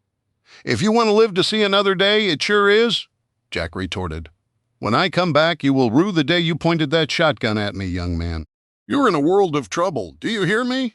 A world of trouble. Sierra waited until Davenport was out in the cul-de-sac, still shrieking curses and damnation upon their heads, before she gently pulled Jack back inside and shut the door. "I'd say that wasn't the reception he was expecting. America truly is the Wild West," Aaron breathed, standing in the kitchen with Hadley. "What happened back there?" Jack asked, straining to hold still as adrenaline coursed through his veins. "Aaron scared this guy off from the back patio," Hadley gushed. "It was awesome." "Well, I don't know about that," the foreign exchange student demurred. "I'm not going to lie, Jack. You about made me pee my pants when you fired that thing," Sierra said, pointing at the shotgun still in Jack's hands. He carefully put it down in the corner and smoothed his jeans with his hands. "Yeah, me too. I think Mr. Davenport did wet his pants," Hadley observed with a mischievous grin. "I wish we didn't have to worry about all this," Sierra said softly, looking at the shotgun. "What are we going to do when he comes back?" Aaron asked. "Because he will. We'll have to be better prepared, that's for sure," Sierra said. "And this was a good learning experience." "Yeah, and I've always wanted to yell at someone to get off my property," Jack said with a laugh. Chapter 32, Emperor of the Seas, off the coast of Miami, Florida. Salim looked up from his bleeding patient as another Navy SEAL entered the bridge. The first one was shorter and had left after supposedly securing the command center of the ship. The hostage, the man whom his new lieutenant Rashad had claimed killed Salim's own cousin, had managed to slip away at about the same time. He'd been left with the injured captain, alone on the bridge, and desperate to save the older man's life. In truth, he never intended to kill the captain outright. Salim cocked his head as he watched the old man's chest rise and fall with his labored breathing. The man was destined to die in a nuclear ball of fire when they reached the port of Miami, if the accursed Ukrainian scientist was ever found. But that didn't mean Salim was a murderer. He had no intention of shooting the man in cold blood before he fulfilled his destiny of driving the ship into land. The arrival of the American Navy SEALs complicated matters. SEALs, a name Salim had always found silly. What was so threatening about a SEAL? It was basically a water dog. Despite their ridiculous name, they'd thrown quite the wrench into his plans, but despite their best efforts, they had not completely derailed anything. The arrival of the second American warrior on the bridge, so soon after the first had left, did, however, pose a unique challenge. "Sir, I have to ask you to step away from the captain," the man with the stubby submachine gun said. Salim glanced over his shoulder but continued to apply dressings to the captain. "This man is going to die unless you let me see to his injuries." "Sir, I'm not asking again." As if speaking to someone standing next to him, the man then muttered, "Roger that." "I have eyes on the HVT," then louder, "Sir, this is your last warning. Step away from that man." Salim heard the soft click of a weapon fire selector being switched. So he turned casually, his hands smeared in the lifeblood of the captain. "You want this man to die? Can you not see that? I'm trying to save his life." "I don't know what you're doing, but I know you're going to back away right now," the irritating soldier said. His face was smeared with camouflage paint and totally unrecognizable. Salim got to his feet, keeping his bloodied hands in front of him and his back toward the SEAL, which allowed him to keep the knife conveniently hidden. "Okay, you win," he said, "but do not blame me if he dies because of your stupidity. Just put your hands against the wall in front of you, please," the SEAL ordered. Salim nodded, subservient and obedient, then placed his hands on the wall, careful to keep his wrist and the hidden small knife pressed against the cold steel. Quickly and efficiently, the SEAL patted him down for other weapons, and finding none, Salim wasn't that stupid. He stepped back. "Hands behind your back, please." Salim lowered his arms and turned sideways, using the movement to distract the SEAL and keep the knife on the other side of his body. "Why are you arresting me?" Salim asked as he slipped the knife behind his waistband before presenting both wrists behind his back to the Special Operations soldier. The SEAL snapped a plastic restraining tie around Salim's wrists and yanked the handle, effectively handcuffing him. "Sir, I'm not arresting you. I'm merely detaining you so that I may ascertain the situation. I can't try to lock down the bridge, save the captain, and keep an eye on you at the same time. This is only temporary. If your story checks out, you're free to go." "Fine," Salim said, feigning irritation as he turned around again to face his accuser. "Just please help him. I wasn't able to finish putting the chest compression into place, though I did apply the clotting agent." With Salim secured, the SEAL rushed to the captain's side, taking a knee and checking that his prisoner stayed put. "Don't try anything," he warned. Selim turned and awkwardly raised his zip-tied hands. "What am I supposed to try?" he asked tiredly. "Is it all right if I sit down?" "Be my guest," the SEAL said, already focused on the captain.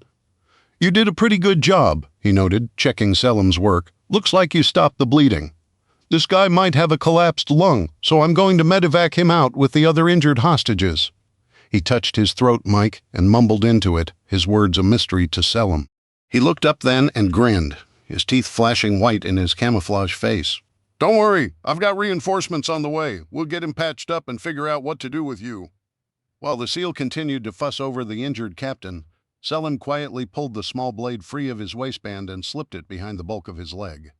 Quietly, slowly, he began to saw through the plastic restraining strip.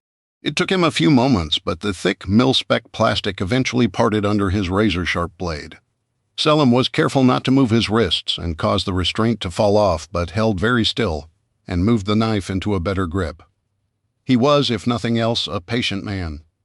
If the American was telling the truth, however, and more soldiers were on their way to the bridge, Selim didn't have forever. A radio attached to one of the dead bodies in the corner squawked, "Selim, brother!" The SEAL immediately jerked his head up and looked at Selim, who shrugged.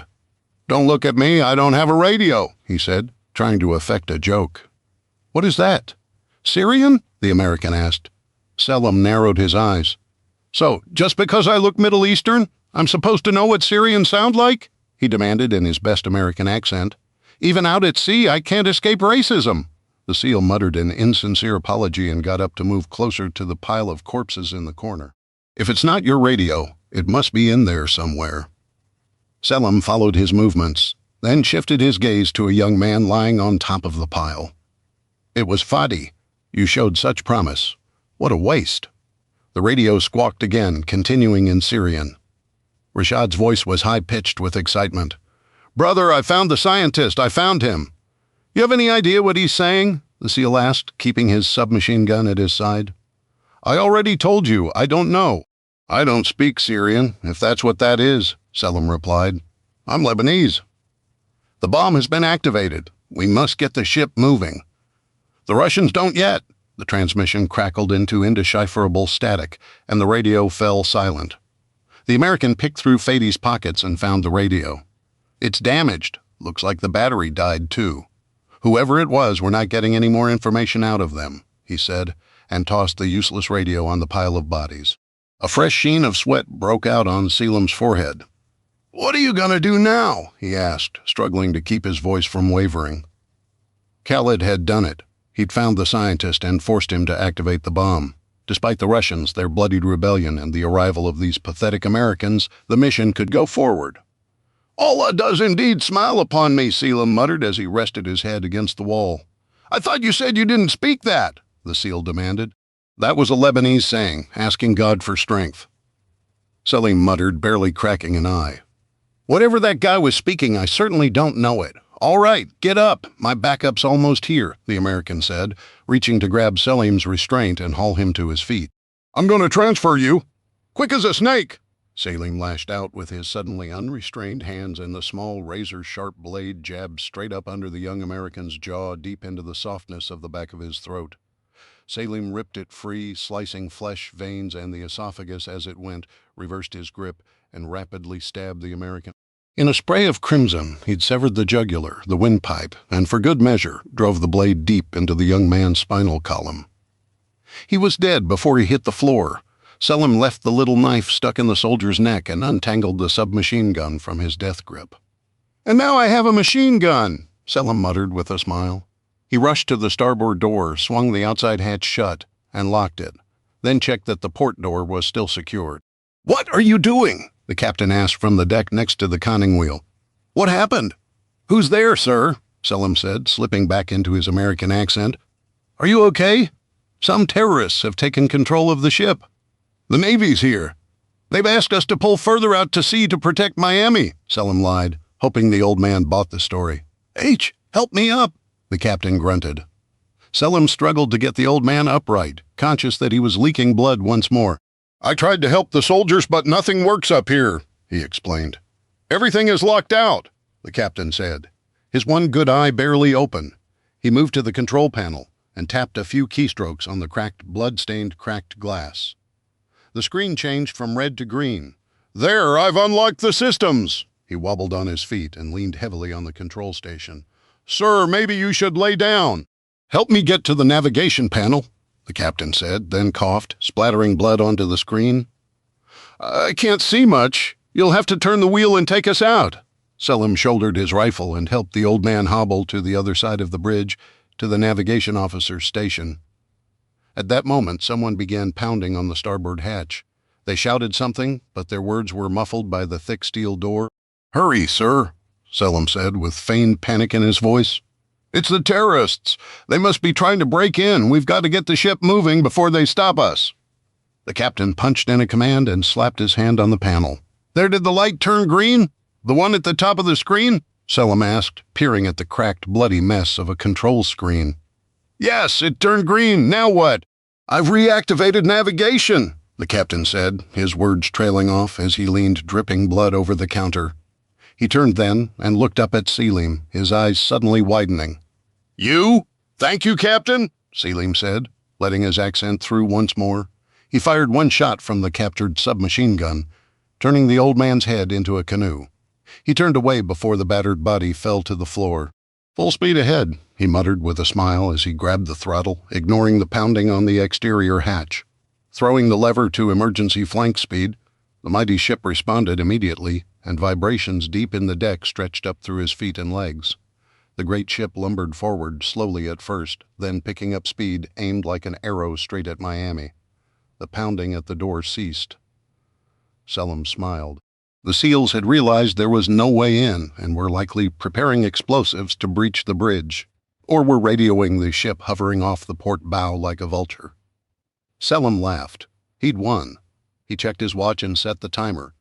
If Kravchenko had activated the bomb as scheduled, they had something on the order of 30 minutes before it detonated. He smiled through the rain and blood-splattered windows as the ship swung around and Miami appeared, a great black cloud of smoke mingling with the storm in the distance. He stood at the ship's wheel like a pirate, driving the massive vessel, and laughed. Chapter 33, Emperor of the Seas. Off the coast of Miami, Florida, Wyatt pulled Willow into the doorway of an ice cream parlor, ducking low as a bullet whined overhead. Most of the terrorists had been killed in the open promenade area, but a few remained, shooting up at the SEALs on the balconies. On the ground floor, passengers still ran in every direction, panicked and screaming, fleeing from the fighting. A man bumped into Wyatt and staggered him, then rushed away, swept along by the tide of people seeking escape. Something is wrong, Willow said, frowning. I know, we have to get out of here, Wyatt replied, craning his neck to see over the sea of heads around them. No, I mean the boat, ship, whatever. It feels like we're going faster. You feel that? I feel we're moving, Wyatt said as the deck tilted slightly beneath their feet, then righted itself. I can't tell how fast we're going, though. Willow shook her head, her golden tresses bouncing on her shoulders. Something's wrong, babe. Wyatt pulled her further into the alcove and held her hands. It's worse than you think. The terrorists have a nuclear weapon on board. They're going to try to detonate it. That's what the SEALs are here for. We have to get off the ship, not simply away from the fighting. Willow's already fair-skinned when a shade paler. What? She breathed. A nuclear bomb? She asked in a whisper, glancing around to make sure no one overheard. At this point, I don't think it matters if anybody else knows. Everybody's already in a panic. Come on, he said, spying a gap in the crowd. They darted across the promenade, but Wyatt tripped on a shoe someone had left on the walkway.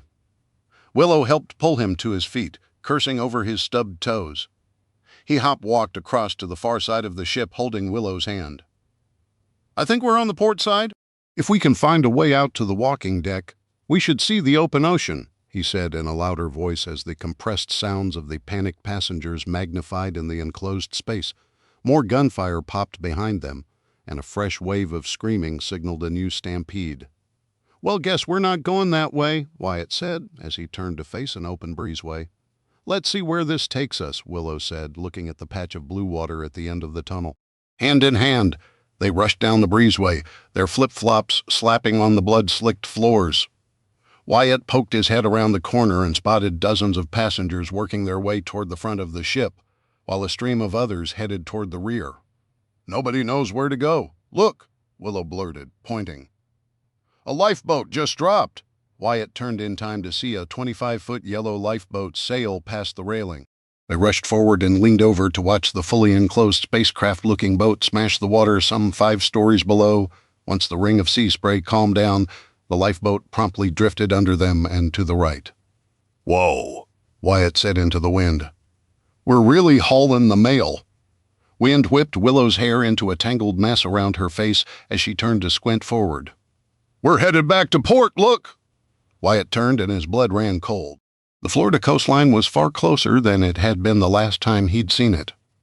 Smoke still billowed from the port of Miami, a thick wall of black that drifted up into the atmosphere before being absorbed into the storm clouds as they raced inland.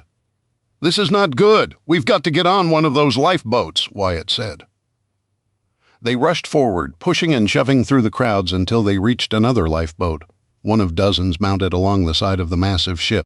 An angry crowd of people beat on the side of the escape vessel as it hung over the railing. Others fiddled with the crane controls and tugged on cables, but no one knew how to work it. Where's the crew? Someone shouted over the noise. Cut the cable, how? Another shouted back. Several men pounded on the control box for the lifeboat crane until the panel broke free in a shower of sparks. They argued among themselves and started yanking on wires. Wyatt put a protective arm in front of his wife and started backing them away from the crowd. Oh, this is not good. Back up, back up. Willow gripped his arm in both of hers and hugged him tight. I can't. There's nowhere for me to go. Overhead, a massive cable from deep inside the deck plating snapped with a crack like thunder. The back half of the lifeboat swung down with a groan and collided with the side of the cruise ship. Plastic and glass shattered, metal buckled, and sparks sailed on the wind. People screamed and someone decided it was time to go. A young man climbed up on the railing and performed a leap of faith, flying out into open space where he latched onto the straining cables still holding the front end of the lifeboat. More people screamed, and his friends whooped and yelled as the young man slid himself down to rest on the front end of the yellow lifeboat. Wahoo! Come on! He yelled, waving at his friends. He never finished his statement, as the front cables securing the lifeboat gave way with a shriek of torn metal. 1 second the young man was there, perched on the front of the boat, as it hung suspended vertically from the remaining cables. The next he was gone, riding the boat down some 5 stories to the frothing ocean below. When the broken lifeboat emerged from the plume of spray it had kicked up, the yellow bow sported a red smear. I don't see him! Someone yelled over the railing. Where'd he go? One of his friends climbed up on the railing and tossed an empty beer bottle aside. I'll find him, he yelled with a laugh and jumped into the open air. Wyatt expected him to fall straight down, but because of the speed the cruise ship had attained, the young man hung in the air for a split second, then sailed down the railing to their right as he dropped 5 stories below to hit the water with a bone-cracking smack. We're too high, Wyatt said to Willow. We need to go down, come on! They turned and forced their way sideways across the walking deck through the first hatch they found, then raced ahead down the crowded corridors in search of a stairwell. Keep going toward the rear of the ship, Willow called out over the noise of the trapped passengers. There's still a lot of gunfire toward the front. The SEALs must be forcing the terrorists that way, Wyatt yelled over his shoulder. A bomb! A passenger yelled as they ran by. A nuclear bomb! Another called. Get off the ship! A third voice shouted behind them. Go, don't stop! Wyatt yelled over his shoulder. Keep moving! They found the staircase and bolted around the corner, knocking an older couple aside. Sorry! Willow cried as she raced down the stairs behind her husband. A man leading his bedraggled wife and 3 teenaged boys raced up the stairs, red-faced and sweaty. Out of the way! He roared and shoved Wyatt roughly into the wall on instinct. Wyatt tightened his grip on Willow's hand and pulled her against the wall with him just in time for several middle-aged men to come barreling down the stairwell, crashing into those coming up. A bloody brawl ensued with fists and curses flying. Willow cried out in pain as an elbow caught her on the side of the head, and she tumbled down to the landing below, followed by Wyatt, murder in his eyes. One of the young men stepped forward to bar his path, and Wyatt smashed his forehead into the man's nose, knocking him back in a spray of blood with the sheer force of impact. Wyatt ignored the man as he crashed into the wall and tripped a woman trying to run up the stairs and swept Willow from the floor. "Are you okay?" he asked as he turned, using his shoulder to plow a path through the people coming up the stairs. I'm okay, Willow said as she clung to Wyatt's neck, her hair momentarily blinding him in a gust of wind. Wyatt didn't answer, his lungs pumping like bellows as he drove his body to its limit and beyond. He forced people aside, leaving a few with bloodied faces as he made his way lower and lower, deck by deck. The screams continued unabated all around them, highlighted by a few gunshots now and then. But the fighting appeared to have drifted further forward. With one last burst of brute force, Wyatt surged from a stairwell packed with people trying to force their way up. Gasping, he pulled Willow out of the knot of fighters where they both fell onto the lowest deck, reachable without a crew ID card. He helped Willow up, then collapsed against the nearest wall, panting. The ship shuddered under their feet, and as Wyatt pressed his hand against the wall to stand up, the force of the water slamming against the hull made the paneling vibrate. "We're picking up speed," he wheezed. "They're not going to slow down to dock, are they?" Willow asked in a trembling voice. Wyatt shook his head, trying to clear the stinging sweat from his eyes. "No, they want to Smash into the port and set off the nuke. A handful of people rushed past them, heading down the hallway to the right. "I can smell the salt water," Wyatt said as he turned Willow to follow them. "I think this is the amphitheater deck." They emerged from one of the myriad tunnels and openings at the back of the ship onto the open-air amphitheater's lower level, where the terrorists had rounded him up seemingly a lifetime ago. Evidence of the original assault was still sprawled all over the deck. Blood-splattered lounge chairs tipped over on their sides to form crude barricades were littered with abandoned articles of clothing, bags, and more than a dozen bodies. The decking itself was smeared bright red in several places, and more than a dozen wounded moaned and cried out for help as people streamed past them, heading for the aft rail. Willow paused, her hands to her mouth. "What happened here?" she breathed. "Someday I'll tell you, but right now we need to get off this ship," he said, grabbing her hand and pulling her toward the aft railing. "Wyatt, I'm not the best swimmer," Willow cried as they worked their way forward across the amphitheater. Slipping on blood and trying to avoid tripping on bodies, they moved closer to the railing. Then the deck, already moving like a living thing, began to pitch and roll with the increased speed the ship had attained. "Well, neither am I," Wyatt admitted, "but I'd rather take a chance at drowning rather than go up in the mushroom cloud," as they ran the last few steps to the railing. Dozens of people were ahead of them, rushing to, climbing up on and jumping off the railing. They screamed as they dropped over the side, abandoning the doomed cruise ship. "Look!" Wyatt called, pointing through the ship's wide, frothy wake. The bone-white Coast Guard cutter, with its red stripe, easily matched the cruise ship's pace, plowing through waves as if they were made of cotton candy. Some distance behind it, a gray naval warship gained ground even faster, and a small flotilla of black Zodiacs raced ahead, spewing rooster tails of foam and white wakes. "The first of those powerboats are rescuing people," Wyatt yelled over the whistling wind and the screaming passengers as he pointed toward one of the black Zodiacs. It pulled up short in a spray of water, and the sailors immediately hauled people out of the water left in the massive wake of the cruise ship as it churned the sea. Wyatt turned and glanced up at the tail end of the behemoth ship. From his perspective, it looked more like a floating city than a ship. But on either side of his peripheral vision, the coastline of Florida stretched out as far as he could see. They had passed under the black pall of smoke rising from the harbor. "We're out of time," Wyatt yelled. "It's now or never." Willow leaned over the railing as a man climbed up next to her and pinwheeled through the air before landing on his back with a loud clap. He came up sputtering as the cruise ship's wake hit him like a wave, but he was alive. Dozens, hundreds of people ended up in the water as they jumped off the rear end of the ship. Wyatt ducked as a body sailed past him near terminal velocity from the upper decks, their scream cut off as they hit the water below like landing on concrete. He turned and looked up at the balconies overhead. More people lined the railings, deck after deck above them, and more people began to jump. "If we don't get out of here now, the people above us will land on us and kill us. We've got to go." Wyatt hauled himself up to the railing and straddled it like a horse, holding out his hand for Willow. She gripped the railing with white knuckles. What if I can't?" she asked, looking down into the water. Wyatt paused, then swung his leg over the railing and lowered himself back to the deck. He took her hands in his and squeezed. "Then I'm staying with you. All the way to the end, baby." Willow's eyes watered, and she offered a shaky smile. "I don't want that on my conscience, and I'm not leaving our kids," she said. She took a deep breath, wiped her face, and put on a mask of grim determination. "We will see our children. Now you're talking," Wyatt said with a lopsided grin. He hopped back onto the railing and helped her up. The wind tore at her sundress and turned it into a parachute, threatening to tear her from his grip. Eventually, they both perched on the outside of the railing, facing out over the open water and the maelstrom below. Dead bodies and people waving for rescue ships covered the churned-up sea. Wyatt craned his neck and looked at the fast-approaching shoreline, then spotted a handful of sailboats and powerboats leaving the shore and marinas, all streaming out toward the people bobbing in the water. "We don't have to last long, babe. Just long enough for somebody to come find us."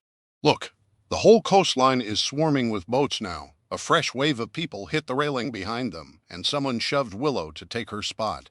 She screamed, still clutching Wyatt, and yanked him straight off the railing. She went down in a billowy plume of her sundress, and Wyatt tumbled head over heels after her, hitting the surface with enough force to stun him momentarily. The terrorists vanished. The nuclear bomb vanished. All the screaming, the death, the destruction, the chaos, it all vanished. Everything around him was a black-green, and the only sound to reach his ears was an overwhelming whum, whum, whum, whum, the sound of the massive 30-foot-tall propeller of the cruise ship chewing the water a dozen feet from his head. Strong hands turned him over and pulled him toward the surface. Dazed, Wyatt realized it wasn't hands, but the water itself, swirling out in a vortex from the ship's screws as it pushed him along with the current, and finally bobbed him up to the surface. Once Wyatt's head cleared the salt spray and he sucked in a lungful of air, the world came rushing back to him like the shockwave that had originally hit the ship when the port of Miami exploded. The noise, the screaming, Willow crying for him in the distance. The water beneath him surged, forcing him out to sea, but the surface waves smashed into him and threatened to capsize him and force him toward the shore. After a moment of treading water and regaining his balance, Wyatt spun, looking for Willow, and spotted the cruise ship already 100 yards away and picking up speed. "Wyatt!" Willow cried. He spun again, struggling as the water tugged at his wet clothing, and found her thrashing in the warm water as a man tried turning her into a life raft. "Willow!" Wyatt shouted. He swam, not because he was a good swimmer or particularly enjoyed it, but because his wife was in danger. His arms pumped through the water with a savage strength, pulling him forward at a pace an Olympic swimmer would have envied. Between breaths, Wyatt watched in horror as Willow bobbed under the surface when the man tried to push down on her to raise his own head above the water. Wyatt bobbed over a wave and accelerated into the trough, then burst through the other side and swung his fist. He connected with the side of the man's face. Cartilage crunched and the man's head rocked back. His eyes went wide as Wyatt swung his other fist, kicked his legs at the same time, and propelled his whole body forward. The impact drove the other man under the water, and Willow popped up next to him like a fishing bobber, soaking wet and sputtering mad. The man Wyatt had hit clawed at him feebly as he tried to pull himself up to the surface using Wyatt, but a well-timed knee to the face forced him to seek a waterborne ladder somewhere else. No sooner than the man broke the surface, screaming for help, another person crashed into Wyatt, carried on a wave, and pulled him under. Wyatt kicked and clawed under the water, then popped up next to Willow. Breathing hard, he used his legs to keep his head above water, clung to Willow, and the two of them turned in a slow circle, attempting to fend off people carried by a wave or the current, splashing, crying, and dying. "Hang on!" Wyatt yelled. "Just hang on, I see a sailboat over there," he said, pointing to the left. "I'm trying," Willow said, her voice quiet. "Don't you quit on me," Wyatt snarled. He looped his arm around her waist and kicked harder, pulling her up with him. Using his free hand, he waved at the sailboat. "Over here," he called. "They don't see us," Willow said weakly. "They do," Wyatt yelled, half laughing and half coughing seawater. "How do you know?" Willow asked, trying to keep her head up. "They're turning toward us." Chapter 34, Mukwonago, Wisconsin. Carter residence. Aaron helped Sierra put away the food from her backpack into the pantry. "Aren't we just a wee bit concerned these cans might freeze? Feels like an icebox in here." "Maybe," Sierra said. "I'm not sure how cold it needs to be for cans of food to freeze, but look," she said, pulling a can off the shelf and giving it a shake. "Still seems unfrozen to me, and this has been here since before the power went out." She put the can back, then shut the pantry door and looked at Aaron. "Still, I suppose it would be a good idea if we checked it now and then to make sure nothing was starting to freeze." "That's a good idea." "Thanks," Aaron said. "I'm just trying to find things to keep myself busy. I feel like I'm, part of the team," she said, fiddling with her coat. That's good. We appreciate it, Sierra replied with a smile. I'm not really sure what any of us are supposed to do, Jack said from the kitchen table as he cleaned up the non-food supplies. We're kind of figuring it out as we go, Hadley added, as she carried Aaron's empty backpack to the hall closet. She stopped for a second, looking down at the empty bag, then turned back to Sierra. Maybe having bug-out bags isn't such a bad idea. Bug-out bags? Aaron asked. You mean those backpacks the people I escaped from had in their house? You're not thinking of leaving, are you? That's not the plan, Jack said, but Hadley's got a point. What if there was some kind of emergency and we had to leave? A bigger emergency than this, Aaron asked, spreading her arms to encompass the darkening kitchen. We've no electricity, no lights. There's attacks all over this bleedin' big country. Let's not borrow trouble, Sierra suggested, raising her hands to calm everyone. So far, the only thing we have to worry about is the stupid HOA, and that shotgun of yours has worked wonderfully in that regard, she added for Jack. Yeah, but it's just one gun, Jack countered. What if more people show up? And they have guns? Sierra tilted her head at Jack and sighed. I was trying to avoid that. Avoid what? Armed marauders trying to break into our house. Sounds like a good plan to me, Hadley said. I may be new, but I'm inclined to agree with her, Aaron replied. What she's trying to avoid is what Mr. Nolan told us about, Jack said. That we were welcome to take anything we want out of their house. Borrow, Jack. We're not taking anything, Sierra said firmly. Including firearms, Jack finished, ignoring Sierra's admonition. You mean, he said, we can go over to their house and just loot it? Hadley asked, stepping closer into the kitchen. Sierra shrugged. More or less, but we're not taking anything, so it's not looting. I know, we're borrowing, Jack said. I promise, as soon as all this is over, and if they come back and if we're still alive, Jack said, we'll take everything back to them, but I really think we need to get over there before the looters, or those HOA creeps come back. It's almost dark, Sierra said, peering out the kitchen window. We only have maybe an hour or so of sunlight. Better to do it now than have someone slip in during the night and steal it all for the HOA. Mr. Nolan wasn't at that meeting, remember, Jack said, letting his words hang in the air. This HOA seems like a pretty bad business, Aaron observed. I'll say, Jack said, so far they've been nothing but trouble, and I think they're just getting going. You might be right, Sierra said with another sigh. All right, I suppose we need to make a visit to the Nolan house sooner or later, and you're right, I'd rather we borrow some of their things than the HOA or the looters empty them out completely. At least we'll keep track and make sure they get reimbursed when they come home. Especially any guns, Jack said, a measure of excitement in his voice. I really don't want them in the hands of Mr. Davenport and his friends.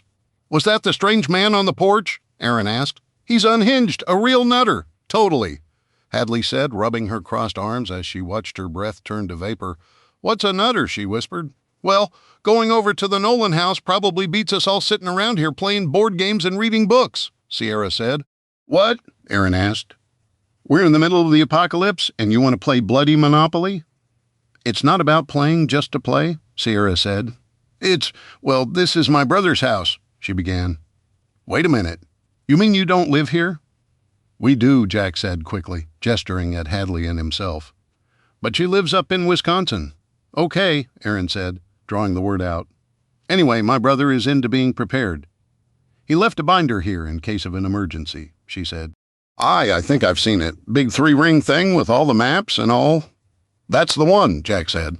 He lists instructions and supplies and what to do in case of, lots of emergencies, including a power outage. A big one. So he knew the terrorists were going to attack then, did he? Sierra shook her head. No, it's not like that. It was just one of the scenarios he was preparing for. We're going to be better off than most. You picked a good house to stop at. Sure, I didn't have any other choice. The people next door didn't help at all. And you don't have to explain it, is what it is, Sierra said, cutting her off. I just want you to understand where we're coming from and why we're acting the way we act. Now that you're part of the team, you may as well read up on the binder like the rest of us. Yeah, once the sun goes down, it's not like there's much of anything else to do anyway. We'll have light from the fireplace, but that's about it. Reading board games and playing cards is about all there's left to do. Other than sleep, Jack added. Well, I'm in university. I can study. You mean college? Hadley said. Aaron smiled. Aye. You Americans call everything the wrong words. Okay, Sierra said, giving her hands a single clap to warm them up. How about this? Me, Jack, and Aaron head over to the Nolan place and see what we can find and bring back. Prioritizing firearms. Jack added. Okay, Sierra said reluctantly. Yes, and bring back whatever firearms we can find. We're not going to worry about food then? Aaron asked. No, I mean, we have plenty here. 2 questions, Hadley blurted, raising her hand as if she were in school. First, why am I the only one not going? I kind of don't want to stay here by myself if you guys are all over there after dark. And 2, why shouldn't we bring back food? It's not like what we've got is going to last forever, is it? That's a good point, Jack said. She probably shouldn't be the only one he began. Well, I don't want Aaron to be the only one here, Sierra said. No offense, she added quickly. But you're new and none taken, believe you me, Aaron said, flashing a smile. I'd say the same thing if I were in your position, so I'll save you the trouble then and volunteer. She can come with us, she added, looking at Hadley. I don't like the idea of the house being empty while we're across the street either, Jack said. Yeah, those AOA guys are major creepers, Hadley said. What if they came over and broke in while we were across the street? All right, what about if I stay here and you and Aaron go over there? Sierra suggested. Then Hadley can stay with me. What? Hadley said. That's not what I meant. No offense, but we did just meet you, Jack said with an apologetic smile. Again, no offense taken, Aaron said, keeping her hands up in a submissive gesture. What about if all 3 of us went across the street and you stayed here? She asked Sierra. That's not a terrible idea. I can get some games set up for later, Sierra said again. With the games? What's the point of playing games? Isn't that a wee bit distracting? Aaron asked in her soft accent. That's the whole point, Sierra said with a smile. My brother's no dummy. He worked out that the best way to keep people's spirits up during an emergency is to keep them distracted. There's only so much doom and gloom you can take, so you need to force yourself to read a book, play a game, do something diverting that's not related to survival or preparing for a fight. I mean, don't get me wrong, you got to do those things too, but you can't do it 24/7 and not go insane. So I figured, we could play a game or something later. First, we need to get across the street and take care of the Nolan house before the HOA does it for us, Jack said. Okay, are we all agreed then? Sierra asked. I'll stay here and you 3 go across the street and see what you can find. Agreed, Jack said. And I think we have a pair of walkie-talkies we can use, too. I vote yes, Hadley said. This is so exciting I can make sure that Annie's room is okay, and I'll bring any important stuff that she left behind. Agreed, Aaron said, eyeing Hadley askance. I don't feel comfortable taking anything from anyone's house, though. It's okay, Jack said. Mr. Nolan gave us permission. Sierra and I were both standing right there. I even tried to tell them no, Sierra added. He wouldn't hear of it, though, and all but begged me to make sure that we look after the place and take whatever we need if the time comes.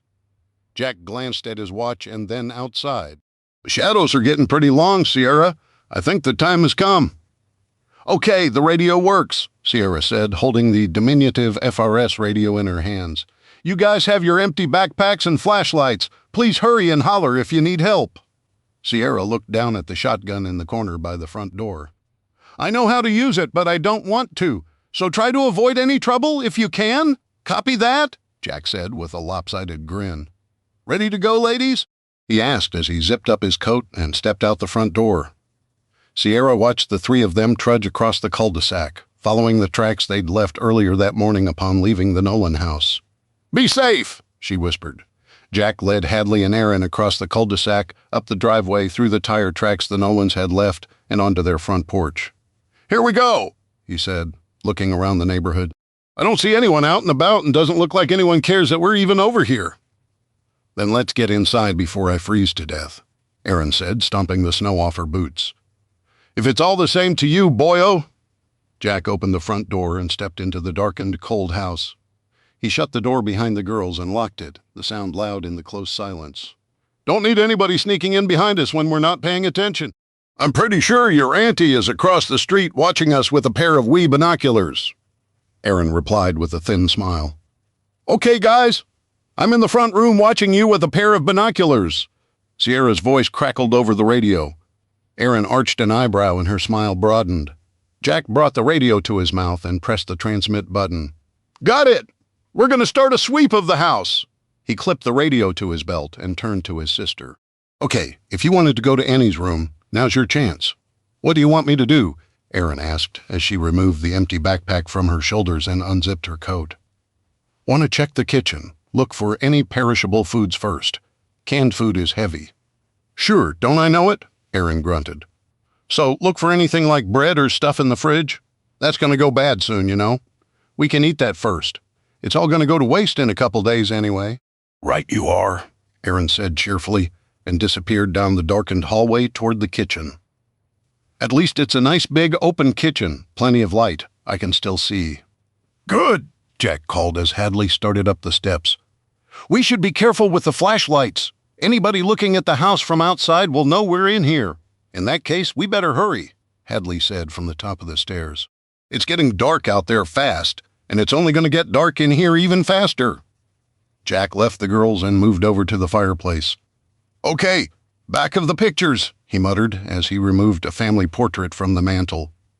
There were 3 other pictures, one each of Mr. and Mrs. Nolan and one of Annie. Each picture had a number written on the bottom right-hand corner on the back. Jack took out a small notepad and jotted down the numbers, moving from left to right across the mantel. I think I got the combination to the gun safe, he called out to the empty house. No, I just gotta find it. Jack wandered down the hallway toward the master bedroom, making sure the curtain was closed on the single window. He clicked on his flashlight and opened the closet door. The large walk-in closet was the size of another bedroom. His flashlight swept across row upon row of designer shoes and dresses and blouses. Jack whistled as he looked at the neatly hung clothing Mrs. Nolan had left behind. He pulled up the radio as he checked the closet and hit the transmit button. If you ever run out of clothes, you might want to come over here.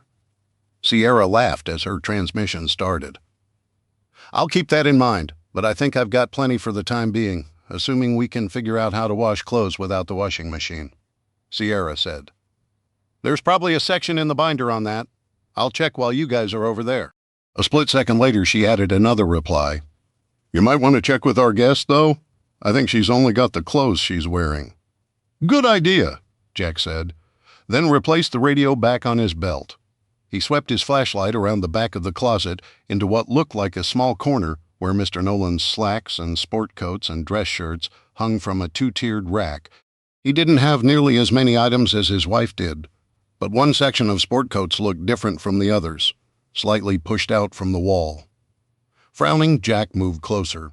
It wasn't anything he would have noticed had he not been looking specifically for a gun safe, but curiosity got the better of him, and he investigated the clump of coats. Using one hand to hold the flashlight and the other to push back the coat hangers, the light illuminated the sleek metal surface of a gun safe mounted to the wall. Score! Jack breathed. Hey! I found the safe, he called over his shoulder. Good on you, Erin yelled from the kitchen. If you haven't opened it yet, get to work. He heard footsteps above him and smiled, knowing that Hadley was moving around her friend's room, trying to gather whatever precious memorabilia she deemed worthy of protecting. Jack clenched the small penlight in his teeth and pulled out his notebook, turning the combination lock to the numbers he'd found on the back of the pictures. The first try didn't work. Maybe he reversed the numbers. He muttered and tried again. A second later, the safe gave a loud click, and he threw back the heavy handle. Bingo! Jack said around the light in his mouth and pulled on the thick door. It swung open on well-greased hinges in silence, and a battery-powered light switched on as the door opened. He pocketed his notebook and pulled the light from his mouth, then whistled. The safe was bigger than his father's, about twice as deep enough to reach all the way in before his fingers brushed the velvet-lined back wall. Several empty racks occupied the right-hand side, but on the left, there was a shotgun and a lever-action rifle, several inches shorter than the shotgun. A carbine? He said, shining the light on the polished walnut stock. A Henry, he muttered in approval as the light swept over the carved company logo on the receiver. There were 2 shelves above the rifles, one packed with shotgun ammunition, the other with box after box of .22 caliber rounds. Jack removed the weapons one at a time and placed them gently on the carpeted floor. He pulled off his own empty backpack and quickly filled it with all the shotgun shells and .22 ammo he could fit. With only a few boxes remaining, he stuffed everything else into his coat pockets, hefted the heavy backpack, and picked up the weapons. He took one more look in the now empty safe and found a handful of $20 bills and an unsealed manila envelope. He opened it and pulled out several papers, insurance forms and birth certificates. Yeah, we're not leaving you here, he said, tucking the envelope into his coat. He secured the safe and replaced the coats to conceal it, then zipped up his coat and headed back to the front of the house. Jack walked into the kitchen and put the heavy bag down on a big wooden table, placing the rifle and shotgun next to it. Well, I hit pay dirt. How about you? Aaron glanced at his haul and nodded in approval. It looks like they took most of the food when they left, these friends of yours, Aaron said. What do we have left? Jack asked, stepping closer to the open cabinets and shining his light inside the biggest one. They took most of the canned goods, but I found in the fridge there a handful of cheese and some lunch meat. We can probably use this, yeah? Oh, for sure. That'll be great, Jack said, looking at the pile of food on the counter. I'll help you pack it up, he added. He took a quick glance out the window and frowned. It's getting pretty dark out there. Let's hurry, Jack, Sierra called over the radio. Jack, come in, Sierra, Jack asked, holding the radio close to his face and looking at Aaron. She paused, watching him and listening.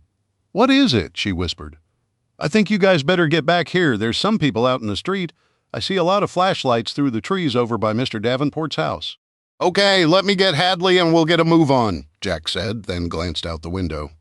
Yeah, I see lights too. I see them, Aaron said, from the kitchen window, peering out into the gathering night. Bloody lot of them too, Hads, Jack hollered. Before she could answer, he continued. Let's go, we got company coming. He shouldered his heavy backpack full of ammunition as Hadley knocked something over upstairs with a dull thud.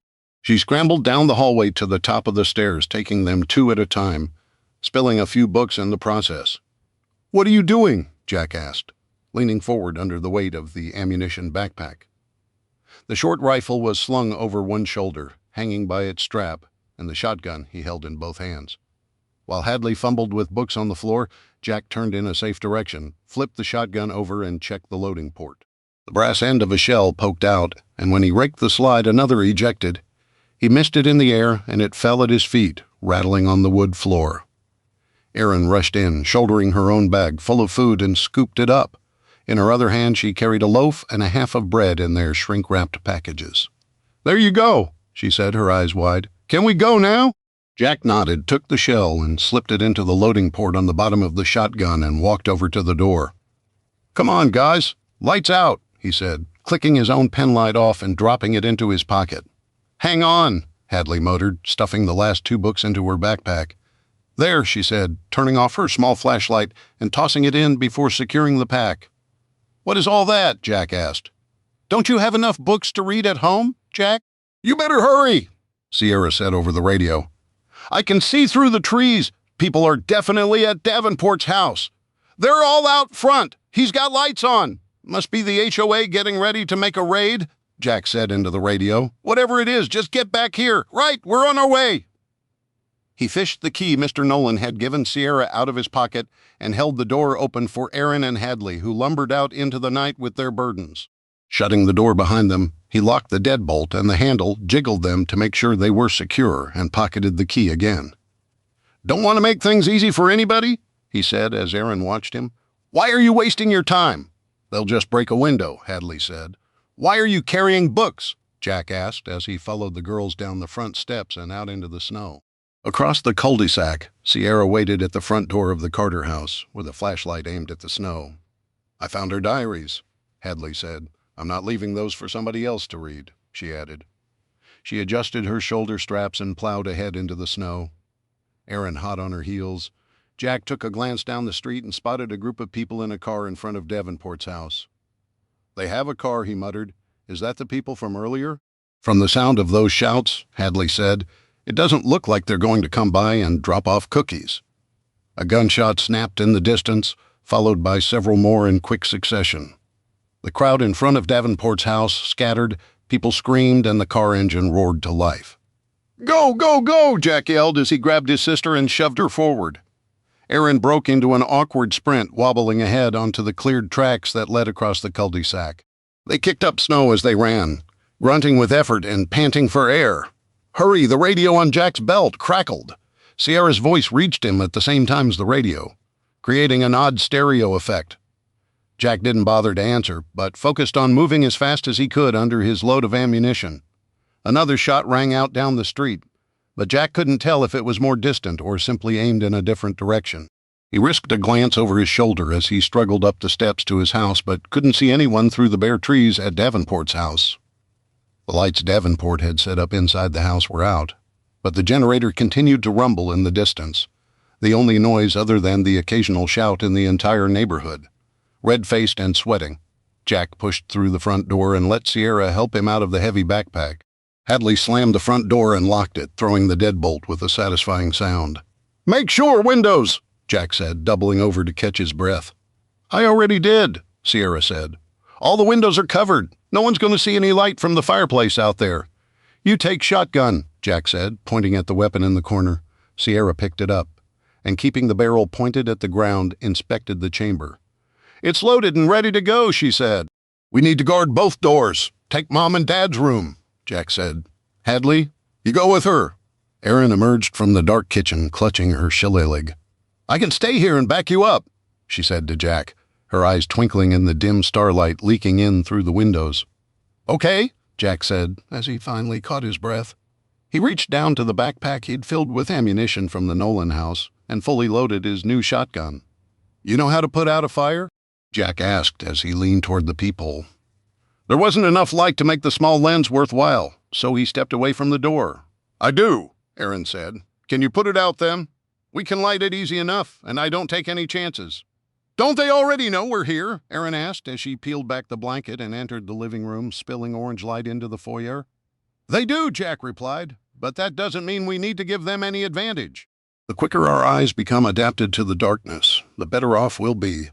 Plus, they won't know if we went to sleep or maybe just left. There's a lot of footprints out there now." Jack placed his back to the wall next to the front door, taking a deep, ragged breath. "Everybody good?" he called down the darkened hallway. "We're ready," Hadley called from the utter darkness at the end of the hall. "Nobody's going to sneak in the back door." A moment later, Erin emerged, wiping her hands on her pants. "Okay, the fire should go out now. It's just a few glowing coals." "Okay, cool. Can you peel back one corner of the front window blanket to keep an eye out? I'll move into the kitchen and make sure nobody sneaks up from the side of the house." "It's going to be a long, cold night, isn't it?" asked Erin. Jack grimaced in the darkness. "Well, the good news is we don't have to worry about guarding you." "I don't think any of us are getting any sleep," Jack said with a grimace. Chapter 35. Emperor of the Seas. Off the coast of Miami, Florida, Salim stood at the helm and grinned as he stared out the broken bridge windows at the rapidly approaching coastline. It wouldn't be long now. He glanced at the ship's clock, somehow unscathed in the fighting, that hung on the wall to his left and displayed the time in bold red numbers. He had about 10 minutes to go before the dirty nuke hidden in the belly of the ship detonated, killing everyone on board. 10 minutes to push the massive vessel to its limits and a little beyond, and get as close as he dared to Miami. Worst-case scenario, he could use the remote trigger in his pocket, a light device based on a throwaway cell phone that would trigger the nuke instantly with the press of a button. As light as it was, the closer the clock ticked toward the deadline, the heavier the remote felt in his pocket. Beads of sweat trickled down his face as he listened to the wind whistle through the broken windows and people scream outside and gunfire pop and rattle all around the front end of the ship. Just the idea of incinerating the heart of Miami in a nuclear blast made his joyous heart beat faster. He knew it was a sin, but even as he frowned, Selim couldn't help but feel a certain amount of pride. His name would go down in history as one of the few, the brave, the chosen, the holy fighters who led the attacks that finally, after generations of strife and suffering, brought the great Satan to its knees. He glanced at the radar station that displayed the quickly dwindling numbers, showing how close the ship was to land. Meters rolled off the display like a waterfall, shrinking the distance every second as the powerful engines deep in the ship propelled the floating city toward its destiny.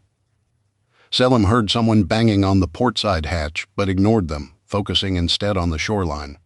Despite the smoke, there was a great divine fire consuming the docks already. His brothers had been busy. He was just able to make out details in the ruined buildings, the wreckage, the debris of sin.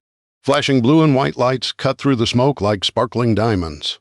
"So, I will get a chance to complete the second wave after all," he said, smiling. After the initial shock of the nuked cruise ships, the chaos that was expected, and did, erupt in the targeted ports drew America's first responders like bees to nectar. Then the second wave hit with bombs and ambushes from unseen mujahideen to eviscerate those racing into the flames to save others. It was a beautiful, deadly strategy that had paid off in spades, according to the brief news reports he'd intercepted before shutting off communications for the entire ship. No one on the ship knew as much as he did at that moment.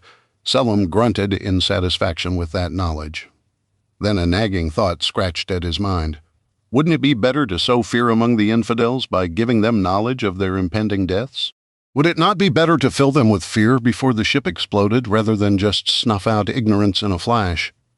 He pondered that thought while sparks erupted from the port hatch, ignoring the commotion outside. Selim considered what he could do to magnify the damage he was about to inflict. Yes, spreading fear was a good thing. He left the ship's wheel after all. They were so close now, entering the port itself, that even if someone killed the engines, the ship would simply drift on its own into the dockyards. Selim picked up a mic from its hook on the wall and selected the ship-wide switch on the control panel. He casually watched sparks fly as the SEALs used a plasma torch to cut through the thick exterior hatch and considered what he would say. History books would quote him. He had to get it right. Pressing the button, he held the mic to his mouth and spoke. "Attention passengers, crew, and American military personnel. This is your new captain, Selim bin Rashid. You have the honor of sacrificing yourselves before the great altar of..." A gout of plasma shot through the hatch, sending sparks halfway across the bridge. Selim let go the transmit button and stepped away from the superheated bits of metal to protect his eyes, frowning at the interruption. Did they not know the importance of his speech? He brought the mic back to his mouth and squeezed the transmit button. "Rejoice, for today you're all my brothers and sisters," he said, unable to contain the satisfaction in his voice. "Take heart that though you are vile in my eyes for your beliefs and your support of the American regimes that have visited death and destruction upon my homeland for generations, today you will be martyrs with me. We will all go to our destiny together." Sirens went off along the shoreline, now enclosing the mighty ship on either side as the distance to the conclusion of the cruise shrank ever closer to zero. A quarter-mile, one lap around a racetrack. That was all that separated Selim from his destiny. The port hatch exploded in fire and smoke, sailing across the bridge and smashed into the helm. The ship pitched over like a drunkard, throwing Selim off balance, but he held on to the mic and continued talking. Even as Navy SEALs poured through the still molten hole in the hatch, lasers already seeking him out with their unblinking blood-red lights. "You're all about to join me in death, and it will be a glorious death. Prepare for nuclear incineration, prepare for the end of times, and the end of America. Rejoice. Do not be upset. Your deaths will usher in a new era, one where the United States does not hold sway over the rest of the..." A single gunshot rang out, and Selim slammed back against the wall behind him. Searing fire shot up his chest into his neck as he gasped for air. He coughed, and blood splattered his arm as the SEALs rushed in, all shouting and aiming at him. Selim laughed, choking on his own blood, as his lungs filled and his legs weakened. "Too late!" he chided them as he slid to the floor, ignoring their commands to hold still and put his hands up. "You're too late!" he coughed, then laughed again. "Emergency reverse!" one of the ignorant Americans yelled, throwing switches and pulling the throttle back with a vicious yank. The ship shuddered and groaned as its engines complied with the insane order to go from full power forward to full power reverse. Water jets mounted amidships below the waterline kicked in and slowed the forward motion from a rapid 30-plus knots to 30, then 25 knots. Selim watched with growing anger as the mighty ship slowed much faster than he thought possible. People across the ship fell forward into each other as momentum pushed them off balance. "Kill the engines," an American yelled. The man at the navigation board complied, and the Emperor of the Seas shivered, trying to put on the brakes. Stopping a 260,000-ton vessel on a dime at emergency flank speed wasn't possible. But the foolish Americans were trying to alert the passengers. "It's about to get nasty," someone yelled. "Screw that! Do we have eyes on that nuke yet?" A third called the bomb. Selim blinked as his vision began to cloud. So focused was he on the dwindling distance to shore in relation to the ship's clock on the wall that he'd forgotten about the trigger in his pocket. "Hands where I can see them!" The man closest to Selim barked. Harris restrained this piece of everyone was thrown to the deck as the ship careened to starboard on impact with the wharf. A pylon, or part of a long-destroyed pier destroyed in a hurricane, lay just below the surface, ripped a 100-yard gash into the hull. The ship impaled itself on the underwater obstacle, or maybe it was simply the shoreline. Selim didn't know and couldn't care any less. They were only moments away from the glorious, successful, if a bit delayed, conclusion of his mission. His handler, no doubt jealously watching TV back home in Syria, would surely weep for joy at the news broadcasts, only a few minutes away. Selim imagined helicopters even then circling above, watching the majestic, wounded emperor hurtling up onto the docks, despite the best efforts of the U.S. Navy, the Coast Guard, and the remaining crew. And he, Salim bin Rashid, the son of a poor farmer, had brought it all to America's doorstep. "Secure him!" a voice in the chaos cried, and gloved hands reached for Salim. He put his own hand in his pocket and felt the solid weight of the remote trigger. Laughing, Salim feebly kicked at a cursing American, who smacked him in the head with his rifle, throwing Salim against the wall. "Not laughing now, are you?" The man growled as he flipped Selim over, putting a knee squarely between his shoulder blades and pushing down. Hard. Selim smiled through the blood smeared across his face, sucked in a ragged breath, and peered up at the clock on the wall as seals rushed back and forth across the bridge, obscuring his clouded, darkening vision. The man on his back yanked hard on his free hand, and he felt his shoulder dislocate. He accepted the pain, for what was pain but the reminder that one was alive? Selim was beyond pain, beyond fear, beyond all things physical. There was nothing the Americans could do to stop him. While the seal on his back tried to rip Salim's left arm from his body, he gripped the trigger with his right hand and flipped the cell phone lid open. "Dead man switch," the seal cried, his voice full of alarm and fear. Salim laughed as he moved his thumb over the button that would end his life and the lives of every person on the ship and hopefully thousands on shore. It was time. Selim closed his eyes, took one final ragged breath, and pressed the button to activate the cell phone. Chapter 36. Mukwonago, Wisconsin. Carter residence.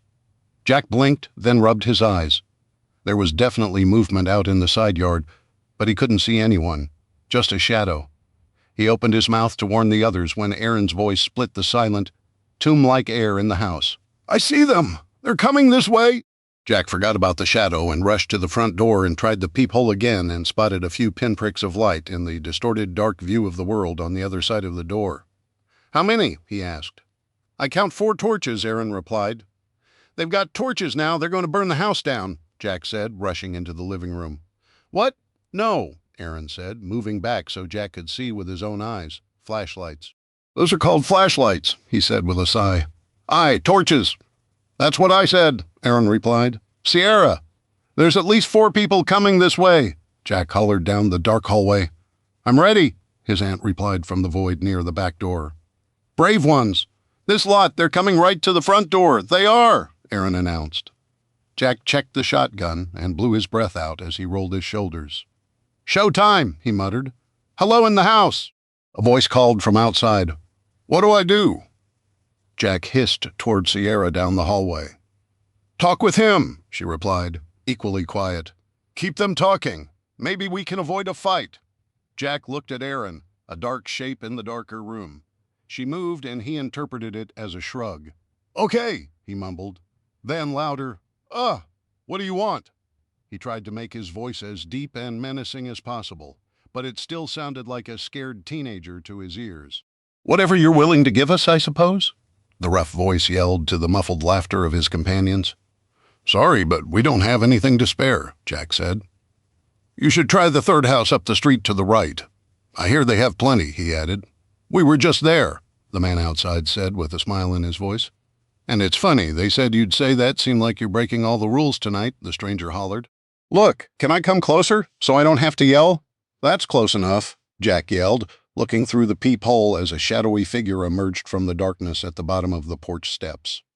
The man was bundled in several layers of clothing and wore a scarf that covered most of his face. He looked up at the house and examined the windows, ignoring the front door. His people, at least 4 that Jack could see in the fisheye lens of the peep sight, clustered behind him on the sidewalk. "Well, that's odd. We were just there, and the guy told us you were handing out supplies, that you had plenty." "Who told you that? Whoever did was lying, Jack said. Tall, skinny guy at that house back there, the bundled man said, turning to point down the street toward Davenport's house, whose lights had turned back on. Thing is, I don't care if they were lying or not. You may have heard the gunfire. Some of the boys didn't like his answer either. Well, I don't know what to tell you, Jack yelled, but we don't have any food to give away. That's not what we heard, the man said patiently. See, what we heard was you had plenty of things, and we're not so concerned if you're going to give them away or not. I was told as long as we left the other houses alone, we could do whatever we wanted here. Cold fear gripped Jack's heart and his chest tightened. He turned and put his back against the front wall again, just next to the door, and stared into the darkness toward his parents' bedroom as he tried not to hyperventilate. Those bloody snakes, Aaron hissed from the living room. That Davenport? He pointed these thugs right at us. Jack, get ready. There's somebody snooping around out here, Sierra warned from the hallway. I'm trying to distract him by talking, but he's trying to distract us by talking, Jack muttered. He closed his eyes and rested his head against the wall as the stranger outside continued to carry on what sounded like a normal conversation, times we find ourselves in, right? Why, just last week, I was a manager at $1 million hardware store. And today, look at me. I'm a beggar wandering the snow-filled streets looking for handouts. He's looking over his shoulder at his friends. Why does he keep doing that? Aaron asked. Because I think they're about ready to attack us, Jack said. Look, we both know how this is going to go down, the man on the porch said in a reasonable tone. He took a step forward, his boot thudding against the wood porch. We're going to fight. There's going to be lots of shooting, broken glass, screaming, and maybe some dying. In the end, you're going to lose because you're just a kid, don't get me wrong. I wouldn't have known if that guy around the corner hadn't told us, but in the end, you're probably going to die. So why prolong the inevitable? Just open the door, he said in a soothing voice.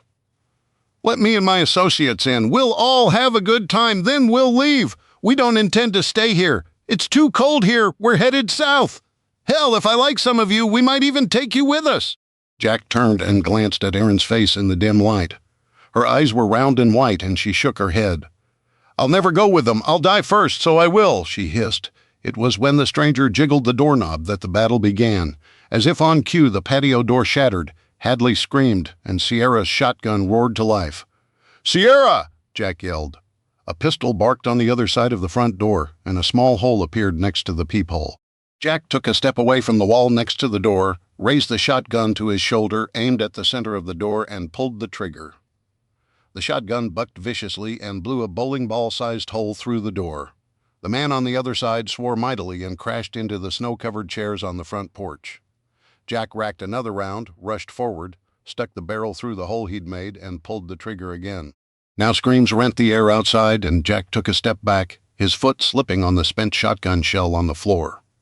Momentarily off balance, he lurched to the right, just as several gunshots blasted more holes through the front door, exactly where he'd been standing. Jack racked the shotgun again, ejecting another spent shell, and spun around the dividing wall between the foyer and the living room, taking a knee and aiming at the door. You okay? Jack hollered down the hallway. Sierra? We're fine, Hadley yelled. But I think Aunt Sierra just killed somebody. Kill them, the stranger on the front porch cried, his voice tight with pain. Kill 'em all. Aaron laughed. Sure, they're dragging that wicked man from the porch. You must have winged him. Get away from the window, Jack began, before several shots shattered the living room window, causing Aaron to scream and drop to the floor. Are you hit? Jack asked as he turned away from the front door. Are you okay? Right as rain, Aaron growled, pulling herself from the floor and brushing bits of broken glass from her hair and coat. A bit wiser about the way the world works, but yes, I'm okay. Down the hall, Sierra's shotgun roared again. Outside, flashlights lanced through the broken windows as the attackers attempted to light up the inside of the house. Watch your eyes, Jack yelled. Don't look at the flashlights, it'll be hard to see. Come out, wherever you are, a deep voice said in a sing-song tone. Longer you make us stand out here in the cold, the meaner we're going to be when we get in. Another voice warned. Jack couldn't quite tell where they were standing, so he blindly stuck his shotgun through the main hole of the front door and pulled the trigger. A round of cursing and laughter was the only reply. Don't waste the ammo, Aaron admonished him. It's hard to see where they are, she added. They're moving around and trying to find cover. What am I supposed to do? Wait till they kick in the door? Jack asked as he worked the slide again, ejecting another spent shell. While the attackers got into new positions, Jack took a moment to pull out spare rounds from his coat and insert them into the loading port on the shotgun. Fully loaded once more with 8 shells in the tube, Jack pulled the shotgun back to his shoulder and took aim at the door, waiting. "What do we do then?" Aaron asked. "I don't know. It's my first home invasion," Jack replied over his shoulder. "Hads? Yeah? You okay?" Jack called in a hoarse whisper. "For now," his sister replied. Aaron peered out the corner of the broken front window, her breath coming in short bursts of vapor. "Looks like they're hauling the boss man out into the street. How many people can you see?" Jack asked. "Well, now, at least 2 helping the leader," Aaron reported. "I see 2 more near the porch and a third out skulking about by the garage." Jack grinned at her pronunciation of garage as garage. "Is that all of them?" "Far as I can tell." "Aye. Go check on Hadley and Sierra, see how many they're dealing with," Jack said. For the first time, he felt the touch of cold air on his face. What warmth they had accumulated in the living room was quickly leaching out through the exposed broken window in the absence of a fire in the fireplace. Aaron rushed down the hall, stayed a moment with Sierra and Hadley, then rushed back, tripping once in the darkness. "Bloody shotgun shells all over the place," she said as she kicked the offending shell into the kitchen. "Sorry, I didn't have time to pick up the trash," Jack retorted, eyeing the front door. "What's it look like back there?" he asked. "They're quiet out there, and that worries me. Your auntie definitely killed somebody," Aaron reported. There's a body on the ground out there, and the only person they've seen since she shot him ran when she fired the second time. A right mess, it is.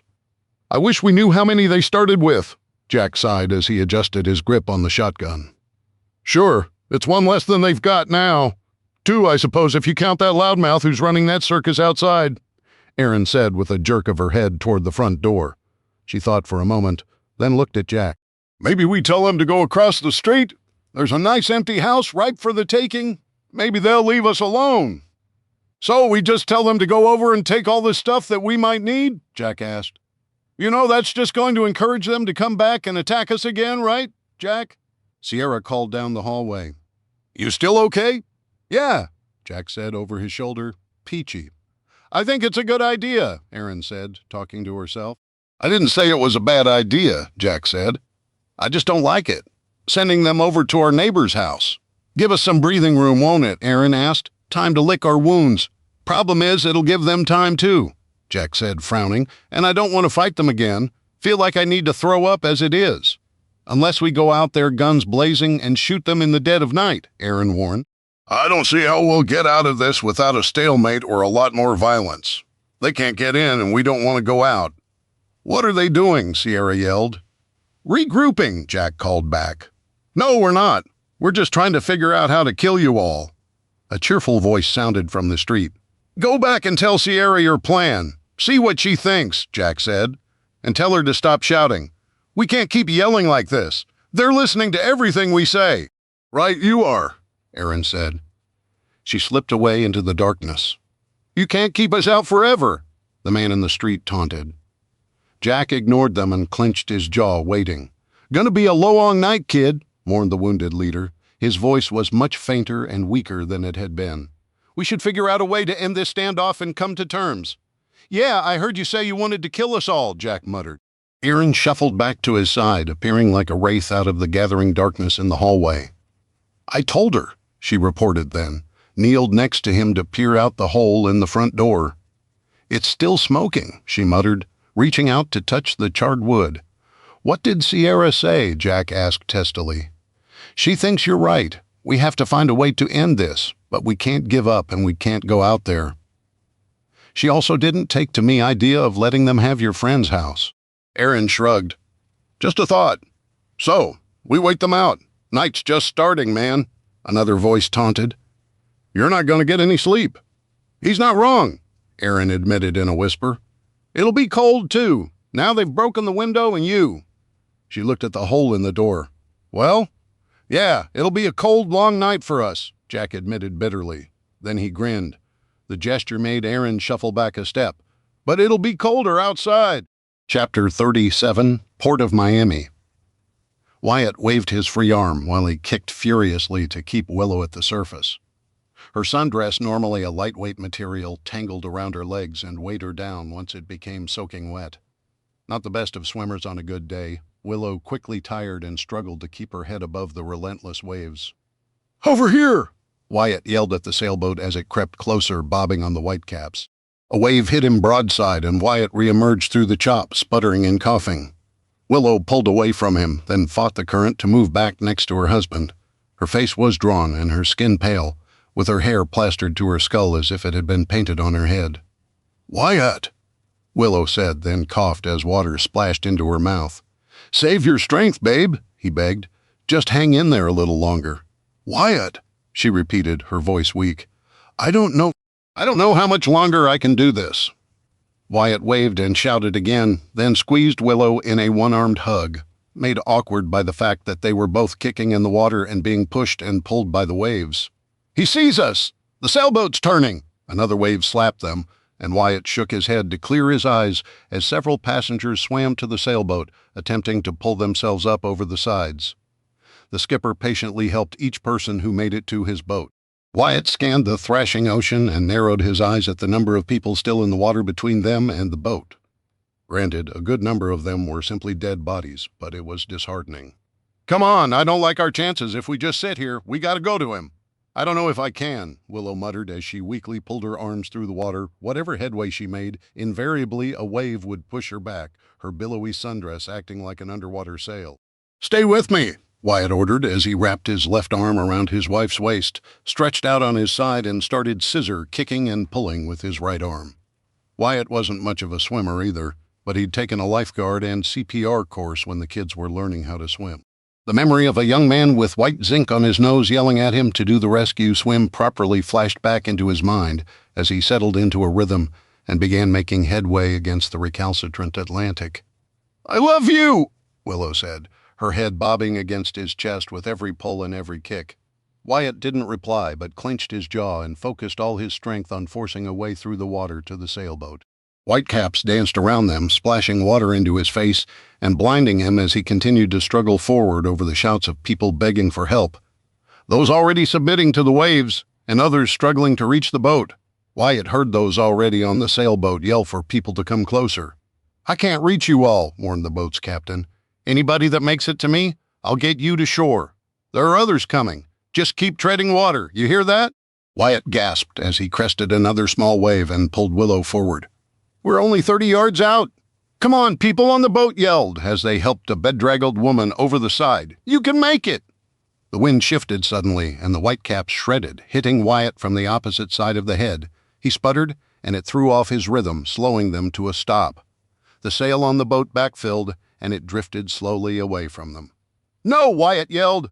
He clawed at the water and tried to keep pace, but the boat drifted just fast enough that he couldn't make headway with Willow clinging to him like dead weight. Let me go, or neither of us are going to make it, she murmured. That's not an option, Wyatt growled. You have to make it back to the kids, she pleaded. We're both making it back. Now be quiet so I can concentrate. Catch the line. The sailboat skipper yelled as he threw a coil of rope overboard from the bow. The line unraveled in a graceful loop through the air as it arched out over the water and landed with a slap just a few feet away. Wyatt redoubled his efforts as the end of the line slipped out of reach. Cursing with each stroke, he clawed through the water faster and faster on raw anger, slamming through the crests of waves and ignoring the water that stung his eyes. Willow gurgled and coughed, but Wyatt didn't try to keep her head above water if he didn't catch the rope. They were both done. With a monumental last effort, Wyatt kicked hard enough to launch his upper torso out of the water, releasing Willow to gain an extra foot of reach with his arm.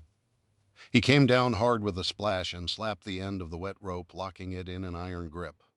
Wyatt immediately turned his head and scrabbled at the water with his left arm until he found Willow's hand as she floated away, and their hands intertwined.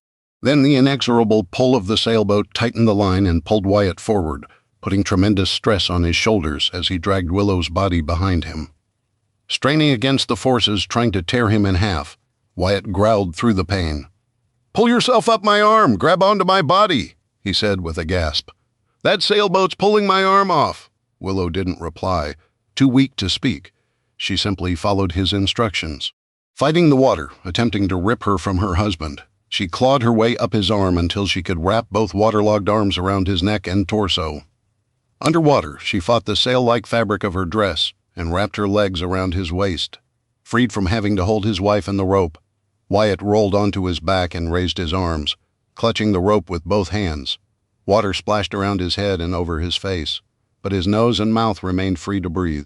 Willow lay on his chest, her sodden hair splattered out over his neck as she clung to him as if he were a life raft.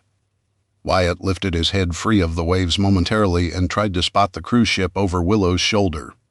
There, the white behemoth was almost at the shoreline, perhaps a half-mile in the distance. It kicked up the ocean in a wide wake as he watched people leap from its sides the closer it got to shore. Like fleas jumping from a drowning rat, the passengers threw themselves at the mercy of the ocean.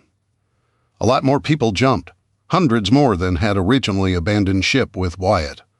It was like everyone on board the ship had decided to jump out any open window, balcony, or open-air deck at the same time. He frowned. Why would they? A white flash temporarily blinded him. Willow flinched and whimpered as a wall of compressed air rocketed over the ocean and blasted the tops of all the whitecaps into a wall of mist that slammed into them with the force of a car accident. As his vision cleared, Wyatt sputtered and coughed, watching in horror as both sides of the cruise ship sailed through the air into flaming pieces, careening in slow motion into the water, generating huge jets of smoke. Fire erupted from the hull, and a second later the front end of the mighty ship lifted as it plowed ashore, smashing into buildings and peeling back the concrete dockyard as if it were made of paper. Secondary explosions rocked the ship, and great gouts of fire blew out the entire starboard side in a wall of orange and yellow that reflected off the water, turning twilight into day. Another explosion ignited in a building pierced by the ship's ruined bow, sending a second shockwave rocketing through the air along with half the roof. Then the sound of the explosions and the impact with the shore hit them like a sledgehammer. The tortured air buffeted them almost as much as the choppy water, but Wyatt tightened his white-knuckled grip on that yacht line and refused to let go. He craned his neck through the splashing water. The sailboat had heeled far over, threatening to capsize in the blast. But with all the people on board moving to the opposite side, the mainsail began to rise once more. "Hang on, Will. We're almost there, baby," he said, trying to keep a measure of reassurance in his voice. They picked up speed through the water as several people on board the overloaded sailboat hauled in unison on the line to pull them closer to the listing vessel. Moments later, groping hands found Wyatt's arms and hauled him up against the side of the boat. "Hang in there, we got you," someone said. "My wife," Wyatt gasped.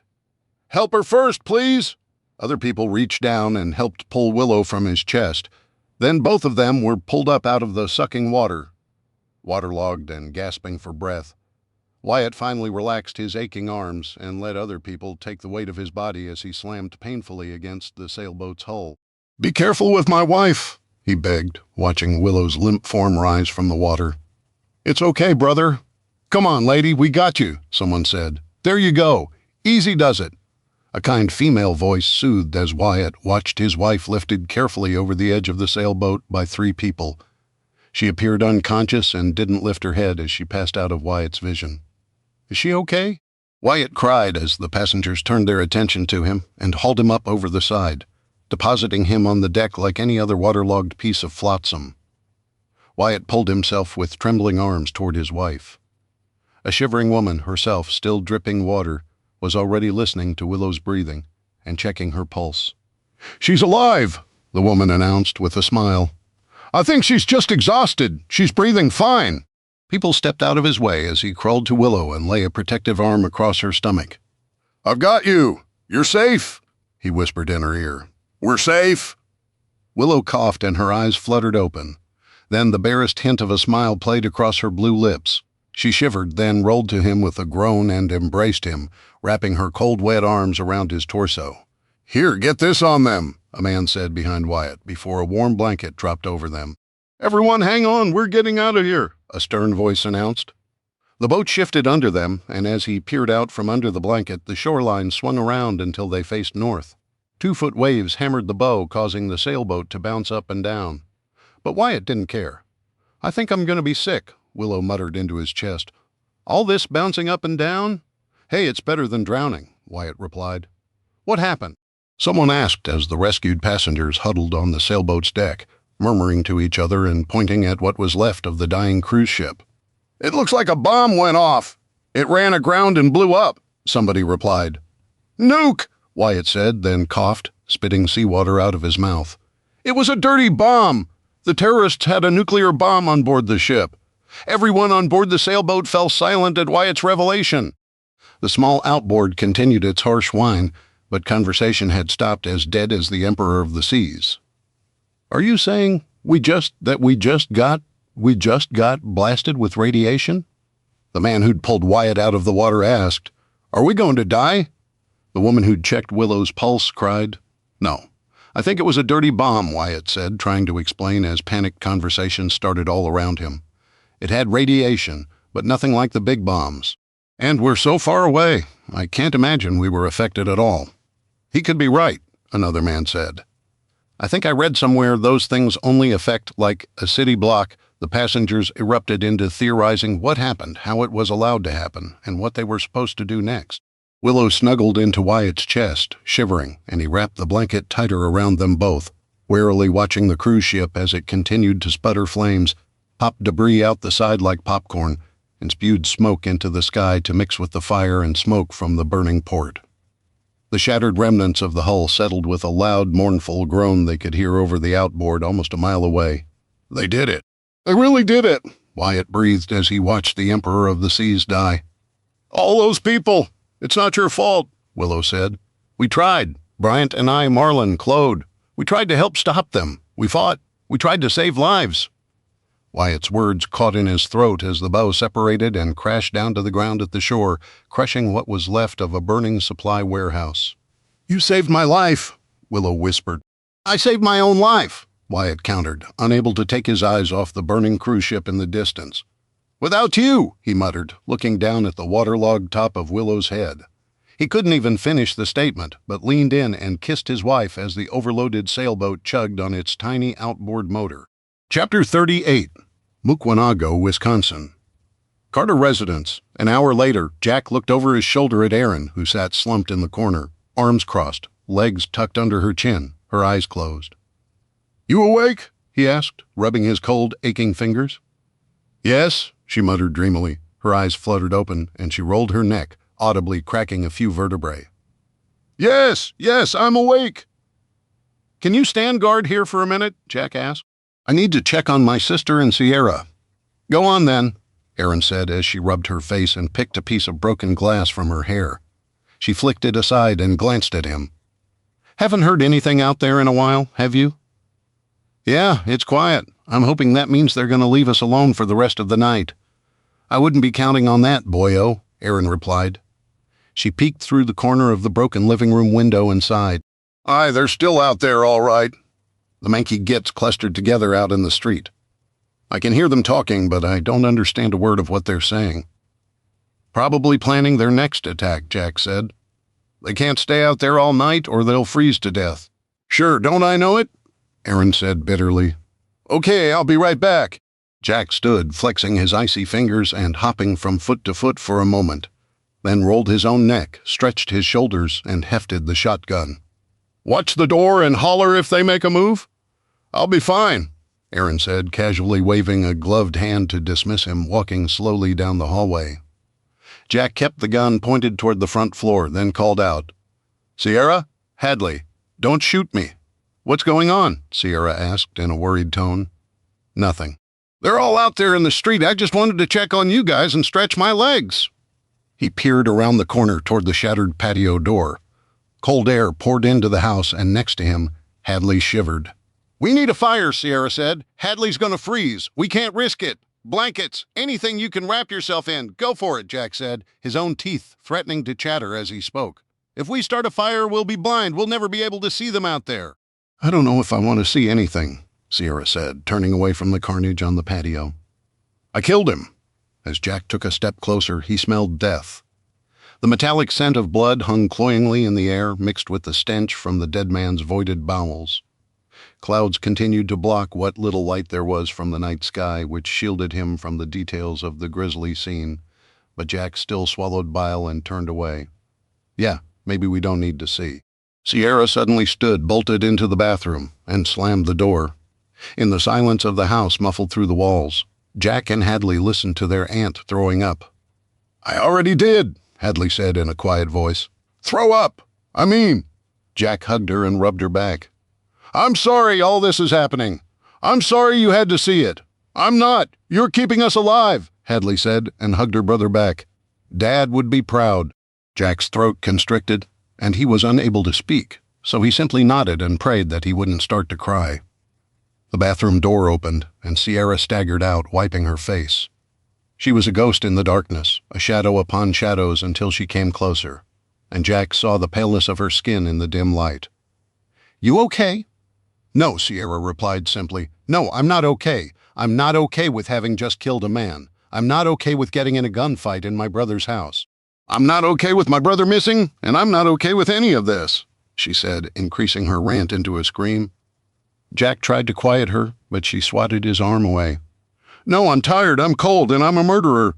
"No, you're not," Jack said with quiet determination. "You defended your niece from assault and probably death, at the least kidnapping." Sierra fell silent and watched him. "We're all doing things we don't want to right now or ever, but we have to, or we'll all end up like him," Jack said, pointing the shotgun at the body in the snow. "Those guys out there in the street want to come in here and kill us all. The only thing stopping that from happening is us," Jack said. "But you're right. We can't make it through the night like this," he added, flexing his cold fingers. "If they leave us alone, I'm willing to let them leave, but if they try anything else," he said, his words trailing off, "we should take the fight to them." "And how do we do that with 2 shotguns?" Sierra asked. "We've got 2 shotguns and a rifle, remember?" Jack asked, then turned and walked back toward the front of the house. "What do you want us to do?" Hadley asked. "Just stay warm and keep watch on the back of the house," Jack called over his shoulder. "What are you going to do?" Sierra asked. "Something a little reckless," Jack replied. "Now, I'm asking myself, what exactly does that mean?" Aaron said as he rejoined her at the front door. "Here," he said, handing her the shotgun. "No, I told you I don't like those things." "Then get ready to die," Jack said. "I'm too cold and too tired to argue with you. If you're not going to defend yourself—" "Nobody said I'd be giving up," Aaron began hotly as she raised her Shilla leg. "That stick's not going to do anybody any good when they kick this door in and start shooting at us," Jack snapped. "Just the same, I'll not be using that gun," Aaron said stiffly. Jack started to argue, then closed his mouth and ground his teeth. "Fine," he said, then rested the shotgun in its usual spot by the front door. "I'll do it myself." "Do what?" Aaron asked, stepping back to give him space. Jack walked into the kitchen, picked up the .22 lever-action rifle and headed back to the door. He held the rifle up and showed her. "This is a .22 caliber rifle. I can reach out a lot further with this thing than I can with the shotgun. I may not know guns, but even I know that wee thing is for shooting squirrels and such. Would you want to get shot by it?" Jack asked as he settled himself in front of the hole in the door and rested the carbine's barrel in the opening. "Well, no," she admitted, "but—" Aaron grunted. "I see your point. Not only that, but this thing's got 17 rounds in the tube here. The bullets are tiny, I counted myself," Jack said as he turned back to gaze down the barrel of the short rifle. "Now, the next time these guys come at us, I'll give them something to think about. I was hoping you'd take the shotgun over to the window, to make them think that there were more of us in here with guns." "I'm sorry," Aaron said softly. "I can't." "Why?" When she simply shook her head, he sighed. "All right. Just watch through the window then." Aaron didn't have to watch long. The men in the street soon began arguing, and the argument grew loud enough for Jack to hear.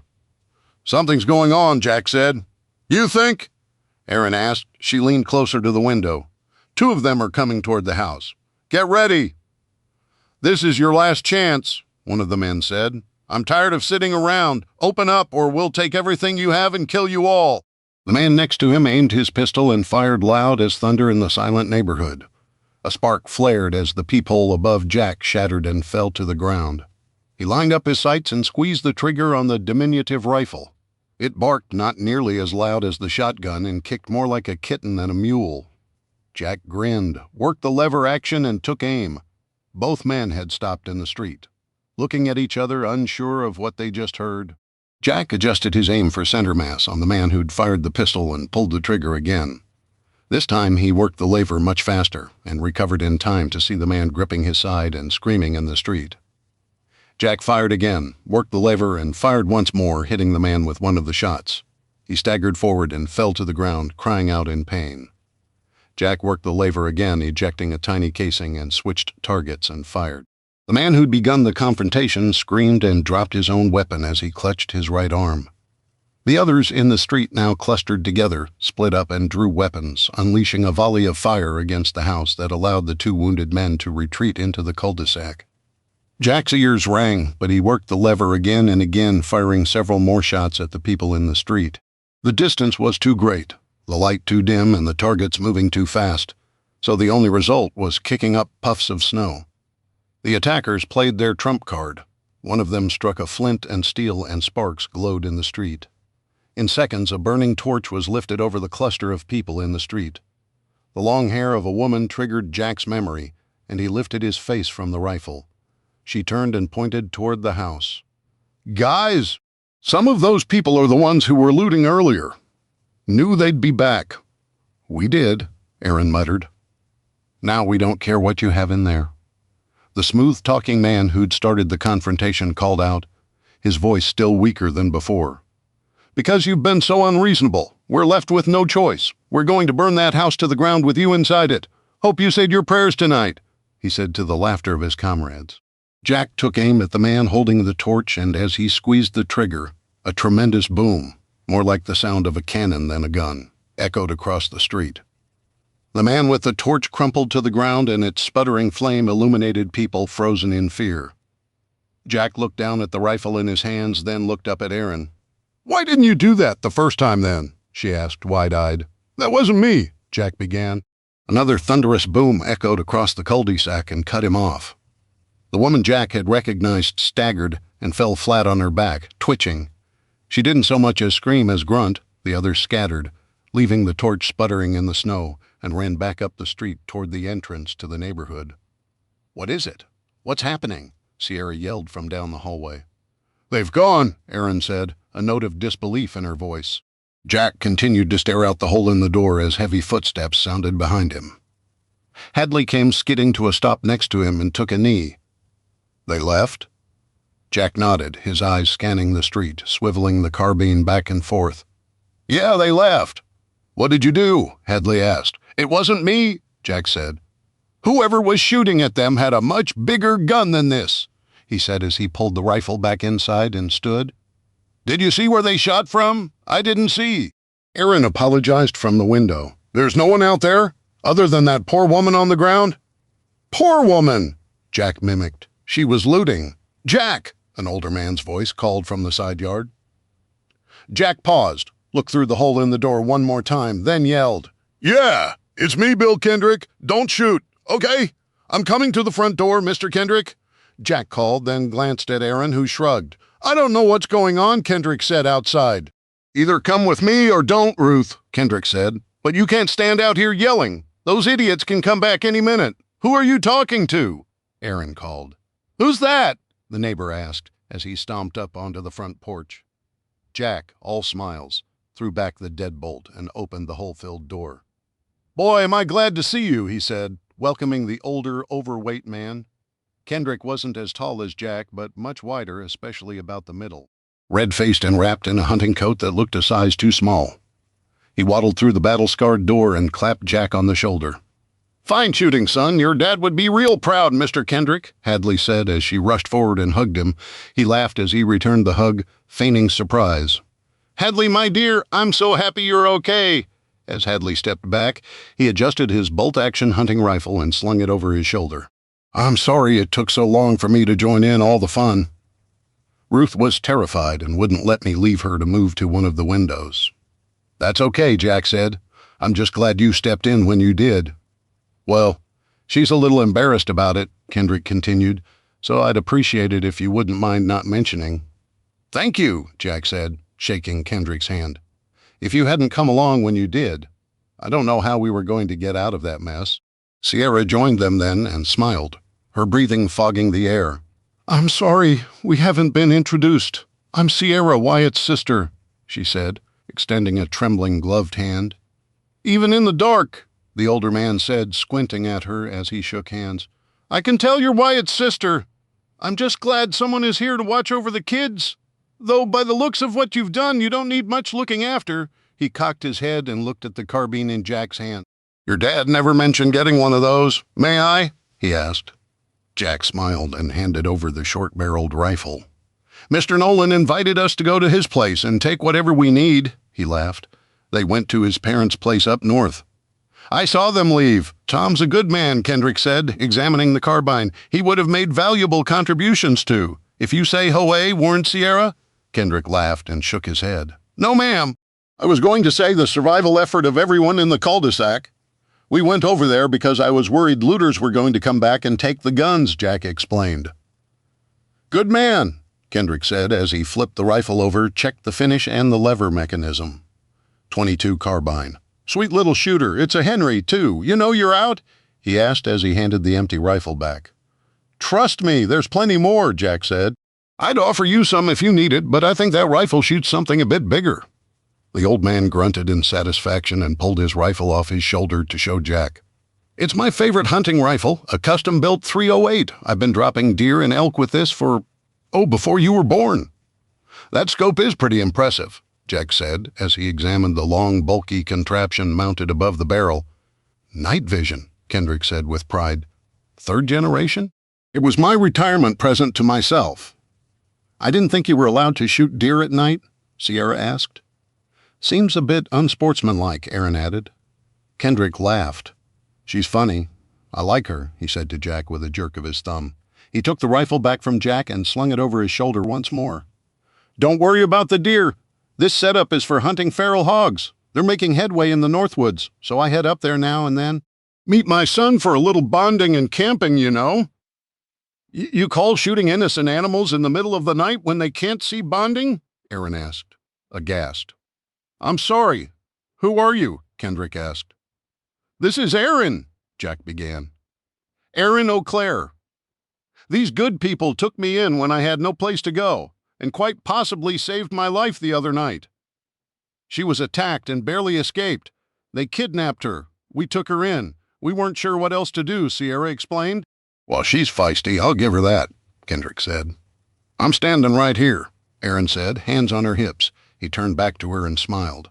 "And for your information, Miss O'Clair, those feral hogs aren't innocent. They're destroying crops and causing property damage that small-time farmers can't afford. Several people I know almost went bankrupt before they broke down and allowed me and a couple of other hunters to take care of the problem. Some roast pork would be mighty good right about now," Jack said. His stomach rumbled loudly, and Kendrick laughed again. "All you got to do is ask, Jack. I've got a big freezer full of boar I harvested this summer." "Isn't it going to go off?" Aaron asked. "I don't hear any generators like that cheeky Davenport fellow's got as cold as it is around here," Kendrick asked. "I just pushed the freezer out into the backyard and buried it in snow." "Nah, that meat'll last until spring, unless some critter gets into the freezer." He looked around the group of survivors and smiled, his teeth flashing in the dim light. "Seriously, everybody, okay, I don't think those jokers are going to come back tonight, but they might be back tomorrow or the next day. We should come up with a plan between our two houses to fend them off again. I think our first plan is to figure out how to fix the windows," Sierra said as she rubbed Hadley's arms. "Right, Ruth made me tell you you're more than welcome to come to our place," he said absently, looking around in the dark. "I didn't realize the damage was this extensive. We got some wood and supplies." "I think there's plenty of wood in the basement in Dad's workshop, too," Jack said. "We should be able to patch up windows well. Not tonight you can't," Kendrick said. "Come on, I'll help you haul some gear over. Bring whatever you want. You're spending the night at my place." He stopped and looked at the blankets hanging from windows and pointed. "What are you doing there?" "We hung blankets from the windows to trap the heat from the fireplace and block any light from getting outside," Jack answered. "That's pretty smart. I'll have to try that at my place." "Come on, then. Ruth will be worried." "It's going to be a long night, Mr. Kendrick," Jack said, rubbing his face as the post-fight adrenaline began to fade. "Son, I think it's going to be a dark time ahead for all of us. The only way we're going to survive this is if we stick together. I think my dad would be happy we're keeping an eye on you," Jack said with a lopsided grin. "Where do you think your dad got all these preparedness ideas from?" The old man laughed. And who's to say I'm not supposed to be keeping an eye on you? Well, regardless of who's watching out for who, I, for one, am happy for the offer of shelter and warmth, Sierra announced. Come on, Hadley, let's go gather up some gear. I'll grab some bags from the kitchen, Aaron volunteered. Don't worry about food or anything like that. We've got plenty, said Kendrick. Let's get back to my place and hole up for the night. We'll figure out what we need to do tomorrow.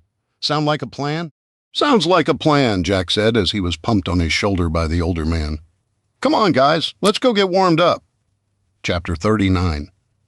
USCGC Robert Eard, off the coast of Miami, Florida. Wyatt sat next to Willow, both wrapped in a big emergency blanket, sipping hot cups of coffee on the crowded deck of the Coast Guard cutter. Willow had finally stopped shivering and lay huddled next to him, exhausted after their ordeal, jumping from the cruise ship, surviving the water, then being hauled aboard the Good Samaritan's sailboat, and eventually transferred to the fast response cutter. They'd spent the last 2 hours floating in the harbor while Coast Guard Zodiacs buzzed back and forth between stranded groups of survivors still in the water, hauling them to the big white Coast Guard ship for medical treatment. You need to get some hot chow in you, along with all the hot water, tea, or coffee you can drink, the surgeon's mate had said as he passed down the line of evacuees from the doomed cruise ship. The old sea doctor was efficient, if brusque, as he checked everyone's vitals, moving quickly down the line of those pulled from the water before the Emperor of the Seas exploded in the port of Miami. Try as he might, though, Wyatt was unable to get any news about what was going on. The Coast Guard was completely buttoned down. That's not my area of expertise, the surgeon had said as he'd inspected Willow. Your wife is dehydrated, borderline hypothermic, and in a state of shock. Keep her warm, feed her, make her drink something warm like tea or coffee, even hot water will do, and let her rest. She'll be fine, the old man said as he stood with a smile, his knees creaking before he moved on to the next person. The cold post-storm wind had subsided, mercifully replaced with the usual warmth of a southern Florida evening. November or not, Wyatt couldn't consider the water and air off the coast of Miami cold by Wisconsin standards. He leaned back against the cool white metal of the ship's superstructure and stretched his legs out on the still warm deck. Sunset was upon them, and the sky darkened into a sullen purple. Willow snored faintly, her head resting in the nook between his neck and shoulder. Wyatt took the half-empty cup of coffee from her limp hand and placed it on the deck next to him, then wrapped his right arm around her, adjusting the blanket to keep her covered and warm.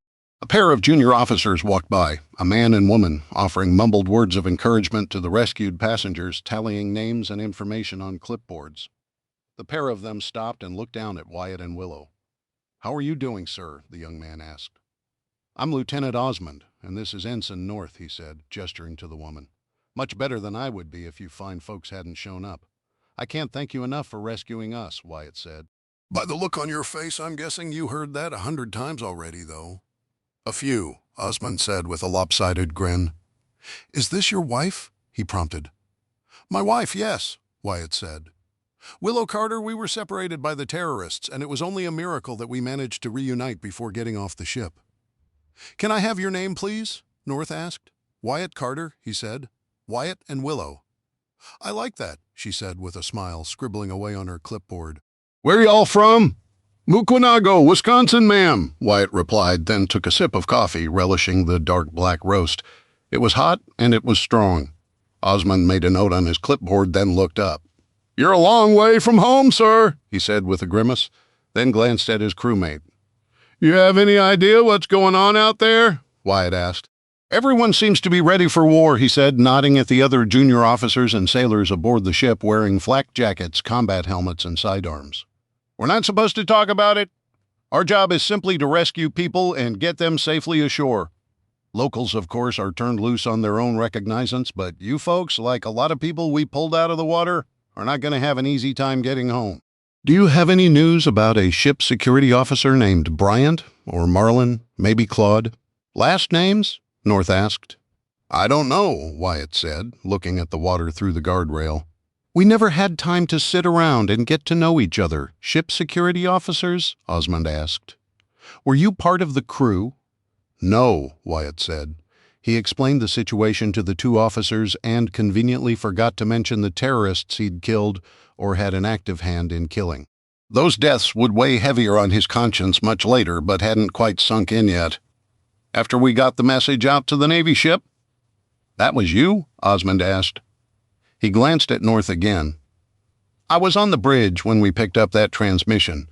Barcelona took the lead at that point, but there were a lot of people cheering that you managed to get some intel out.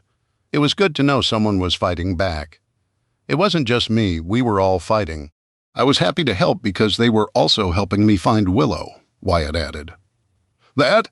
How you took one in the leg?" Osmond asked, nodding at the fresh bandage wrapped around Wyatt's calf. "That's just a scratch. Marlin was shot in the shoulder," Wyatt said. "His is much worse than mine. You haven't pulled them out of the water?" "We're still collecting information to go into the database," North said with a sympathetic smile. "It'll probably be some time before we can start cross-referencing crew and passengers from the other rescue efforts. I can only tell you that we haven't picked anybody up with those names on this ship," she said. "I'm sorry," Wyatt nodded. "I'm sorry, too. Did you know Chief Warrant Officer Brooks?" The man squatted in front of Wyatt and braced himself on the deck. "You knew Brooks?" I did," Wyatt said, swallowing as he closed his eyes. He shook his head. "It wasn't pretty, but he went down doing his job." Began North, her eyes round. Osmond held up his hand to stop her. "Sir, if you and your wife would like to accompany us? I believe the captain would like to speak with you. Brooks was one of several mayors. I'd be happy to tell your captain about it, though." He hated to do it. Wyatt peeled back the blanket over Willow and gently caressed her cheek. She mumbled something and tried to burrow closer to him. "Honey, I'm sorry." "We've got to talk to the captain. Come on, you can sleep later," he said. Willow's eyes fluttered open and she blinked up in the fading light at the two Coast Guard officers. She sat up, rubbed the back of her neck, and stretched, throwing the blanket off in the process. "Sorry, I didn't realize I'd fallen asleep." "Quite all right, ma'am. You've been through quite an ordeal today," Osmond said. He reached down and offered his hand to Wyatt, and North tucked her clipboard under one arm, then offered a hand to Willow, once on their feet. The officers introduced themselves to Willow and shook hands all around. "Now, if you'll follow us, we'll get you to the captain right away," Osmond said. Wyatt held Willow's hand as they followed the two junior officers through the huddled masses cluttering the cutter's deck, then went inside the superstructure, up several decks and down some narrow corridors where even more people were being housed. After finding himself thoroughly lost, Wyatt was surprised that they suddenly entered the bridge, wholly different from the expansive, luxurious area aboard the Emperor of the Seas. They were presented to a short, serious-looking woman in a crisp blue USCG uniform. "Captain, this man says he knows what happened to Brooks," Osmond reported with a crisp salute. The captain turned from her raised chair and saluted Osmond, then looked Wyatt up and down. "I'm sorry you had to go through all that, but I sure am glad we could pull you out of that water before the Emperor blew up." "You and me both?" Wyatt said, as he put his arm around Willow's shoulders. "This is my wife, Willow, and I'm Wyatt," he said, shaking the captain's hand. The captain shook hands with Willow and nodded briskly. "I'm Commander Ocala. Welcome aboard the USCG Robert Eard. I trust you've been seen by the medical staff?" "We have. We had some hot food and something warm to drink and a blanket." "I'd sure be grateful for some information, though, Captain. This man was operating with security forces on the Emperor and engaged several terrorists on board the ship. He was the one who made the call to the Barcelona." Commander Ocala arched an eyebrow at Wyatt as she stood with her hands clasped smartly behind her back. "That so?" "Yes, ma'am," Wyatt said with a short nod. "Though I wasn't technically the one who made the call. That was Bryant Skelling, the security officer. I was just helping him make it to the radio room, and in return he helped me find Willow. We were separated in the initial attack," Willow said. "I was taken down to the promenade deck." "What about you?" asked Ocala. "I was taken to the amphitheater deck in the back," Wyatt said. "Where they started executing people," he added. When Wyatt had finished his tale, the captain nodded, then called over her shoulder. "Johansson!" The only man in the crowded room dressed in full battle rattle stepped forward with a grim expression on his face. "Captain, can you confirm this man's story?" she asked. The Coast Guardsman grabbed the front of his ballistic vest and let his arms hang down in a relaxed position. He glanced at Wyatt and nodded. "I was in the Zodiac when Brooks scaled the side of the ship." "This man was there and helped him get aboard?" "Yes, ma'am." "That'll be all," the captain said in a not unkind voice. Johansson nodded, unclipped his helmet, and removed it to reveal a shock of close-cropped gray hair. He tucked the helmet under his left arm, then stepped forward and extended his hand to Wyatt. Thank you, sir, for what you did. Brooks had a hard time getting up the side of that ship with those, well, thank you. Wyatt shook hands, then Johansson excused himself and left the bridge. So thank you for the information. I'm glad Brooks went down fighting, Johansson said. I wouldn't be standing here if he didn't, Wyatt replied. He drew the fire of the terrorists before I could step into the trap. Willow tightened her grip on his hand and stepped slightly closer to her husband. He saved Wyatt's life. Now it appears I owe you some information, the captain said. She glanced around, then gestured for them to step closer to a small illuminated map table in the corner. The glowing table showed a section of the Florida coastline on a digital screen the size of a small coffee table. She tapped the corner, and the screen switched to a satellite image of a stretch of land between Miami and Fort Lauderdale, the glowing names in stark contrast to the bright greens and blues of land and water. She tapped another button, and major interstates and roads appeared overlaid. Here's the situation. I can't go into much detail because there's not much intel to go around and there's not enough time to explain it. But what you need to know is Miami is a dead zone. Because of that dirty bomb on the Emperor, all of Greater Miami and the harbor itself has been declared a nuclear disaster area. Nobody goes in, nobody goes out, except for Nest. I'm sorry, Nest? Willow asked, looking from the captain to Wyatt. Nuclear Emergency Support Team, Ocala explained with a slight smile. Everybody else is to keep a safe distance, but our car, we had to park at, Wyatt began. Your car is in no man's land. I'm sorry, the captain replied. She drew a circle on the map with her finger and the shape filled in with a dark red color. This circle is roughly 20 miles. If your car's anywhere in there, consider it gone. I hope it was a rental. It was, Wyatt said, frowning at the map. But it was also our ride to the airport. Don't worry about airports. They're all shut down. Where's home? Ocala asked. Maybe we can give you a lift. It's the least I could do for helping Brooks. Wisconsin, Wyatt said with a sigh, not taking his eyes off the map. The captain whistled. Well, that's a hike. Literally, Wyatt mumbled. Without wheels, we're walking? Unless, he glanced at the captain. All ground transportation and air travel has been suspended by order of the president, Ocala said, pending investigation of terrorist attacks at several airports, train stations, and bus terminals around the country. Any one of them would have been enough to cause delays, but they popped up all over the place at the same time. I don't think any of it was major, but taken together. She shrugged. Infrastructure is down, no cell phones, no landlines, the power is out to most of the nation. It's been a couple days now, so we're hearing reports that grocery stores have been stripped clean. It's everyone for themselves out there. What about the kids? Willow asked, looking at Wyatt. They have Sierra, Wyatt said. We'll figure something out, he said, gripping her hand. Look, I've been ordered to take all the evacuees to Fort Lauderdale for processing at the Coast Guard station there. But from what I understand, Ocala said, Fort Lauderdale is quickly following in Miami's footsteps. You really don't want to go there if you don't have to. I don't know where else we're supposed to go, Wyatt said. I know it's not much, Ocala said, but I think I can find a way to put you ashore somewhere between Miami and Fort Lauderdale, somewhere safe. We'd sure appreciate it, Wyatt said. We need to get home to our kids. I understand. I have a daughter, the captain said. I don't know. I can't get hold of her, she added, her eyes unfocused for a split second before she snapped back to attention, her shoulders ramrod straight. There's nothing I can do for Carmen, but there is something I can do for you. And because you helped Brooks, I'll do whatever I can.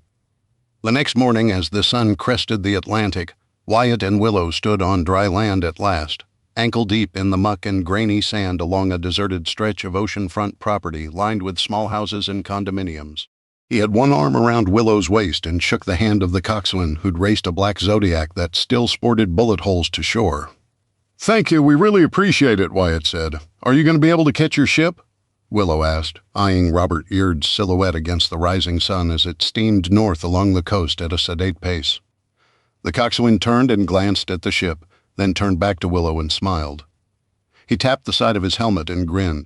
Captain slowed her down just enough for us to drop you off, then make it back. We'll be all right. Oh, he said, snapping his fingers. This is a little something the crew put together for you. The captain doesn't know about it, but we couldn't let you help one of our own and walk off empty-handed. He whistled.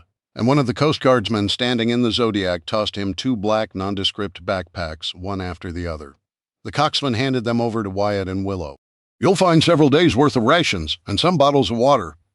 Oh, and a few extra goodies we put in, too, he said, smiling as he handed Wyatt the first bag. I don't suppose you slipped a gun in there, did you? Wyatt asked, opening the bag as the coxswain handed Wyatt a second backpack. The coastie laughed. As much as I'd like to, Cap'n would keel-haul me if I did something like that. But you might find a few other useful items in there, he said with a wink. Thanks again for everything you did, and good luck. I hope you make it home. He shook Wyatt's hand, then pushed the bow of the Zodiac off the beach and clambered aboard in the gentle surf.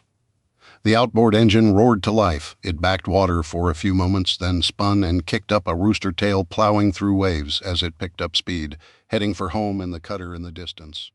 Food? They call this food? Willow asked, pulling out a vacuum-sealed brick. Coast Guard survival rations, Wyatt said, reading the label on his own packet. Looks like there's enough for 3 days for 2 people in this pouch. They're cookies. Survival rations. It can't be that bad, can it? She asked, zipping up her backpack. There's a little medical kit and a knife, Wyatt said, pulling out the sheathed knife. About 6 long. Looks like a survival knife. It's even got the Coast Guard seal stamped in the leather. Not bad, he said, pulling the shiny blade free. It's not a gun, but at least we're not defenseless. He put his bag on the ground and immediately undid his belt to attach the sheath and knife. Are you ready? He asked. To walk 1,000 miles in a sundress and flip-flops? Willow asked.